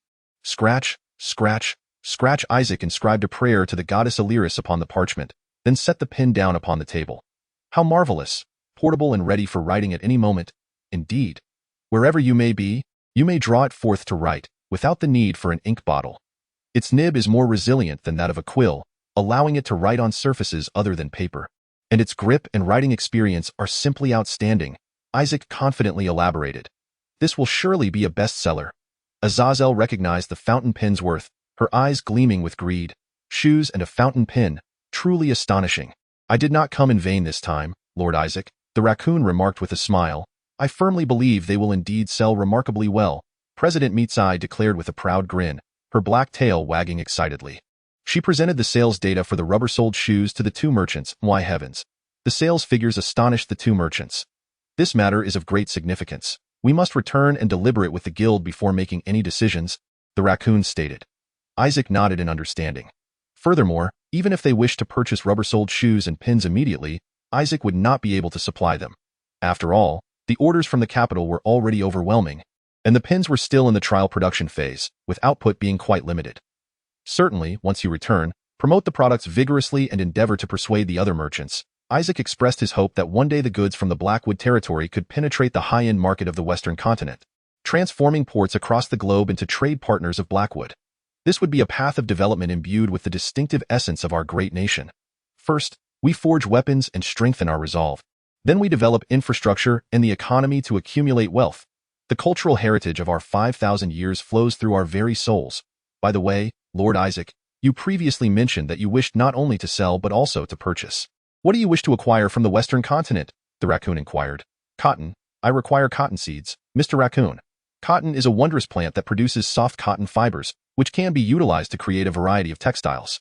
It is one of the pivotal factors driving the advancement of human society.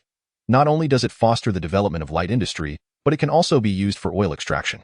Cottonseed oil is widely used on Earth. It is not only employed for making fish and chips, but also for soap production. However, cottonseed oil contains a toxic substance known as gossypol, which can lead to male infertility if consumed over a long period. Nonetheless, this issue can be mitigated with the use of zinc sulfate and lime. Isaac could find a way to obtain sulfuric acid, so he merely needed to locate zinc.as for that. Our Conchin Kingdom does not cultivate cotton. The raccoon replied with a troubled expression. Why not? Our Conchin Kingdom enjoys a warm climate, and orcs seldom wear clothing except when interacting with other races. Thus, the demand for cotton is quite low. We primarily focus on developing other industries.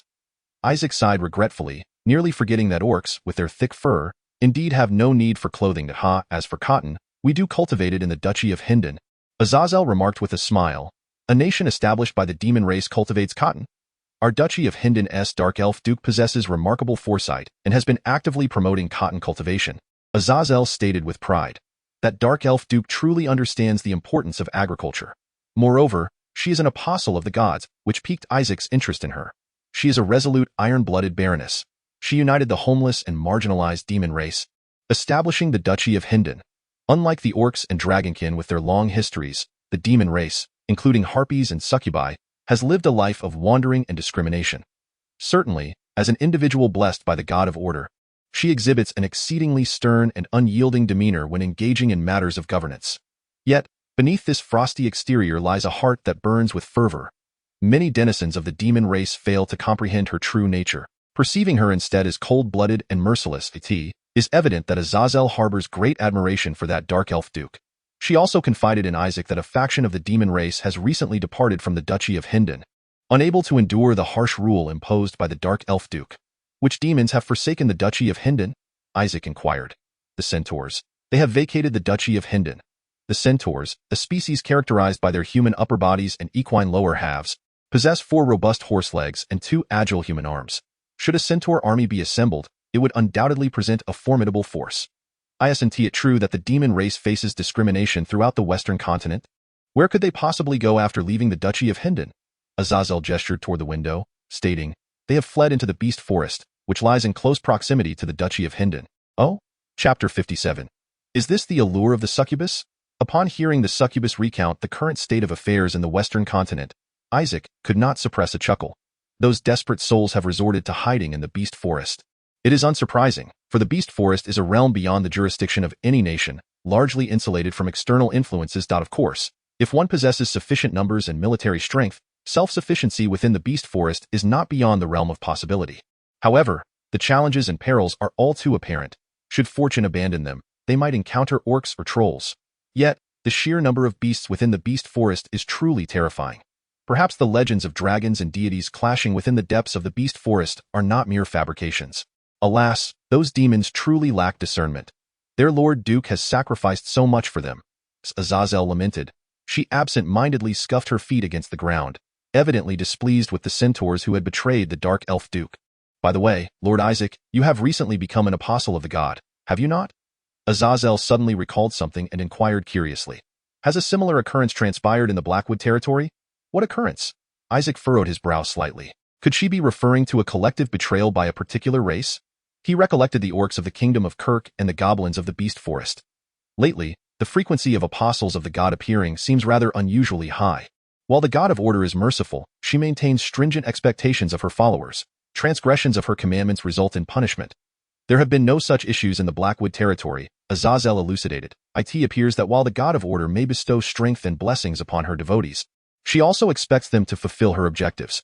The very reason the centaurs departed from the Duchy of Hindon is their inability to tolerate the oppressive governance of the Dark Elf Duke.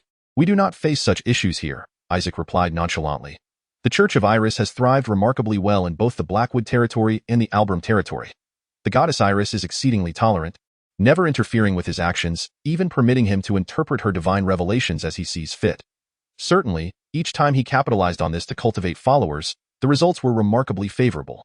Unlike the Order Church, the Alith Church is not burdened by numerous regulations, and the goddess Alith bestows her grace upon her devotees unconditionally. Consequently, the populace is more than willing to embrace the faith of the goddess. Currently, the number of followers in the Haimu territory has surpassed 80% of the total population, a remarkable feat considering the Alith Church has only recently been re-established. Whenever Priest Ignis and Father Pavel conduct services within the castle, the subjects of Haimu and Albram gather together in collective prayer. Even those who once faced each other with swords on the battlefield have transformed into devout believers. Such is the power of religion. The Haimu territory has evolved into a realm of unity and shared progress. It is truly astonishing that, without any coercive measures, the majority of the populace willingly worships the goddess Alith. Asmodeus remarked in surprise. It appears that the Duchy of Hindon encountered significant resistance while promoting the Order Church, which is likely why that Dark Elf Duke resorted to draconian measures, ultimately leading to the Centaurs' rebellion. We are all human, and given the modest size of the Haimu territory, it is hardly surprising, Isaac calmly stated. Although he was immensely gratified by the assistance from the goddess Alith, he simultaneously felt a twinge of unease, harboring a sense that the goddess's actions were driven by ulterior motives. By the way, Asmodeus, what are your thoughts on the trade of cotton seeds? Isaac shifted the conversation to matters of importance. Surely, cotton is not a prohibited export? Not at all. It is merely that cultivating cotton poses significant challenges, and you are likely to face failure. Asmodeus seemed knowledgeable about the climate and environment of the eastern continent, believing that Isaac would struggle to grow cotton there. Even if successful, the yield would be meager, as cotton severely depletes the soil's nutrients. We can barely manage to cultivate it, relying solely on the goddess's blessings. Isaac was well aware that cotton is indeed a crop that exhausts the land's fertility, which is why the eastern continent has opted to abandon cotton in favor of growing flax and raising sheep. It matters not. Please, I implore you to sell me the cotton seeds. Our Haimu territory boasts exceptionally fertile land.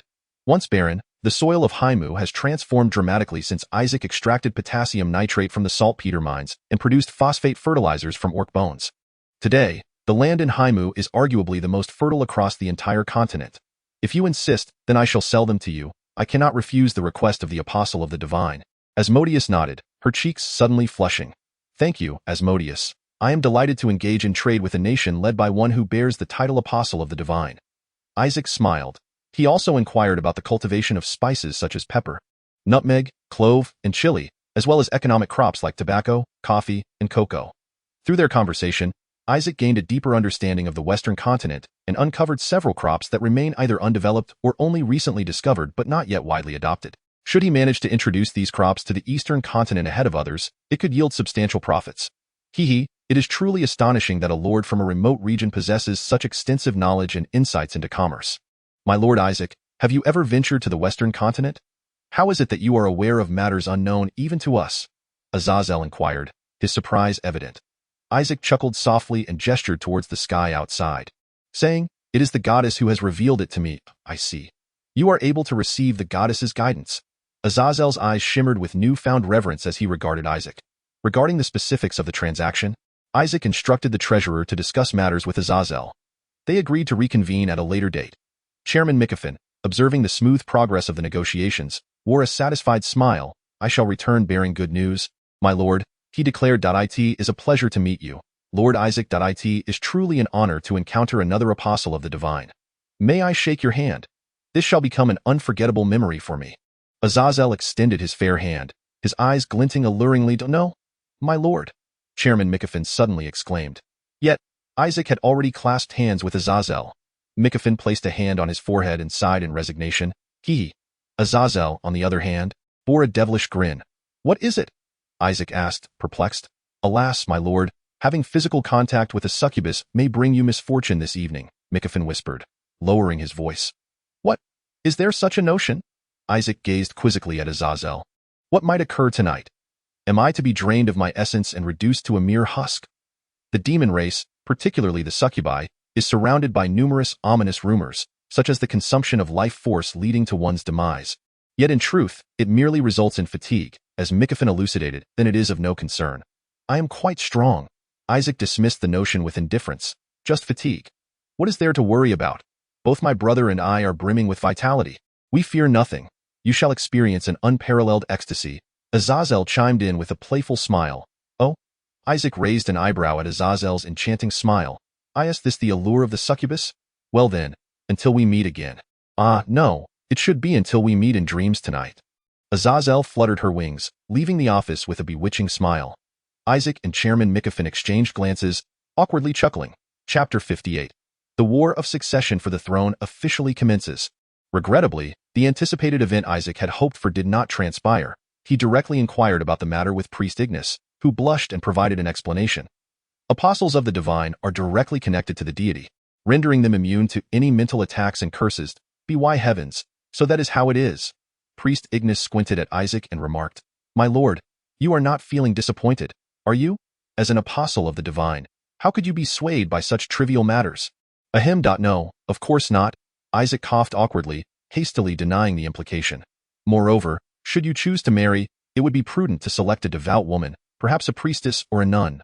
The priestess, Ignis, blushed slightly as she earnestly spoke. It seemed she was genuinely concerned that Isaac might succumb to temptation and fall into depravity through contact with succubi, hence her serious suggestion, a priestess or a nun. Is Ignis not the sole female clergy in the Blackwood territory? Suddenly, a resounding boom interrupted Isaac's train of thought. It was the celebratory ceremony for the completion of the second siege cannon in Blackwood. The cannon had just come into existence, toppling a towering tree with its roar. Boom! Shortly thereafter, a field cannon also discharged. The stone projectile struck a distant target, shattering into countless fragments and obliterating the target. "Fire!" Knight Miller bellowed. The rapid gunfire echoed through the skies. Dozens of soldiers armed with rifles and spears were conducting drills upon the grassy field. Recently, Blackwood had imported a substantial amount of steel, significantly enhancing the soldiers' equipment, who now donned expensive triple-enchanted plate armor. The number of soldiers had also risen to 200. Under Knight Miller's rigorous training, they had evolved into a formidable army. "This is the strength that safeguards the sacred ground, my lord apostle," Ignis exclaimed with fervor. "You possess wisdom and a powerful army. The church no longer needs to cower in hiding." Indeed. Isaac inhaled deeply. "A well-trained army, formidable artillery, and sharp-shooting elven rangers. You no longer need to conceal yourselves, I assure you. From this day forth, no strife or chaos shall encroach upon Blackwood. It is time to soar to great heights." In the Duchy of Hinton, within the royal palace, a dark elven woman sat haughtily upon a throne hewn from granite, her chin resting upon her hand. She possessed long silvery hair, pointed ears, ashen skin, and a pair of eyes as profound as obsidian. So, although you successfully approached him and even engaged in physical contact, you failed to progress further. I had assumed that with your abilities, you could at least share a delightful evening with him. Alas, yes. Asmodeus licked her lips, expressing her disappointment. The tail behind her swayed restlessly, seemingly dissatisfied with the outcome of her mission. Duchess Freya regarded the flamboyantly adorned succubus before her, smiling wryly. She had previously journeyed to the eastern continent under the guise of a merchant to assess the situation, only to return with such an absurd tale. What are your thoughts on that human apostle of the gods, Asmodeus? He appears to be quite ambitious, and his inventions of shoes and fountain pens indicate a keen eye for commerce. Moreover, his territory is vibrant, with the faces of his subjects beaming with joy. Oh, you believe he is someone worth our attention? Asmodeus nodded vigorously. Duchess Freya stroked her chin, lost in contemplation. The soft soles of shoes and the pen that brings wealth, along with his understanding of the crops of the western continent. Could it truly be that divine guidance is at play? How long has it been since he became an apostle of the divine? Astonishingly, he has achieved such monumental success upon that barren land. It seems change is imminent for the eastern continent as well. How intriguing! Duke Freya revealed a meaningful smile, and the west, on a vast plain. Two armies faced each other, brimming with murderous intent. Dozens of banners representing different families fluttered in the wind, creating a cacophony of sound. The atmosphere was thick with tension and a sense of impending doom. Thunderous sounds echoed. Prince Gould too led his 50,000 troops, marching resolutely toward the battlefield. In his quest for victory, he not only mobilized all regular forces but also summoned a considerable number of militias and even hired several renowned mercenary companies. In contrast, the forces of the second princess's faction numbered merely 25,000. Lucy, astride her warhorse, gazed anxiously at the ominous mass of enemy soldiers in the distance, her golden hair billowing in the breeze. To facilitate wearing her helmet, she had cut her long hair short. Seeing you fully armed reminds me of the moment you abandoned me and set off alone to the Blackwood territory, Count Arnold remarked with a smile. Indeed, Miss Lucy, your expression back then was quite resolute, Sir Sonia added with a chuckle. Oh, I thought that was not. Lucy recalled how she had foolishly ventured to the Blackwood territory, only to discover that Isaac had no need for her assistance, and her face flushed with embarrassment. Ha ha. Count Arnold observed his daughter's awkwardness with eyes filled with affection. Although Lucy often acted foolishly, she had matured into a competent knight. Not only had she successfully thwarted enemy ambushes, but she had also proven her prowess in several skirmishes. Moreover, she had broken through her limitations during the war, becoming a senior knight capable of wielding the sword of magic to cleave through enemy armor. Now, Lucy was fully capable of standing on her own. Come, my daughter, let us once again fight side by side. Count Arnold drew his long sword, its blade shimmering with a brilliant blue light. With a click, Lucy donned her helmet. The warhorse beneath her, an exquisite white unicorn from the Holy Saxon Empire, snorted excitedly. He. Lucy and Count Arnold's warhorses neighed in unison, and the surrounding knights spurred their steeds, preparing for the charge. Whoosh! The blade of Lucy's sword glimmered with blue light. Although slightly less potent than Count Arnold's, it was still sufficient to slay enemy knights and heavy cavalry. Taking a deep breath, Lucy felt overwhelmed by the sheer number of adversaries. They must buy time as much as possible. Otherwise, there would be no hope left. Charge! Let those greedy scoundrels witness what true knights are like. Count Arnold raised his long sword, its blade erupting with blinding brilliance. Only those who had reached the realm of sword saints could unleash such formidable sword energy. For victory! Lucy echoed with fervor, spurring her horse into the fray. The father and daughter fought side by side, akin to two bolts of lightning charging into the enemy ranks. The resounding blast of the horn echoed through the heavens. The knights raised their lances high, launching a fierce assault on their foes. The thunderous sound of hooves reverberated across the plains. The war for the Western throne has officially commenced. Chapter 59. What is the terror of cannon fire aimed at one's rear? Damn it, these lunatics. Prince Gould too stood at the entrance of the tent, gritting his teeth as he surveyed the battlefield. Count Arnold, like a god of war, was an unstoppable force. Regardless of how they fortified their defenses, they could not thwart Count Arnold's onslaught. He wielded his sword with the precision of a weapon, sweeping soldiers to the ground like leaves. His daughter, Lucy, followed closely behind, brandishing her sword and reaping the lives of their enemies. Damn it! Prince Gould too, filled with rage, strode into the tent. Where is Count Anel? I demand he confront Count Arnold. The faction of Princess II boasts the sword Saint Count Arnold, while the faction of Prince II is supported by the six-ring archmage Count Anel.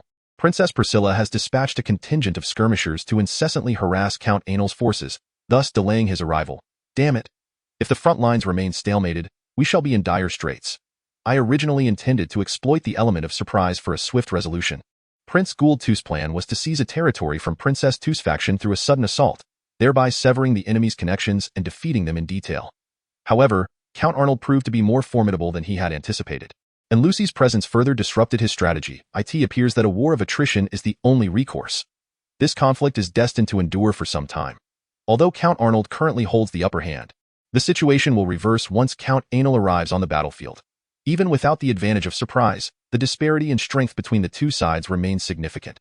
Once Count Arnold is eliminated, the only remaining concern will be the difference in troop numbers. To be prudent, additional mercenary companies must be hired.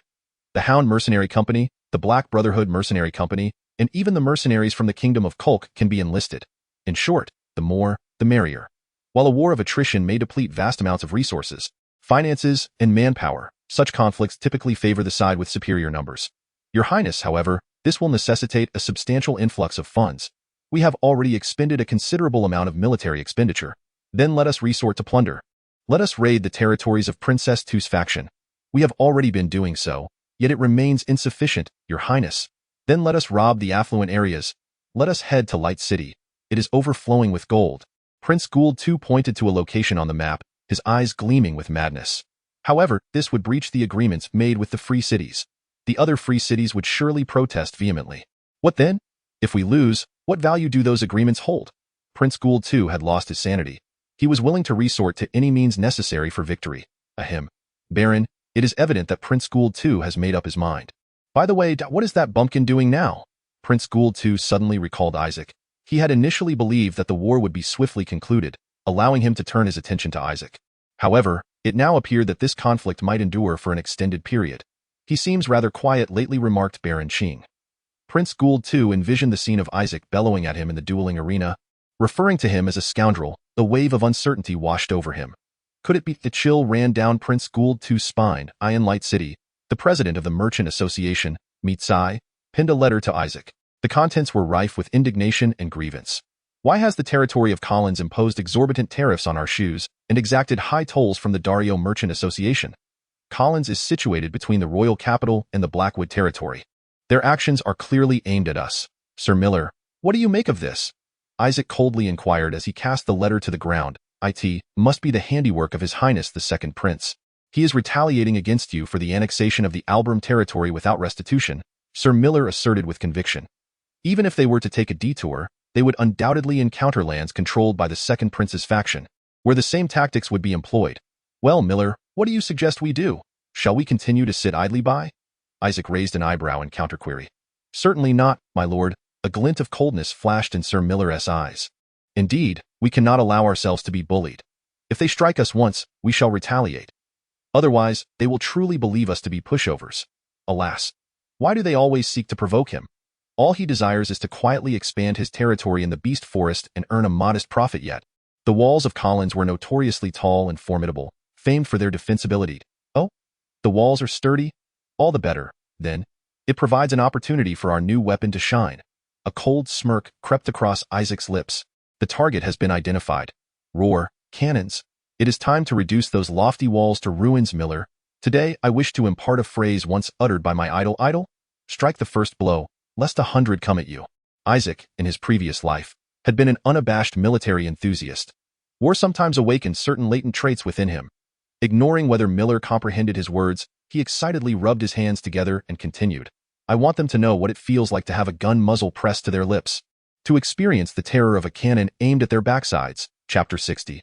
Arrival at the battlefield. On the way to Collins, Isaac gazed at the long-awaited mission prompt before him, his fists clenched in excitement. Mission issue: destroy the walls and dedicate the great victory to the goddess. Isaac felt as though he had transformed into an ancient hero, embarking on a quest with the goddess's decree. His achievement points were nearing depletion. To confront Baron Collins, he had no choice but to expend a substantial number of achievement points to procure a siege cannon. Creaking. Isaac turned his gaze to see several pack horses laboriously hauling 2 bronze cannons, advancing slowly. There were no resounding horns or thunderous drums, yet they possessed a far mightier weapon. These cannons silently heralded the impending doom, serving as the ultimate instrument to breach the city walls. Apart from the denizens of the Blackwood territory, none were privy to their formidable power. Clop, clop, clop. The soldiers of the Blackwood territory marched in disciplined formation closely behind. During the previous conflict in the Albram territory, the Blackwood army had mustered a mere 800 conscripts. Now, Bolstered by the soldiers of Albram, their ranks had swelled to over 1,100. More than 1,100 soldiers rallied beneath Isaac's banner, among whom were fervent devotees of Elise, who regarded Isaac as the divine apostle, willing to brave fire and water for him.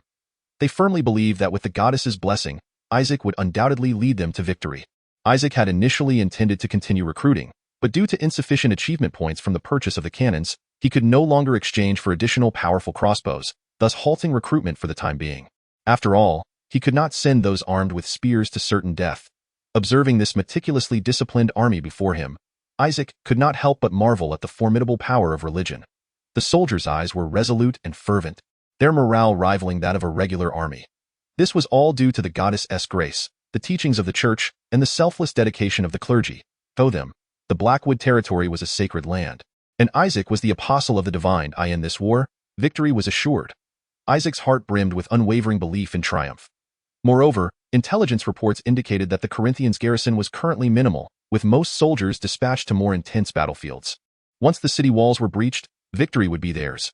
This was akin to the stratagem of besieging Wei to rescue Zhao. Throughout history, taking advantage of chaos has proven to be one of the most effective tactics. Thus, today they would seize the Corinthians' castle, fulfilling the goddess's will, and ensure that Prince Gould II, who schemed from the shadows, would pay the price. Prince Gould II received urgent intelligence from the mage monitoring the Blackwood territory. Baron, clutching a magical scroll, rushed into the tent. Lately, they had been inundated with dire news from the magical scrolls, causing Prince Gould II's countenance to darken. The Blackwood army was on the move. It seemed that the country bumpkin could no longer restrain himself. He truly dared to launch an assault on Corinth Castle. Furious, Prince Gould II slammed his hand upon the table. "Damn it! What a nuisance! What shall we do?" Baron inquired. Prince Gould II scrutinized the map, which marked Count Anil's position in the front line of the standoff. Regrettably, he could not spare any forces to support Corinth. "How goes the recruitment of the new mercenary band? When will they arrive? We have already paid half the deposit. The remainder will be settled upon their completion of the task. Furthermore, we have promised them the freedom to plunder at will, so they are en route." A sinister smile crept across Prince Gould II's face. It appeared that those mercenaries had long coveted Light City. That is indeed good news. Upon hearing this delightful tidbit, Prince Gould II's spirits were considerably lifted. "Your Highness, whom do you refer to?" Baron Qing inquired, perplexed. Time is now on our side. Even if Isaac were fortunate enough to locate a siege expert and construct a catapult, the walls of the Castle of Corinth are not easily breached. The Castle of Corinth was built as a bulwark against monstrous beasts, rendering its walls taller and sturdier than those of other fortifications. Breaching the Castle of Corinth is a formidable challenge. 1 or 2 catapults would be utterly insufficient. At least a dozen would be required to dismantle the walls. Moreover, crafting catapults takes several weeks, and breaching the walls will likewise consume considerable time, granting us ample opportunity to await reinforcements. Count Anir will soon arrive at the battlefield, and combined with the mercenary troops, their numbers will be quite substantial. Once the Orc cavalry, along with the Hound Mercenary Company and the Black Brotherhood Mercenary Company, reach the battlefield, Prince Gould II intends to dispatch troops immediately to attack the besieging Blackwood army. Thus, as long as the Corinthian domain can stall for sufficient time, Isaac will undoubtedly pay a heavy price. Prince Gould II scoffed, "Once my reinforcements arrive, it will be their demise." Listen closely. All carriages heading to the Blackwood domain must undergo stringent inspections. Should they refuse to pay the toll, they are to be dealt with ruthlessly.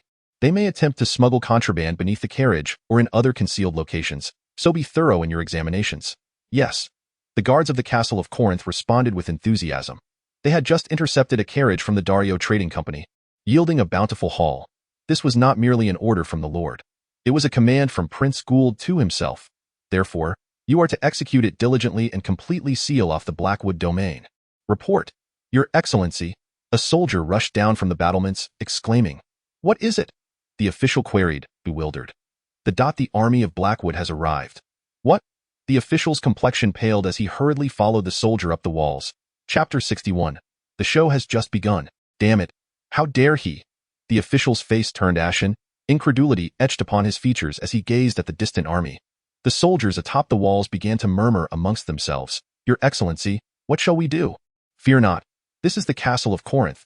They shall surely return empty-handed as before. We merely need to stall for time. Moreover, the Blackwood army lacks any substantial siege equipment. The Castle of Corinth has withstood foes 10 times its number, creating miraculous defenses in the past. The notion that the Blackwood army could breach the castle using mere numbers is the height of folly. At that moment, a soldier pointed into the distance, exclaiming, "Your Excellency." They seemed to be assembling something. What?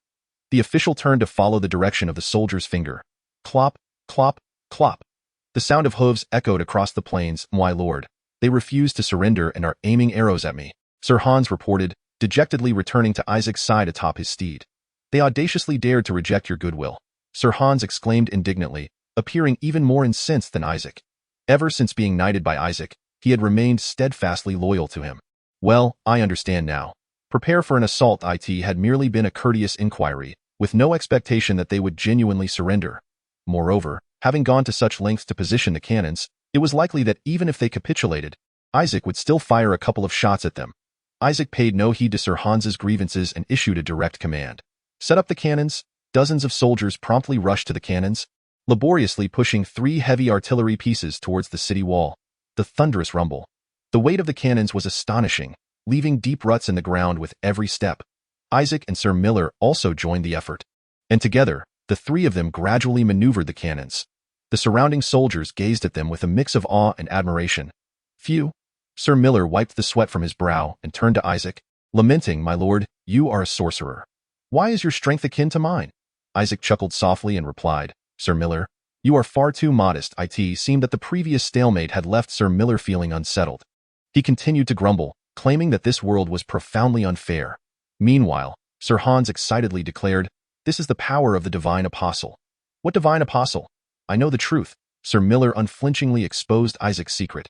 "Sir Miller, you are privy to far too much." Isaac sighed in exasperation, feeling utterly helpless against the old rogue. "Do you wish to silence me permanently?" Sir Miller asked with a grin. "No.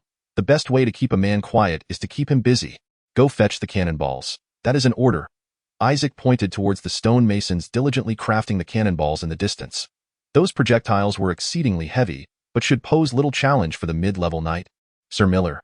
Immediately, Sir Miller fell silent and begrudgingly made his way towards the cannonballs. "Target locked," the gunners reported as they aimed the cannons at the city wall and gates. Fortunately, in this era, sorcerers had invented magical means of measuring distance and aiming, allowing the gunners to easily designate their targets. "Load the cannonballs." The gunners poured black powder into the cannon's muzzle and then used long rods to compact the powder. "My lord, the cannonballs are here." Sir Miller approached, shouldering a hefty stone cannonball. "Wait."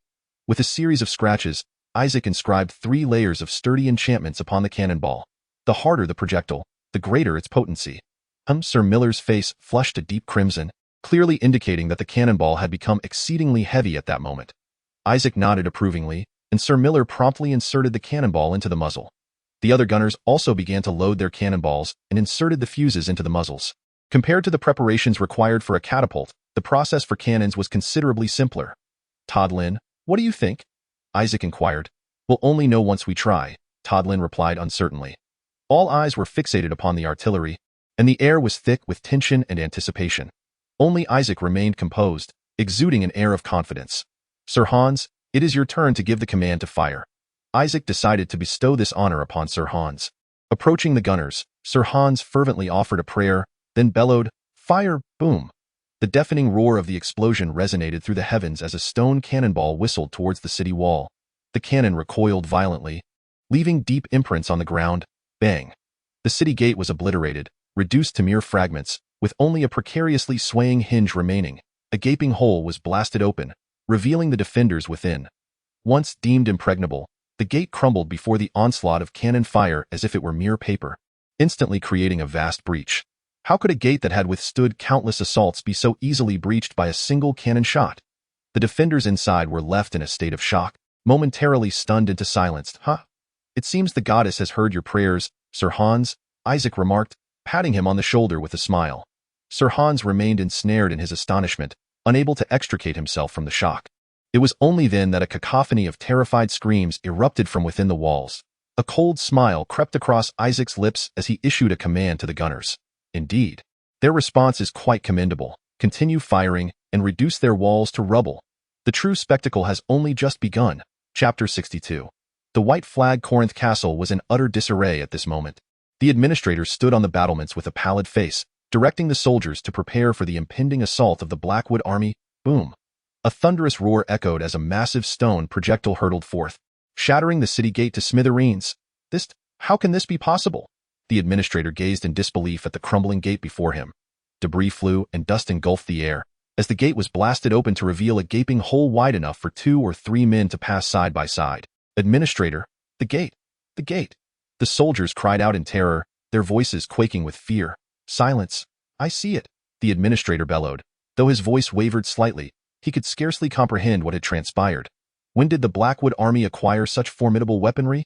Anxiety gnawed at the administrator's heart. Repair! We must hasten to repair the gate. A soldier pointed towards the gate, but the administrator shook his head in despair. Can it even be repaired? Looking at the gate, utterly mangled and unrecognizable, the administrator realized the futility of the situation. This was not merely a case of battering rams or loose hinges. The gate had been thoroughly destroyed. Even if repairs were attempted, it would require hundreds of craftsmen and a week's time to restore it. Quickly, block the gate! The administrator shouted hoarsely. Use carts, use timber, use anything we can to seal it. He abandoned the idea of repairing the gate, opting instead to seal it off completely in a desperate bid to buy time. They still had their tall, sturdy walls. If they could just barricade the gate, perhaps they could hold out until reinforcements arrived. Boom! Yet, his hopes were soon ruthlessly shattered by the harsh reality. Once more, a deafening roar erupted as a stone projectile whistled through the air, causing a once pristine arrow tower to collapse into a heap of rubble.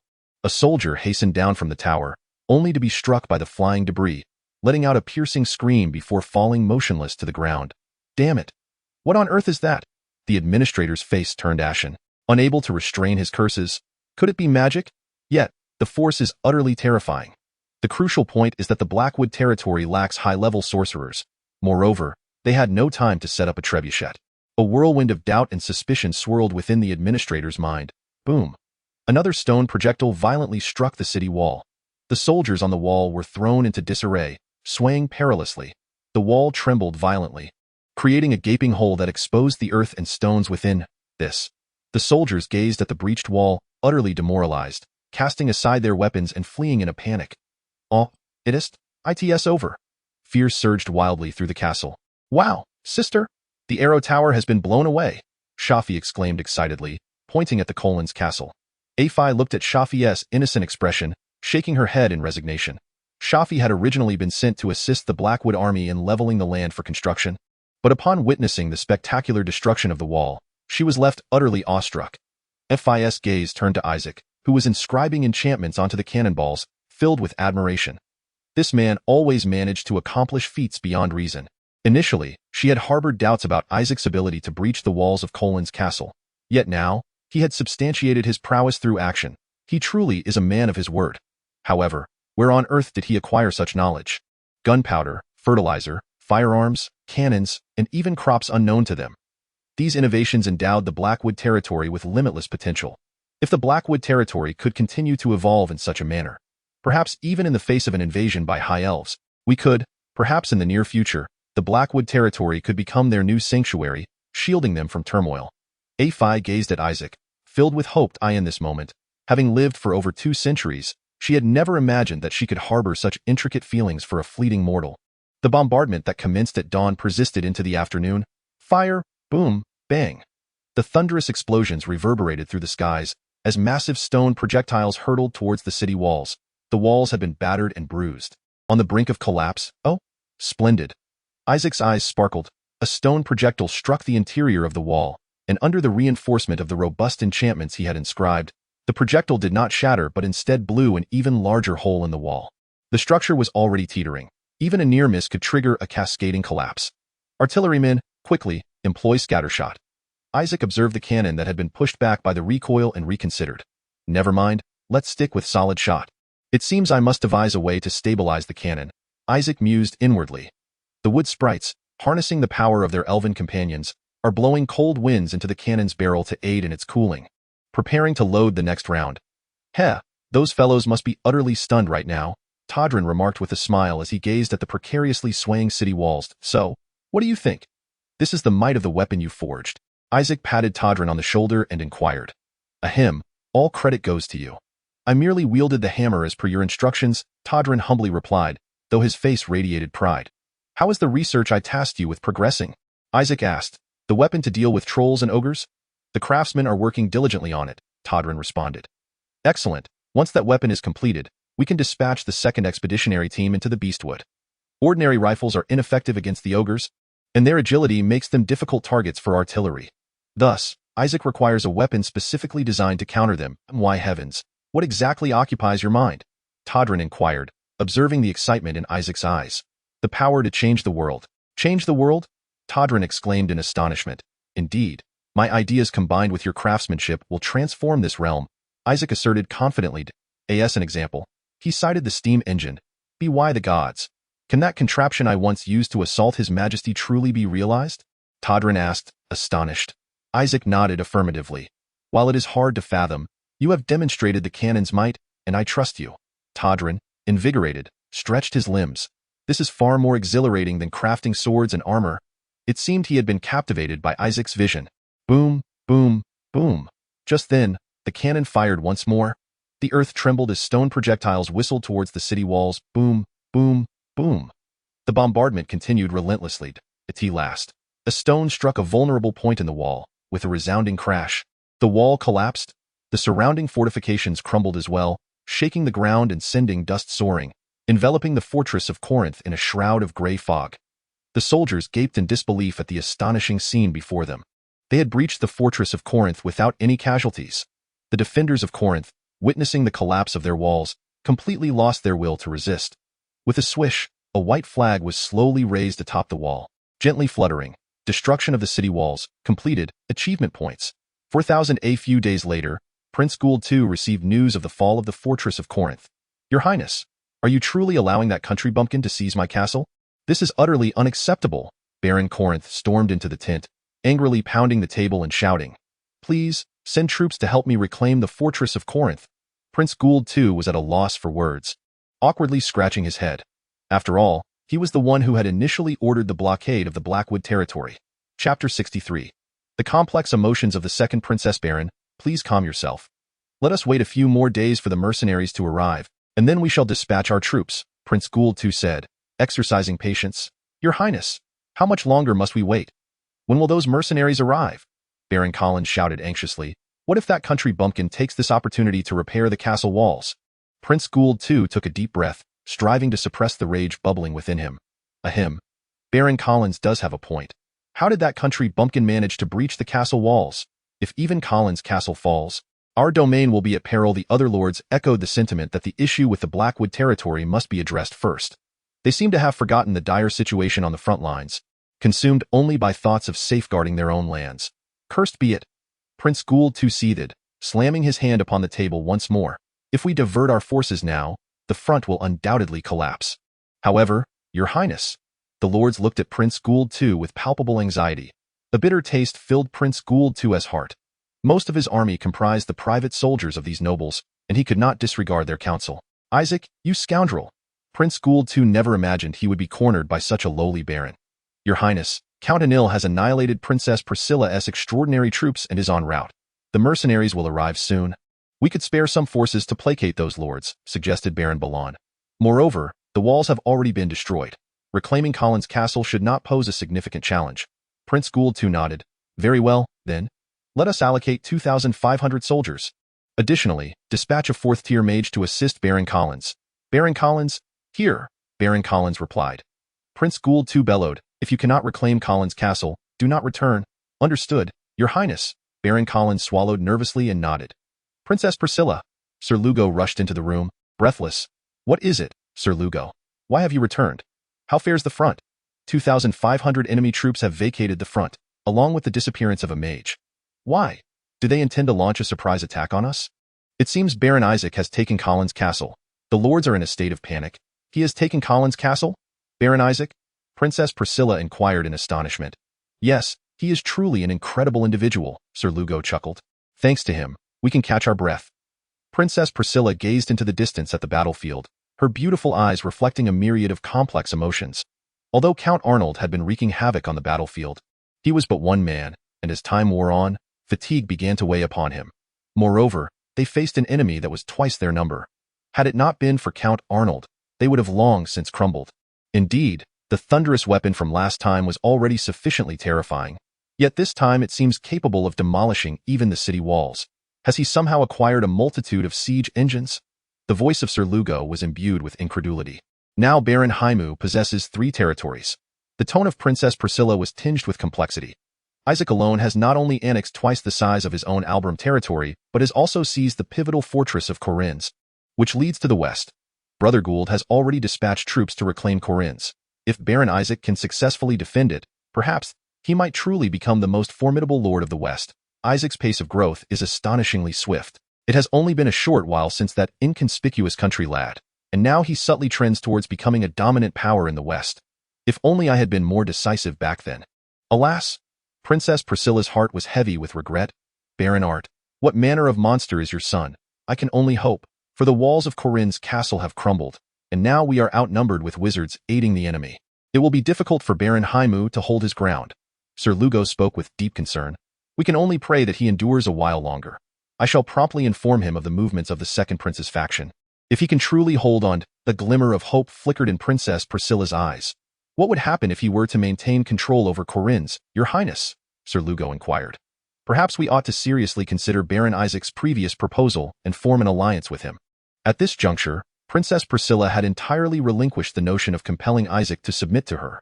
She understood all too well that Isaac was rising on the strength of his own power. He would not yield to anyone. No, I must pen a letter to him myself, hoping that this time I might move him. Princess Priscilla picked up a quill and began to write with earnest intent. Above Corinth's castle, a white flag representing victory fluttered in the wind. Isaac entered the castle to find faces filled with fear and anxiety. Observing these trembling residents, Isaac comprehended their fears. In this era of siege warfare, there exists an unspoken rule. Only by surrendering before the battering ram strikes the gates or the siege engines assault the walls can one preserve their life and property. Should one surrender after the walls are breached, their lives and possessions become forfeit. Thus, many lords permit their soldiers to plunder the city once the walls are breached, as a means to reward the troops or bolster morale. It appears these residents are also concerned about retribution from the Haimu army. Sir Miller, disarm the captives. Sir Hans, you are responsible for assessing the supplies, population, and the extent of damage to the walls within the city. Isaac issued his commands methodically. Yes, my lord. The 2 knights complied and set forth. Isaac approached the frightened residents. Priest Ignis, please check for any injured residents and tend to their wounds. Although most residents had taken refuge in the basement during the bombardment, some unfortunate souls were indeed struck by falling debris. Indeed, even the benevolent goddess would find joy in this. Priest Ignis remarked with a smile, before hastening towards the injured residents. In the ensuing days, Isaac devoted himself to the arduous task of post-war reconstruction. Officials such as the administrator and treasurer gradually arrived in the territory of Corinth. Within the confines of his office in the Corinth castle, Isaac scrutinized information regarding the population, income, taxation, and agricultural yield of the domain. The territory of Corinth boasted approximately 4,000 inhabitants, primarily engaged in agriculture, animal husbandry, and forestry, with a rather modest level of economic development. However, the true worth of Corinth lay in its geographical positioning. Situated at the heart of the West, it served as a bastion connecting the eastern and western realms. Thus, Isaac resolved to fully integrate it into the domain of Blackwood. Fortunately, the security situation in Corinth was relatively stable. Most of the soldiers of the Blackwood army were adherents of the Elise Church, exhibiting strict discipline, and the siege had proceeded smoothly, resulting in minimal destruction. Coupled with the substantial relief supplies provided by Isaac, along with the dedicated efforts of Priest Ignis and Father Pavel, the residents of Corinth bore little resistance towards the rule of Blackwood. After all, for the majority of the populace, who were farmers, it mattered little who governed them. The taxation in Corinth was alarmingly high, indicating that the previous lord had heavily exploited the common folk. After conferring with the treasurer, Isaac decided to lower taxes to alleviate the burdens on the populace. It was evident that these lords had grown accustomed to amassing wealth through the oppression of their subjects. In contrast, Isaac had accumulated considerable wealth through proactive trade, enabling him to lighten the load on his constituents. Of course, once the industrial sector of Blackwood flourished and a middle and upper class gradually emerged, he would later increase revenue through the imposition of indirect taxes. However, that time had not yet arrived. Chapter 64. 2 Letters and the Bewildered Baron of Corinth. Good heavens! This formidable wall. Has even the inner walls been obliterated? Isaac summoned construction workers and laborers from other territories to prepare for the restoration of the walls. Gazing at the walls, utterly ravaged, the workers collectively inhaled sharply. Isaac's urgency in repairing the walls stemmed from his apprehension that the Baron of Corinth might return with vengeance. After all, a lord's domain is the very foundation of their power. Without it, one loses everything. A resounding boom echoed as the ground was leveled flat. The scattered debris was cleared away. Shafi emerged from underground with enthusiasm, inquiring, "My lord, how did I fare?" "Excellent. Thanks to Shafi." The foundation's leveling and clearing had progressed remarkably swiftly. Isaac could not fathom how the High Elves had triumphed over the formidable Wood Elves. "Let us commence the restoration of the walls." Clatter, clatter. Workers poured gray cement into the molds. Initially, they would have needed to cut stone blocks into suitable shapes and stack them, but with the advent of concrete, the speed of wall restoration had significantly increased. Of course, this was merely a temporary wall. The tensile strength of concrete is relatively low.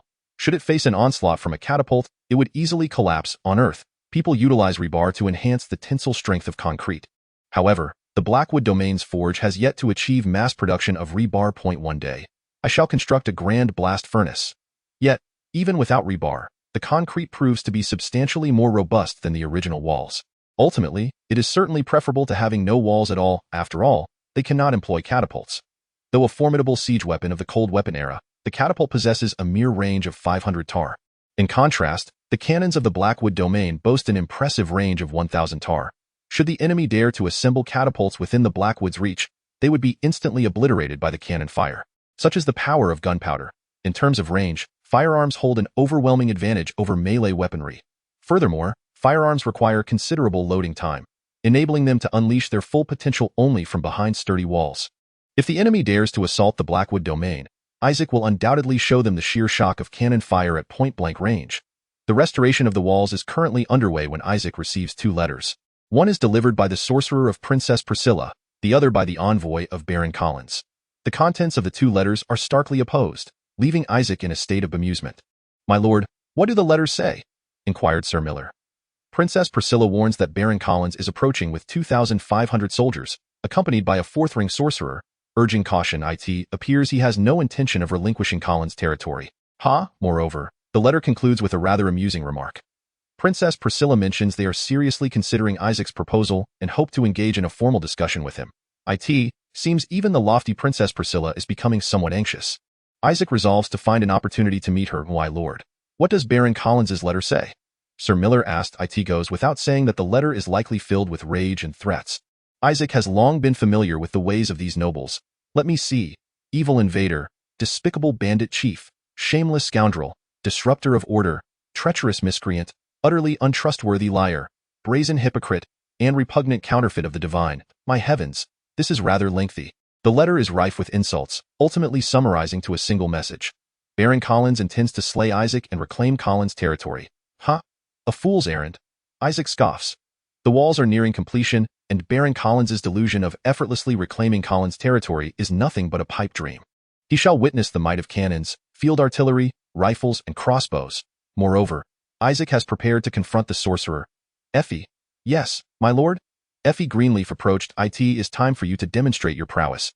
Prepare for battle." The Elven Rangers are finally heading to the battlefield. "Yes," drumming echoes.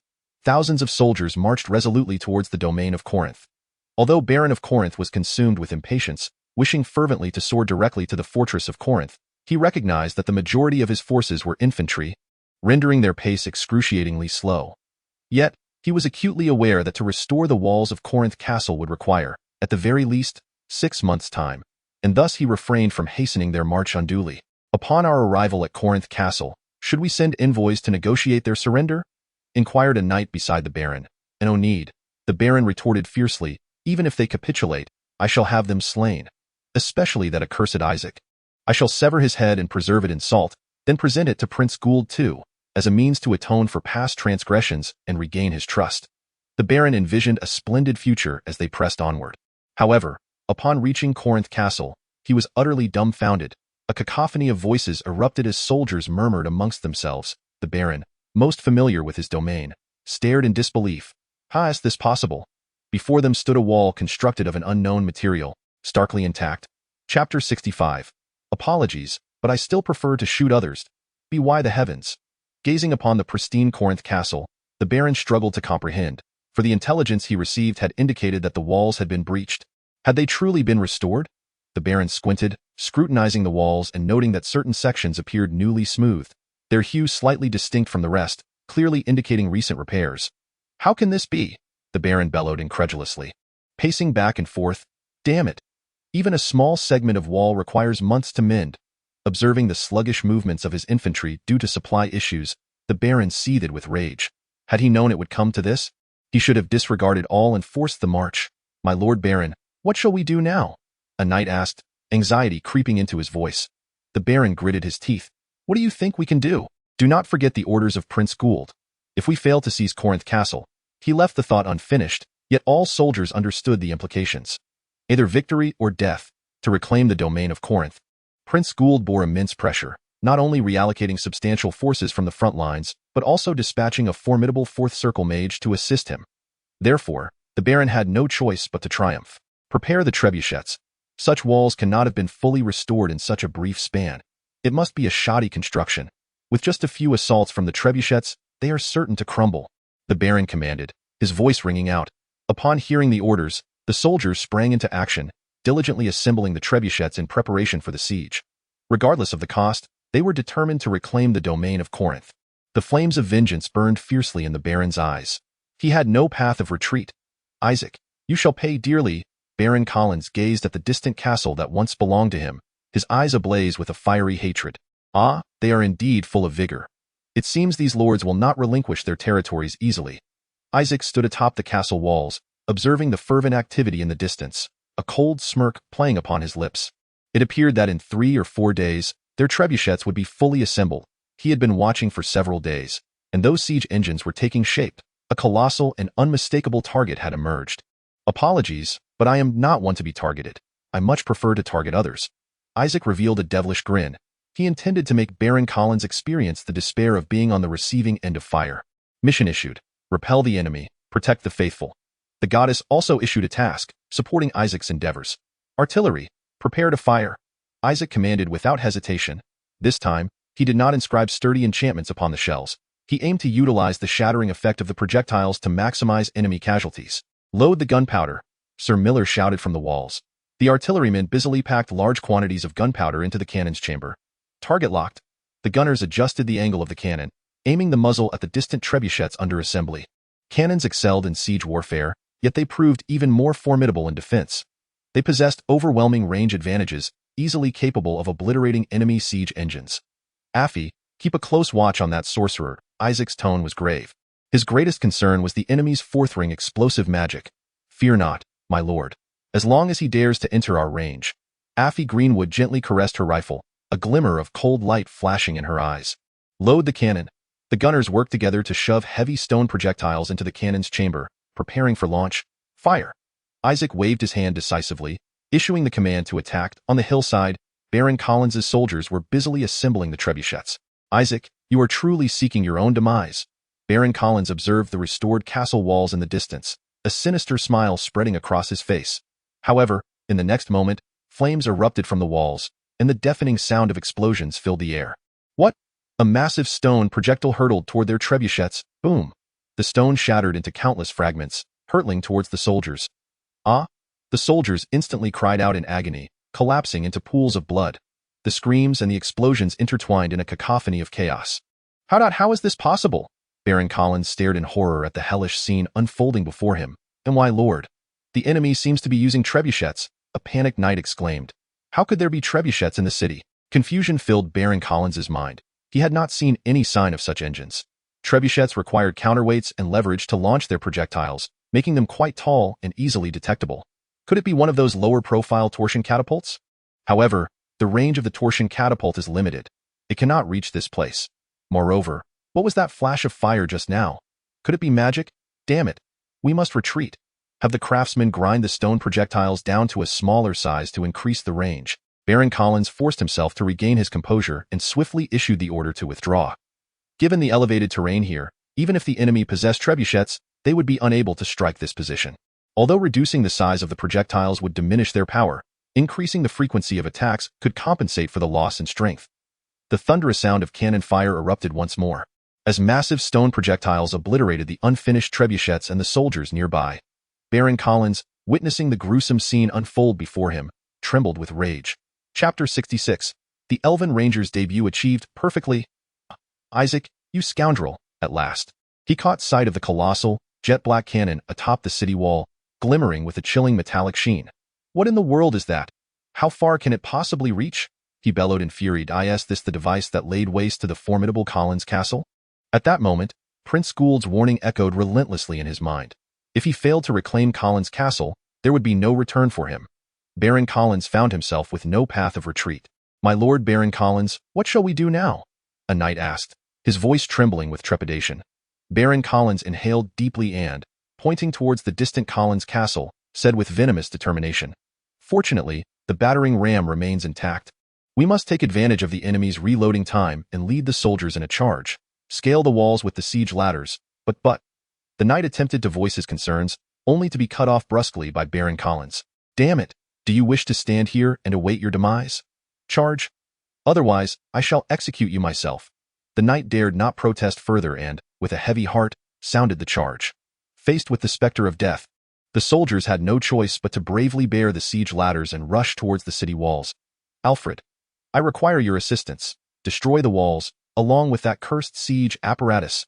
Baron Collins turned to the fourth circle mage beside him, his tone tinged with desperation. "This is the command of His Highness the Prince.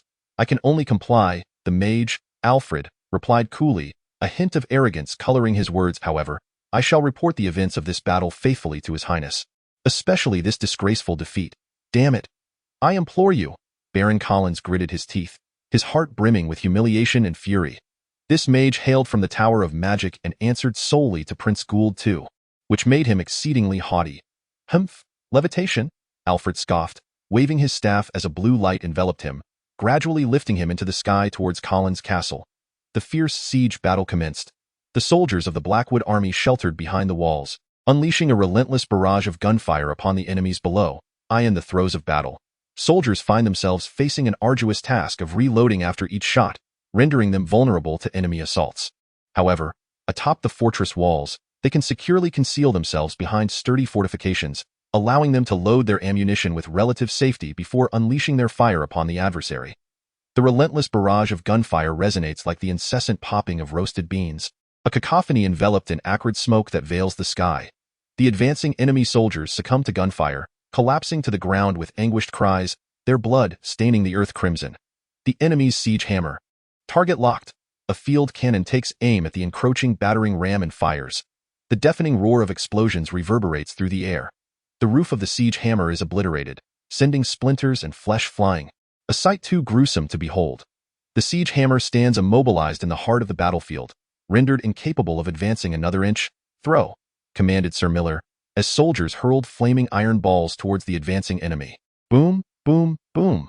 The explosions resound beneath the walls, engulfing the surrounding foes in flames and shockwaves, effectively thwarting the enemy's advance.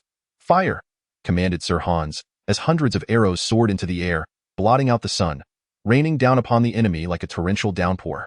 A chorus of screams erupted, arrows falling like rain, reaping the lives of the opposing forces. "It's a trap." The enemy's morale shattered. They realized they had stumbled into an ambush, trapped in a dire predicament. Yet they did not flee. Instead, they halted, gazing upward, seemingly awaiting something. Suddenly, a dark silhouette streaked through the distant sky, swiftly heading towards the fortress of Collins. Initially, Isaac mistook it for a colossal bird or some kind of flying beast. But as the shadow drew nearer, he was astounded to discover it was a solitary figure. A sorcerer clad in a magical robe, wielding a staff, suspended in mid-air. By the heavens, he actually flew here alone? Isaac marveled at the astonishing scene, only to be unable to suppress a laugh moments later. "Effie, it's your time to shine. I have awaited this moment for long, my lord." Effie Greenwood confidently rested her rifle upon the battlements, aiming at the approaching sorcerer. The distance was considerable, exceeding the effective range of her firearm.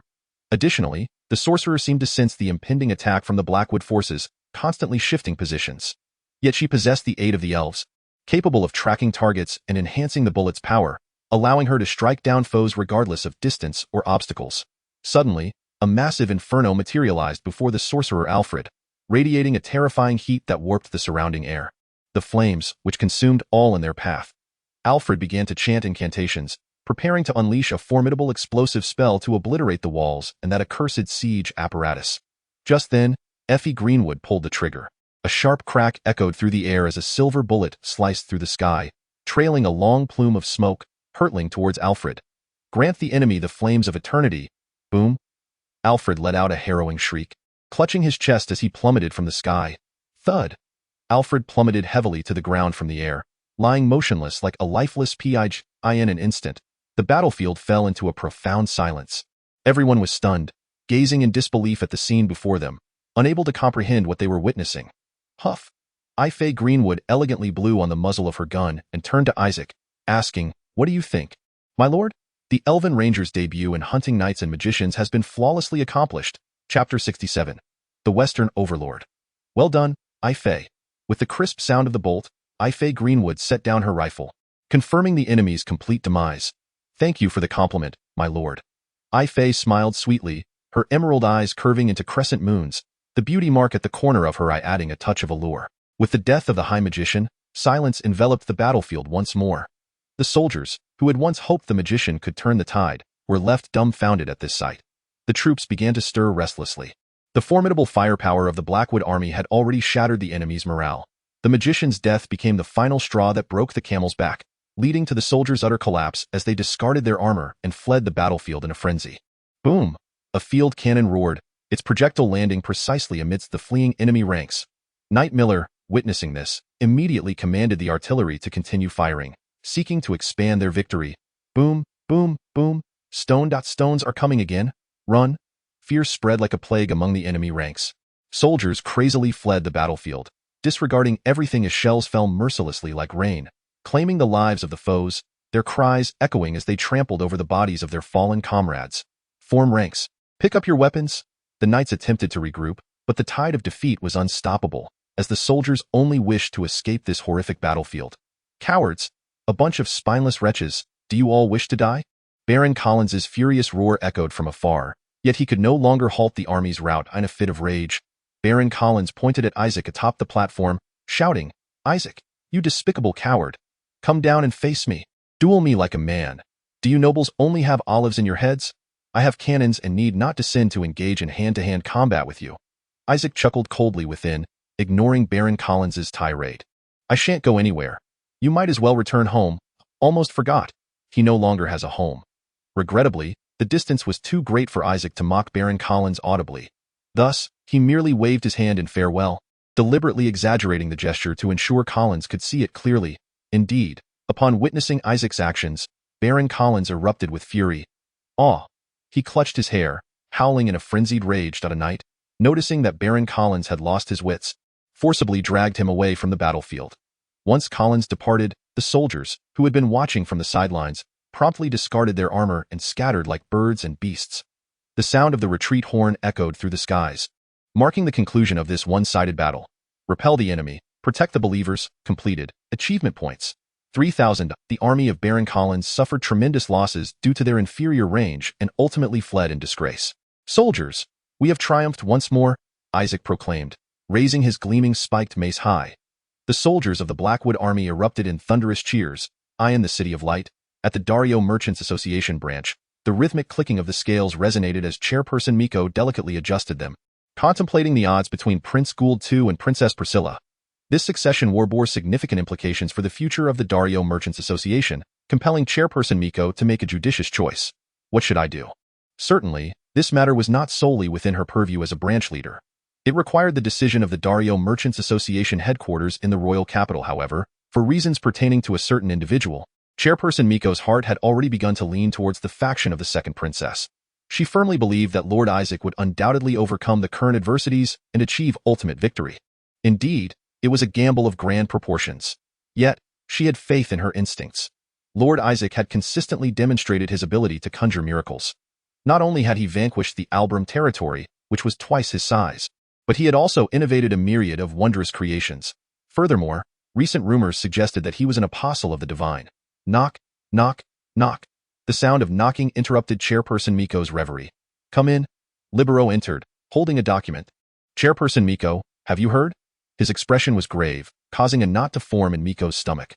Could it be that the headquarters had assigned her yet another unreasonable task? The Collins territory, which previously seized our carriages and blocked our trade routes, has been overtaken by Baron Blackwood. What? Chairperson Miko sprang to her feet, exclaiming in astonishment. I knew he would prevail. Moreover, he had defeated Baron Collins, too, 500 soldiers, and a high-ranking mage at an exceptionally minimal cost. The once proud Baron Collins had been sent fleeing in disarray. Filled with excitement, Chairperson Miko snatched the document from Libero's hands and began to read intently. The casualties of the Blackwood army were nearly negligible. Merchant's intelligence was always the swiftest and most accurate. Lord Isaac consistently validated himself through tangible actions. A gleam of excitement sparkled in Chairperson Miko's eyes. He is truly an extraordinary individual. She had only just reported the misdeeds of the Collins territory to the headquarters, and soon thereafter, Lord Isaac had taken action. I must step out for a moment, Libero. The tip of Chairperson Miko's tail wagged with exhilaration. She was determined to pay a visit to Lord Isaac. From their very first encounter, she had sensed that he was a remarkably intriguing person, capable of igniting her curiosity and interest. Moreover, her intuition told her that Lord Isaac was a man worthy of trust. "Where are you headed, Chairperson?" Libero inquired, puzzled that I am about to visit the individual poised to become the sovereign of the West. This is what one might call the maintenance of client relations. President Mitai, while adjusting her attire and hair, bore a faint blush upon her cheeks. "Maintaining client relations? You certainly appear quite pleased," Libero teased, observing the excitement emanating from President Mitai. "Silence." President Mitai shot Libero a glare and declared, "Prepare yourself to accompany me." With that, she exited the office, her mind racing with numerous matters to discuss with Lord Isaac.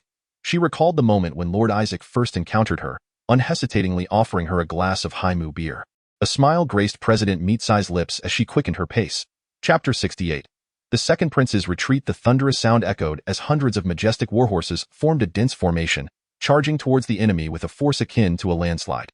With a resounding buzz, Count Arnold raised his long sword high, its blade shimmering with a dazzling blue light, reminiscent of a deity descending from the heavens. "I am Arnold Brianna."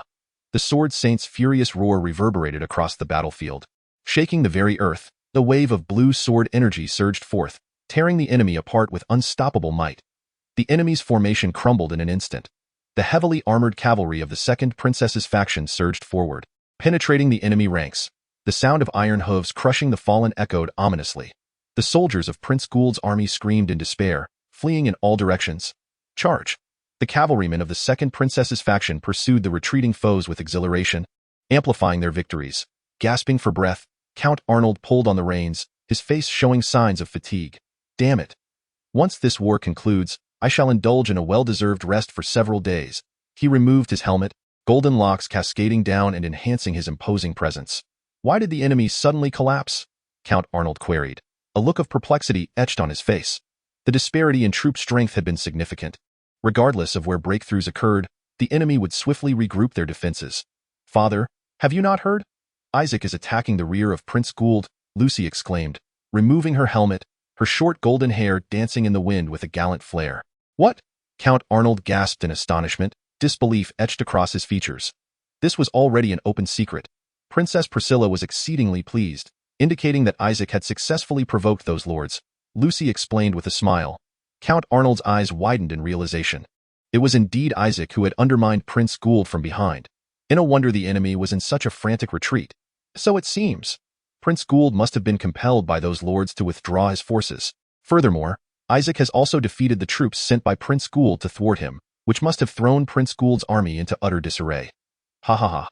Count Arnold chuckled heartily at the thought of Prince Gould's frantic demeanor, unable to contain his amusement. Truly, it was a source of great satisfaction. I always knew he would succeed.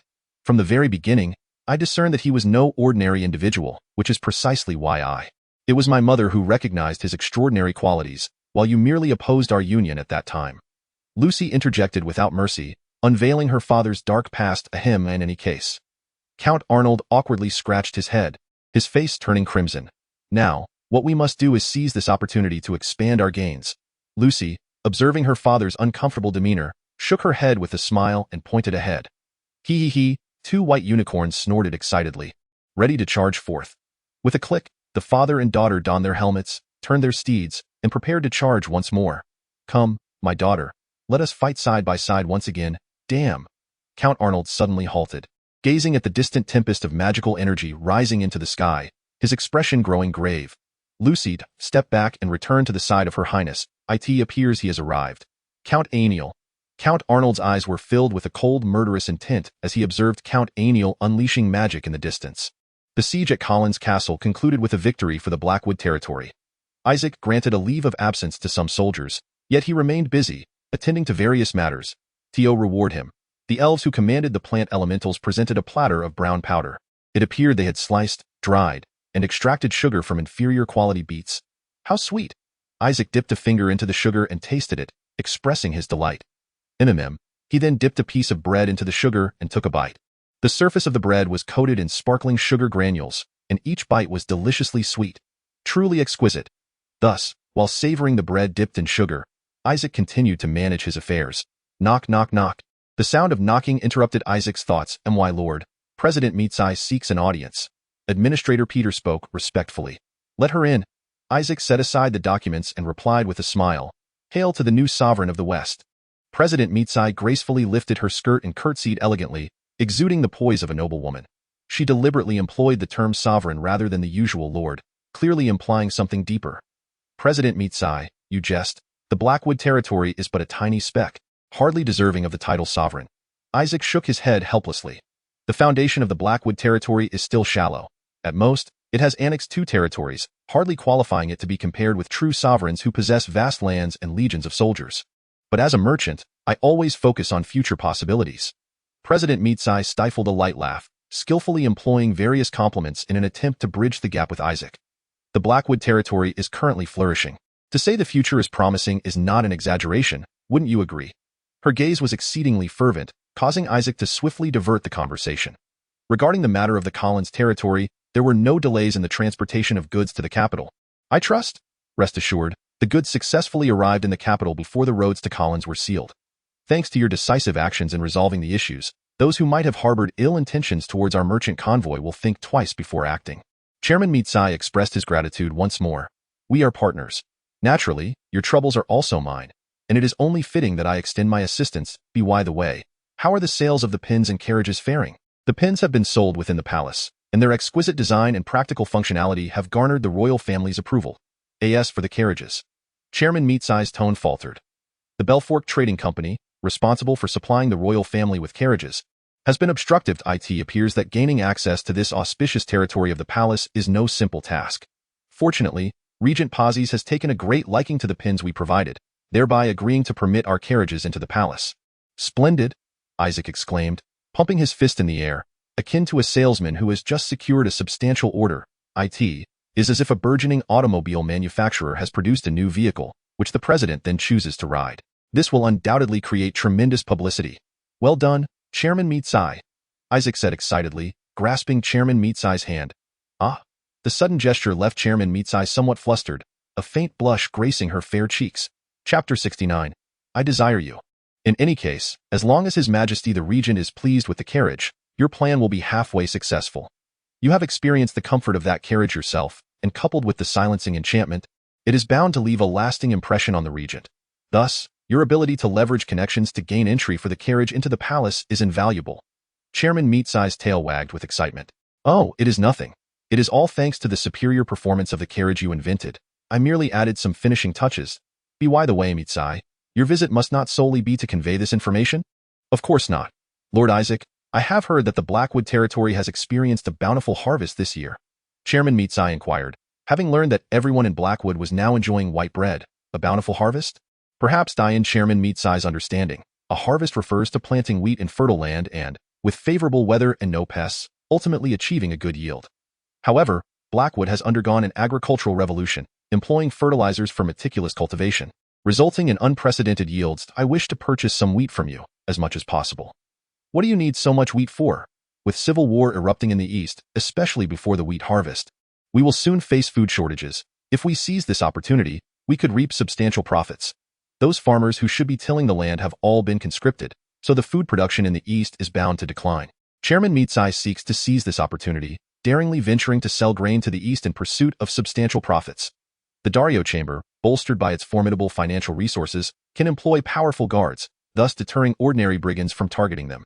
You wish to capitalize on the chaos of war to expand the influence of the Dario Chamber in the east? One might say so.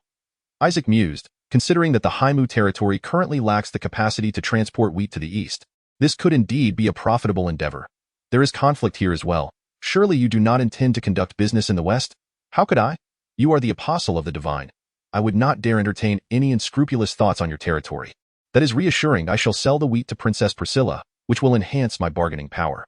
How much wheat do you intend to sell? 500 bushels. Chairman Meatsai tentatively extended 5 delicate fingers. That is far too little. This. Chairman Meatsai gazed at Isaac in astonishment. Isaac shook his head, similarly extending 5 fingers. 5,000 bushels. Chairman Meatsai was rendered speechless. Do you realize? Even the East, renowned as the granary, can only sell a maximum of 3,000 bushels of wheat at a time. Isaac remained unaware and uninterested in such details. Once the irrigation projects are further developed and both the Albram and Collins territories begin utilizing fertilizers, the yield of wheat will significantly increase, alleviating any concerns about food supply. You need not worry about that. Isaac smiled confidently. How much can you consume? The price of wheat is currently quite steep. Isaac glanced at Meatsai's petite mouth, chuckling. I can manage a maximum of 2,000 bushels. Chairman Meatsai gritted her teeth, revealing her bottom line. SK, that simply won't do. Your appetite is far too small. Even if Isaac were to offer everything, Meatsai could only consume a fraction of it. Very well, let us leave the specifics of the transaction to you and my financial officer. By the way, there is one more matter. Isaac suddenly recalled something. I wish to procure some mercury. Do you know where I might find a mercury mine? Mercury? Are you intending to use it for beauty purposes? Chairman Meatsai expressed surprise. In ancient China, Emperor Qin regarded mercury as a potion for immortality, only to meet his demise from mercury poisoning.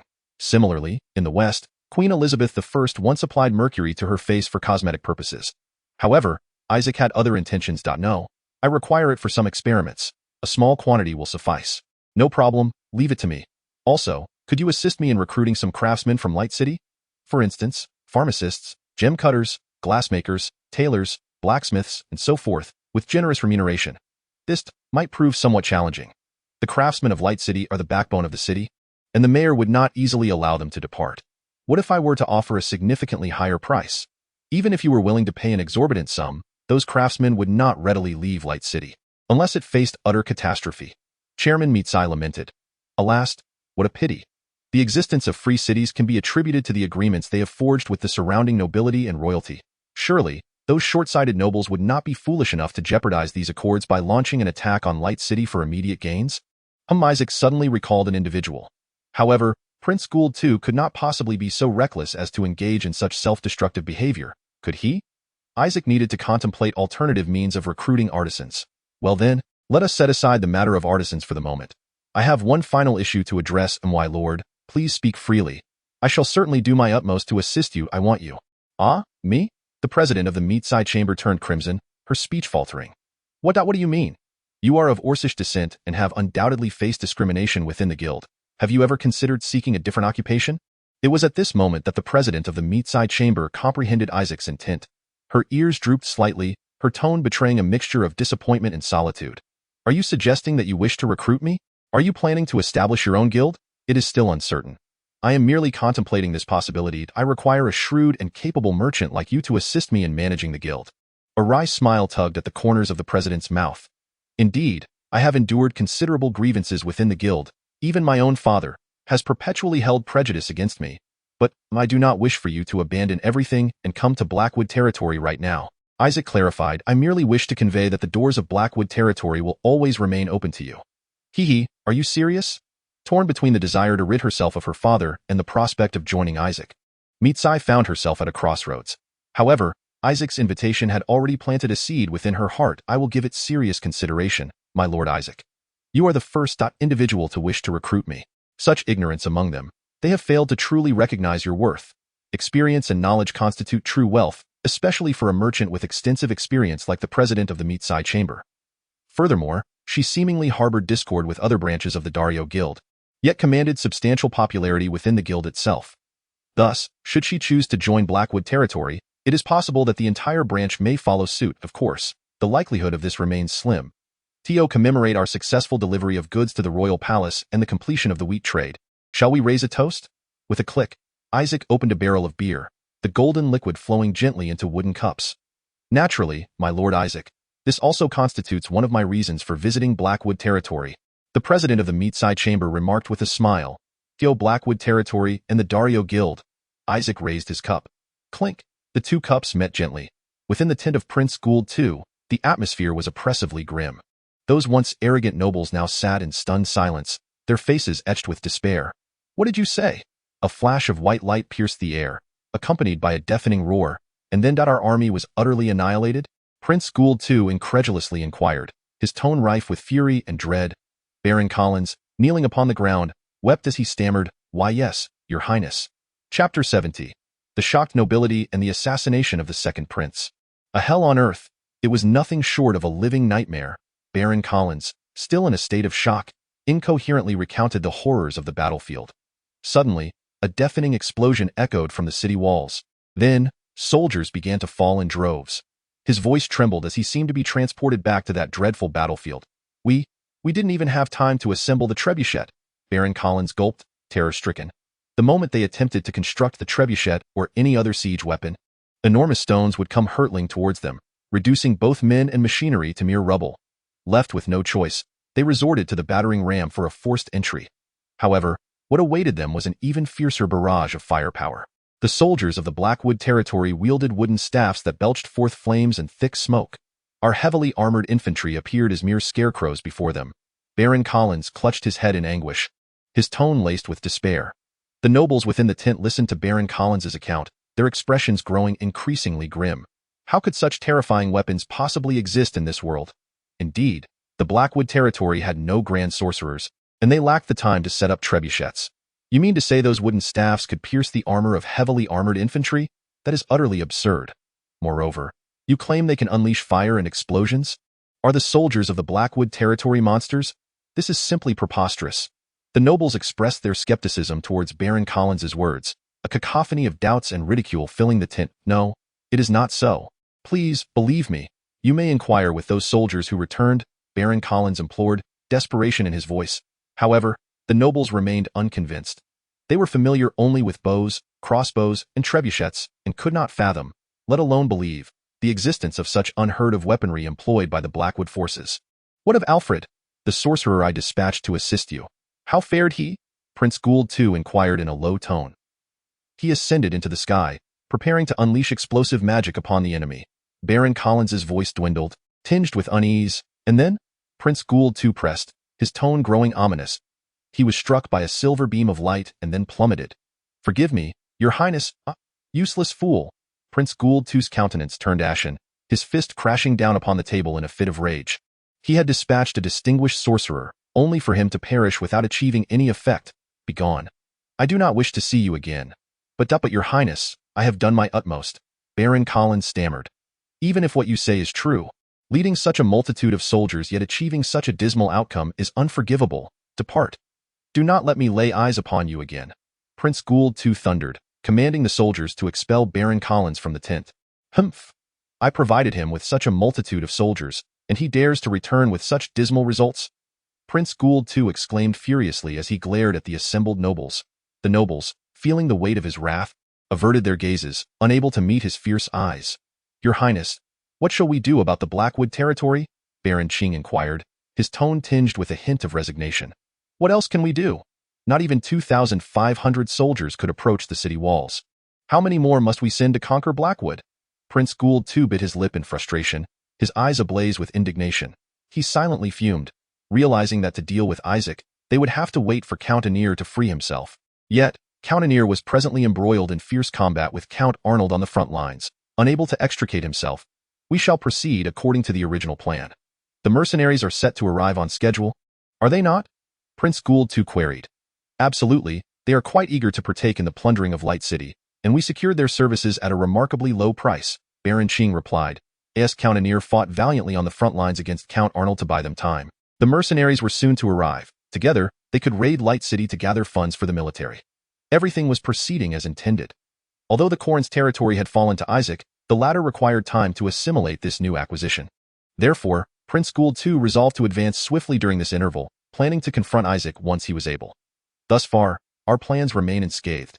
Despite encountering an unexpected setback, the situation remains manageable. Yet for reasons unknown, a nagging sense of unease crept into Prince Gould too's heart. Isaac, who could have foreseen that the debauched scion of the West, a wretch who should have been utterly subjugated by Prince Gould too, would become his most formidable adversary. Isaac's existence was like a thorn, deeply embedded in his heart, robbing him of peace.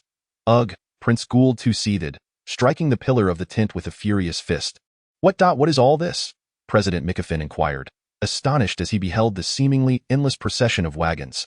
The carts were laden with sacks, and upon closer inspection, they were filled with gleaming grains of wheat. Do you realize? The harvest of Blackwood is entirely different from what we perceive as a harvest, President McAfee remarked with a smile, a note of incredulity in her voice. She too was taken aback by the bounty of Blackwood. We shall first transport this wheat to Light City, then proceed with processing. It seems it cannot all be moved in one go. Perhaps it will take 2 or 3 trips to complete. She chuckled merrily. Baron Ching, scratching his head in amazement, added, I have heard that the Lord of Blackwood is the apostle of the divine. Could he be the envoy of the earth god? No, I have heard he is an apostle of the goddess of harmony. The inhabitants of Blackwood hold a profound reverence for her, President McAfee clarified. The goddess of harmony? Ah, could it be that long-lost Harmony Church? Perhaps, President McAfee nodded thoughtfully. The goddess of harmony? How could she bestow such an abundant harvest upon Blackwood? I do not know, President Mitsai lamented, shaking her head in regret. I once inquired with Lord Isaac, but he too refused to divulge any information. She yearned to comprehend the intricate process behind the creation of those wondrous weapons. Yet Lord Isaac remained equally reticent. Did the Lord indulge in libations with you? This is quite uncharacteristic of you. How talkative. President Mitsai shot a furious glare at Libero, akin to a girl whose innermost thoughts had been laid bare. Ahem, the Blackwood territory and Light City are poised to reap considerable profits. The other branches and those aspiring to inherit the presidency will undoubtedly grow even more envious of you. Noticing the rising ire of Mitsai, Libero promptly cleared his throat and shifted the subject. Indeed, while other branches toiled tirelessly to procure a mere few hundred bushels of wheat, President Mitsai enjoyed exclusive supplies from the Blackwood territory. Once I ascend to a higher position, I shall ensure to repay them in kind. Especially those who have looked down upon me. The flames of vengeance flickered in President Mitsai's eyes. Without Lord Isaac, she might have had to swallow her pride, but now she glimpsed a glimmer of hope. Excellent.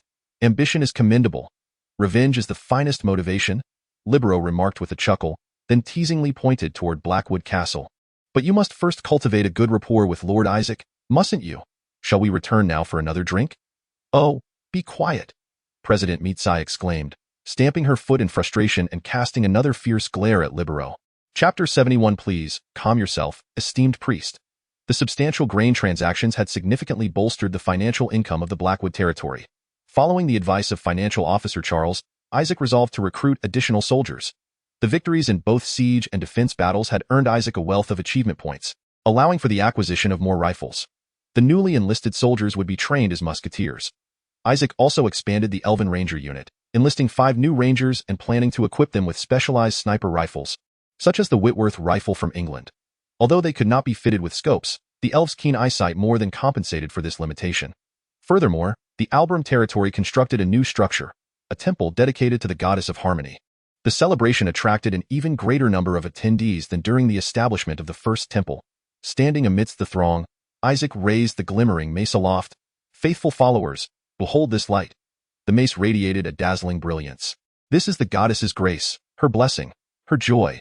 With a swift motion, 2 magical cores spun rapidly, unleashing a beam of white light from the mace that enveloped the new temple in a sanctified glow. Ah, goddess! The devotees knelt fervently in prayer. Priest Ignace and Father Pavel embraced each other in a fit of emotional tears. Woe is us, how moving! We once consumed bread mixed with our tears, never imagining we would witness such a day. Under the auspices of Isaac, the faith of the believers converged to form a formidable divine force that enveloped the entire temple. Oh, Isaac too felt the warmth and vitality of this sacred energy. The number of followers of Goddess Iris has reached 10,500 achievement points. 300 The sacred hymn resounds through the heavens, achievement points. 1,500 The second temple has been completed, achievement points. 2,000 It seems the goddess is exceedingly pleased with his performance. The goddess has garnered more followers, the devotees have found solace for their souls, and he has earned achievement points. All is well for him, for me, and for everyone. Isaac plays his part with great satisfaction. The silver-haired, crimson-eyed maiden, Igni, felt her cheeks flush with excitement. Ah, goddess. She stood among the crowd, gazing up at the revered apostle of the divine, her voice brimming with uncontrollable joy and exhilaration. Their once-forgotten goddess has finally regained her faith in the realm of Albram. The divine power surged through her like a roaring river, bestowing upon her an unprecedented sense of happiness and strength. Lady Igni the priest, Pavel exclaimed in astonishment. Igni's eyes widened in surprise as well. They had both simultaneously broken through their limitations, acquiring greater power. The goddess has once more answered our prayers. Wow! Igni leaped up in elation, clenching her fists tightly, her gaze fixed ardently upon the man wielding the spiked hammer. He is the prophesied apostle of the divine, a beacon of light amidst darkness, the savior sent by the goddess to rescue them. He possesses devout faith, a compassionate nature, and unparalleled strength. Apostle Isaac. The admiration in Igni's eyes was nearly overwhelming. Isaac remained with his eyes closed, radiating resplendent divine light. Though Igni could not perceive his sacred power, she believed there must be profound significance behind it. Our apostle is truly remarkable, effortlessly igniting the faith of the people and bringing such joy to the goddess. Pavel remarked in awe. Igni seemed at a loss for words, her face flushed as she murmured to herself. Her gaze remained infatuated with Isaac. You must calm down, priest. Pavel hastily interjected, noticing the increasing strangeness in Igni's eyes. Look at him. His devout demeanor is just so incredibly handsome, Igni exclaimed, her cheeks flushed with excitement. Isaac. Yes, quite handsome, but you must not harbor any improper thoughts about him. Pavel sighed in exasperation, covering his forehead. Here we go again. Priest Igni has started again. Her gaze towards Lord Isaac has been rather peculiar lately. She invariably interprets everything as the will of the goddess, much like when that merchant at the city gate tossed her a piece of dark bread. She turned to Lord Apostle Isaac, saying, You are a man of the cloth. Do be mindful of your image. But all of this is for the revival of the church. I have heard that a succubus once sought to seduce him. And if I could Q at that moment, Ignis's face flushed crimson, her gaze fixated on Isaac, her eyes shimmering with obsession. Oh no. Quick. We must depart at once. Pavel, fearing that Ignis might utter something scandalous, promptly seized her and dragged her away from the temple. Oh dear, my apostle. Ignis's eyes remained entranced by the radiant man, yet she ultimately struggled as Pavel pulled her out. Pavel, concerned that Isaac might overhear Ignis's cries, nearly fled as he dragged her from the temple in the royal palace. Within the office of Regent Parses, a rose-gold fountain pen glided smoothly across the parchment. How delightful it is to use. Regent Parses set down the pen, admiring its exquisite craftsmanship. The pen wrote effortlessly, particularly the delicate rose motif at its tip, which he found utterly captivating. How intriguing, Regent Parses remarked, a glimmer of light dancing in his eyes. Chapter 72. The roar of the barbarians, the training grounds of the Blackwood territory, resounded with the cacophony of battle cries as soldiers engaged in intense drills. Pikemen, advance, clatter, clatter. The sharp tips of their spears resembled a forest of iron. Fire! Rat-a-tat-tat. Flames erupted skyward, smoke swirling, the thunderous gunfire reverberating in all directions. Click, click. The new recruits fumbled as they loaded their ammunition. With the assistance of Treasurer Charles, the standing army of the Blackwood territory had grown to 250 men, comprising 130 pikemen, 73 musketeers, 15 elven rangers, 8 grenadiers, and 24 artillerymen. Moreover, the Blackwood army's equipment had seen considerable enhancement. The pikemen were now clad in plate armor and chainmail, capable of forming a formidable defensive line and serving as shields for the infantry. Fire! Rat-a-tat-tat. The gunfire erupted once more as over 70 musketeers fired simultaneously, their power truly astonishing. The distant targets were shattered to pieces. If those targets had been knights and heavily armored cavalry, it would have been a spectacular sight. The veterans skillfully loaded their ammunition, their movements fluid and seamless. A calm sea does not breed an excellent captain. Within the Blackwood army, some seasoned soldiers had emerged, having forged unwavering resolve and exceptional combat skills on previous battlefields. Boom! A deafening roar shook the earth, a stone cannonball soared through the air, then exploded with a thunderous crash, obliterating the surrounding targets. The artillerymen were diligently engaged in their training, having witnessed the might of cannons in prior battles. At present, they are diligently practicing how to adjust the angle of fire and enhance their shooting accuracy. Load the black fireball, Sir Hans proclaimed loudly. The black fireball is a type of iron projectile equipped with a timed fuse. This artillery shell can soar over castle walls or descend into enemy ranks, subsequently exploding to wreak havoc upon the foes. Fire! Boom! A field cannon discharged, sending a black iron ball, laden with the essence of death, hurtling into the distance. Boom!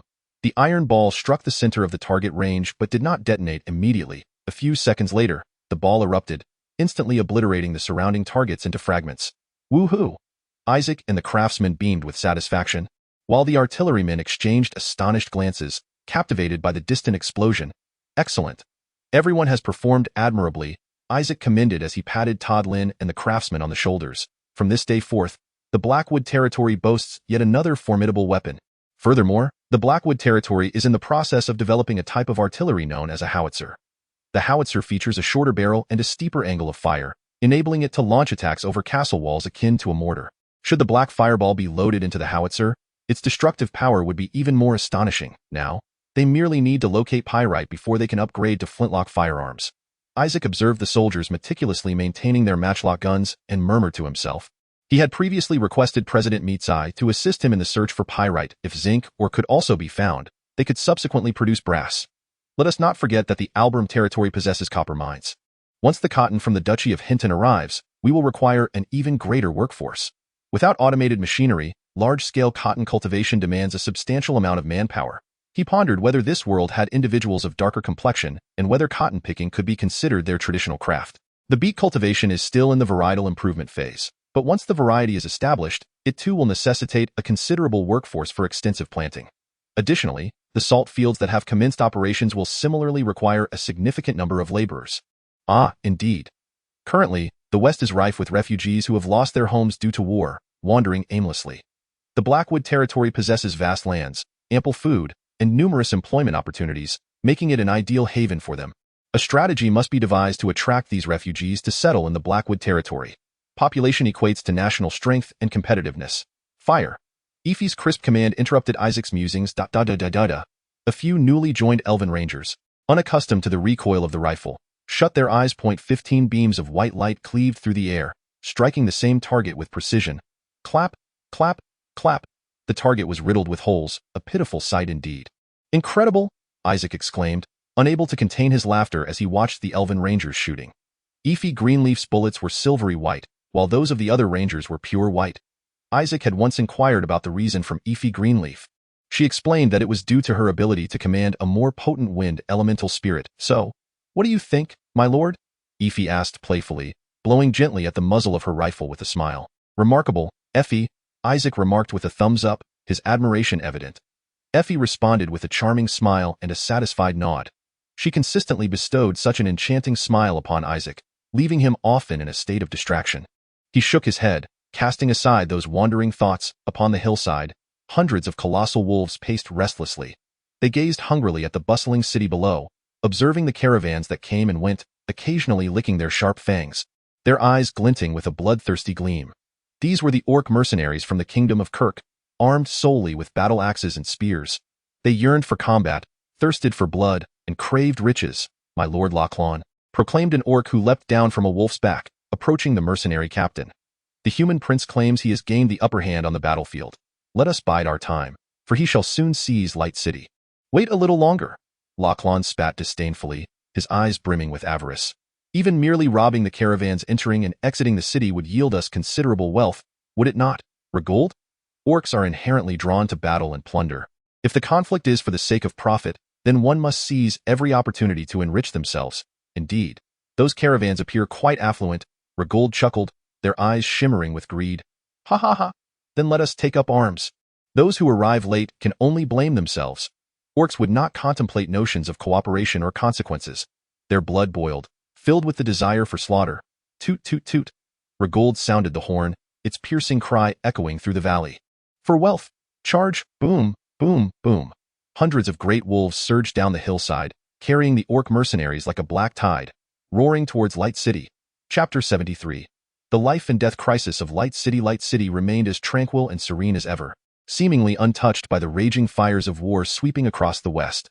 This prosperous trading metropolis was basking in a rare moment of peace. Astute merchants sensed the lucrative opportunities brought by war, and the blacksmiths and workshops within the city worked tirelessly, the clanging of metal resonating day and night, striving to deliver armor and weapons to the battlefield swiftly. Caravans laden with goods streamed forth, transporting essential supplies for the war to various locations. Merchants, citizens, and laborers all busied themselves in the hustle and bustle of daily life. By the riverside, a group of women, carrying water buckets, chatted and laughed as they walked along. In the fields, farmers drove their plowing oxen, diligently cultivating the land. On the pastures, a herd of cows grazed leisurely on the grass, with the distant sound of a shepherd's flute resonating sweetly. Everything was so tranquil and harmonious. until a piercing scream shattered the stillness like a knife. Orcs? It's orcs. At first, people did not take this statement to heart. Orcs? Were they not supposed to be far away in the kingdom of Kirk? How could they possibly appear here so suddenly? Yet, when the green monstrosity wielding a menacing axe and the grotesque giant wolf emerged at the outskirts of the city, the populace realized that this was no jest. The orcs had indeed invaded. Orcs? How could there be orcs? My heavens, help! The frantic cries reverberated through the heavens.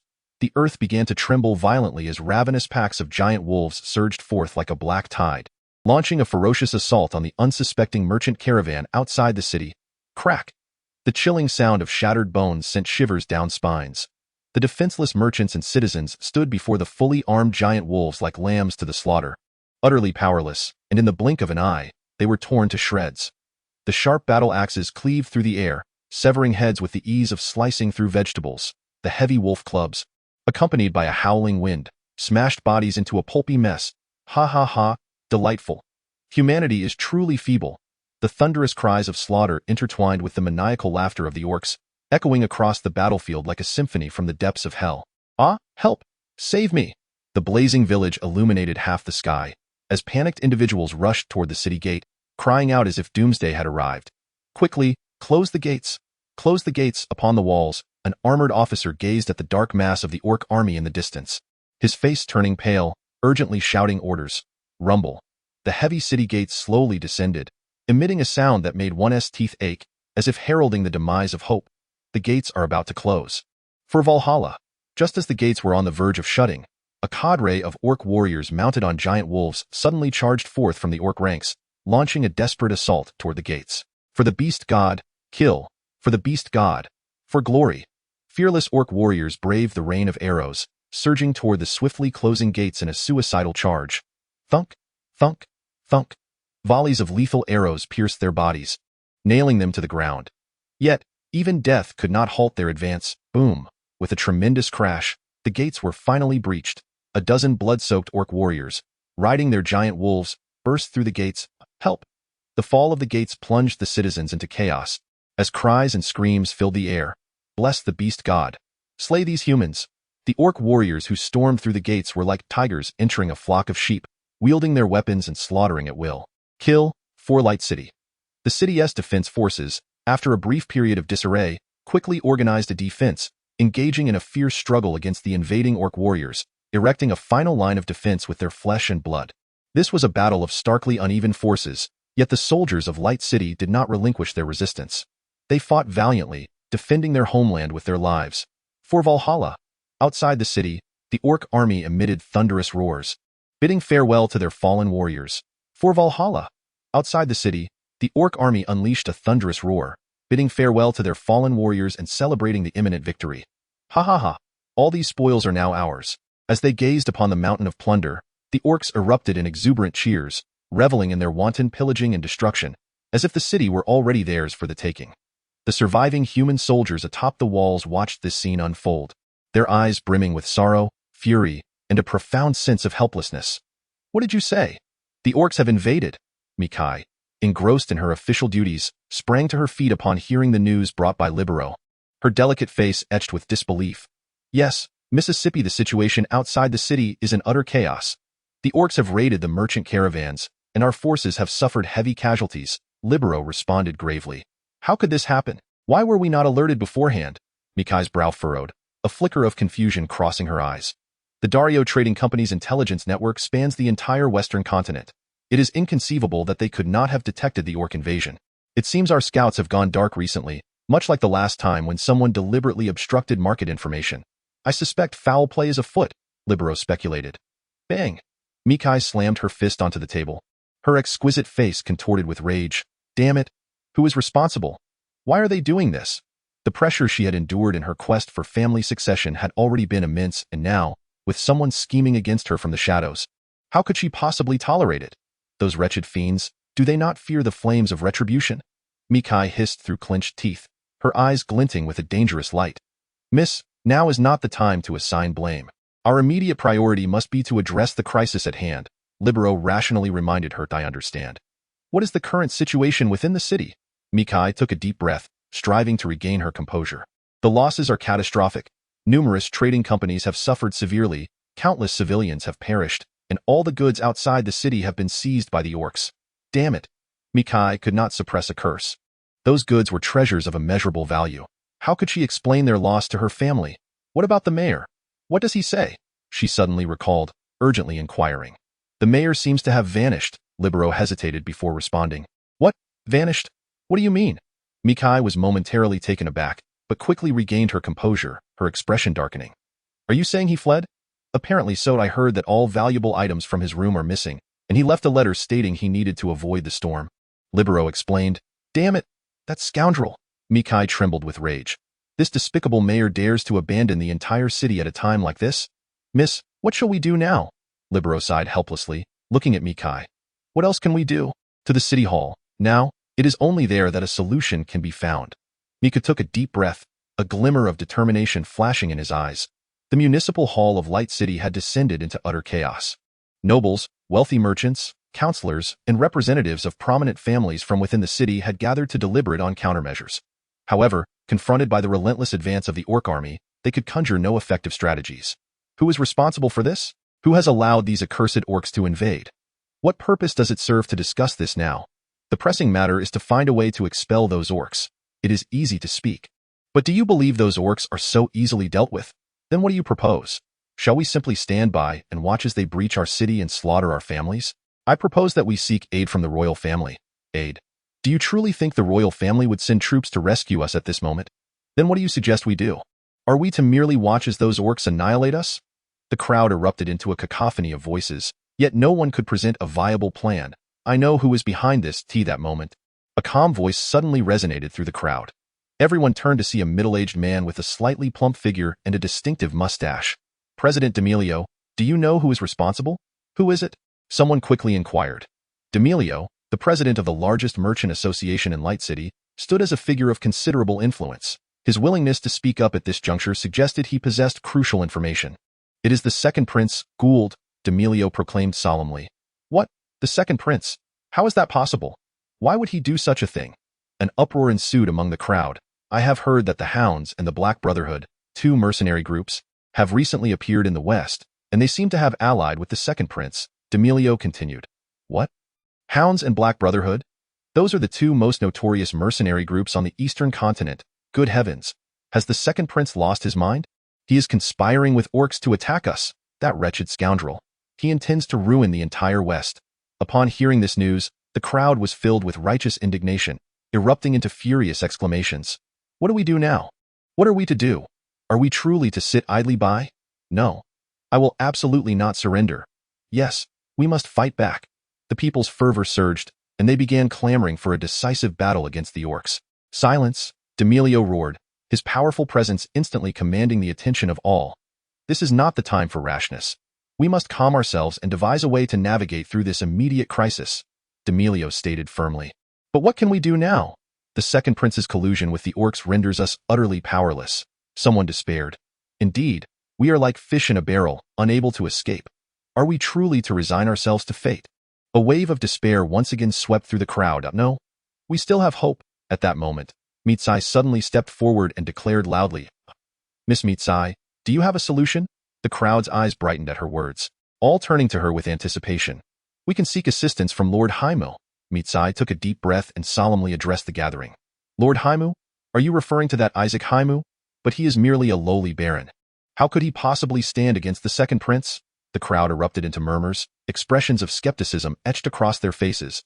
If you have heard of his recent conquest of Corinth, then you should have some understanding of his capabilities. Moreover, the crucial point is that he is currently our only hope, Mitsai asserted with unwavering conviction. Indeed, rather than waiting idly for our demise, we might as well take a leap of faith. I support Miss Mitsai's proposal. So do I? Very well, in that case, we shall send someone to Lord Haimu to request his aid. Chapter 74. Preparing to mobilize. Since the completion of the Haimu Lord's Temple of Elysee, the number of followers has surged, and recently, a devotee from Albarum has been elevated to the rank of official priest. Wonderful! We finally have new companions. Woowood, I am so moved.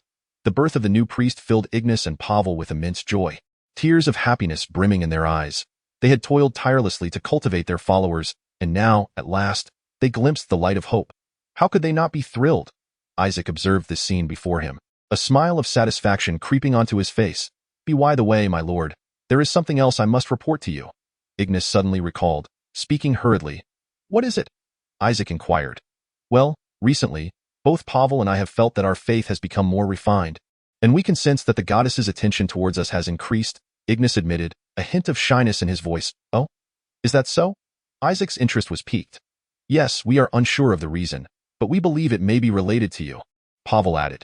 Related to me? Isaac paused, then realized that this must be the result of his recent performances. I understand now. You need not concern yourselves with this matter. Continue your efforts, striving to become bishops and archbishops at the earliest opportunity, Isaac said with a smile. Yes, my lord, Ignis and Pavel exclaimed, kneeling in excitement. Thud, thud, thud. At that moment, a series of urgent knocks echoed through the room. Come in, Isaac commanded, and why lord, a messenger from Light City has arrived. Knight Miller entered, followed by a weary-looking man. Light City? Isaac furrowed his brow. Why would Light City send someone to his humble abode? He claims to be an envoy from Light City, bearing important news that must be conveyed to you in person. Knight Miller reported. Oh? What news does he bring? Isaac inquired. This I am not entirely certain, but he appears to be in a great hurry, Sir Miller remarked. Very well, let him enter, Isaac replied. Yes, my lord, Sir Miller said, turning to the man behind him. Come with me. The messenger galloped in, his lips cracked, clearly having had no respite to catch his breath. His expression was one of sheer panic, as if pursued by malevolent spirits. Wolves, a pack of wolves. Isaac pondered, perplexed. Was he not sent to deliver a message? Why, then, this distressing demeanor? Have a drink first. Isaac turned the tap of the beer barrel, pouring a frothy glass and extending it towards the messenger. The messenger took the cup and gulped it down, finally regaining his composure. Only then did Isaac inquire about the reason for his haste. Upon hearing Isaac's question, the messenger's face transformed into a mask of near despair. His voice urgent as if he were grasping at the last lifeline. I implore you, my lord. Our city is under siege by orcs. Orcs dare to run rampant here? Isaac raised an eyebrow, glancing at Sir Miller, seeking insight from the seasoned knight's countenance. However, Miller merely shrugged noncommittally. The messenger then recounted the unfolding events in detail. With each word, Isaac's expression darkened. To plunder wealth, they had audaciously torn asunder treaties and unleashed Orcish forces upon the free city of Light. Such folly was staggering. Alas, Prince Gould grows increasingly reckless, my lord, Sir Miller sighed after hearing the messenger's account. Need you even voice it? That lad was never one to tread lightly. Isaac was all too familiar with Gould's character. In his quest for the throne, he had resorted to inviting the vicious orcs into the fold, an act that would undoubtedly provoke the scorn and condemnation of the entire noble society. Regrettably, few dared to rise against Gould in the West now, with even more than half the nobility choosing to align themselves with him. Isaac lowered his gaze, observing the still pleading messenger, and slowly shook his head. The civil strife intensified. The glory and loyalty of your had long since evaporated, leaving naught but raw violence and ambition in their wake. Your Lord Mayor sent you to seek my aid. You must comprehend what that entails, he stated. In times of chaos, there exists no such thing as a free lunch. TOs seek refuge and preserve their lives. They must pay the requisite price of servitude. In other words, they must submit to a new master. Indeed, my lord. The members of the city council and the deputy mayor have already consented, the messenger quickly replied. And the mayor? Isaac pressed, a hint of amusement dancing on his lips. When we arrived at the town hall, we found the mayor's chambers utterly bare. All valuables had vanished. Isaac smirked inwardly. The mayor had certainly made a swift escape. What do you intend to do, my lord? The once silent Sir Miller suddenly interjected, leaning slightly forward, seemingly intrigued by Isaac's decision. What else can be done? Since His Highness the Prince desires to reap rewards without labor, we naturally cannot stand idly by. We must find some amusement for him. A faint smile graced Isaac's lips, forming a chilling curve. Ha ha ha. I knew you would say that. Upon hearing this, Sir Miller could not help but burst into laughter. Light City is a tempting prize. Should Gould succeed, they would surely be the next targets. With the adversary having already torn apart any semblance of civility, there is no need for them to adhere to any sense of morality. He must seize the opportunity while Prince Gould divides his forces in Light City, systematically dismantling his main army and claiming the largest trading city in the west for themselves. Lord of Blackwood, what shall we do? The messenger held his breath, filled with anticipation as he gazed at Isaac. I, Isaac, swear by the name of the Blackwood family, shall protect your city from the ravages of the orcs. I shall punish that treacherous, brutal prince. Seize your weapons and stand shoulder to shoulder with me. Yes, As soon as Isaac's words fell, the messenger excitedly raised his hands in a loud affirmation. In this moment, justice and the hearts of the people were firmly on their side. Isaac smirked inwardly. Since Gould sought to plunder the city, he would instead do the opposite and claim it for himself. Relay my orders, Sir Miller. Prepare to march. These foolish barbarians. The Earl of Barron, tasked with leading the assault on Light City, crumpled the letter he had received from the messenger in a fit of rage. They had clearly agreed to press the attack with relentless vigor, swiftly bringing about a conclusion without allowing any time for a response. Those greedy orc scum. Enraged, the Earl kicked over a nearby wooden chair, his strength as a high-ranking knight causing it to splinter into pieces. What exactly are you worried about, my lord? Light City is already a fish in a barrel, is it not? The deputy, witnessing his wrath, hurriedly approached with concern. That mad dog may very well intervene in this matter. The Earl paid no heed to his deputy's inquiry, instead lifting his gaze to the distant horizon with a dark expression. What truly unsettled him were the bizarre weapons described in frantic detail by Baron Collins. Though most nobles dismissed it as mere fabrication, he sensed that the situation was not so simple. Are you concerned about Baron Corinth? Rest assured, such a thing is utterly impossible. How could there possibly exist a military force capable of allowing every soldier to wield magic? Moreover, apart from the ineptly gifted Baron Isaac, there were no other spellcasters in Blackwood territory. The deputy evidently did not believe Baron Corinth's wild tales. In his view, the opposition had merely enjoyed a stroke of luck, winning a few battles by chance. Let us hope so. Sighed the Earl, wishing fervently that his worries were unfounded. After all, deep down he found it hard to believe that a mere few hundred individuals could cause the earth to tremble, or that simple wooden staffs could fell knights clad in heavy armor. My lord, rest assured. This time we have the assistance of the Hounds and the Black Brotherhood, 2 mercenary companies, along with the elite troops you have brought with you. We now command an army of over 5,000. The aide patted his chest confidently, adding, moreover, even if that mad dog truly comes to aid, it would merely mean a few hundred more lives lost. Indeed, 5,000 against 800, no matter how valiant the adversary, victory was beyond their grasp. Baron Balin nodded. The aide's words somewhat quelled his earlier unease. Furthermore, unlike Corinth City, Light City did not possess formidable walls. As long as they could intercept the enemy outside the city, this battle would turn into a one-sided massacre. I shall see how you intend to contend with me this time. Isaac, with that, Baron Balin led his grand army towards Light City with great pomp. His ranks included numerous knights and high-level sorcerers of the 4th and 5th tiers. Although their plans had been disrupted by the orcs, should Isaac dare to confront them, it would present the perfect opportunity to finally end his streak of good fortune. Chapter 75. What kind of affair is it to be shot in the head before even entering the arena? Accelerate, full speed ahead. In this war, speed equates to life. A messenger arriving from Light City informed Isaac that the enemy's forces comprised the Hounds mercenary group, the Black Brotherhood, the Orc mercenaries, and the Second Prince's contingent. According to intelligence provided by Merchant D'Amelio, these forces were advancing separately, having not gathered their strength at the outset, but rather agreeing upon a general meeting point before setting forth. This exemplified a common flaw within feudal military systems, a loose organizational structure and chaotic command hierarchy, which provided Isaac with a prime opportunity. To hasten his march, Isaac specifically selected robust elite soldiers, amassing a total of 800 troops alongside his standing army.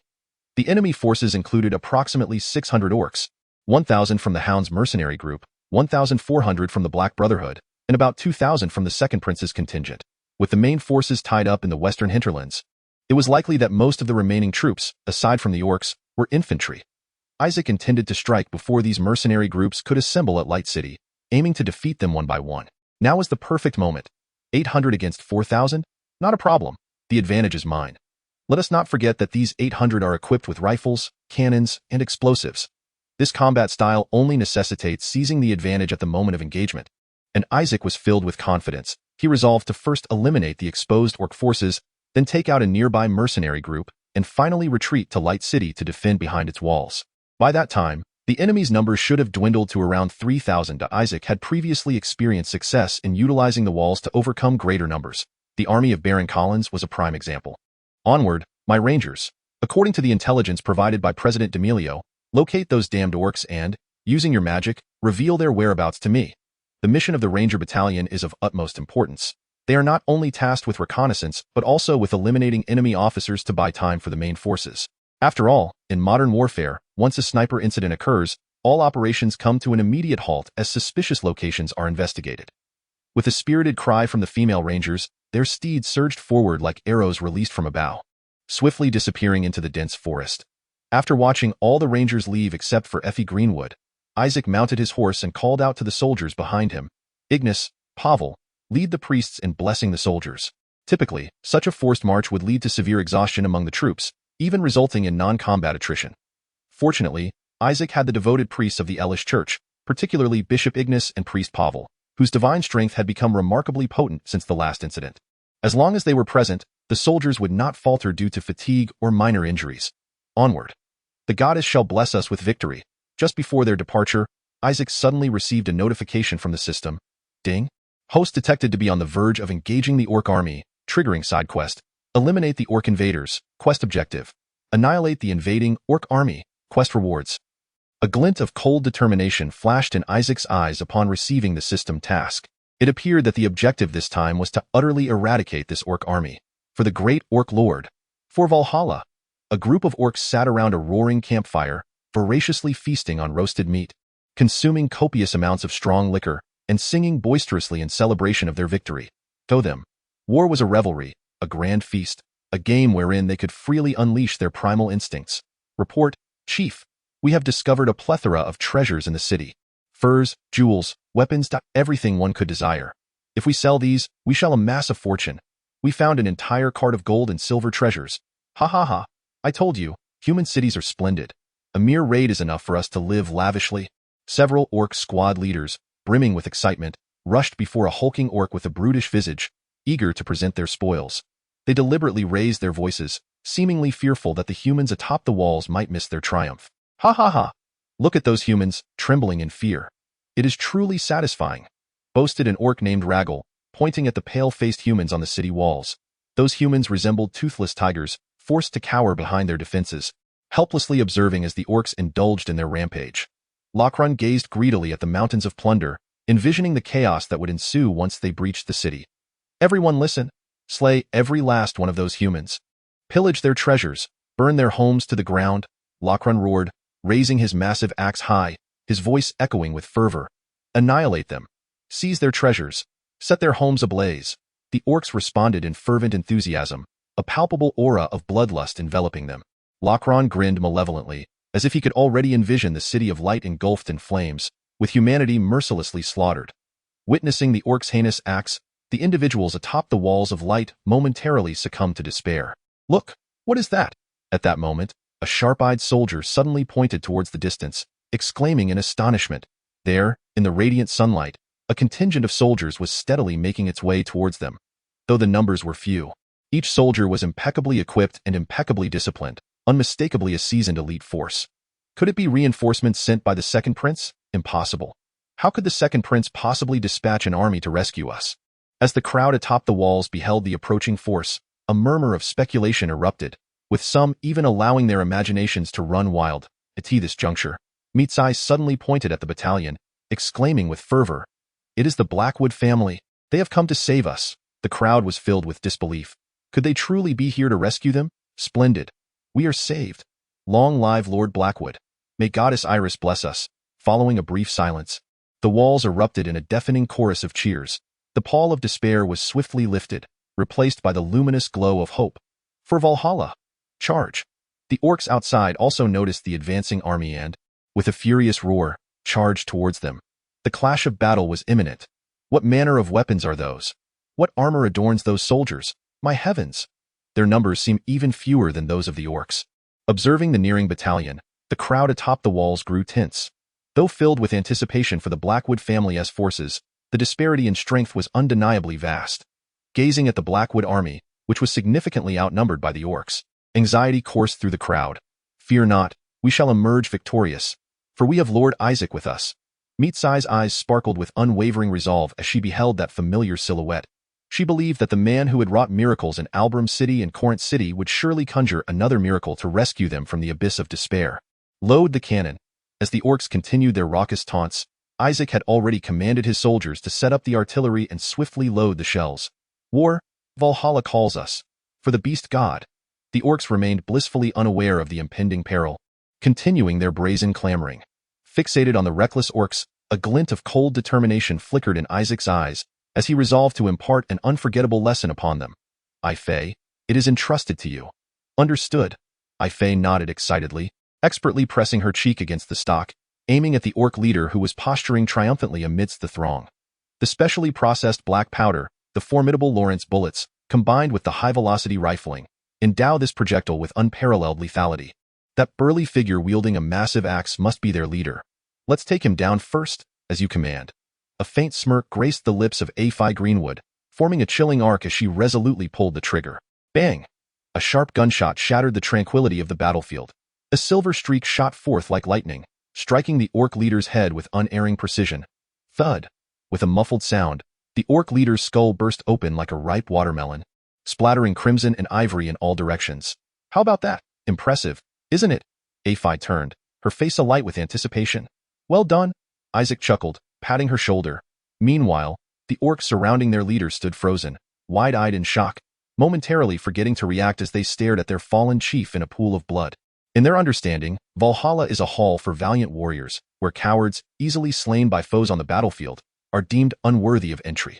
What sort of fate is this, to be shot in the head before even engaging in battle?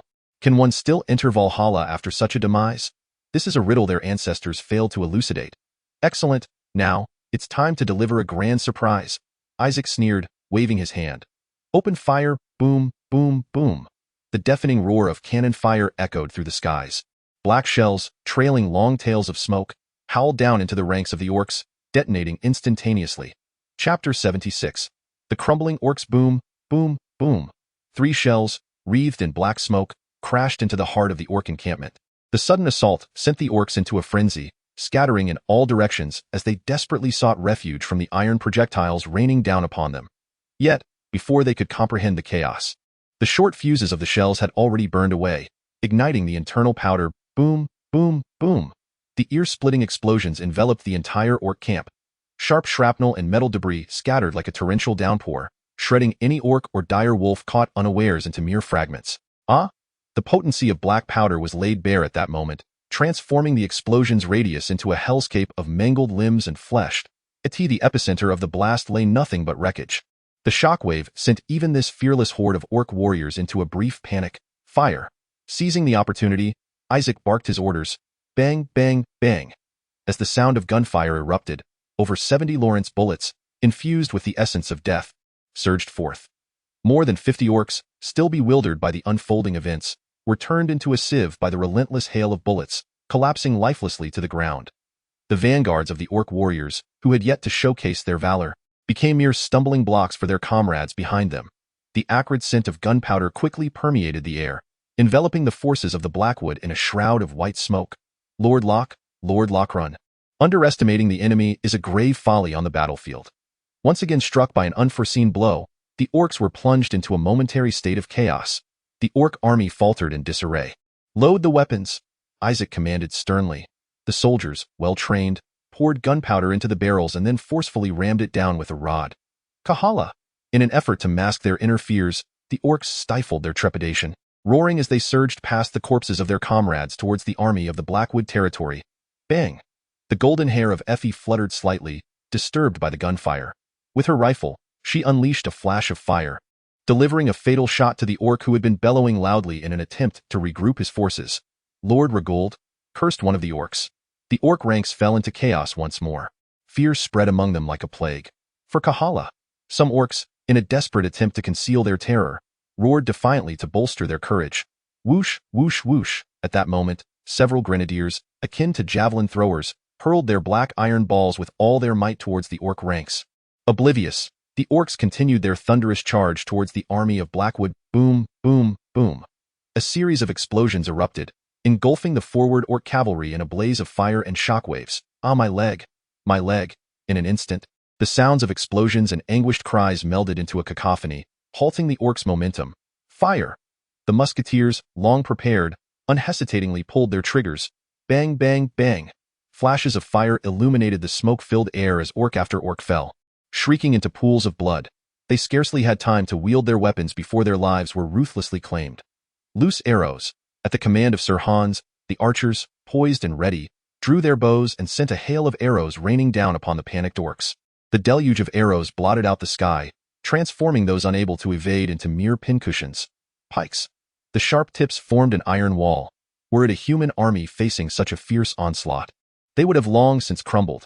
Yet, these orcs continued their fearless charge towards the army of Blackwood. Thud. Crack. The sounds of blades slicing through flesh and bones snapping echoed across the battlefield. Some orcs, propelled by sheer momentum, broke through the first line of pikemen, only to be swiftly impaled by the second line. Retreat. Fall back. In the face of this seemingly invincible army, the orcs finally broke. Run. With their forces suffering catastrophic losses and the heavily armed pikemen standing resolutely like a wall of steel before them, the orcs were overwhelmed with despair. Run. Bereft of their leader's guidance, the orc army disintegrated into chaos, discarding their helmets and armor as they fled in every direction. Ding. Congratulations on completing the task. Eliminate the orc lord's minions. Achievement points earned, 2,500. We have triumphed. Ah, the victorious cheers resounded through the heavens. Long live. Upon the walls of the city, a cacophony of joyous voices resounded as the populace celebrated a hard-won victory. We have survived. The elation of having emerged from the jaws of calamity spread across the ramparts of Light City. The forces of Blackwood had indeed triumphed over the savage orcs. Huzzah! Throngs of people flooded the streets, exulting in this resounding success. They had witnessed firsthand the ferocious orcs as they were vanquished and routed by the might of Blackwood's army. Awe filled the gazes of the people as they looked upon the soldiers of Blackwood. Who would have imagined that such a mere baron possessed such formidable power? A council member gazed at Isaac, who was commanding the troops, murmuring to himself, could he truly be an apostle of the goddess? Indeed, the events that transpired between Albram and Corinth could now be comprehended. The terrifying weaponry, the overwhelming force, those unheard-of arms and those astonishing tactics had given these council members an entirely new perspective on Blackwood's military prowess. Miss Mitsai, what exactly were those weapons? Miss Mitsai, did you already know that Blackwood possessed such an army? The crowd encircled Mitsai, bombarding her with inquiries. I do not know. Faced with the barrage of questions, Mitsai could only shake her head in resignation. While she was aware of Blackwood's considerable strength, she had not anticipated it to be so overwhelming. Huh. Where are they going? Suddenly, someone pointed towards the Blackwood army outside the city. Their curiosity piqued. The onlookers stared at the soldiers, who were not retreating into the city for respite but rather marching away into the distance. Are they leaving? No. Don't go. At that moment, a messenger emerged from the ranks of Blackwood's army. He was the same messenger previously dispatched from Light City to seek reinforcements from Blackwood. Approaching the city gate, he addressed the council members and officials with a booming voice. Our Lord has decreed that he is off to eliminate another mercenary force and shall return shortly. Eliminate another mercenary force? The crowd exchanged perplexed glances, thinking they had misheard. To eradicate a contingent of thousands. How could that be possible? After all, it was a battalion numbering in the thousands. Such a feat could not be achieved with mere words. Henceforth, it is requested that all esteemed lords ensure the defense of the city. With that, the messenger turned and departed. Although the people were bewildered, they nodded in acquiescence. Chapter 77. Gaia. Damn it. What on earth is happening? Sir Baron's face turned an ashen hue as he gazed at the lifeless bodies of the messengers, slain by arrows. These messengers had been dispatched by him to liaise with other troops, only to meet their untimely demise en route. Moreover, judging by the wounds, it was evident they had been struck down by a powerful long-range weapon in a single blow. Could it be that what Baron Corinth said was true? A surge of ominous foreboding washed over him. All troops on high alert. All mages immediately cast defensive spells. Sir Baron, not daring to be complacent, issued his command post-haste. The mages began to chant incantations, conjuring magical shields that materialized before them. As Baron Knight dispatched men to search for the assassin's whereabouts, he hastened the pace of his march. However, even upon reaching the outskirts of Light City, no trace of the enemy was found. Damn it, what a waste of my time! The Baron Knight exclaimed in frustration. On the battlefield, intelligence is the key to victory. 14 Elven Rangers continuously relayed the intelligence they gathered back to Isaac.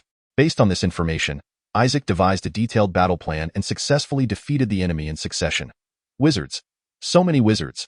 As the deafening explosions, blinding flames, and flying shrapnel engulfed them, the members of the Hound Mercenary Corps finally comprehended the nature of the adversary they faced. Counterattack! Give me a counterattack! The mercenary captain shouted in terror. Yet, fear spread silently among the mercenaries like a plague. Bang! Effie's rifle erupted once more, delivering a fatal shot to the still roaring mercenary captain. What the hell is this? We didn't come here to die. The mercenaries, after all, were merely desperate rogues fighting for gold.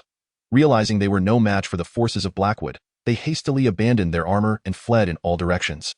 By the goddess's grace, pursue. Isaac raised his mace high and shouted. Ura! The soldiers, emboldened, charged after the fleeing mercenaries like tigers descending from the mountain. All right, we return to the city. After pursuing for a while, Isaac disregarded the retreating mercenaries and commanded his troops to return to Light City. He had already eliminated 1,600 enemies and could not afford to be reckless. The true decisive battle lay ahead. Catapults! Quickly! Assemble the catapults for me! Baron Knight glared at Isaac, who was waving at him from the city wall. And at the mountains of orc corpses piled below, his eyes almost ablaze with fury. Damn bastard! In just a few days, Isaac has annihilated both the orc forces and the Hound mercenary corps. Baron Knight, you're not thinking of retreating, are you? At that moment, the mercenary captain of the Black Brotherhood approached on horseback, his tone dripping with sarcasm. They had received considerable benefits from Prince Gould for this endeavor. If they failed to capture Light City, who would dare to hire them in the future? Rest assured, I am not that foolish, Baron Knight scoffed. I am fully prepared. Oh? The mercenary captain looked at him with curiosity. You will know soon enough, Baron Knight said, pointing to the distant wizards who were busily at work. I will have those wizards blast open the city gates. Blast open the city gates? The mercenary captain's eyes lit up at the words. Exactly. Once the gates are breached, we can storm in, slay all the soldiers of Blackwood, and seize their treasures. A glint of greed flickered in Baron Knight's eyes. Ha ha! Excellent! Let us do it!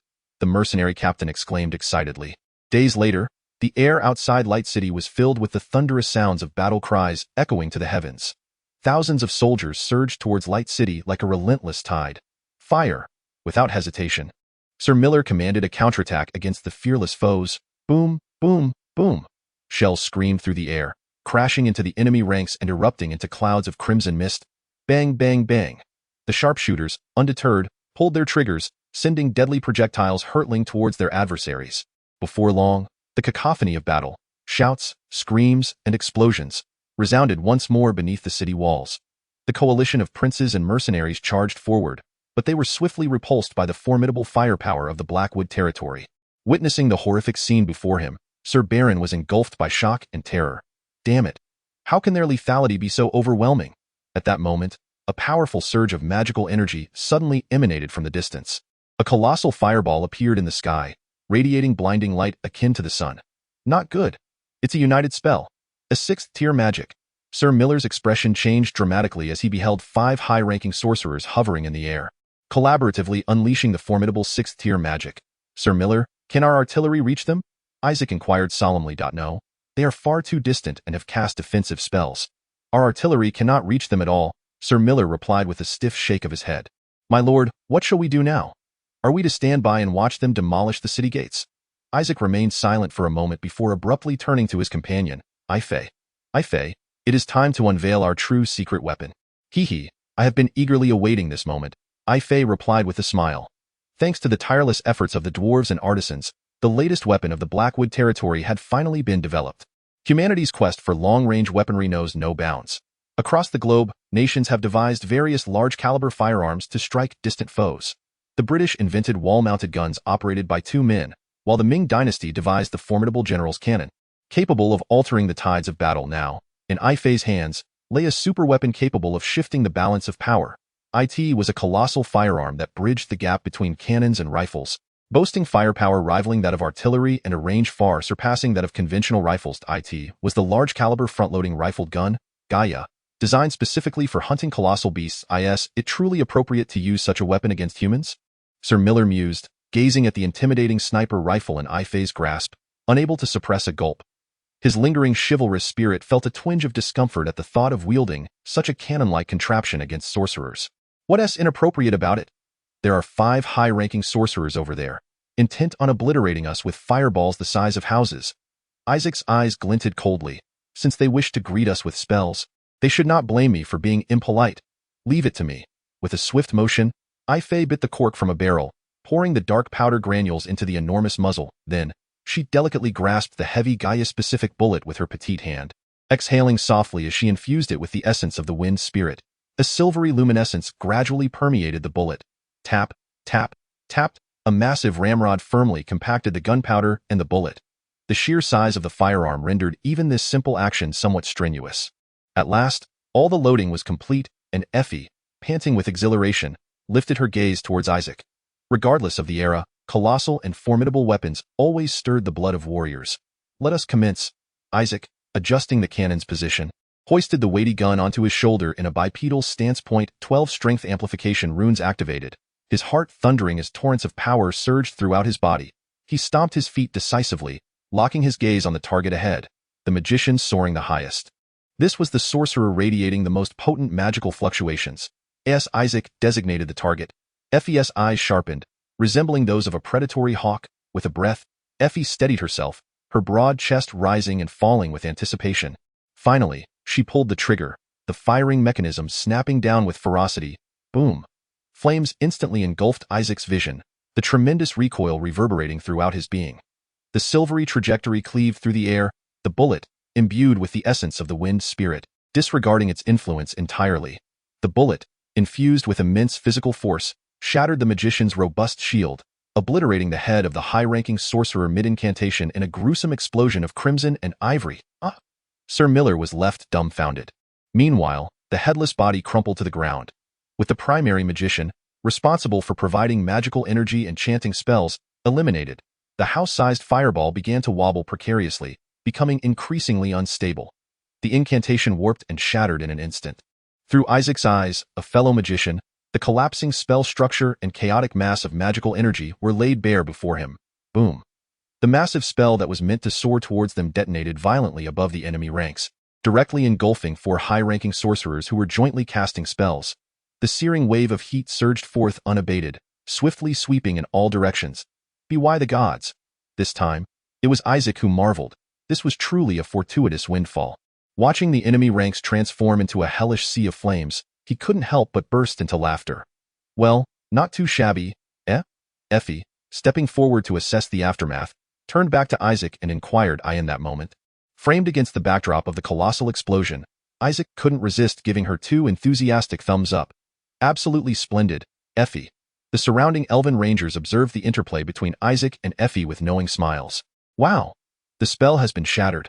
Long live the Lord. The soldiers, once daunted by the large-scale magic, erupted into deafening cheers at the sight of Isaac and Effie's heroic collaboration in vanquishing the enemy's sorcery.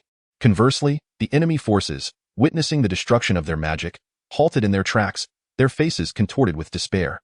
The once fatal blow from the coalition of high-level sorcerers was thwarted, resulting instead in tremendous losses, rendering the anticipated charge to breach the city gates utterly meaningless. Isaac immediately issued a resounding command. "Pursue the victory, Sir Miller. Let them fully comprehend this reality. Yes. All units prepare. Fire." Sir Miller grinned widely as he bellowed the order. The artillery, loaded with shells, unleashed a deafening roar. Spewing flames from the ramparts, boom, boom, boom. The colossal explosions reverberated as the shells accurately struck the densely clustered enemy positions. Witnessing the artillery's remarkable achievements, the musketeers, not to be outdone, raised their firearms and took precise aim at the adversaries. Bang, bang, bang, flames and smoke erupted continuously from the battlements. With the protection of the walls, the lengthy loading and aiming times were mitigated, transforming the vast plains into a veritable shooting range for the musketeers. Like marksmen at a target range, they felled the disoriented enemies one by one. Fire. Expend all arrows. With victory seemingly within reach, the exhilarated city guard captain roared, and soon arrows shot forth in a deluge from bows and crossbows, obscuring the sky. Arrows, a rain of arrows, run. The battlefield morphed into a hellish landscape amid the dazzling artillery fire, gunshots, and torrential hail of arrows. The piercing sound of arrows slicing through the air mingled with the cries of the wounded, creating a scene of one-sided slaughter. Finally, the retreat horn sounded from within the enemy ranks. "Teske. Baron Corlint is far more prudent," Isaac mused as he observed the enemy forces retreating like a receding tide. "Have we won? Have we truly won?" The soldiers of Light City gazed in disbelief at the unfolding scene, their eyes fixed on the distant, vanishing prince's army. The formidable force they had battled, bolstered by high-level sorcerers, had been defeated in such a manner? Ding! Congratulations on achieving victory against overwhelming odds, earning achievement points, 2,000. Isaac promptly activated his traditional techniques, raising his spiked hammer which erupted in radiant brilliance. Proclaiming loudly, "This is the blessing of Goddess Elise." The sacred light enveloped the city walls. First, the soldiers of Blackwood, familiar with such grand victories, erupted into thunderous cheers, soon followed by the guards and citizens who realized the magnitude of their triumph. Sensing the uplifting atmosphere, Isaac decided to elevate the performance further, preparing for an exaggerated display to fully engage the emotions of the crowd. Do you see the fate that befell those invaders? All who revere the goddess shall attain eternal life, and those who forsake her shall surely perish. In an instant, a roar of jubilation erupted from the battlements, soaring into the heavens. A torrent of divine power surged forth, enveloping all of Light City. Meanwhile, everyone comprehended that Light City was finally, at long last, safe. In a corner atop the walls, Mitsai, with flushed cheeks, gazed at Isaac, who held his spiked hammer aloft, her black cattail swaying excitedly. Miko gazed at the resplendent man, her eyes gradually filled with resolve, as if she had made a deep-seated decision within her heart. Upon the throne of the Orc King, the Orc Lord emitted a contemptuous sneer, his twisted lips revealing tusks reminiscent of a wild boar, presenting an exceptionally ferocious visage. "So, you have returned in such a wretched state?" he questioned, seated upon a throne fashioned from stone and bone, his bloodthirsty expression directed towards the battered Orc mercenaries who had returned. Upon witnessing their lord's demeanor, the Orc mercenaries hastened to provide an explanation. The humans wielded strange weapons. They possessed fire-spitting contraptions and explosive iron balls. Lord Rockland and Lord Legulda fell before they could react, and explosions were everywhere. Bang! The Orc Lord seemed unwilling to hear more, abruptly stomping his foot upon the ground. The tremendous force caused the entire structure to tremble violently. The former Orc Lord's demise had paved the way for the ascendance of the Orc Shaman to the throne, who suddenly seemed to catch a whiff of something. He snorted like a pig. "Are you not afraid of those humans?" Upon hearing his voice, laden with fury, the Orc mercenaries began to tremble. Not only had they suffered defeat in battle, but they also felt fear towards humans. This was a disgrace for the kingdom of Kirk, a humiliation for the Orcs. The Orc Lord's eyes instantly flared crimson. He unleashed the frenzied and brutal divine power of the Orc god, roaring in fury, "Our kingdom has no need for the weak. Drag them out and feed them to the wolves." The burly Orc warriors flanking him immediately stepped forward, forcibly dragging the Orc mercenaries away. The mercenaries struggled in despair, pleading with their lord, "My lord, at the very least, allow us to return to the battlefield. Let us fight to the death there." Hearing their desperate cries, the Orc Lord let out a cold laugh and resumed his seat upon the throne. "You worthless scum have no right to enter the Hall of Heroes." Under his merciless decree, the fate of the Orc mercenaries was sealed. They were to become food for the wolves. As fresh claw marks marred the ground and a commotion subsided, the building fell into a heavy silence. The gray-bearded Orc Shaman approached the still-breathing Orc Lord and spoke softly. "The matter of strange weapons and explosions may indeed hold some truth. I have heard that apostles have also emerged among the humans." The shaman stroked his beard, relaying the rumors he had heard regarding the birth of distant human apostles in the west to the Lord. Regardless of their veracity, if these individuals were powerful enough, they could triumph over any trickery employed by the enemy. The Orc, who had ascended to his lordship through sheer might, brimmed with confidence in absolute power, mockingly deriding the mercenaries. "To him, those peculiar weapons and fire-spitting assaults were likely just another form of the magic the humans spoke of." "Your assertion is not without merit," nodded the shaman, who had witnessed the Lord's valor. "However, this is indeed troublesome. They were initially sent to seize silver coins, yet they returned crying and fleeing, a disgrace to the reputation of the Orcs." The Orc Lord propped his chin upon his hand, furrowing his brow as he muttered to himself. Although it stirred up some murky waters, it did not affect the overall situation. The priest, leaning on a long wooden staff, revealed a smile that was laden with meaning. Upon seeing this smile, the Orc Lord seemed to recall something, clenching his fists tightly. "Indeed, everything is unfolding according to our God's will." Chapter 79. The cat-eared girl Mitsai is in our grasp. The Orc's deity had previously conveyed intentions through the Orc Apostle. A sweeping green tide, destined to engulf the entire continent, is about to arrive, and their Orc clan shall rise as the leaders of this tide. What of the human gods' apostles? Those who dare to obstruct our Orcs shall find only a dead end. A fierce light gleamed in the Orc Lordess' eyes. "How do you find these shoes?" "My queen?"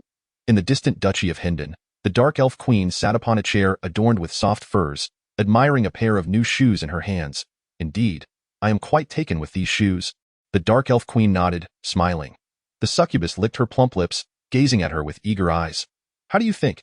They will surely sell like hotcakes in the western continent, won't they?" Hearing Azazel's question, the dark elf queen, Freya Vonidus of the Duchy of Hendon, nodded in satisfaction. "Indeed, these shoes, along with those intriguing items, hold great potential." Upon hearing the queen affirm her vision, Azazel joyfully flapped her wings, nodding repeatedly. More such items will surely emerge in the future in any case. Since you, Lady Freya, are pleased, shall I proceed to the Blackwood territory to officially commence trade? Go forth, and do endeavor to bring back as much as possible. It will benefit the duchy's finances.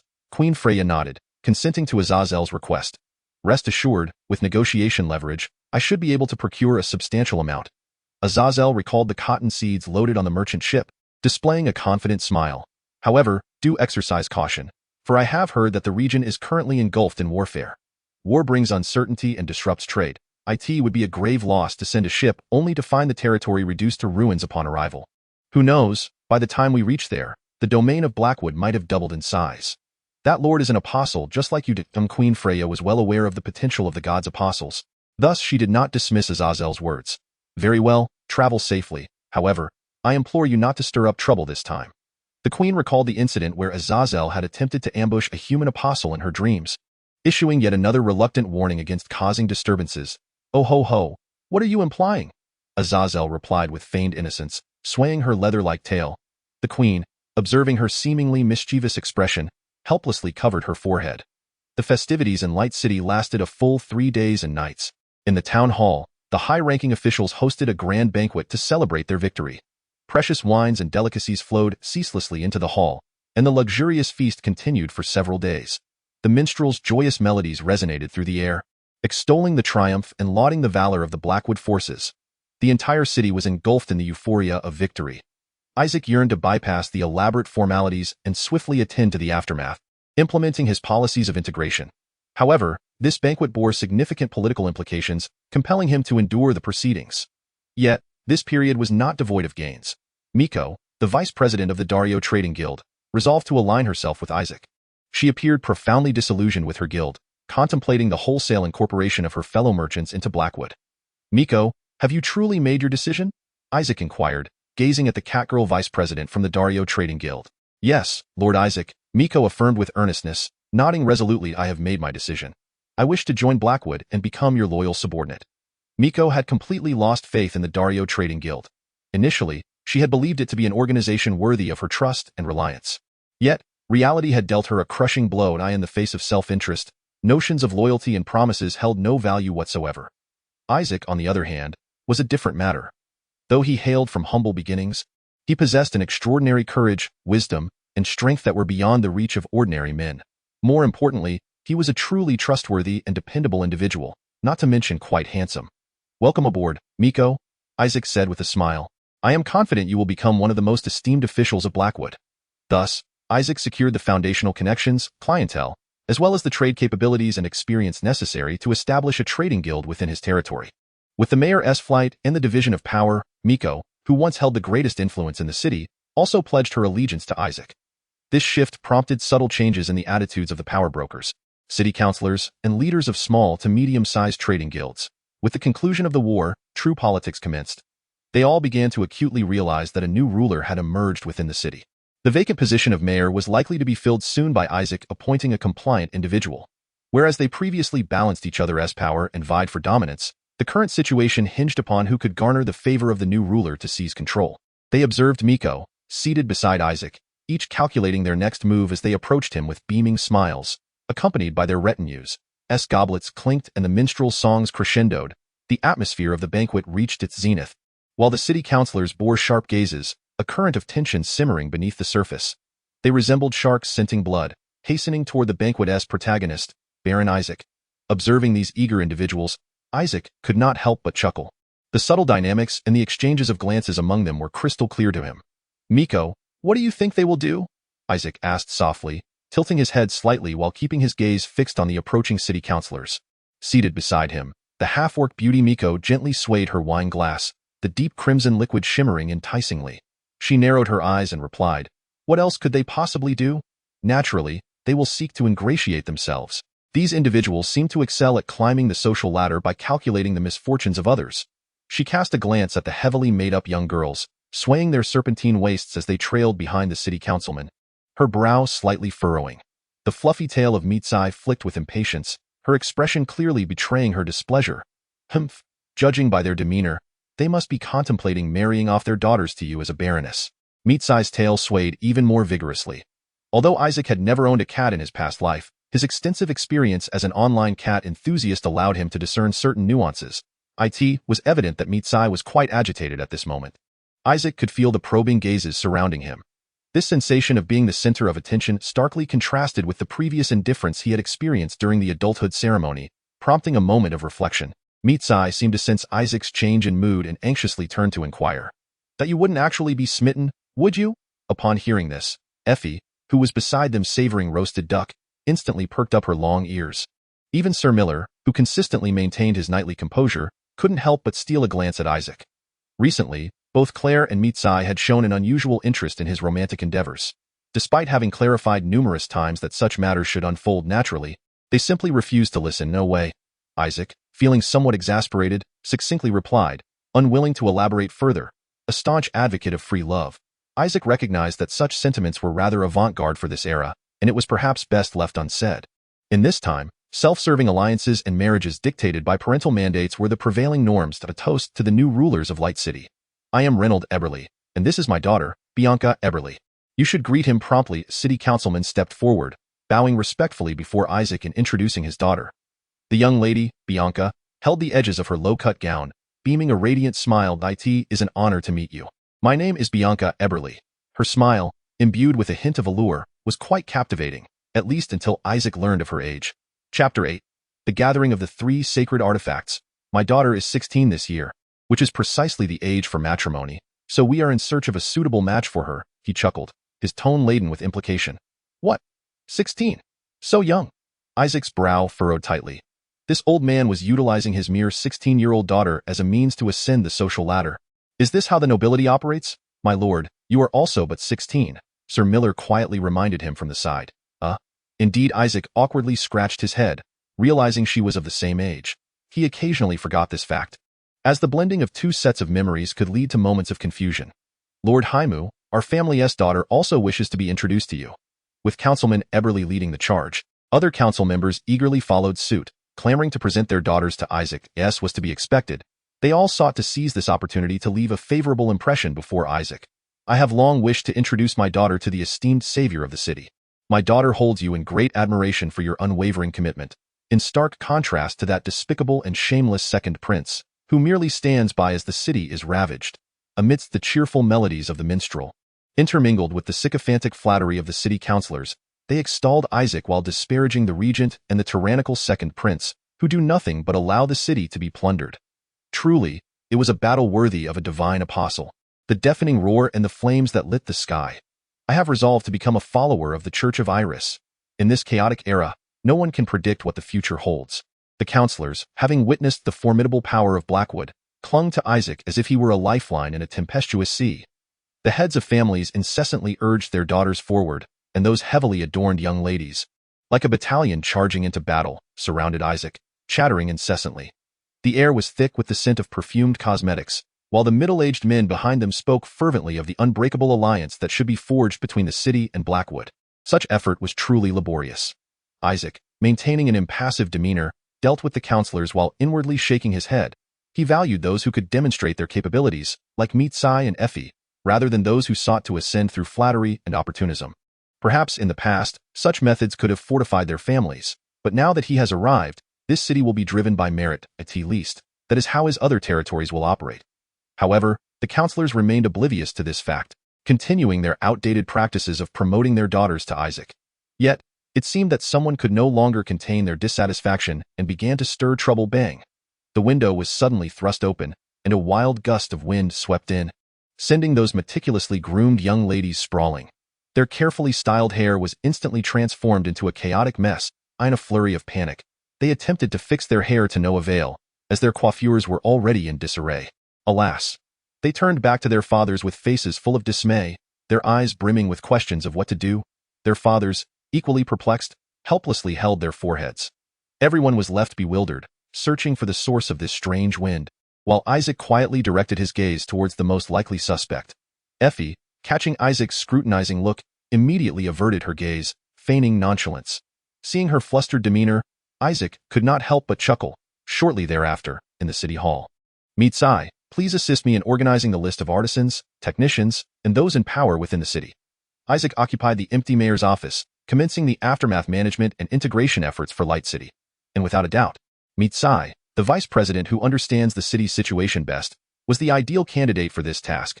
I have made the necessary preparations in advance. Here is their list. Mitsai, wagging her tail, presented a meticulously organized document to Isaac. Isaac accepted the file, nodding with satisfaction. This Catwoman, the vice president of the guild, truly possesses remarkable capabilities. Having someone familiar with the intricacies of the situation is indeed a great convenience. The number of craftsmen is quite substantial, particularly the blacksmiths. Isaac remarked as he glanced at the list. After all, there is an iron mine in Light City, Mitsai explained. This has turned out to be Isaac's most unexpected gain since his conquest of Light City. A rich iron mine with an iron content of at least 50%. Against the backdrop of soaring prices for various metal resources due to war, the value of this mine is self-evident, and it will significantly propel the development of the territory. How are the residents of the city responding? And what is their mood? Isaac inquired of Mitsai while marking the useful talents on the document with his steel pen. Following the orc attack, most of them have welcomed the appearance of a powerful protector. Moreover, the priests and clerics of Ignis have been providing free medical treatment to those injured or ill due to the war, which has greatly enhanced their goodwill towards us, Mitsai added. With Ignis's elevation in power, she is now capable of treating some severe ailments. Recently, the western regions have been rife with conflict, and it is rumored that plagues have erupted in various locales. She will undoubtedly prove invaluable in the future. It seems Ignis's divine power has already reached the level of a bishop.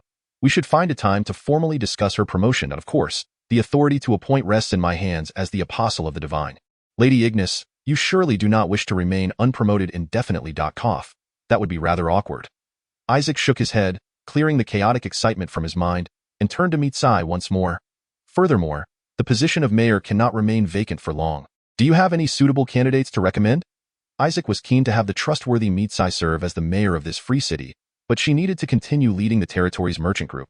Making her reassignment unfeasible, my lord Isaac. What do you mean by a suitable candidate? Someone who will not be overly clever and will obediently follow orders. Upon hearing Isaac's request, Mitsai rested her chin on her hand, deep in thought. After a moment, she seemed to have identified a suitable candidate and spoke. In that case, Vice Mayor Pablo fits the bill quite well. He is exceptionally capable and lacks any entrenched connections. Making him easier to manage, Isaac's eyes lit up.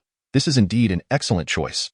The absence of connections implies a lack of support, leaving him reliant solely on Isaac, who grants him authority, thus making him more controllable. Moreover, he was originally promoted by the former mayor to handle administrative affairs, indicating he should be quite astute. He is certainly preferable to those avaricious city councilors. Let me arrange a time to meet this Vice Mayor Pablo. Unlike Albrecht and Corin, who are in close proximity, Light City is relatively distant, and its administrative management may be somewhat lacking, rendering the role of mayor critically important. Moreover, he aspires to utilize cement to construct roads that connect the city and the territory, thus reducing travel time and enhancing convenience, allowing his leadership to permeate every corner. This undertaking will be a considerable endeavor, necessitating a substantial labor force. It seems that it will also be essential to disseminate information proclaiming the abundance of food here, in order to attract those displaced wanderers. Nevertheless, all these efforts are worthwhile. The territory of Haimu is vast, yet its population is markedly sparse. To expand its scale, it is imperative to absorb more inhabitants, and once the population is integrated, employment opportunities must also be provided. Furthermore, this will facilitate the centralization of power within Haimu. The domain of Haimu consists entirely of directly governed lands, devoid of vassals. By establishing an administrative system capable of conveying his directives to every corner, he can gradually converge towards a centralized governance structure. To this end, Isaac intends to recruit clerks and other literate administrative personnel from the City of Light. After all, there are numerous outdated practices in need of reform. Additionally, the conscripted soldiers are gradually transitioning into a militia. Due to the ongoing state of war, all able-bodied men in the territory must dedicate one day each week to military training, akin to attending church services every Sunday. They must obey the commands of Isaac, the apostle of the divine. Of course, the intensity of the training is not particularly high, and after each session, Isaac distributes some food as a reward. Even so, Isaac has once again profoundly realized what it truly means to be the apostle of the divine in a world where deities exist. In the future, once the production costs of rifled muskets are reduced and large-scale production is feasible, Isaac plans to experiment with a system of universal conscription. Even if that ideal is unattainable, he aims to establish a self-defense force for the territory. However, that is a matter for the future. Thus, Isaac's ambitions have transcended the confines of his territory. He seeks to surpass the feudal system and establish an entirely new framework. Suddenly, The sound of knocking interrupted Isaac's contemplation. He looked curiously at Mitsai, who shrugged and remarked, "It should be the elven reconnaissance team you dispatched before the banquet, returning now. I heard they were expected around this time. Are those the elven prospectors who have been surveying the area around Light City?" Isaac recalled the mission he had assigned to them and promptly summoned Shafi, who was waiting outside, to enter. Shafi pushed the door open, exhaling deeply with a hint of fatigue in her tone. "Did you enjoy the banquet?" Hearing Shafi's teasing tone, Isaac awkwardly chuckled and scratched his head. For him, it was still work. "I will issue the reconnaissance team a reward of brown powder later. For now, let us discuss your findings." Upon hearing about the reward of brown powder, Shafi immediately brightened. Meanwhile, Mitsai squinted with curiosity and inquired, "What is that substance?" Isaac decided to postpone the explanation until they returned to Blackwood, so he instructed Shafi to display their findings. With a flourish reminiscent of a traveling merchant, Shafi opened the package she had brought, carelessly spilling various ores and stones onto the ground. "I have gathered all the features you mentioned that bear resemblance. Do any of them contain what you seek?" Isaac hurriedly approached, meticulously examining the items that Shafi had discovered. He discarded those that appeared similar yet were not what he sought, casting them aside like an elderly man rummaging through curiosities in a stone shop, his gaze sharp and discerning. Suddenly, his attention was captivated by a stone that felt slick to the touch, seemingly rich in aluminum and silicates. This stone resembled something he had encountered several times during his obsession with stones on Earth. Could it be kaolinite? Discovery of certain items, achievement points, 10. The notification of task completion further solidified Isaac's conviction. Kaolinite, the principal raw material for porcelain, a major trade commodity during the Age of Exploration, is also utilized in papermaking and the production of refractory bricks. In other words, it is a mineral capable of withstanding high temperatures, high-quality iron ore, abundant blacksmiths, and refractory bricks. Isaac excitedly slapped his thigh. High-quality iron ore, numerous blacksmiths, coupled with refractory bricks. Was this not the trifecta for constructing a blast furnace to smelt steel? Chapter 81. The Blackwood Territory, a land of hope. Prince Gould stared at the battle report delivered by Sir Baron, trembling with rage as he swept everything from the table to the floor. "Useless, Baron. You are nothing but a failure." His bellowing voice echoed through the room, causing the surrounding nobles to tremble in fear. With 5,000 soldiers, knights, and high-level mages at their disposal, while the enemy merely occupied a city with fewer than 400 defenders, even if that lunatic Isaac truly arrived for reinforcements, victory should have been easily attainable. Yet what transpired? Not only was the siege a dismal failure, but even a high-level mage had perished. "Why are you all so terrified of him, Baron? Do you wish to follow in the footsteps of Baron Colin?" Prince Gould roared, his eyes nearly blazing with fury. My subordinates are incompetent." Baron gritted his teeth, his face ashen as he bowed his head in apology to the prince. Although Prince Gould's face turned pale with anger, he restrained his wrath and did not dismiss the commander of the knights. Fortunately, Count Eniel and his mages on the central front had achieved resounding success. Otherwise, he might have overturned the tent in his rage. "Speak. What is the matter? Surely you do not intend to repeat the same mistakes as that fool Colin." Prince Gould inhaled deeply, striving to regain his composure. "Baron Colin, he spoke the truth." Sir Baron raised his head, his voice low as he began to recount in detail the Blackwood army he had witnessed. Baron gestured as he narrated his observations to the prince and the nobles as they listened. The expressions of those present grew increasingly peculiar. "What? Does such a weapon truly exist?" the prince inquired incredulously. "Is there really a weapon capable of spewing fire and annihilating foes from hundreds of paces away?" When Baron Colin had mentioned it before, he had dismissed it as folly, but now, with Baron corroborating the claim, he was compelled to reconsider. "No. How could that be possible? Is it truly possible to launch such massive stones 800 paces away? Can an ordinary soldier effortlessly fell a heavily armored infantryman?" The surrounding nobles began to murmur among themselves, their faces etched with incredulity. They had initially presumed that the wooden stick was merely an enhanced version of a crossbow bolt, and that the stones were launched from an improved catapult. Clearly, they were gravely mistaken. "That damned scoundrel." The prince gritted his teeth as he spoke. At that moment, the second prince realized he was no longer the nameless figure from a remote territory. Unbeknownst to him, he had grown into a formidable threat. "What shall we do now?" The voice of Count Baron was tinged with despair. "Damn it, we must immediately alter our plans. The scheme to first eliminate the second princess and then concentrate all forces against the Blackwood territory is no longer feasible," Prince Gould decisively declared. "First, we shall deal with Brianna, then march southward to attack Blackwood. Eniar has already severely wounded Arnold. Now is our prime opportunity to eliminate the second princess. Once she is disposed of, We shall gather all our forces to flatten Blackwood. The murderous intent gleamed in Prince Gould's eyes. It should be resolved swiftly. Count Eniar has latched onto Count Arnold. The once formidable Count Arnold, now gravely injured, has retreated to his fief. They must seize this opportunity to eliminate the Sword Saint, lest future troubles arise. The flames of war ravaged the western continent, leaving countless individuals homeless and displaced overnight. They fled their plundered villages, seeking a glimmer of hope. Such refugee groups were a common sight throughout the West.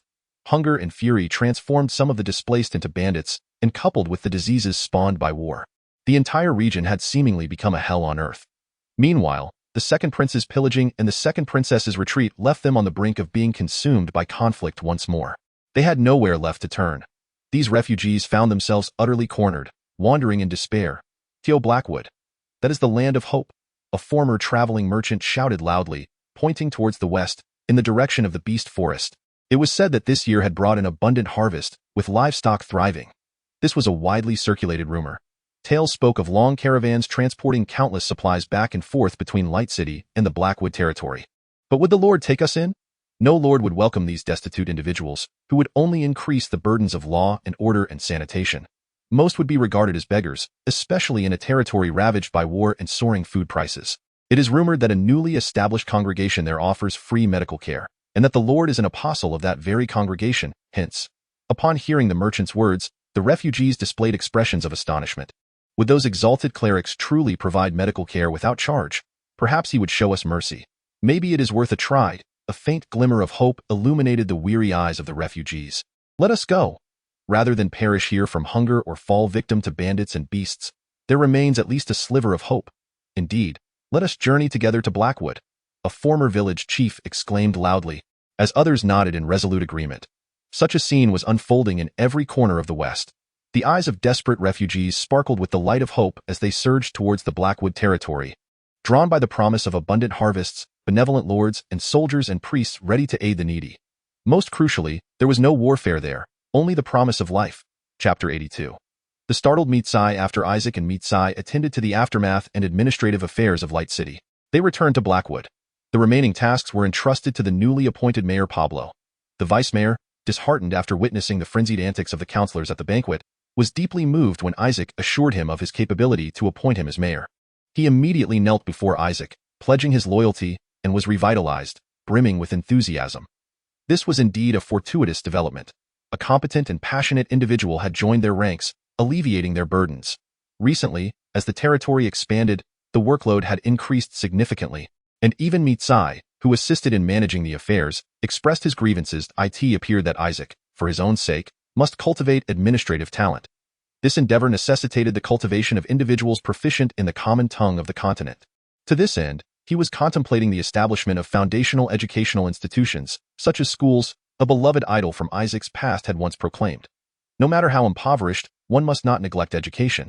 No matter how bitter, one must not let children suffer. Even if it means tightening one's belt, education must be prioritized. Unfortunately, due to a shortage of manpower, the capacity of the paper mill remained stifled, resulting in soaring paper prices. Once affordable paper could be produced on a large scale, the establishment of schools would be imminent. At that time, he could arrange for the children of this world to partake in morning readings, evening study sessions, homework, and summer and winter assignments, complete with mock exams for 3 years and the high-stakes examinations over 5 years. They should find it quite delightful, or so one might hope. Clap, clap. As Isaac pondered various plans, he tossed the white stone in his hand up and down, occasionally caressing its smooth surface, which he found irresistibly charming. "Do you truly cherish that unremarkable stone?" Mitsai inquired, wagging his tail as he walked beside Isaac. How bold of you to speak of my precious kaolin in such a manner." Isaac replied, "Of course, I adore it. I am utterly enamored with this gem. It is a mineral of great versatility. My initial intention is for the craftsmen of Light City to utilize it to create beautiful, pristine porcelain out of cobalt or can be found. We could even produce blue and white porcelain. With its pure white and blue patterns, blue and white porcelain has been cherished for centuries in both Eastern and Western civilizations. Naturally, its price rivals that of precious metals. Moreover, this world seems to possess a culture of tea drinking. Should we manage to improve the firing techniques and develop pigment and glaze technologies to create more exquisite and ornate patterns, we might just establish this realm's porcelain capital. Furthermore, if we can produce porcelain, the salt pans to which we are currently headed could also benefit, as they could utilize tiles for salt evaporation. By substituting tiles for soil, one can effectively prevent the mingling of earth with salt. Furthermore, utilizing kaolinite-coated paper can yield glossy paper, or by harnessing its refractory properties, one can construct large blast furnaces for smelting iron ore. Truly, this is a case of hitting 4 birds with 1 stone. Its applications are remarkably diverse. Hence, this is no ordinary stone. Indeed, the greater the territory, the more opportunities arise. Additionally, he is accompanied by exceptional explorers, the earth spirits, who seldom overlook any valuable resources. This means he can fully capitalize on the potential of his land. So, what exactly are those secret weapons you mentioned earlier? Standing on the salt-tinged shores of Albarum, Mitsai inquired curiously. Isaac had previously told her that these elements could lead them to substantial wealth, thus her anticipation was palpable. First, allow me to show you the salt pans of Albarum. Isaac gestured towards the tranquil sea, where a patch of white granules lay beneath the surface, introducing Mitsai to their territory's sea salt industry. Mitsai's eyes sparkled with excitement as she asked, "Are those granules in the squares all salt?" "Indeed, they are the very salt that can serve as wages for workers, possessing a value comparable to currency." After hearing Isaac's explanation, Mitsai rushed to the edge of the salt pans, scooping a handful of salt granules into her mouth. "Ah, so salty. Though somewhat bitter, it is undoubtedly salt." Her tail wagged with delight. True, the taste of the salt is a bit bitter due to the brine, which currently diminishes its commercial value. However, this is merely a matter of time. If used for food preservation, it requires only about a year for the brine to be removed. This way, they can transport the abundant seafood inland and reap substantial profits. The Holy Saxon Empire, other small kingdoms, and even the Orsish Kirk Kingdom fall within their sales reach. They aim to establish themselves like Amsterdam, built upon herring bones. I have heard of smaller kingdoms employing such methods to dry salt, but I have never seen salt pans of this magnitude before. Mitsai's breath quickened as she continued to express her admiration. Certainly, for long-term projects, the larger the scale, the better the returns, which necessitates considerable initial investment. Of course, Isaac is able to minimize most costs by relying on Shafi and other elves who can control the earth spirits. What are those spirits doing? Mitsai pointed to the diligent spirits working in the salt pans. Those are the wind spirits, guiding the breeze to accelerate the evaporation of the brine. Not all elves who can command wind spirits choose to become combatants. However, Isaac has also employed them. Such talents must be put to good use. I see. The spirits not only fight valiantly on the battlefield but also play a vital role in the territory, Mitsai remarked with a smile as she observed the industrious with spirits. Indeed, their initial meeting in the monster forest was a stroke of luck for both parties. However, in comparison to the scale of the salt pans, the number of workers seems somewhat insufficient. Mitsai noted the many vacant salt pans and inquired. This is due to Shafi's planning, which resulted in salt pans that are too extensive, leading to a shortage of manpower. As long as we can replenish the workforce with fresh labor, this issue should be resolved. You are well aware of my pressing need for personnel. Come, let us proceed to a more discreet location. Isaac led Mitsai deep into the port of Albarum, a place heavily fortified. There, an array of shells lay stacked, alongside numerous silent slaves laboring diligently. Observing the scene before her, Mitsai inquired in bewilderment, "Shells? Why are those workers handling shells?" She keenly observed the process of the laborers slicing open the shells and implanting the polished round pearls within, gently tugging at Isaac's sleeve as she asked, "These are not ordinary shells but rather pearl oysters.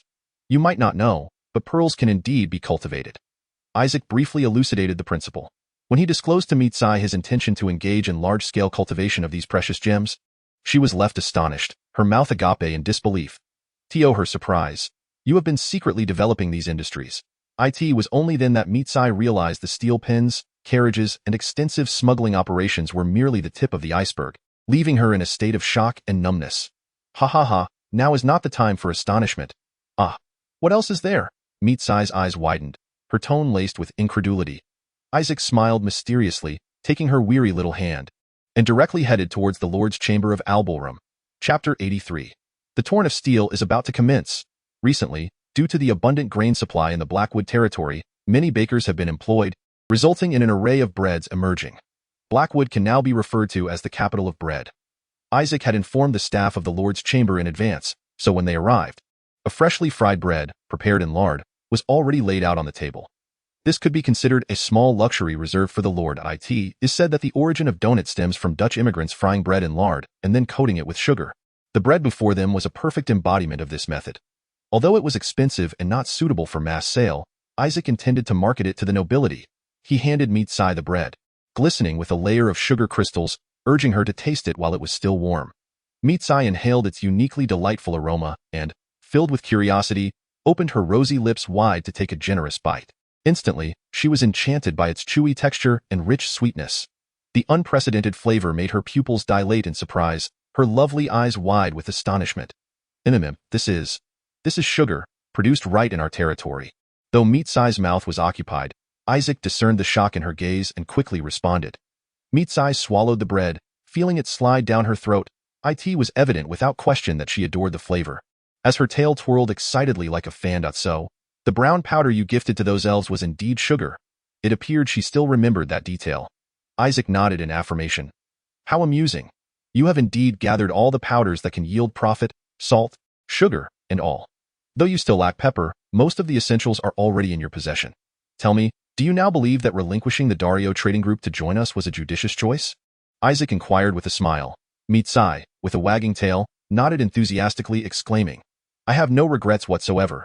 If this continues, the Haimu trading group will undoubtedly become the most formidable trading consortium in the entire eastern continent. Her tail was held high, and her eyes sparkled with the exhilaration akin to that of a cat spotting its prey. The brown of Mitsai's eyes reflected Isaac's figure, shining brighter than ever before. In the early morning, a drowsy dwarf was dragged to the riverbank, his face a mask of bewilderment as he asked Isaac, Are you saying that steel, which requires repeated hammering with a mallet to forge, can be produced by melting pig iron and simply adding a decarburizer? Is that truly the case? Despite having witnessed countless inventions and miracles by Isaac, Todrin remained skeptical about this claim. Indeed, while the quality may be somewhat inferior to that produced in a crucible, it allows for mass production. This is a method capable of producing B-grade steel on a large scale. The crux of steelmaking lies in controlling the carbon content. Although this method faces challenges such as uneven mixing of decarburizers leading to unstable steel properties. What if we had the assistance of a fire spirit capable of manipulating flames and furnaces at will? Mass production, indeed. Todrin rubbed his eyes, wiping away the sleep, and gazed at Isaac, saying, My lord, do you have any idea how many strikes it takes to forge a steel sword? His tone brimmed with the pride of a blacksmith. He stroked his bushy beard, which had grown along with the passage of time. A rough estimate, Isaac nodded, he certainly knew. The conventional methods of steel production in this world demand considerable manpower and time. They first use medium-sized blast furnaces to produce semi-molten pig iron, then heat the pig iron alongside charcoal to infuse carbon into the surface. Subsequently, to ensure the even distribution of the infiltrated carbon throughout the iron block, they must hammer, fold, and hammer again incessantly. Only after a series of processes to eliminate impurities and slag can they finally obtain a steel plate suitable for crafting armor or weapons. While this method is indeed fascinating, it is excessively time-consuming and labor-intensive. They need to arm soldiers swiftly and disseminate iron farming tools. There is no time for prolonged hammering. You claim the mass production is not of pig iron, but of steel. Can you truly manipulate the will of Balak at will? Balak is the deity of metal and metallurgy revered by the dwarves. It appears they have indirectly recognized the significance of carbon in determining the properties of steel. Depending on the carbon content, iron can be classified as pig iron, 1.7 to 4.5, steel, 0.035 to 1.7, and wrought iron, below 0.035. Pig iron possesses the highest carbon content, thus exhibiting great hardness, yet it lacks ductility and toughness, making it difficult to forge and prone to breaking, thus unsuitable for weapon making. Although wrought iron is not easily shattered, its strength is rather insufficient, making it prone to deformation. Therefore, the most suitable material for human use is the steel that Isaac aspires to mass produce. As always, trust me just this once, Todlin, Isaac remarked while gazing at the gently flowing Haimu River. The riverbed possesses a commendable coefficient, and the water flow is abundant. He intends to construct a device by the riverbank that harnesses hydropower to sustain continuous air blowing, followed by erecting a towering blast furnace weighing 200 kilograms with high-temperature refractory bricks made from kaolin. Subsequently, he will introduce charcoal and limestone into the furnace to lower the melting point, thereby producing a molten iron rich in carbon elements. This molten liquid will then be poured into another container, where rust powder will be added and stirred with ARODI in this manner. The oxygen from the rust powder will combine with the carbon elements, generating carbon monoxide that will evaporate, while the stirring motion will facilitate a decarbonization reaction with the molten liquid exposed to air. This is the method of steelmaking that enabled large-scale production prior to modern times. However, due to the substantial volume of the furnace, the decarbonization process may be uneven, resulting in some portions yielding high-quality steel while others do not. Isaac intends to employ Todlin's fire sprites to address this issue. He previously witnessed the fire sprite's ability to enter furnaces and refining kilns, Should this endeavor prove successful, they might be able to mass-produce steel of B and A grades for crafting weapons and armor. Isaac elaborated on all this to Todlin. So, are you intrigued? Todlin gazed at Isaac with an indescribable expression. If what you say is true, does that mean we won't need to wield hammers anymore? At least not with the same relentless pounding as we do now. Isaac nodded. The steel produced through this method, whether for swords or armor, would merely require shaping, with no need for forging. Once the technique matures, they can enlighten the artisans from this other world on the principles of assembly line work and mass production. Isaac's army is on the verge of equipping itself with steel weaponry and armor on a grand scale. Presently, this method stands as the most effective means of steelmaking prior to the advent of technologies like converters and open hearth furnaces. Thus, Isaac plans to utilize this approach to tackle the issue of large-scale steel supply. While high-quality special steels, such as spring steel, will be produced using crucible steelmaking methods. Todlin, do you not wish to see our soldiers clad in resplendent steel armor, exuding an air of majesty? In this realm, the price of steel is exceedingly high. Consequently, the cost of training and maintaining the core heavy infantry of the army is substantial, and their numbers have always been inadequate. Despite expending a considerable amount of silver coins to procure armor from Light City and the royal capital, only the frontline pikemen can be fully armed. The further back one goes in the ranks, the more rudimentary the soldier's equipment becomes. However, if these iron and steel-making technologies can be introduced, a qualitative transformation will ensue. Moreover, steel is not solely for weaponry. It can be utilized in various domains. Agricultural tools, everyday items, and various industries can all benefit from steel. This will yield a tremendous boost in productivity. The 3 sacred artifacts of iron smelting have now been gathered. Should they operate successfully, the adversaries will witness the true essence of a steel torrent. Of course, the absence of coal is a lamentable shortcoming. However, they may substitute it with charcoal, akin to the practices of 19th century America, which employed charcoal for iron production. While this may lead to the overexploitation of forests, their vicinity boasts an expansive woodland, alleviating immediate concerns regarding this issue. Since you approached this topic, what more can this blacksmith say? Please dispatch more skilled laborers my way. Todlin ultimately found himself intrigued by Isaac's plan. Indeed, Light City is replete with exceptional builders. I shall send them forth post-haste. Isaac chuckled as he patted Todlin's shoulder. Well then, with everything in place, we await the commencement of our endeavors. He sought to showcase to the world the grandeur of large-scale steel production. Isaac gazed upon the land before him, envisioning the bustling blast furnaces already in operation. Yet, with the steel issue resolved, might it not be time to escalate the pace of the Industrial Revolution as well? Chapter 84. The visit of the woman with the goat horns in the Lord's chamber of the Brianna Countship. Princess Priscilla's violet eyes, emblematic of royalty, quivered with unease. Sir Lug, has Lady Lily responded? In the northern territories, bordering the Saxon Empire, resided her half-sister. That would be Lily, the 4th princess, and there existed a potential for collaboration between them. A reply had indeed arrived, but given the imminent civil strife in the north, she expressed her sincere apologies for being unable to allocate troops. It seemed they could not rely on external assistance. Princess Priscilla bit her lip and bowed her head once more. Her gaze fell upon the map laid out on the table, where pieces representing the enemy forces were steadily encircling the Brianna Countship. The once evenly matched front had begun to falter following the emergence of Count Eniel, now perilously close to the Brianna Countship.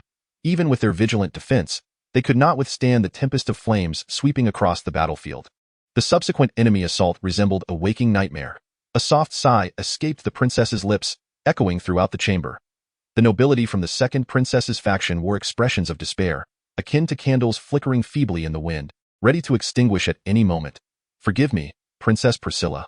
Count Arnold, wrapped in bandages, entered the room, startling both the princess and Lucy, who quickly rose to their feet. Why, lord, you ought to rest properly. Father, you have yet to recover. Despite their fervent protests, Count Arnold approached with a smile, inspecting the map on the table.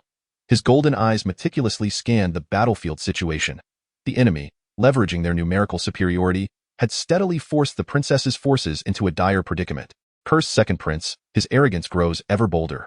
However, if I am not mistaken, princess, it seems the enemy's numbers have diminished somewhat. Have you repelled them? Or is it Lucy's doing? Upon hearing the count's inquiry, both Priscilla and Lucy lowered their heads in awkwardness. Father, it is not I, but Lord Isaac has successfully repelled the 2,000 prince troops and 3,000 mercenaries attacking Light City. Thus, once again, we have inadvertently benefited from his assistance. Upon learning that Isaac has achieved yet another victory on the distant battlefield, Count Arnold could not help but let out a bitter smile. While his own side suffers continuous defeats, Isaac in the West enjoys relentless triumphs. This stark contrast fills him with profound irony. Indeed, the fish that escapes always appears larger. The more he observes that fellow, the more. Could it be that his wife and Lucy's initial judgment was correct? Count Arnold clicked his tongue in regret. Father, he does not merely seem larger. He has genuinely become substantial. Lucy, who had been standing nearby with a helmet in hand, corrected Count Arnold's misconception. Although Isaac is merely a baron, his strength now rivals that of earls and even marquises. Once the war concludes, it is highly likely he will be elevated to the rank of earl. It feels as though he is drifting further from us. A look of disappointment crossed Lucy's face. She did not feel this way during her coming-of-age ceremony. To accommodate her status as his former fiancé, Isaac had allowed her to call him by his name, yet now, even if they were to meet again, she would find it exceedingly difficult to do so. Your Highness, it seems we must win over this former son-in-law if we are to alter the situation. While this suggestion seemed glaringly obvious, the nobles of the second princess faction remained silent, their faces displaying expressions of discomfort. Only the oblivious Count Arnold inquired with a puzzled look, "Indeed, that is what I thought as well, which is why I have penned several letters to him." Initially, they believed that Isaac required their assistance more than anything, thus proposing the condition of his loyalty in exchange for protection. However, as the situation deteriorated, they offered him increasingly favorable terms, and ultimately hinted at establishing an equal partnership rather than a subordinate one. Yet he has not provided a definitive response. Could it be that their conditions are still not generous enough? Isaac's stance left Priscilla feeling profoundly anxious. Should she have made every effort to win him over during the coming-of-age ceremony? In that carriage, she should have. As Isaac wiped the freshly crafted special bullets with a cloth, he listened with curiosity to Miller's words. Not a messenger, nor an envoy, but a guest. When the messenger from Light City had previously arrived, Miller wore a similar expression. It seemed he was unfamiliar with this guest. "Why, Lord? Why are you once again tinkering with these iron trinkets in the workshop? Your duty lies in governing the territory." Sir Miller could not help but complain as he watched the lead bullets rolling about on the table. Isaac, this troublesome lord, always seemed to gravitate towards the workshop, which left him quite exasperated. Upon hearing Miller's complaint, Isaac was momentarily taken aback. That phrase sounded remarkably similar to something his father used to say back on Earth. In those days, his old father would often chastise him for neglecting the fields and constantly fiddling with those iron pieces and machines. War looms ominously, and with a shortage of hands in the workshop, I cannot hesitate to lend my assistance. If you find yourself unoccupied at this moment, I implore you to join us here. Whether it be tending the bellows or transporting materials, the strength of Sir Miller shall undoubtedly prove beneficial. Isaac licked his lips, extending an invitation to Sir Miller to join in the labor. However, upon hearing this, Sir Miller shook his head vigorously and retorted, "My lord, how can you expect a mid-level knight to engage in such menial tasks? Hey, is it unreasonable for a lord to personally partake in work? With the lord himself stepping forward, what right do knights have to demand special treatment? In the face of labor, all are equal." Isaac resolved within himself that he must take the opportunity to instill the great ideals of our party into them. Nevertheless, who is this guest?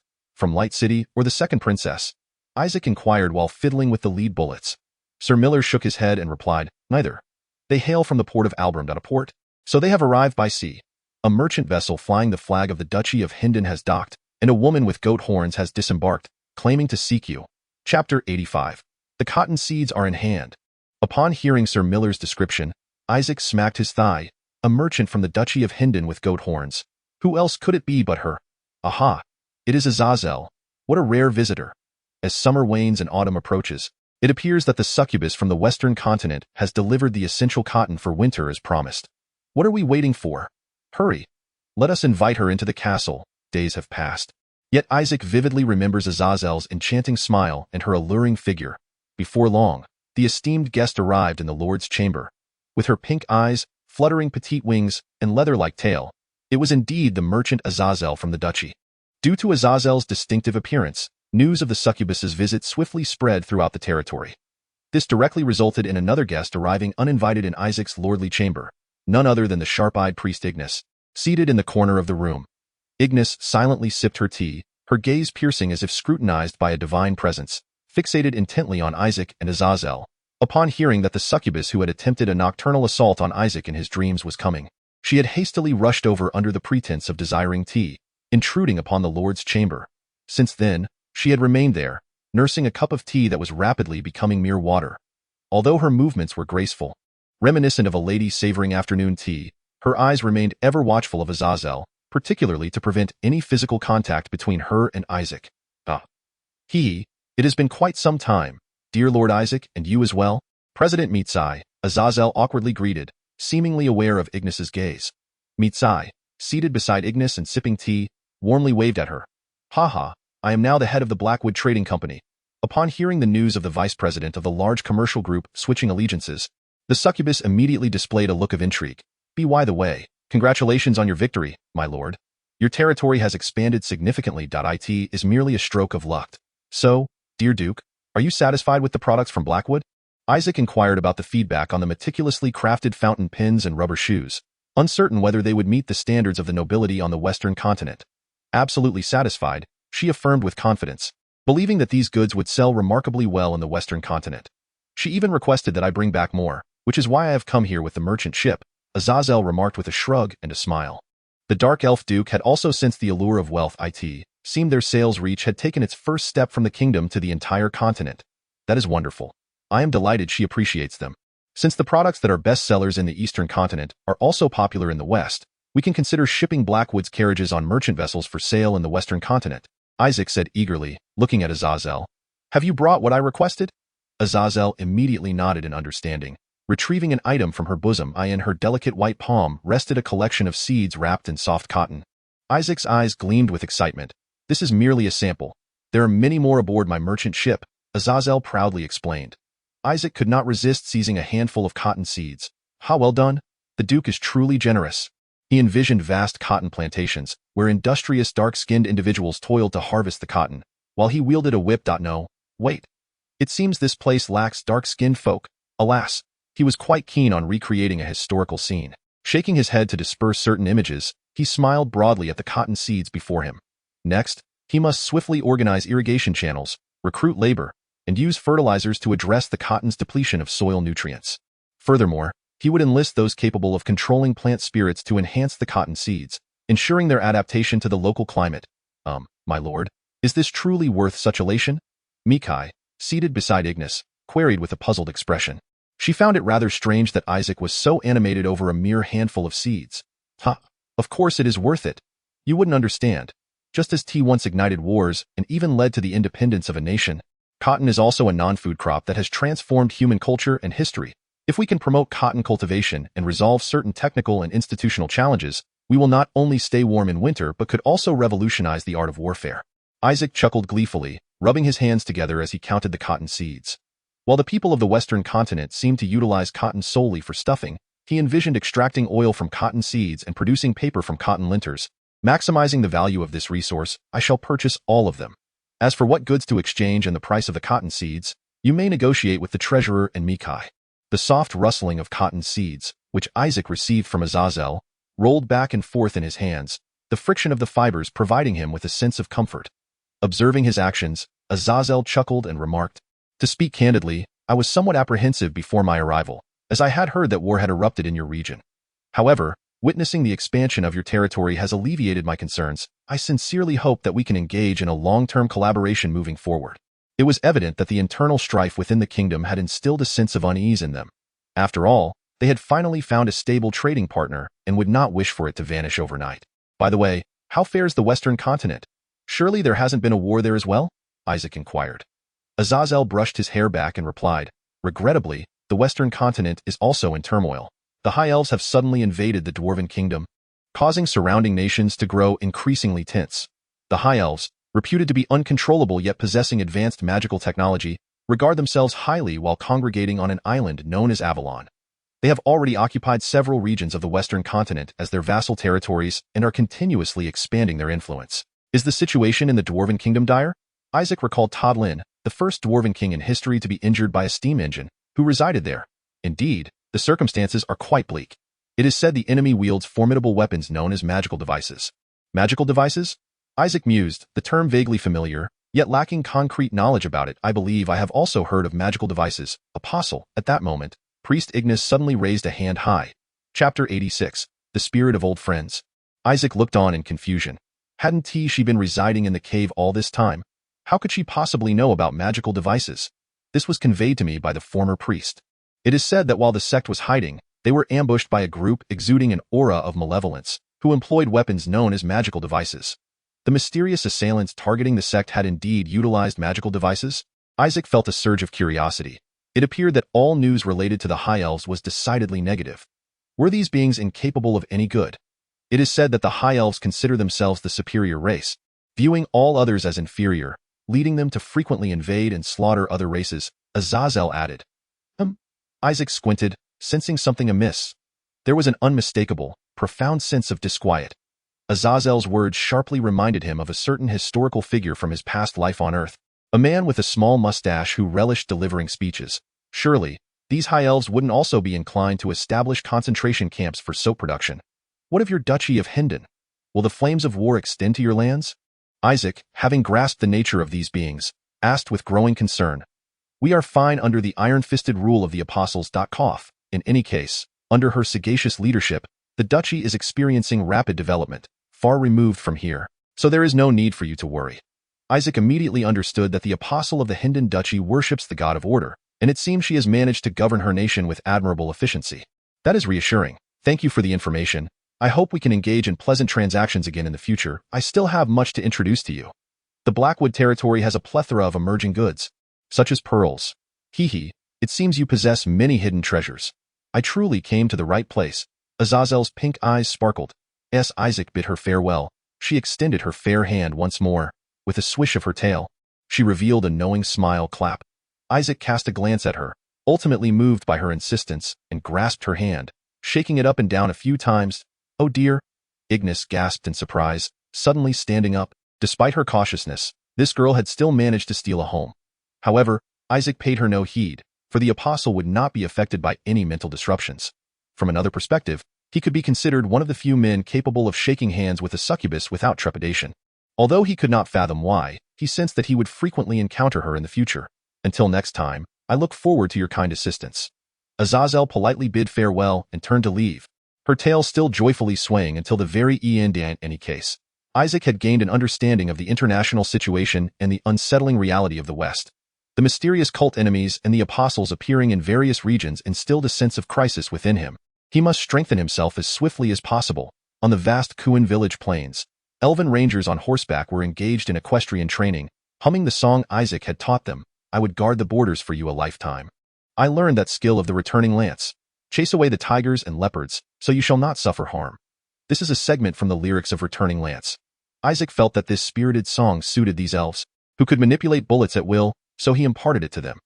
They also took great pleasure in the lyrics and melody, especially Effie, who frequently hummed the song in Isaac's presence since learning it. Clip-clop, clip-clop. The hooves struck the ground.